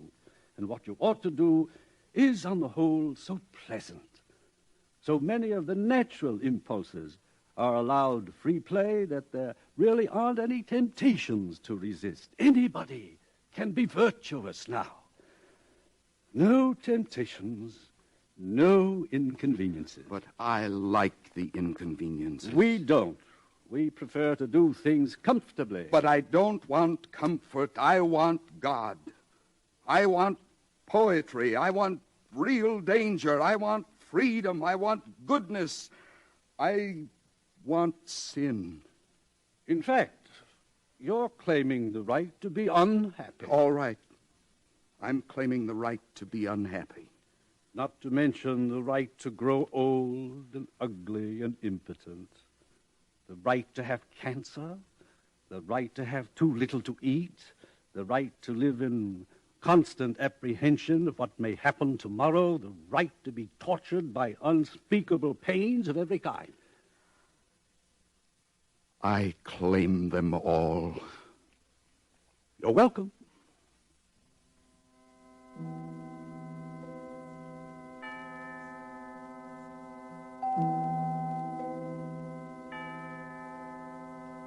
Bernard and Helmholtz left for their islands, but the savage was not allowed to go with them. The controller wished to continue the experiment. 3 weeks later, the savage ran away. After some days of wandering, he took refuge in an abandoned lighthouse. But his desire for solitude was not to be fulfilled. His hiding place was discovered. There were articles in the papers. Sightseers came by the thousands. One Sunday, Lenina Crown came for a picnic with 3 of her latest boyfriends. The day after her visit, 2 young reporters came to call, hoping for an exclusive interview. The door of the lighthouse was ajar. They pushed it open and walked into a shuttered twilight. Through an archway on the further side of the room, they could see the bottom of the staircase that led up to the higher floors. Just under the crown of the arch dangled a pair of feet. They called. No one answered. They saw him. At last the savage had found solitude. He was alone, quite alone.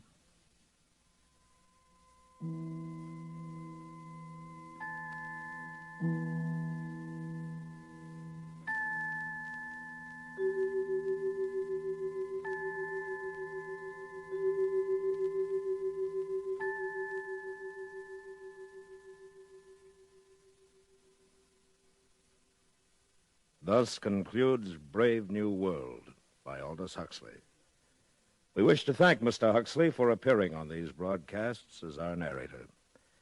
And we would also like to thank you, our listeners, for your enthusiastic response to this new series. This is William Conrad inviting you to join us again next week when we present George Stewart's dramatic account of one of nature's most terrifying phenomena, storm. The following week, listen as Dr. Frank C. Baxter interviews William Shakespeare. presented of a CBS Radio Workshop. The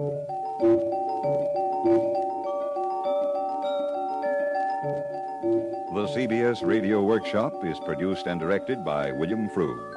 Brave New World was adapted for radio by Mr. Frug. Featured in the cast were Joseph Kearns, Herb Butterfield, Bill Idelson, Gloria Henry, Charlotte Lawrence, Parley Bear, Dora Singleton, Jack Crucian, Vic Perrin, and Lorene Tuttle. Original music composed and conducted by Bernard Herrmann.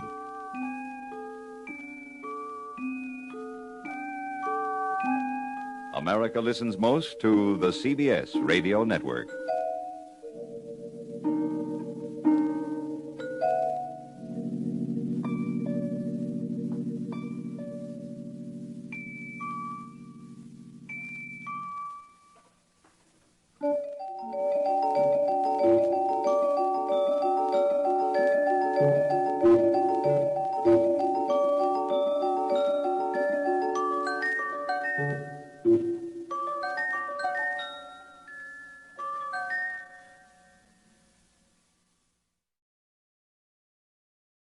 This is Chesterton Radio, your home for podcasts of works by G.K. Chesterton, plus drama, comedy, mystery, science fiction, big bands, and much more.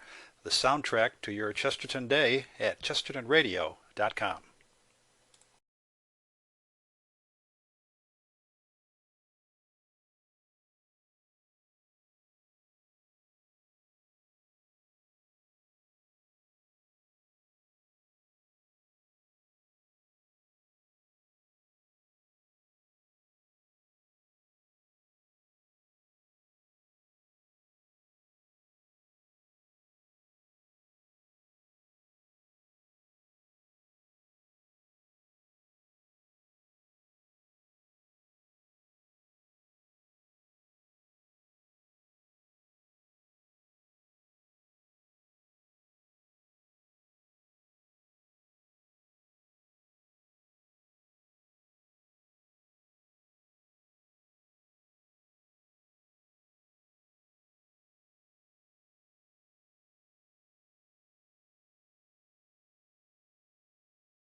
Tonight's story is about a treasure. Fake or real? It's a real treasure. Captain Kidd's? No. Sir Henry Morgan? Not even Henry Morgan's. No pirates, huh? No pirates, sorry. Well, what kind of treasure are you talking about? Freedom. Mm-hmm. So that's the treasure. And that's the story.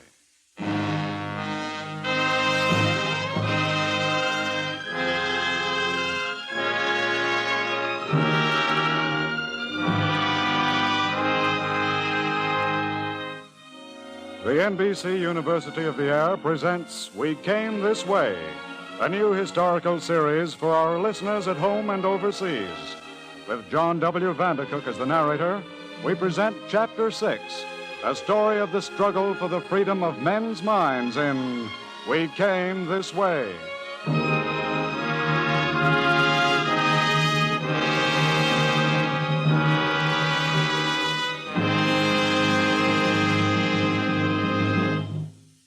This is a story of men who have no statues or memorials built in their native land. For the heritage of freedom that they left behind has been betrayed. The time is the year of our Lord, 1509. Europa stands upon the threshold of a modern age. The shadowy shape of the world to come looms large. Men's minds question the cowled Gothic universe of the Middle Ages, and their senses, like an astonished caress, discover the beauties of Greek civilization. A wind blows across Europe, up from the Italian south, bright and vigorous, up from the rich silken cities of Florence, Genoa, and Venice. Up from fabulous Rome it comes, a reawakening, a blossoming, an emancipation of men's reason. The wind brings a new learning, a new philosophy, humanism, a new expectancy, a renaissance. Europa stirs like Lazarus come from the dead. Only 16 years ago in 1492, an obscure sea captain discovered a new barbaric world. Out of marble and division, Michelangelo fashions his Moses in Rome. Galileo's machine brings the heavens closer to the earth. Look, there goes Vesalius, the anatomist. In Rotterdam, Erasmus argues for the translating of the scriptures into the people's tongue. Copernicus, Holbein, Albrecht Dürer, Sebastian Brand, Siegingen. The year is 1509, and the place, Germany.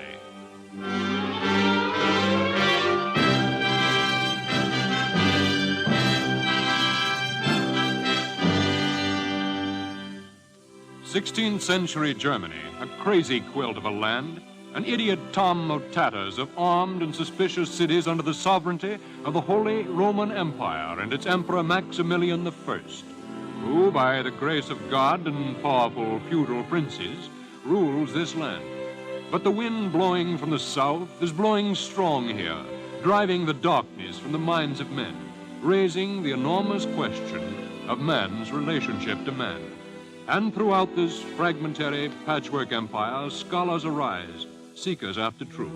And foremost among them stands John Reuchlin, scholar, teacher, and humanist, whose life was peaceful and filled with quiet study until his 54th year. Yes, I repeat, you, my students, are more fortunate than I. For before you, in all its promise, lies the immense discovery of the world. As the unknown sailor Columbus did, you approach a new and varied shore. Behind you, like a cathedral built to the universality of God, rises the wisdom of the past. Take that wisdom, and with it, widen the possibilities and hopes of man. Treasure the holy languages of Greek and Hebrew, through which God first spoke to us. Spread the learning we have won from them. Treat it as the heritage of man. Until we meet again, my students, God bless you all. That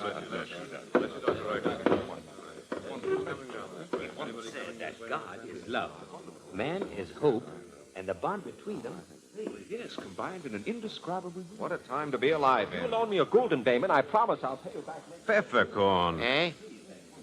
Oh, it's you, Von Hutten. What brings you to the enemy, Pfefferkorn? A love of the new learning, my brother? No, wait, don't go. I've no time to waste with poets and scriveners. I have things to do. So have we all. Some for honesty, Pfefferkorn, and some for treachery. I would watch my tongue, Ulrich von Hutten. It speaks its own mind, my friend. For the life of me, I can't make a gentleman out of it. Wait. What is it? How did you like good Reuchlin's letter, Pfefferkorn? He speaks well. Is that the sum of your applause, Pfefferkorn? I've no talent for flattery. But fairness, Pfefferkorn, fairness in God's name. His words reveal a whole world to come, and all you can find to say is that he speaks well. There must be more. There is. Huh? Instead of Holy Greek and Hebrew, I'd rather he spoke of Holy German.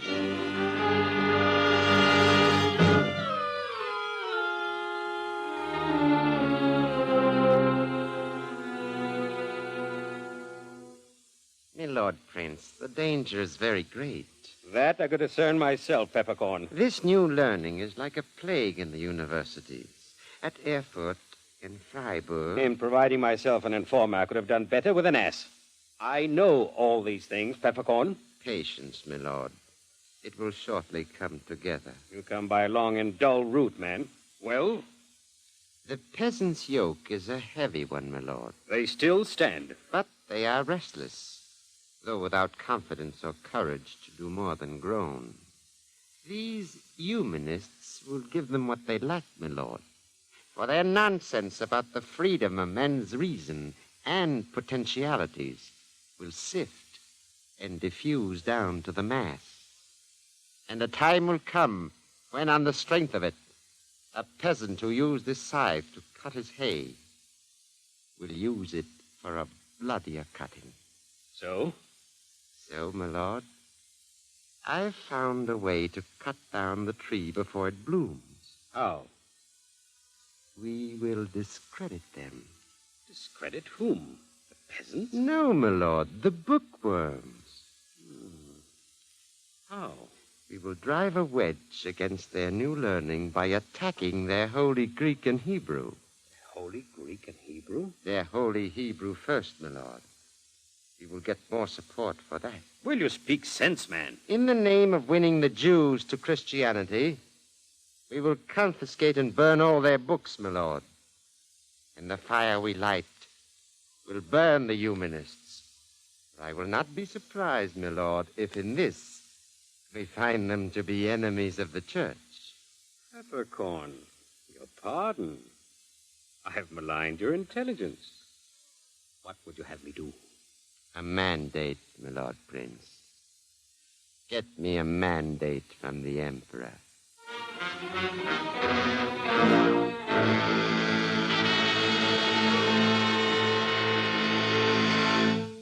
Sire, let us not permit sentimentality to rob us of our values. But these scholars are men of prestige, my lord. They are firebrands, sire. They sow the sparks of our destruction. But this way, my lord. Sire, let us be frank. We princes of the realm elected you to your throne, and we princes keep you there. Is this a threat? Oh, no, sire. But if the floor beneath us rots away, if our strength is slowly sapped by this present danger, when the time comes, you and your throne may have no more protection than a common beggar in a public stocks. Will you sign the mandate, sire? Yes. Yes, I'll sign.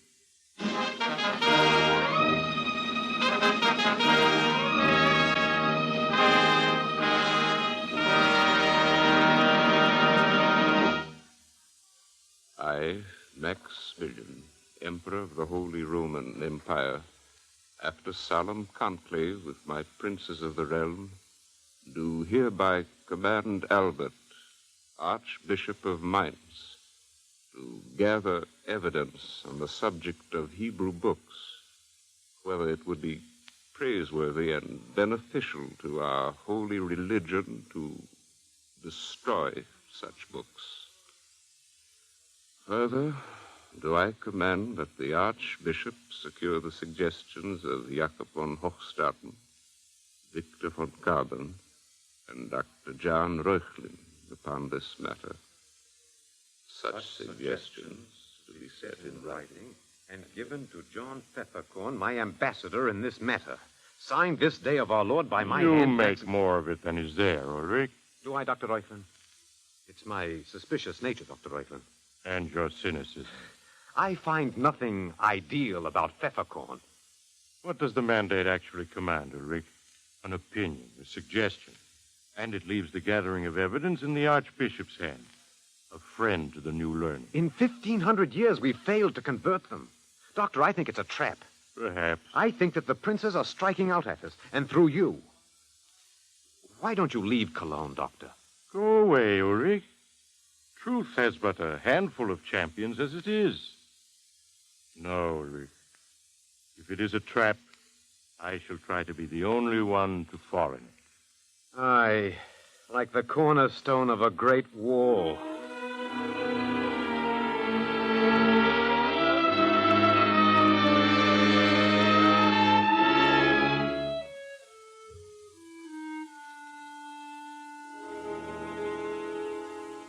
And on a bright November morning, Dr. John Reuchlin went to the Archbishop's palace to give his opinion. And in the great hall of the palace were crowded barons and knights and priests. The giant tapestries on the walls stirred with their motion. Behold the miracle of peppercorn, Doctor. A serpent sitting amongst grown men. Ulrich. Truly, this is a momentous event, Doctor. I see ambassadors of all the prince-electors. The Inquisitor of Cologne. A monk or two I don't trust.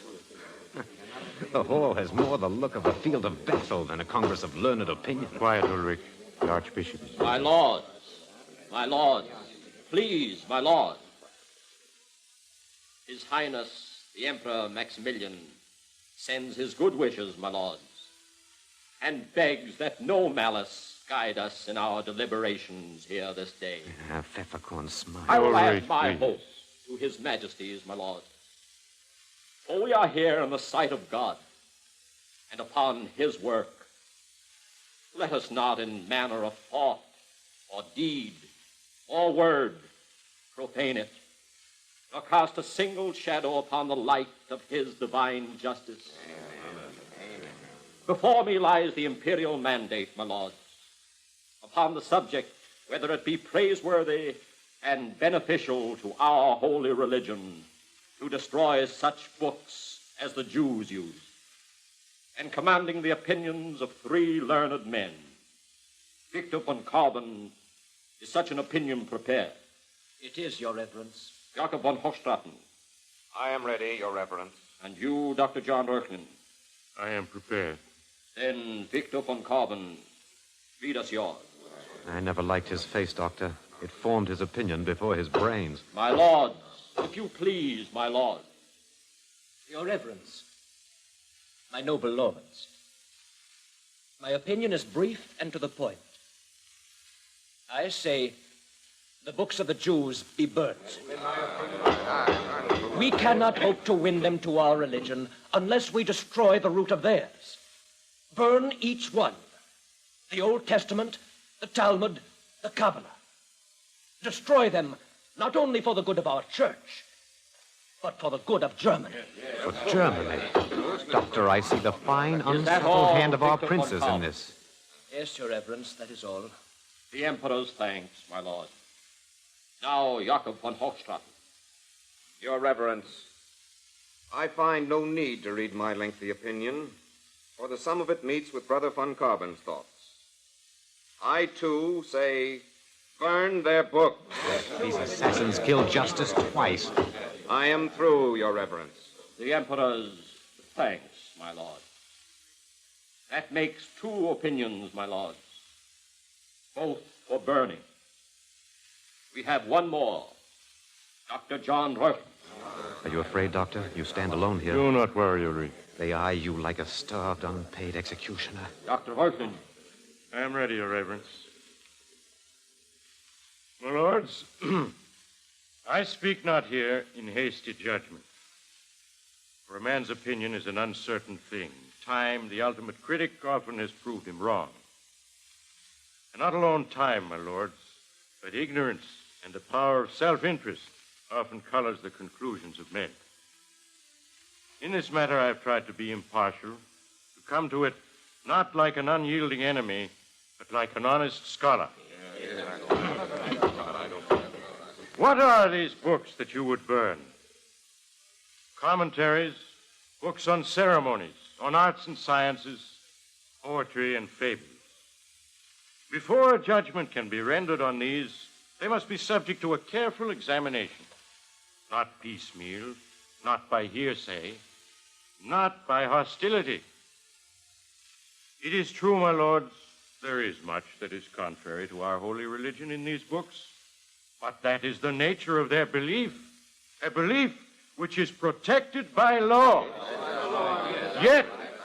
Yet there is also much of great value to our religion in these same books. For example, the Kabbalah. It is my opinion that this work assures us, as none other, of the divinity of Christ. Their commentaries, my lord, are invaluable, for they help scholars understand the Old and New Testaments more fully. My lords, it would not be beneficial or praiseworthy to destroy these books.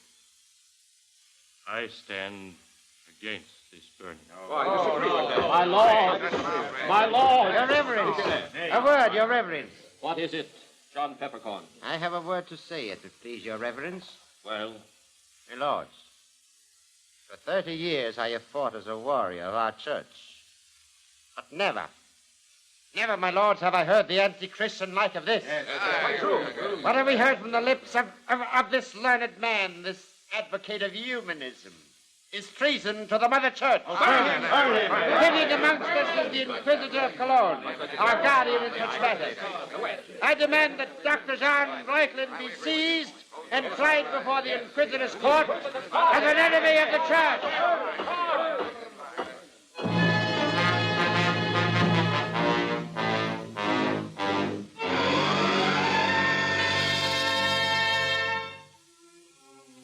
And thus did the feudal princes strike their first blow against the humanist scholars of the land.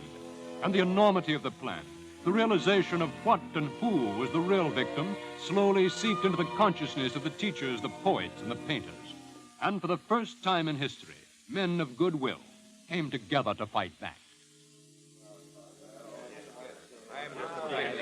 Quiet. Quiet. Let Holbein the painter speak. Yes, Holbein. I say that von Houten is right. The princes are perverting the office of the Inquisition. They use it against us. They threaten the whole development of culture in this land. Reuchlin's not the whole culture. No, but what he stands for is the free inquiry after truth, the right to explore his world and widen it with knowledge and with art. If they burn Reuchlin, they burn our prestige. They bring back an eternal night for the bright day we've found. They'll plunge mankind into a pit. If he can't see it yet, Holbein, draw a picture for him. Let Albrecht Dürer draw. I'll paint. You'll paint, Holbein, and Dürer will draw, but for Reuchlin. Eh? And I'll sweat poems out of this pen of mine, and Melanchthon will give us tracts. I say the pen is mightier than the sword, brothers.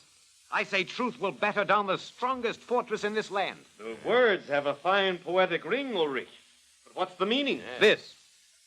We'll fight for Reuchlin, each in his own way, but together. And we will defend what is most sacred to us all. Our ideals and hopes for the coming world. The freedom of men's minds for the unhampered search for truth. This we will fight for by defending Reuchlin. Our skill with words, with pencil and brush, will be fighting for ourselves. Well? I'll paint. Good. I'll draw. And I'll write tracts. Brothers, we'll fight until the sound of our rallying reaches Rome and they hear what's been done in this land.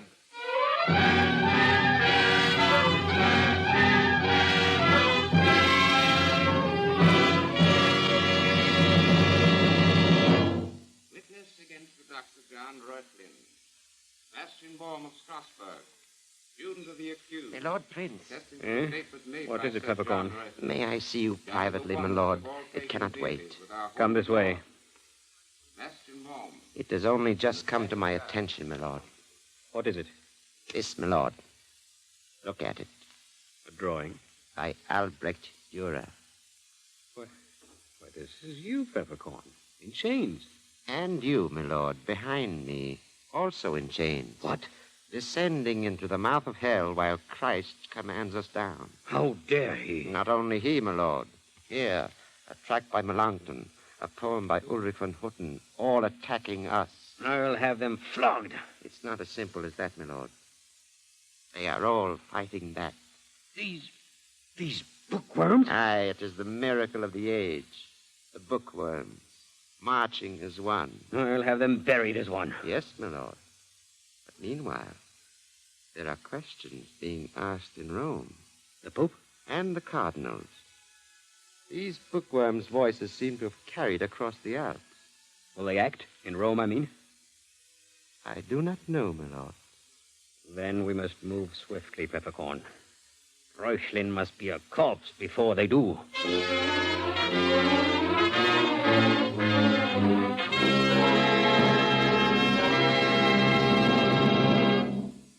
Will Rome act, Your Reverence? I cannot tell, Ulrich, my son. Will they permit such perversion of the Inquisitor's office? God's justice moves in inscrutable ways, Ulrich. But the princes move as clear as air. Ulrich. Forgive my heat, Your Reverence, but I see not Reuchlin and an honored natural death, but Reuchlin at the stake. I have received questions from Rome. They are not asleep, my son. But time, Your Reverence. Time's running out. What would you have me do? The Inquisitor is not of my diocese. I am aware of how monstrous is this thing the princes are doing. My anger is as sincere as yours, Ulrich. I know that, Your Reverence. You've done much for us. But you would have me do more. Yes. What? Send the Pope another appeal.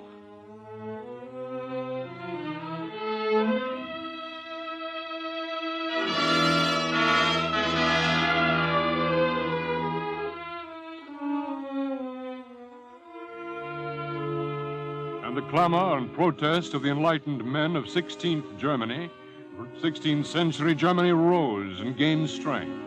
And as the feudal princes of the realm drove on the murderous persecution with a renewed vigor, the surprised questions in Rome became angry answers. This is a monstrous act. They pervert the offices of the Mother Church. The prosecutors are the true enemies of the Church. Like a sword in battle, the issue grew bright and sharp. Would a massive door be clanged shut upon men's minds, trapping them in the narrow medieval world? The question hung like a headsman's axe over the future of Germany. And upon a spring day when enlightenment in this land stood like a criminal before the Inquisitor's court, Rome acted. The Pope reserved judgment to himself. My Lord Emperor, His Holiness Pope Leo X, has in his wisdom seen fit to reserve judgment to himself upon the charges of Dr. John Reuchlin as an enemy of the Church. He appoints as his ambassador in this matter myself, Bishop of Speyer, who alone is authorized either to free or condemn said John Reuchlin.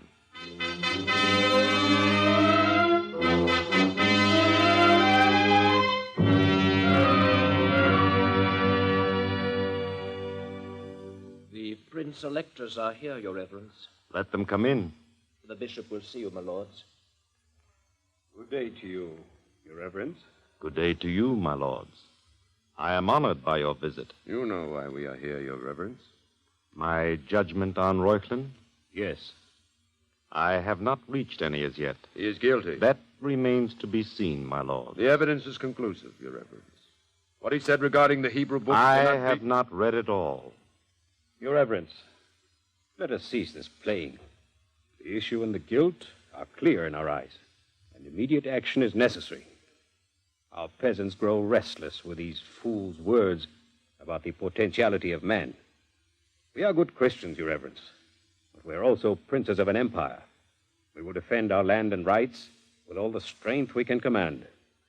And, Your Reverence, we will defend yours, the churches. Be with us in this matter, and we will build you the finest cathedral in all Germany.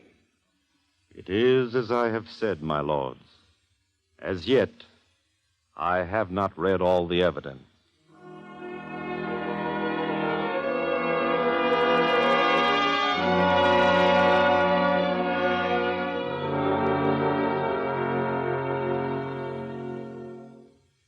gentleman to see you, Your Reverence. A. von Herten. Let him come in. The bishop will see you, sir. You are Ulrich von Hutten? Yes, Your Reverence. Now is the time to strike the blow for freedom. God would have it so. Take heart, whose heart for freedom still can beat. No longer bend your will to those whose lies have wrought us ill. My poem, Your Reverence. Yes, and a very good poem, too, my son. Thanks, Your Reverence. But have I reached a decision? Yes, Your Reverence. What will you build for me, you scholars, poets, and painters? Build?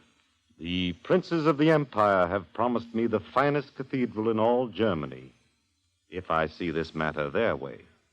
What will you promise if I see it yours, my son? A poem, Your Reverence. My feelings and those of hundreds of others poured into a paltry poem. I think God's justice, my son, likes the style of your architecture best of all.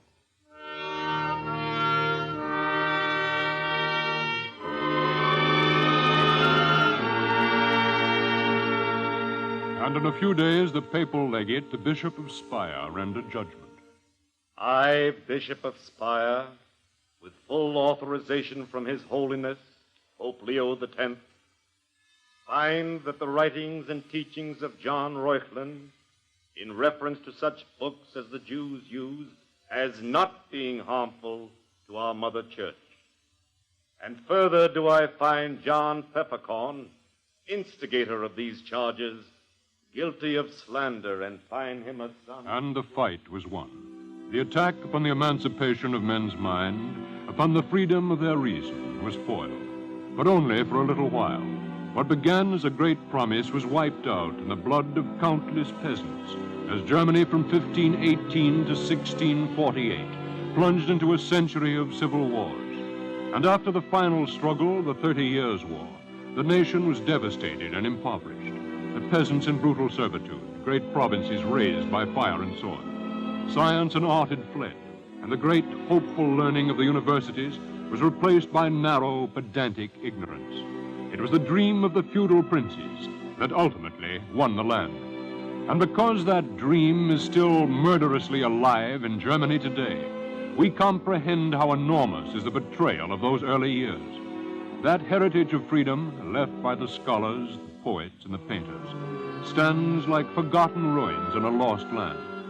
Yet, because the fight for liberty belongs to the whole history of man, because it is the heritage of all peoples, it belongs to us. On the way we came, these were the initial battles. These laid the pattern for our democratic world. Thus, we, citizens and soldiers of this republic, claim that heritage as ours.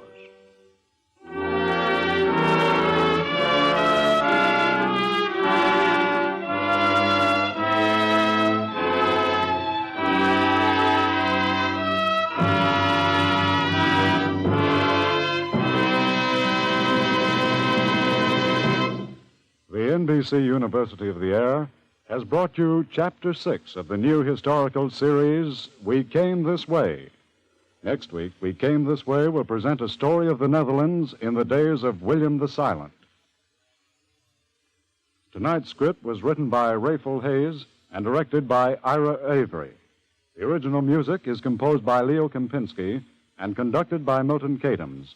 The members of the cast were Alexander Scooby, Joe DeSantis, Martin Wolfson, Don Morrison, Maurice Torplin, John Martin, David Kerman, John Archer, and Gregory Morton. Your narrator was John W. Vandercook. This is the National Broadcasting Company.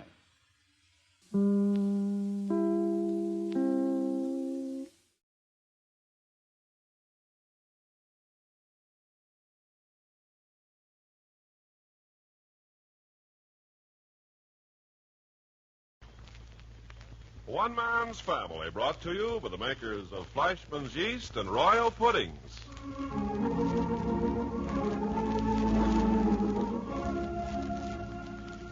One Man's Family begins its 16th year in radio today by rededicating itself to the American home and to the mothers and fathers of the younger generation and to their bewildering offspring.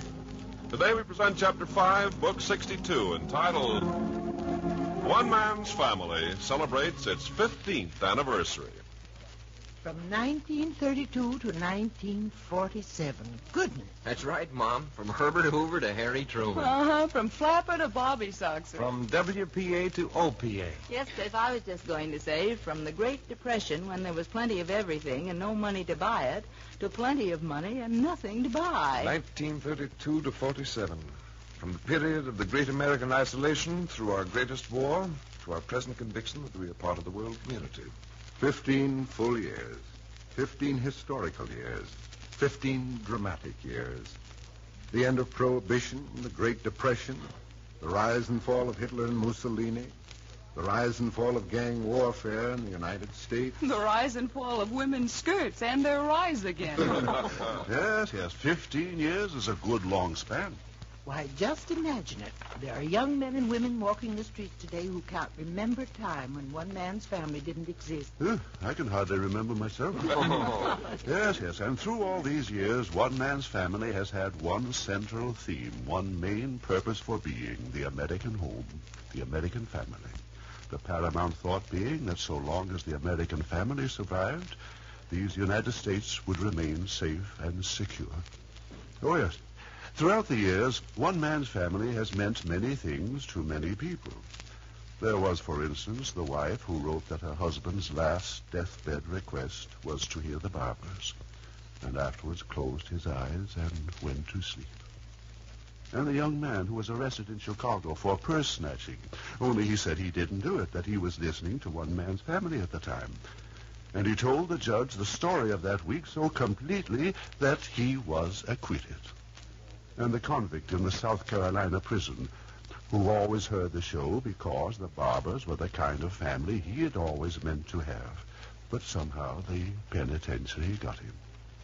And then there was the father in the Middle West, who gave his children their choice of listening to one man's family on Sunday or attending church. And best of all, many an American soldier who had been brought up on the family, who became a most ardent audience away from home, not only because it gave him a taste of the home life that he was missing, but because he knew his own family at home also was listening. Yes, the show has meant many things to many people, but always, somehow, some way, it has been tied close to the home and the family, and the good which they bring out in all of us. Henry. Yes, as I was saying... Henry. Yes, what is it, Fred? Well, it's time for you to stop talking. Ken Carpenter has something to say. Huh? Ken Carpenter. Oh, by George, now, yes. Well, as soon as you've heard Mr. Carpenter, you'll hear the principal portion of our 15th anniversary celebration. All right, Mr. Carpenter, move right along. No nonsense about it. On the American table, the breadbasket or plate is one of the busiest, most popular dishes. Sweet rolls, cinnamon buns, coffee rings for breakfast, Parker House rolls, and so on for the other meals. All nutritious, all nourishing, all delicious. If you bake at home, use Fleischmann's yeast to give your rolls lightness, even texture, and especially delicious flavor. It's the amazing little powerhouse that brings the dough to life, adds flavor to all the other ingredients. Yes, Fleischmann's yeast has been America's dependable standby for the past 4 generations. Great-grandmother used Fleischmann's, and her baking was famous. And ever since then, year in, year out, Fleischmann's yeast has been the leader. So today, Fleischmann's familiar label is the symbol for top baking results. Results you can always be proud of. Ask for Fleischmann's yeast if you bake at home.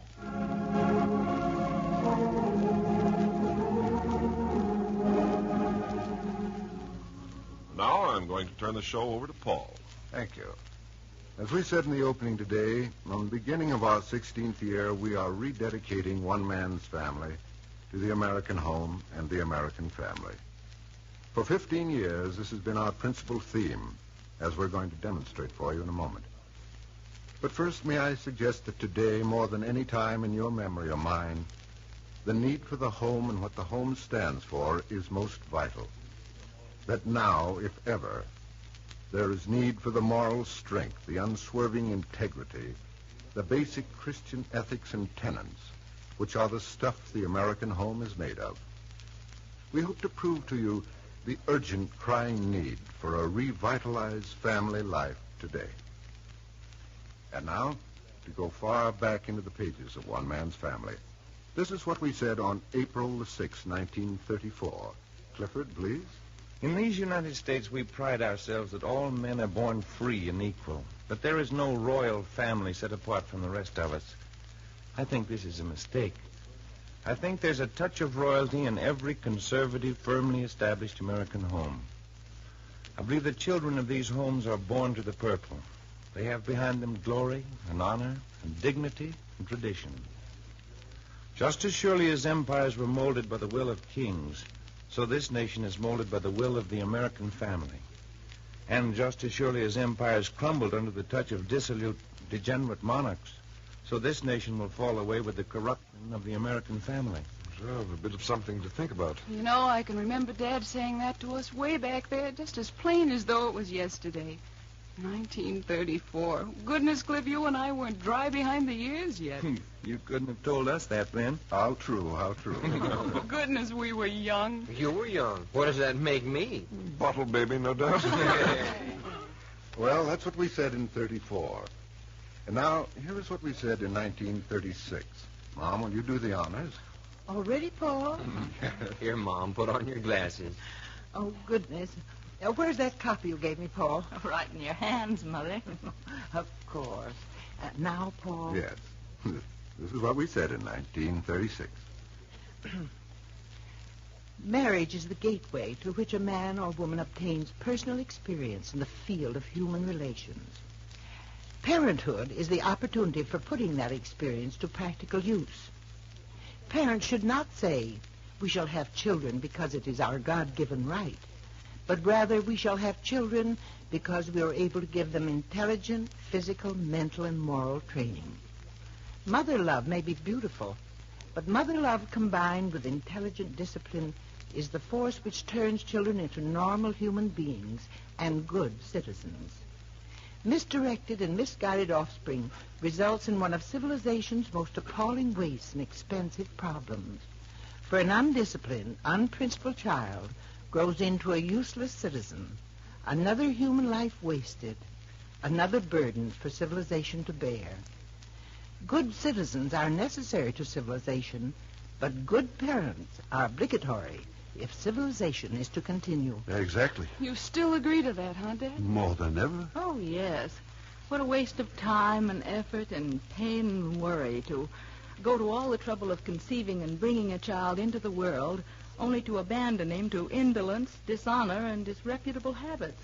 And yet I think I'm going to be able to bring you proof that this is exactly what a large portion of our parents are doing. Oh, no, Paul. Well, don't rush me. We'll get to that presently. Just now, Claudia, you're going to read us what we said about family life in June of 1937. What Dad said. Huh? See if you remember saying this 10 years ago. Ooh. In this day, with gods of finance and the gods of power tumbling in a shower of unutterable chaos on every side, and with the very foundation of nations trembling on the brink, it is only natural that each of us should be looking for something firm, something staunch, something honest to which we can cling, something that neither fire nor flood, nor earthquake, nor avarice, nor greed, nor war, nor the rumor of war, can shake from its deep-rooted foundation. What is that something? In these United States, we have the American family. So long as the American family shall live, with its wholesomeness, with its ideals, and its basic principles of discipline and citizenship, we have little to fear. But once let the family life of America lose its own self-respect, and the fate descending on Germany and Italy will be a small catastrophe indeed, compared to the bitterness, the affliction, and the desolation which shall encompass us. Therefore, when we bring you the saga of the Barber family, we do more than tell a story. We pay tribute to the American family way of living, and we hope, in some small extent, extol its virtue and unveil its weaknesses. You remember saying that, Dan? Huh? I don't remember, but I'll be very happy to take the credit for it. He said it's all right. The sort of thing he was always preaching to you children. With excellent results, I'd say. Yes, I guess some of it soaked in. Yes, yes. There were times, however, when I felt as if I was pouring water on a duck's back. Well, now we come to the year 1940. The year before the war. The year before we got into it. Oh, yeah, sure. Hazel, will you read us what we had to say about family life in 1940? Yes, Paul. Mother Nature, who is an elemental old lady and interested only in fundamentals, requires of the human organism but three functions: to be born, to reproduce its kind, and to die. That is all any of us need to do to satisfy the laws of nature. But somewhere along the rugged pathway which represents the evolution of man, this superior creation of nature picked up a spark of fire, a spark burning so fierce and hot that with each advancing generation it has increased in its intensity. A spark so burning with promise, so glowing with hope, that it has driven the human race far beyond nature's elemental requirements of birth, reproduction, and death. It has made man stand straight and look toward heaven. It has made him think. It has stirred his imagination and given him glimpses of greatness and genius. It has made him consider his kind, cultivate humanity, understand the value of beauty and love and goodness. And greatest of all, it gave him the power of conceiving and creating the family home as we know it today, the greatest, the most important of all man's creations. That is, the home. I say that's an excellent thought. Man's greatest achievement, the home. That's okay. I want you to notice the difference between what Hazel just read out of 1940 and what I'm going to ask Nicky to read out of 1941. There's a sort of calmness and sense of security in Hazel's words. Now listen to what Nicky reads just a year later. Please, Nicky. Right on. Today, the American family as a unit of society is more precious, more deserving of care and cultivation, and at the same time in more danger than at any other period in our national history. For we can promise you that out of the welter of strife and disorder in which the world is now engaged is coming great change. Practically nothing will be the same. We have seen one government after another submerged. We have seen peace-loving people forced to pull the plow out of the furrow and beat it into an implement of war. Right here in these Americas, we have seen, in a few months, weakling airplane factories blossom into a gigantic major industry. Shipyards which haven't turned out a vessel in years suddenly bursting into life and energy. We've seen our men in uniform again, marching up and down. We've made Iceland an outpost, and our South American neighbors have suddenly become nearer and dearer. And in the plethora of jobs, the WPA has become one of the dodo birds of the past. And wages have gone up, and prices have gone up, and everywhere there is change, change, change. The government is modified to meet these times. Our banking system is modified, and our tax laws are modified. And our institutions of learning are modifying their views. And every other institution, by reason of necessity or convenience or circumstance, is modifying its activities. Even the minds of men are thinking new thoughts, uncertain thoughts, worried thoughts, but still new thoughts. The businessman, the laboring man, the farmer, the industrialist, the politician, all are sitting in the anxious seat of change and uncertainty. And there is only one place where the American man may go for refuge, for comfort, for security: the bosom of his family, the American family. Nations may fall, institutions be dissolved, great men be brought to their knees.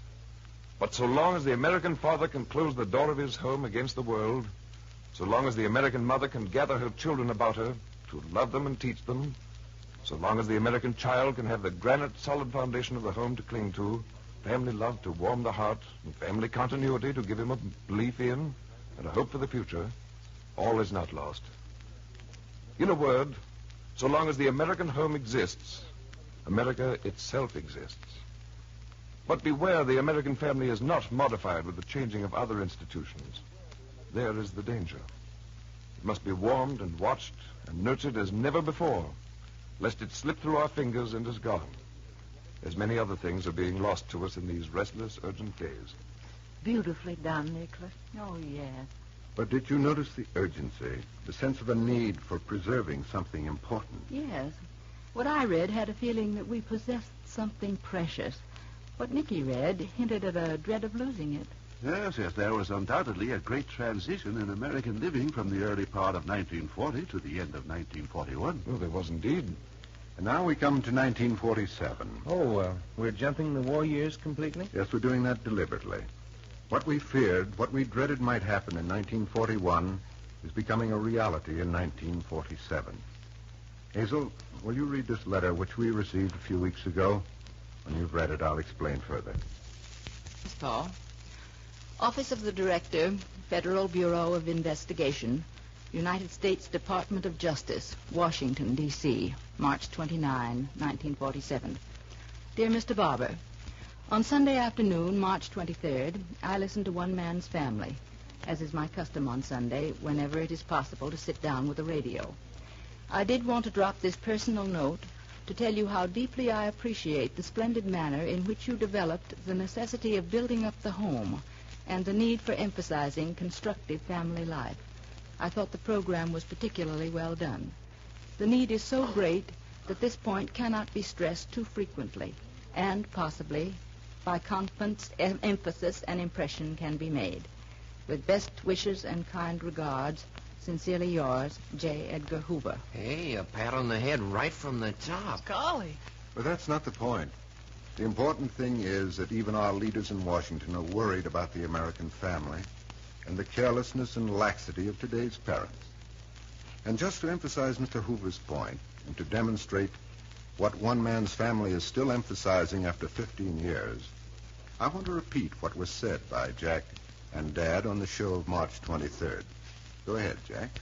Dad, you've had more than 50 years now of being a family man. Yes. What do you think of it? Huh? Would you devote yourself to a wife and home and family if you had it all to do over? What a question. You would? Certainly, with all my heart. You really honestly feel that the end achieved is worth all the years of trouble and effort it takes? I do. Well, there are a lot of people in the United States who don't think like that. Well, you mark my word, Jack. If American home and family life fall into disrepute, then the people of this nation are going to feel real tragedy. Because if we lose our ideals and our humanity and our godliness and our love of justice, which are the virtues taught in the home, if we lose all these, then we're a nation without a heart. We're a ship without a rudder. And just as surely as you and I are standing here, we'll drift into the chaos that has fallen upon the rest of the world. We'll be a people at the mercy of tyrants. In one generation, we'll be an ignorant, drifting, helpless people, a nation at cross purposes, a lost nation, ready to be swallowed up by the first outside power to come along. Dad, you really feel the American home and family is that important? The American home is the backbone of this nation. The American family is the lifeblood of American democracy, the seed of our way of life. If we let that seed die, if we kill the divine spark, then we've killed America. Well, when you come to think of it, that's one of the first things Hitler did in Germany. Broke up families, made a mockery of marriage and home ties, put a prize on license and illegitimacy. Yes, I'll never believe that the great body of America will give way to any such business. And I quite agree with you, Henry. We'll never fall to such a level. Of course not. Naturally. Are you also sure about that? Hey, of course. Huh? What are you driving at for? Well, now we come to the climax of this whole business. In the March 24th issue of Life magazine, there was an editorial headed The Family. I'm going to read you a portion of that editorial, and if when I'm finished, you still feel so smug and secure in where we're headed, I'll be interested in hearing you say so. In heaven's name, for readers, what is it? It begins this way. There is strong evidence that the institution of the family, not only in the United States, but throughout Western civilization, is at a crisis. Some people are more alarmed about it than others, but certain statistics are painful indeed. For instance, 1 out of 3 American marriages now ends in divorce. John Haynes Holmes, on a recent radio broadcast, said, "What's wrong with marriage, you ask? Our society is sick. Our social order is going to pieces." And a few days before that, Dr. Carl Zimmerman, Harvard sociologist, told the American Social Hygiene Association, "Evidence indicates that our middle-class family system has reached its maximum demoralization, or will very soon. If left alone, the family system will break up before the end of the century. The family is not a biological necessity. Primitive man thought that birth was a matter of the seasons, and it was not until he became better informed that he assumed responsibility toward his offspring. Once he did so, the family became the basis of human society. And the metabolism of the family has measured the health of Western civilization ever since it began some 3,000 years ago. Professor Zimmerman points out that the Western family has collapsed twice before. In Greece about 300 B.C. and in Rome about 300 A.D. In each case marking the decline of those states. Both times the manifestations were the same. 1, almost universal corruption and disregard of the marriage agreement. 2, vanishing birth rate. 3, denigration of parents. 4, juvenile and adult delinquency. It remained for our own epoch to give the family its first legal kicks in the teeth, when in France in 1791 and Russia in 1917, the familial legal system was temporarily overthrown by revolutionary governments. Nevertheless, the body of Western common law strongly supports the institution of the family. In the frequently cited language of Justice Birdseye of the New York State Supreme Court of 1857, the family is the origin of all society and of all government. The whole frame of government and laws has been said to exist only to protect and support the family. The bad news. Most social scientists are agreed that the family, particularly the American family, needs all the support and protection it can get right now. Some of them point out that our family system is undergoing the Greco-Roman style of dissolution in all its 4 tragic phases. 1, we are witnessing an intercontinental divorce spree, and the all-round champion is the United States, where about 1 urban marriage in 2 goes on the rocks, thus approximating the record hung up by the Bolshevik free lovers prior to Russia's familial reformation of 1936. And nobody knows how many American upper-middle-class families are precariously held together because the partners feel that the Internal Revenue Bureau doesn't leave them enough money to support separate establishments. The morality of this situation is no less extraordinary than the statistics. As Dr. Holmes has truly said, when a woman takes a 4th husband who is finding in her a 5th wife, they have no more to do with marriage than prostitution has to do with chastity. 2, the sociologists draw another parallel between the classical and the current family crisis in the international sit-down strike against motherhood, which has been accelerating since the Industrial Revolution. Here again, the United States is well up front. 44% of our families have no children at all, and 22% have only 1. At this rate, the United States will begin losing population by 1980.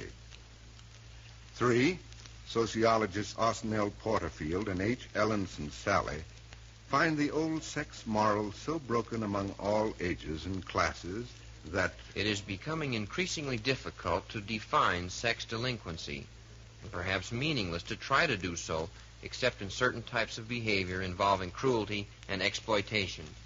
4, if parents are showing less respect for children, children in the classic mode are showing less for parents and everybody else. J. Edgar Hoover's number 1 job is protecting our atomic secrets.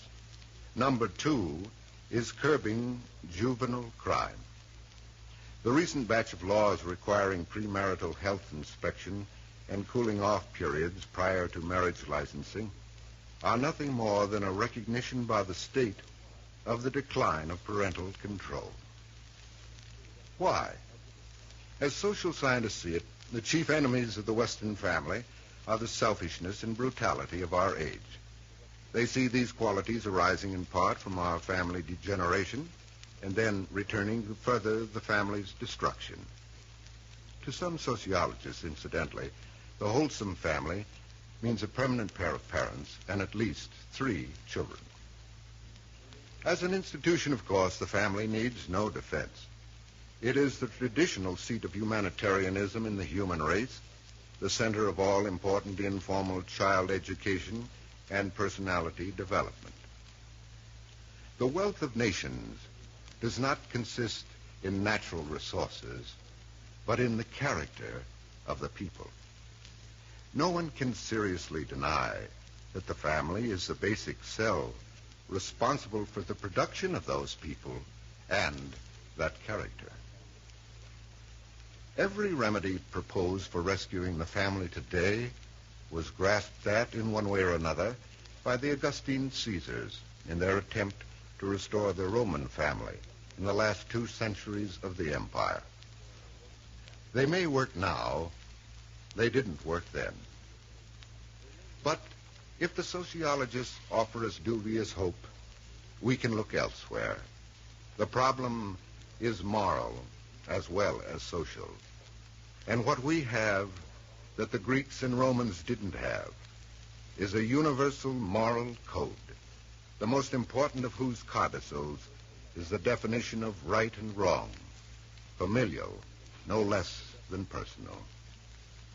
The strongest foundation of Christian society and the Christian family is a Christian conscience and a Christian heart.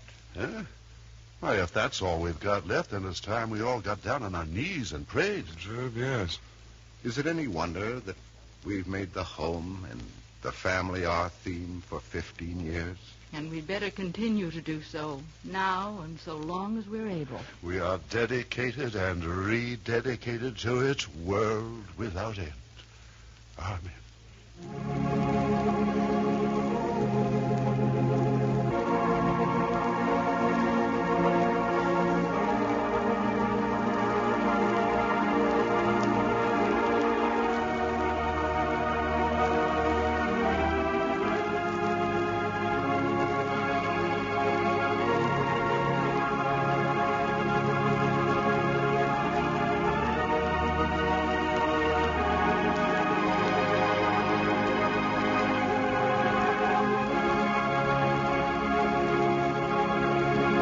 Jack's favorite room in the house has always been the kitchen, especially when one of his sisters is cooking. I won't be in the way, will I? Not at all. You can put the groceries away. Okay, on condition that I can talk as I do it. I'd like to see anybody stop you. Fleischmann's yeast goes in the refrigerator. Wonderful stuff, Fleischmann's yeast. I bet you'd be mighty proud of me if I thought up something like that kept on doing good in the world for 79 years. I certainly would. 79 years. And tops all the time. That's what I mean. America's favorite yeast through 4 generations. Just think of all the rolls and bread it's baked in that time. Someday I'm going to figure out how many times they'd go around the moon. I suppose a roll is 4 inches long. How many inches around the moon? Maybe you'd better figure something on Earth, Jack. Okay. Figure all the people who've enjoyed those rolls and things made with Fleischmann's yeast. Why, standing shoulder to shoulder, they would cover continental United States. And Alaska, maybe. And then some. Boy, it's a lot of happiness all in one piece. And all from these yeast cakes. Well, put them in the refrigerator. They're getting warm in your hand. Let's see, 79 years times 3. Yes, Fleischmann's yeast is first choice today, just as it has been for the past 4 generations. If you bake at home, make sure of the flavor that calls for more. Get Fleischmann's yeast. It's the amazing little powerhouse that brings the dough to life. It raises the dough, makes it light and airy, gives you even texture and delicious flavor. So follow great-grandmother's example. Look for the famous familiar label. Ask your grocer for Fleischmann's yeast if you bake at home.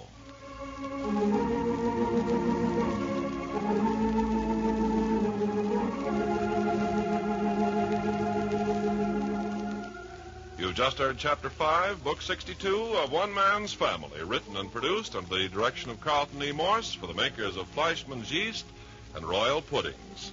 Chapter 6, entitled This Business of Nicolette Moore, will come to you next week at this same hour.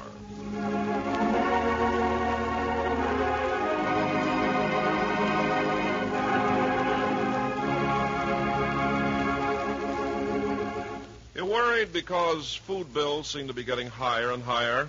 Well, then make a note of this. Royal puddings still cost only a few pennies a serving. And what a grand dessert they are. Royal puddings taste more delicious, say 8 out of every 10. Yes, when 1,052 Royal users told why they switched to Royal from other popular brands, Royal puddings taste more delicious, said 8 out of every 10. You'll surely agree when you try Royal butterscotch pudding. You'll marvel that a dessert so rich and flavorful, so downright delicious, actually costs only a few pennies a serving. Royal puddings are so easy to make, too. Take no sugar. So no wonder women buy more royal puddings than any other kind. Be smart. Serve royal puddings several times a week. You have 3 tempting flavors to choose from. And remember, they cost only a few pennies a serving.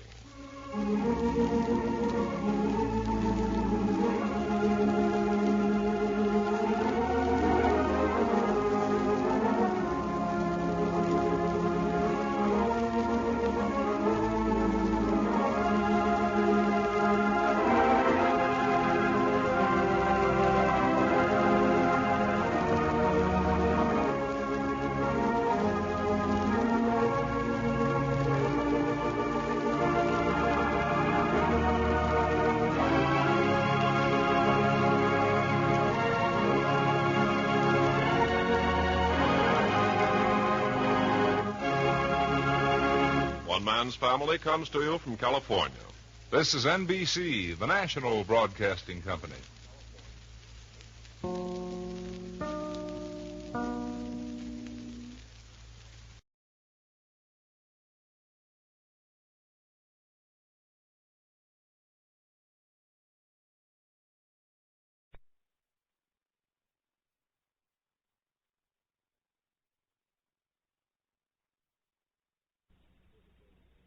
And a Curta Guild on the air dramatization.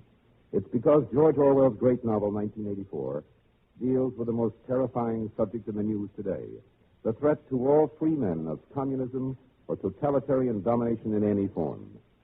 In fiction, Orwell creates for us a picture of what life might be should the totalitarian forces succeed with their plan to become the Earth's masters. It is fiction that projects into a kind of prophetic reporting of the future. It is our blessing that we can see it so, and thus alert ourselves. We now raise the curtain on 1984, adapted by S. Mark Smith, directed by Homer Fickett.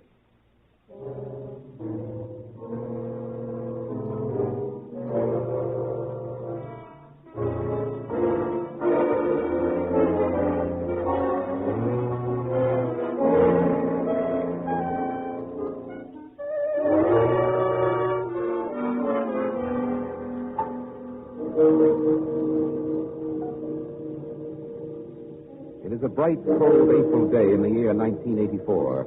The clocks are striking 13. The new way of telling the time of day is the least of the changes in the world of 1984. Following a period of war and revolution in the 1960s, the world has been divided into 3 super dictatorships: Oceania, Eurasia, and East Asia. And all 3 have the same objective: to conquer the rest of the world and to remake human existence according to their theories and formulas. Our story is laid in Oceania, whose dictator is called Big Brother. Oceania is made up of the old territories of the United States, Great Britain, the former British Commonwealth, and South America. Our scene is a hidden room in London. 2 men are talking quietly. The one in whom we're interested is named O'Brien. He is a figure of obvious strength and magnetic personality. It is time to begin on Smith W. He is ready for us. His number is 6079. Smith W. 6079. Yes, Comrade O'Brien. First name Winston, a writer in the Ministry of Truth, 39. Minute through age 39. His problem is memory. Smith remembers, or thinks he remembers. Memory. It torments him. He feels a mute protest in his very bones, an instinctive feeling that the conditions he lives in are intolerable, and that at some time or other, life must have been different. Instinctive protest, thought crime. I've observed it grow in him for 7 years. I've watched him closely. There is no act, speech, or train of thought that I cannot infer. When we pass at the office and our eyes meet, it's as though our 2 minds had opened and our thoughts were flowing from one into the other. He's aware of it? Yes. It frightens him sometimes. Nevertheless, he believes in this link of understanding between us. It encourages him to believe that others beside himself are enemies of the party, and that an underground opposition may actually exist. He knows, of course, that you're a member of the inner party. Of course. All the same, I know he is ready for us. He feels that I am someone he could talk to if we weren't being watched. Smith W., a writer, Mini-True Records Department. In the government of Oceania, the party rules through 4 ministries which execute its orders. The 4 are Truth, which concerns itself with propaganda, Peace, which is concerned with war, Love, which is the secret police, the penal system, and the labor camps, and Plenty, which is responsible for rationing and the control of production. In Newspeak, which is the official or purged form of the English language, the ministries are called Mini-True, Mini-Pax, Mini-Love, and Mini-Plenty. An important function of Mini-True is to prove by documentary evidence that the party is never wrong. Winston Smith, of whom O'Brien has been speaking, is one of the staff who perform this job. In 1984, the party alters or destroys every record, word, picture, or scrap of information that conflicts with its needs.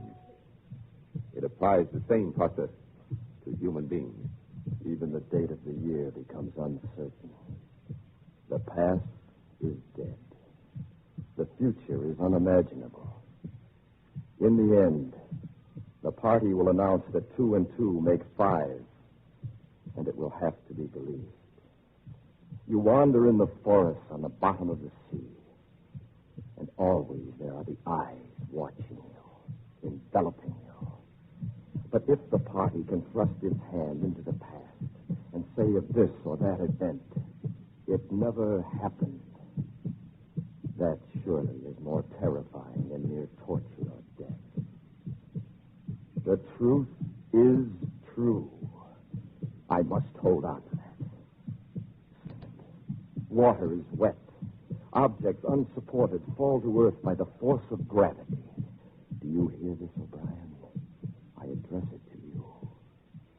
The solid world exists, and its laws do not change. By remaining sane, I carry on my human heritage.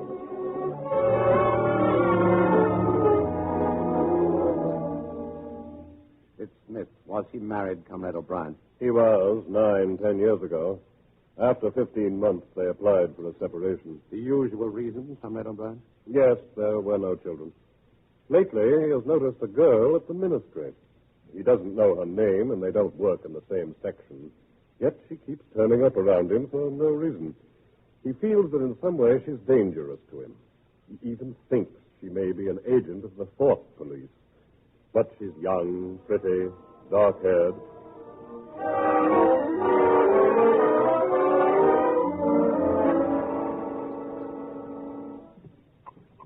Times 3184. Big Brother mal-quoted world peace message. Excuse me. Smith W. What? What is it? Have you given your voluntary subscription for the new party banners? Yes, I've subscribed. Of course, I always subscribe. Oh, well. Excuse me, comrade. Liar. Spy hunter, bigot. What are you doing in the shape of a woman? If you had a quarter of a chance, you'd denounce me as a thought criminal and have me killed. Excuse me again, please. There will be a spontaneous demonstration tomorrow at 18 o'clock.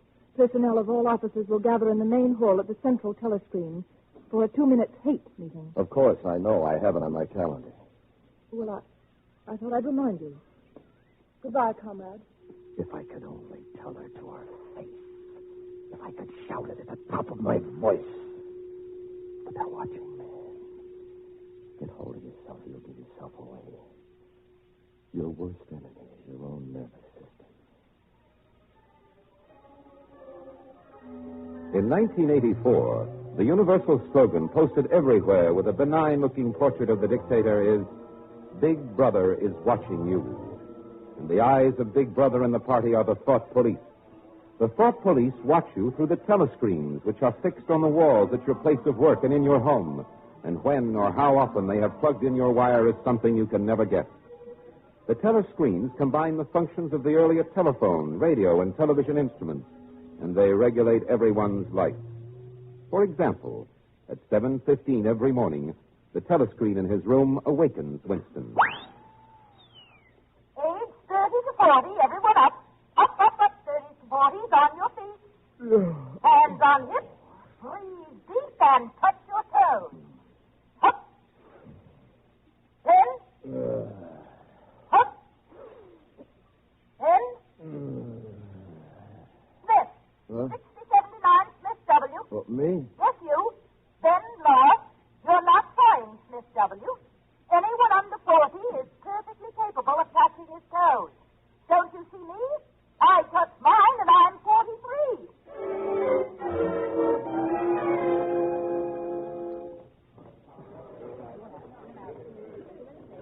Now, Winston is joining the staff at Minitrue for the 2-minute tape that afternoon. A colleague, Comrade Ampleforth, is in charge. Comrades, attention! Attention! First, the telescreen shows them a flash of the war at sea against Eurasia. An enemy troopship is blown up. We got them, comrades! We've blown up the gangster degenerates. Machine gun the lifeboats. Don't let them get away. Attention! Attention! You have just seen the foreign enemy. But who is the enemy at home? Who is the traitor hiding among us, guiding his spies and saboteurs, poisoners and stranglers? What?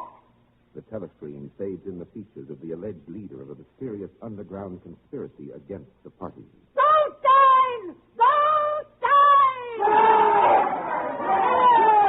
Wait! Wait! From the eternal menace of Eurasia abroad and Goldstein at home, deliver us, protect us, enfold us in your light. Show us your face. Big brother. My savior! Attention, please. 2 minutes up. Here is an announcement from the Ministry of Plenty. Beginning next week, the chocolate ration will be reduced from 30 grams to 20. That is all. Dismissed. Wasn't it stimulating? I feel ever so gratified, replenished. Oh, yes, comrade, it's always ever so inspiring. She again. She was behind me all the time. Everywhere it's she, and I got to stop her. No matter how. Anyway, my girl, you heard me hating with the rest. Yes, I hated. I hated you. And I know why now. Why you obsess me. Because in spite of everything, I see your eyes, and your hair, and your mouth. Because I want to hold you, not kill you.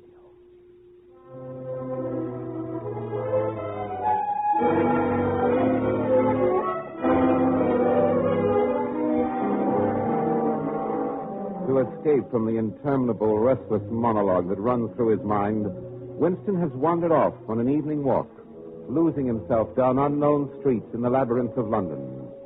These are the slums where the proles lived. The word comes from proletarian.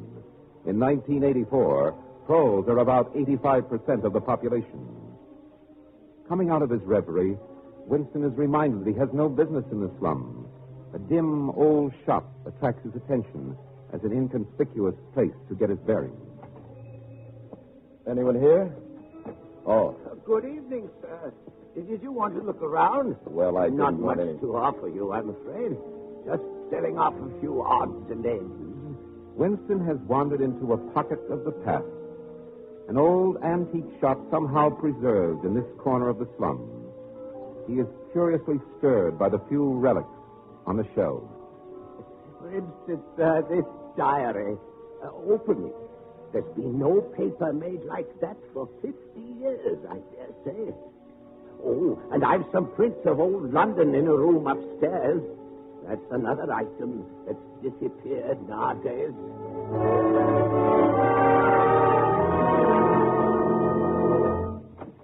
In here, sir. I'll light the lamp. It's still an oil lamp, you see. There we are. Why, there's no telescreen. Oh, I never saw the need of one of those things. Besides, a lot of old houses down here were never wired. We lived up in this room till my wife died. I've slept downstairs since. I remember a room like this. I was very small. I looked at the fire and I saw wonder. I once thought I might rent this room, but there were no takers. Now, if you happen to be interested, this print on the wall is an old church. Ever see it? Yes, I believe I have. It's a ruin now. That's right. It was bombed. I don't remember when. The frame is fixed to the wall, but I could unscrew it for you, I dare say. Oh, no, that's all right. I never knew it had been a church. St. Clement's Dane, its name was. Oranges and lemons, say the bells of St. Clement. You owe me 3 farthings, say the bells of St. Martin. What's that? A rhyme we had when I was a little boy. How it goes on, I don't remember. But it ended up, here comes a candle to light you to bed. Here comes a chopper to chop off your head. Oh. I'd let that print go for $4 if you wanted it. Once it would have fetched £8. And £8 was, well, I can't work it out, but it was a lot of money. Well, Mr. Charrington, sir. I am interested in that old notebook, Mr. Charrington. That diary.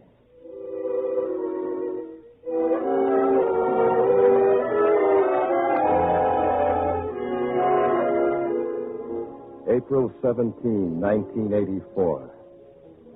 I have begun this diary as a safeguard, a control against the suicidal impulse to declare myself openly. I'm writing it in a corner of my room, out of the range of the telescreen. But what I write here, and whether I go on with this, will make no difference. I have committed the essential crime by thinking of a diary. Thought crime is death. Before death, there is a routine of confession. Then Nevertheless, exactly because I recognize myself as a dead man, it becomes important now to stay alive as long as possible.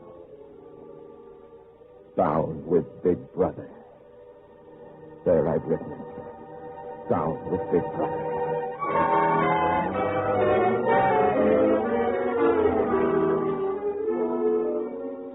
April 20. Today at lunch in the cafeteria, Ampleforth talked about the future of newspeak. Ampleforth is passionately devoted to the destruction of words. Take thought crime, Winston. I promise you that we shall make thought crime literally impossible, because there will be no words to express it. Breathtaking, what? Remarkable. If you have no words for the thought crime, how can you crime think? It fascinates me, Winston, by its logical perfection. You do see things clearly, Ampleforth. Oh, it's just a pure specimen of doublethink. April 23. Freedom is the freedom to say 2 and 2 make 4. If that is granted, all else follows.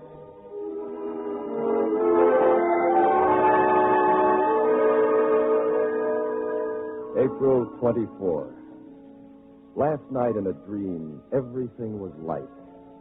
The slanting rays of the evening sun fell on a brook in a field beyond a wood. I felt a great freedom. I asked, where am I?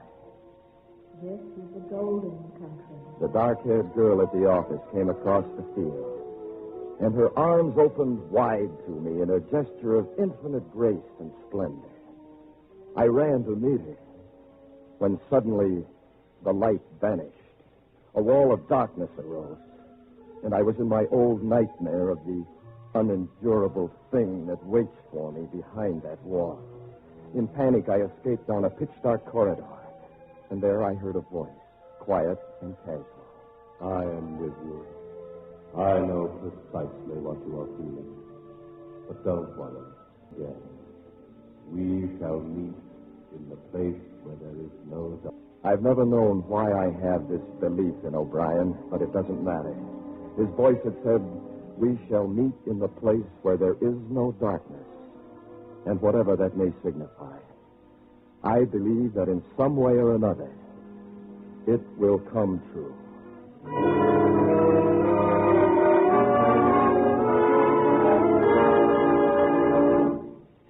Ampleforth. Yes, Winston? Will you watch my message hall a moment to check a map? Right, I'll leave you plugged in. Thanks.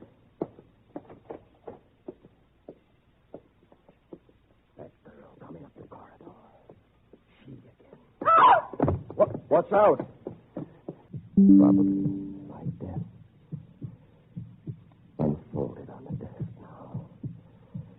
Keep your fingers trembling. Now glance down and see what you... I love you. I can't believe it. It's a trick.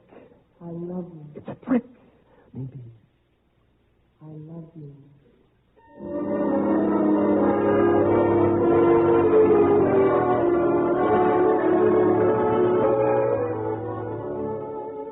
It is Sunday afternoon the following week.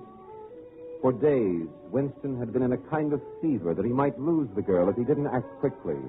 But how could he arrange the meeting? Then one evening, at a rally where the mob was roaring and the telescreens blaring, she appeared at his side and whispered a few directions. They were to meet that Sunday at a place she knew in the country. Winston takes a lane through a lonely wood and waits for her. Don't talk. Follow me. Here we are. Do you like it? What's your name? Julia. I didn't want to say anything there in the lane in case there's a microphone hidden. I don't suppose there is, but there could be. I know we're all right in this spot. Would you believe that until this moment I never knew what color your eyes were? They're brown. And the lashes are thick and dark. How old are you? 26. Well, now that you see me in broad daylight, can you still bear to look at me? Yes. Easily. I'm 39 years old. I've had an unsuccessful marriage. What could you possibly see in a man like me? Sloan, as soon as I saw you, I knew you were against them. And you're against them, too? I hate them. You thought I was a good party member. Banners, processions, cold showers, always dressed in party overalls. Yes, Julia. Well, actually, I am that sort of girl to look at. Always yell with the crowd, that's what I say. It's the only way to be safe.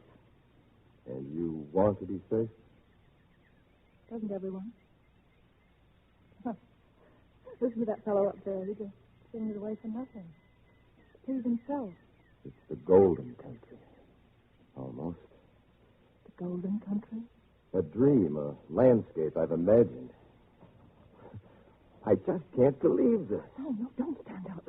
Don't go out into that field. You might be seen. Julia. Yes? You've made me feel very proud. It's a pride in myself I've never had before. Your mouth is beautiful. It's too wide. And your waist is soft, just as I thought. I've never held anything as sweet to me. Oh, my God. Listen, Julia. I love you. Do you understand that? You can't have pure love when no emotion is pure and everything's mixed up nowadays with fear and hatred. But while we live, Julia, I love you.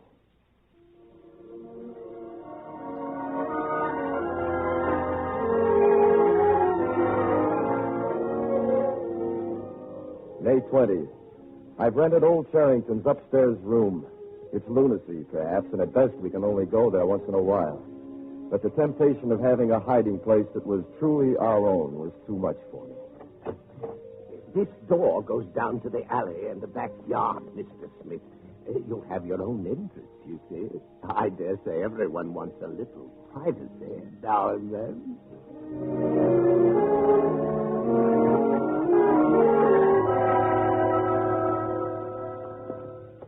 Winston, look. Julia, you put on makeup. And sniff of perfume. Oh, in this room, I'm going to be a woman, not a party comrade. Yes, do that, Julia. The instincts they can't control are the forces that can tear us apart. You make things too complicated, Winston. When you're in love, you're happy inside, aren't you? And if you're happy inside, why get a party and all the rest? All this politics and yelling and marching up and down is simply because there is no love.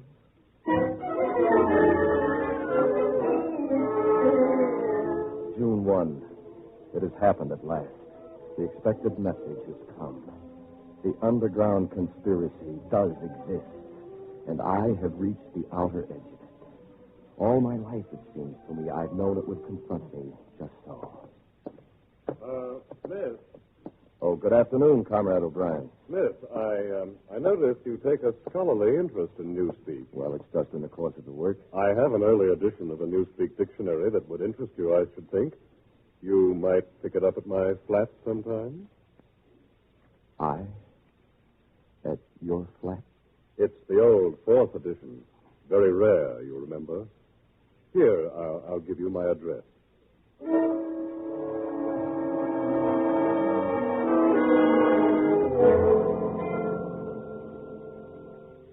Don't you see, Julia? He was giving me a sign, a signal. But I don't understand. That edition is not supposed to exist, Julia. It was purged for Goldsteinism.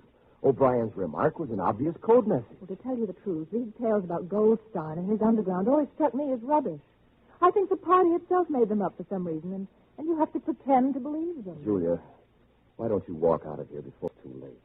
You're young, you look innocent. If you keep clear of people like me, you might stay alive for another 50 years. Yes, dear, I know. But all the same, what you do, I'm going to do. Don't be too downhearted. I'm rather good at staying alive. You know, if they catch me and if I confess, they'll shoot you. And if I refuse...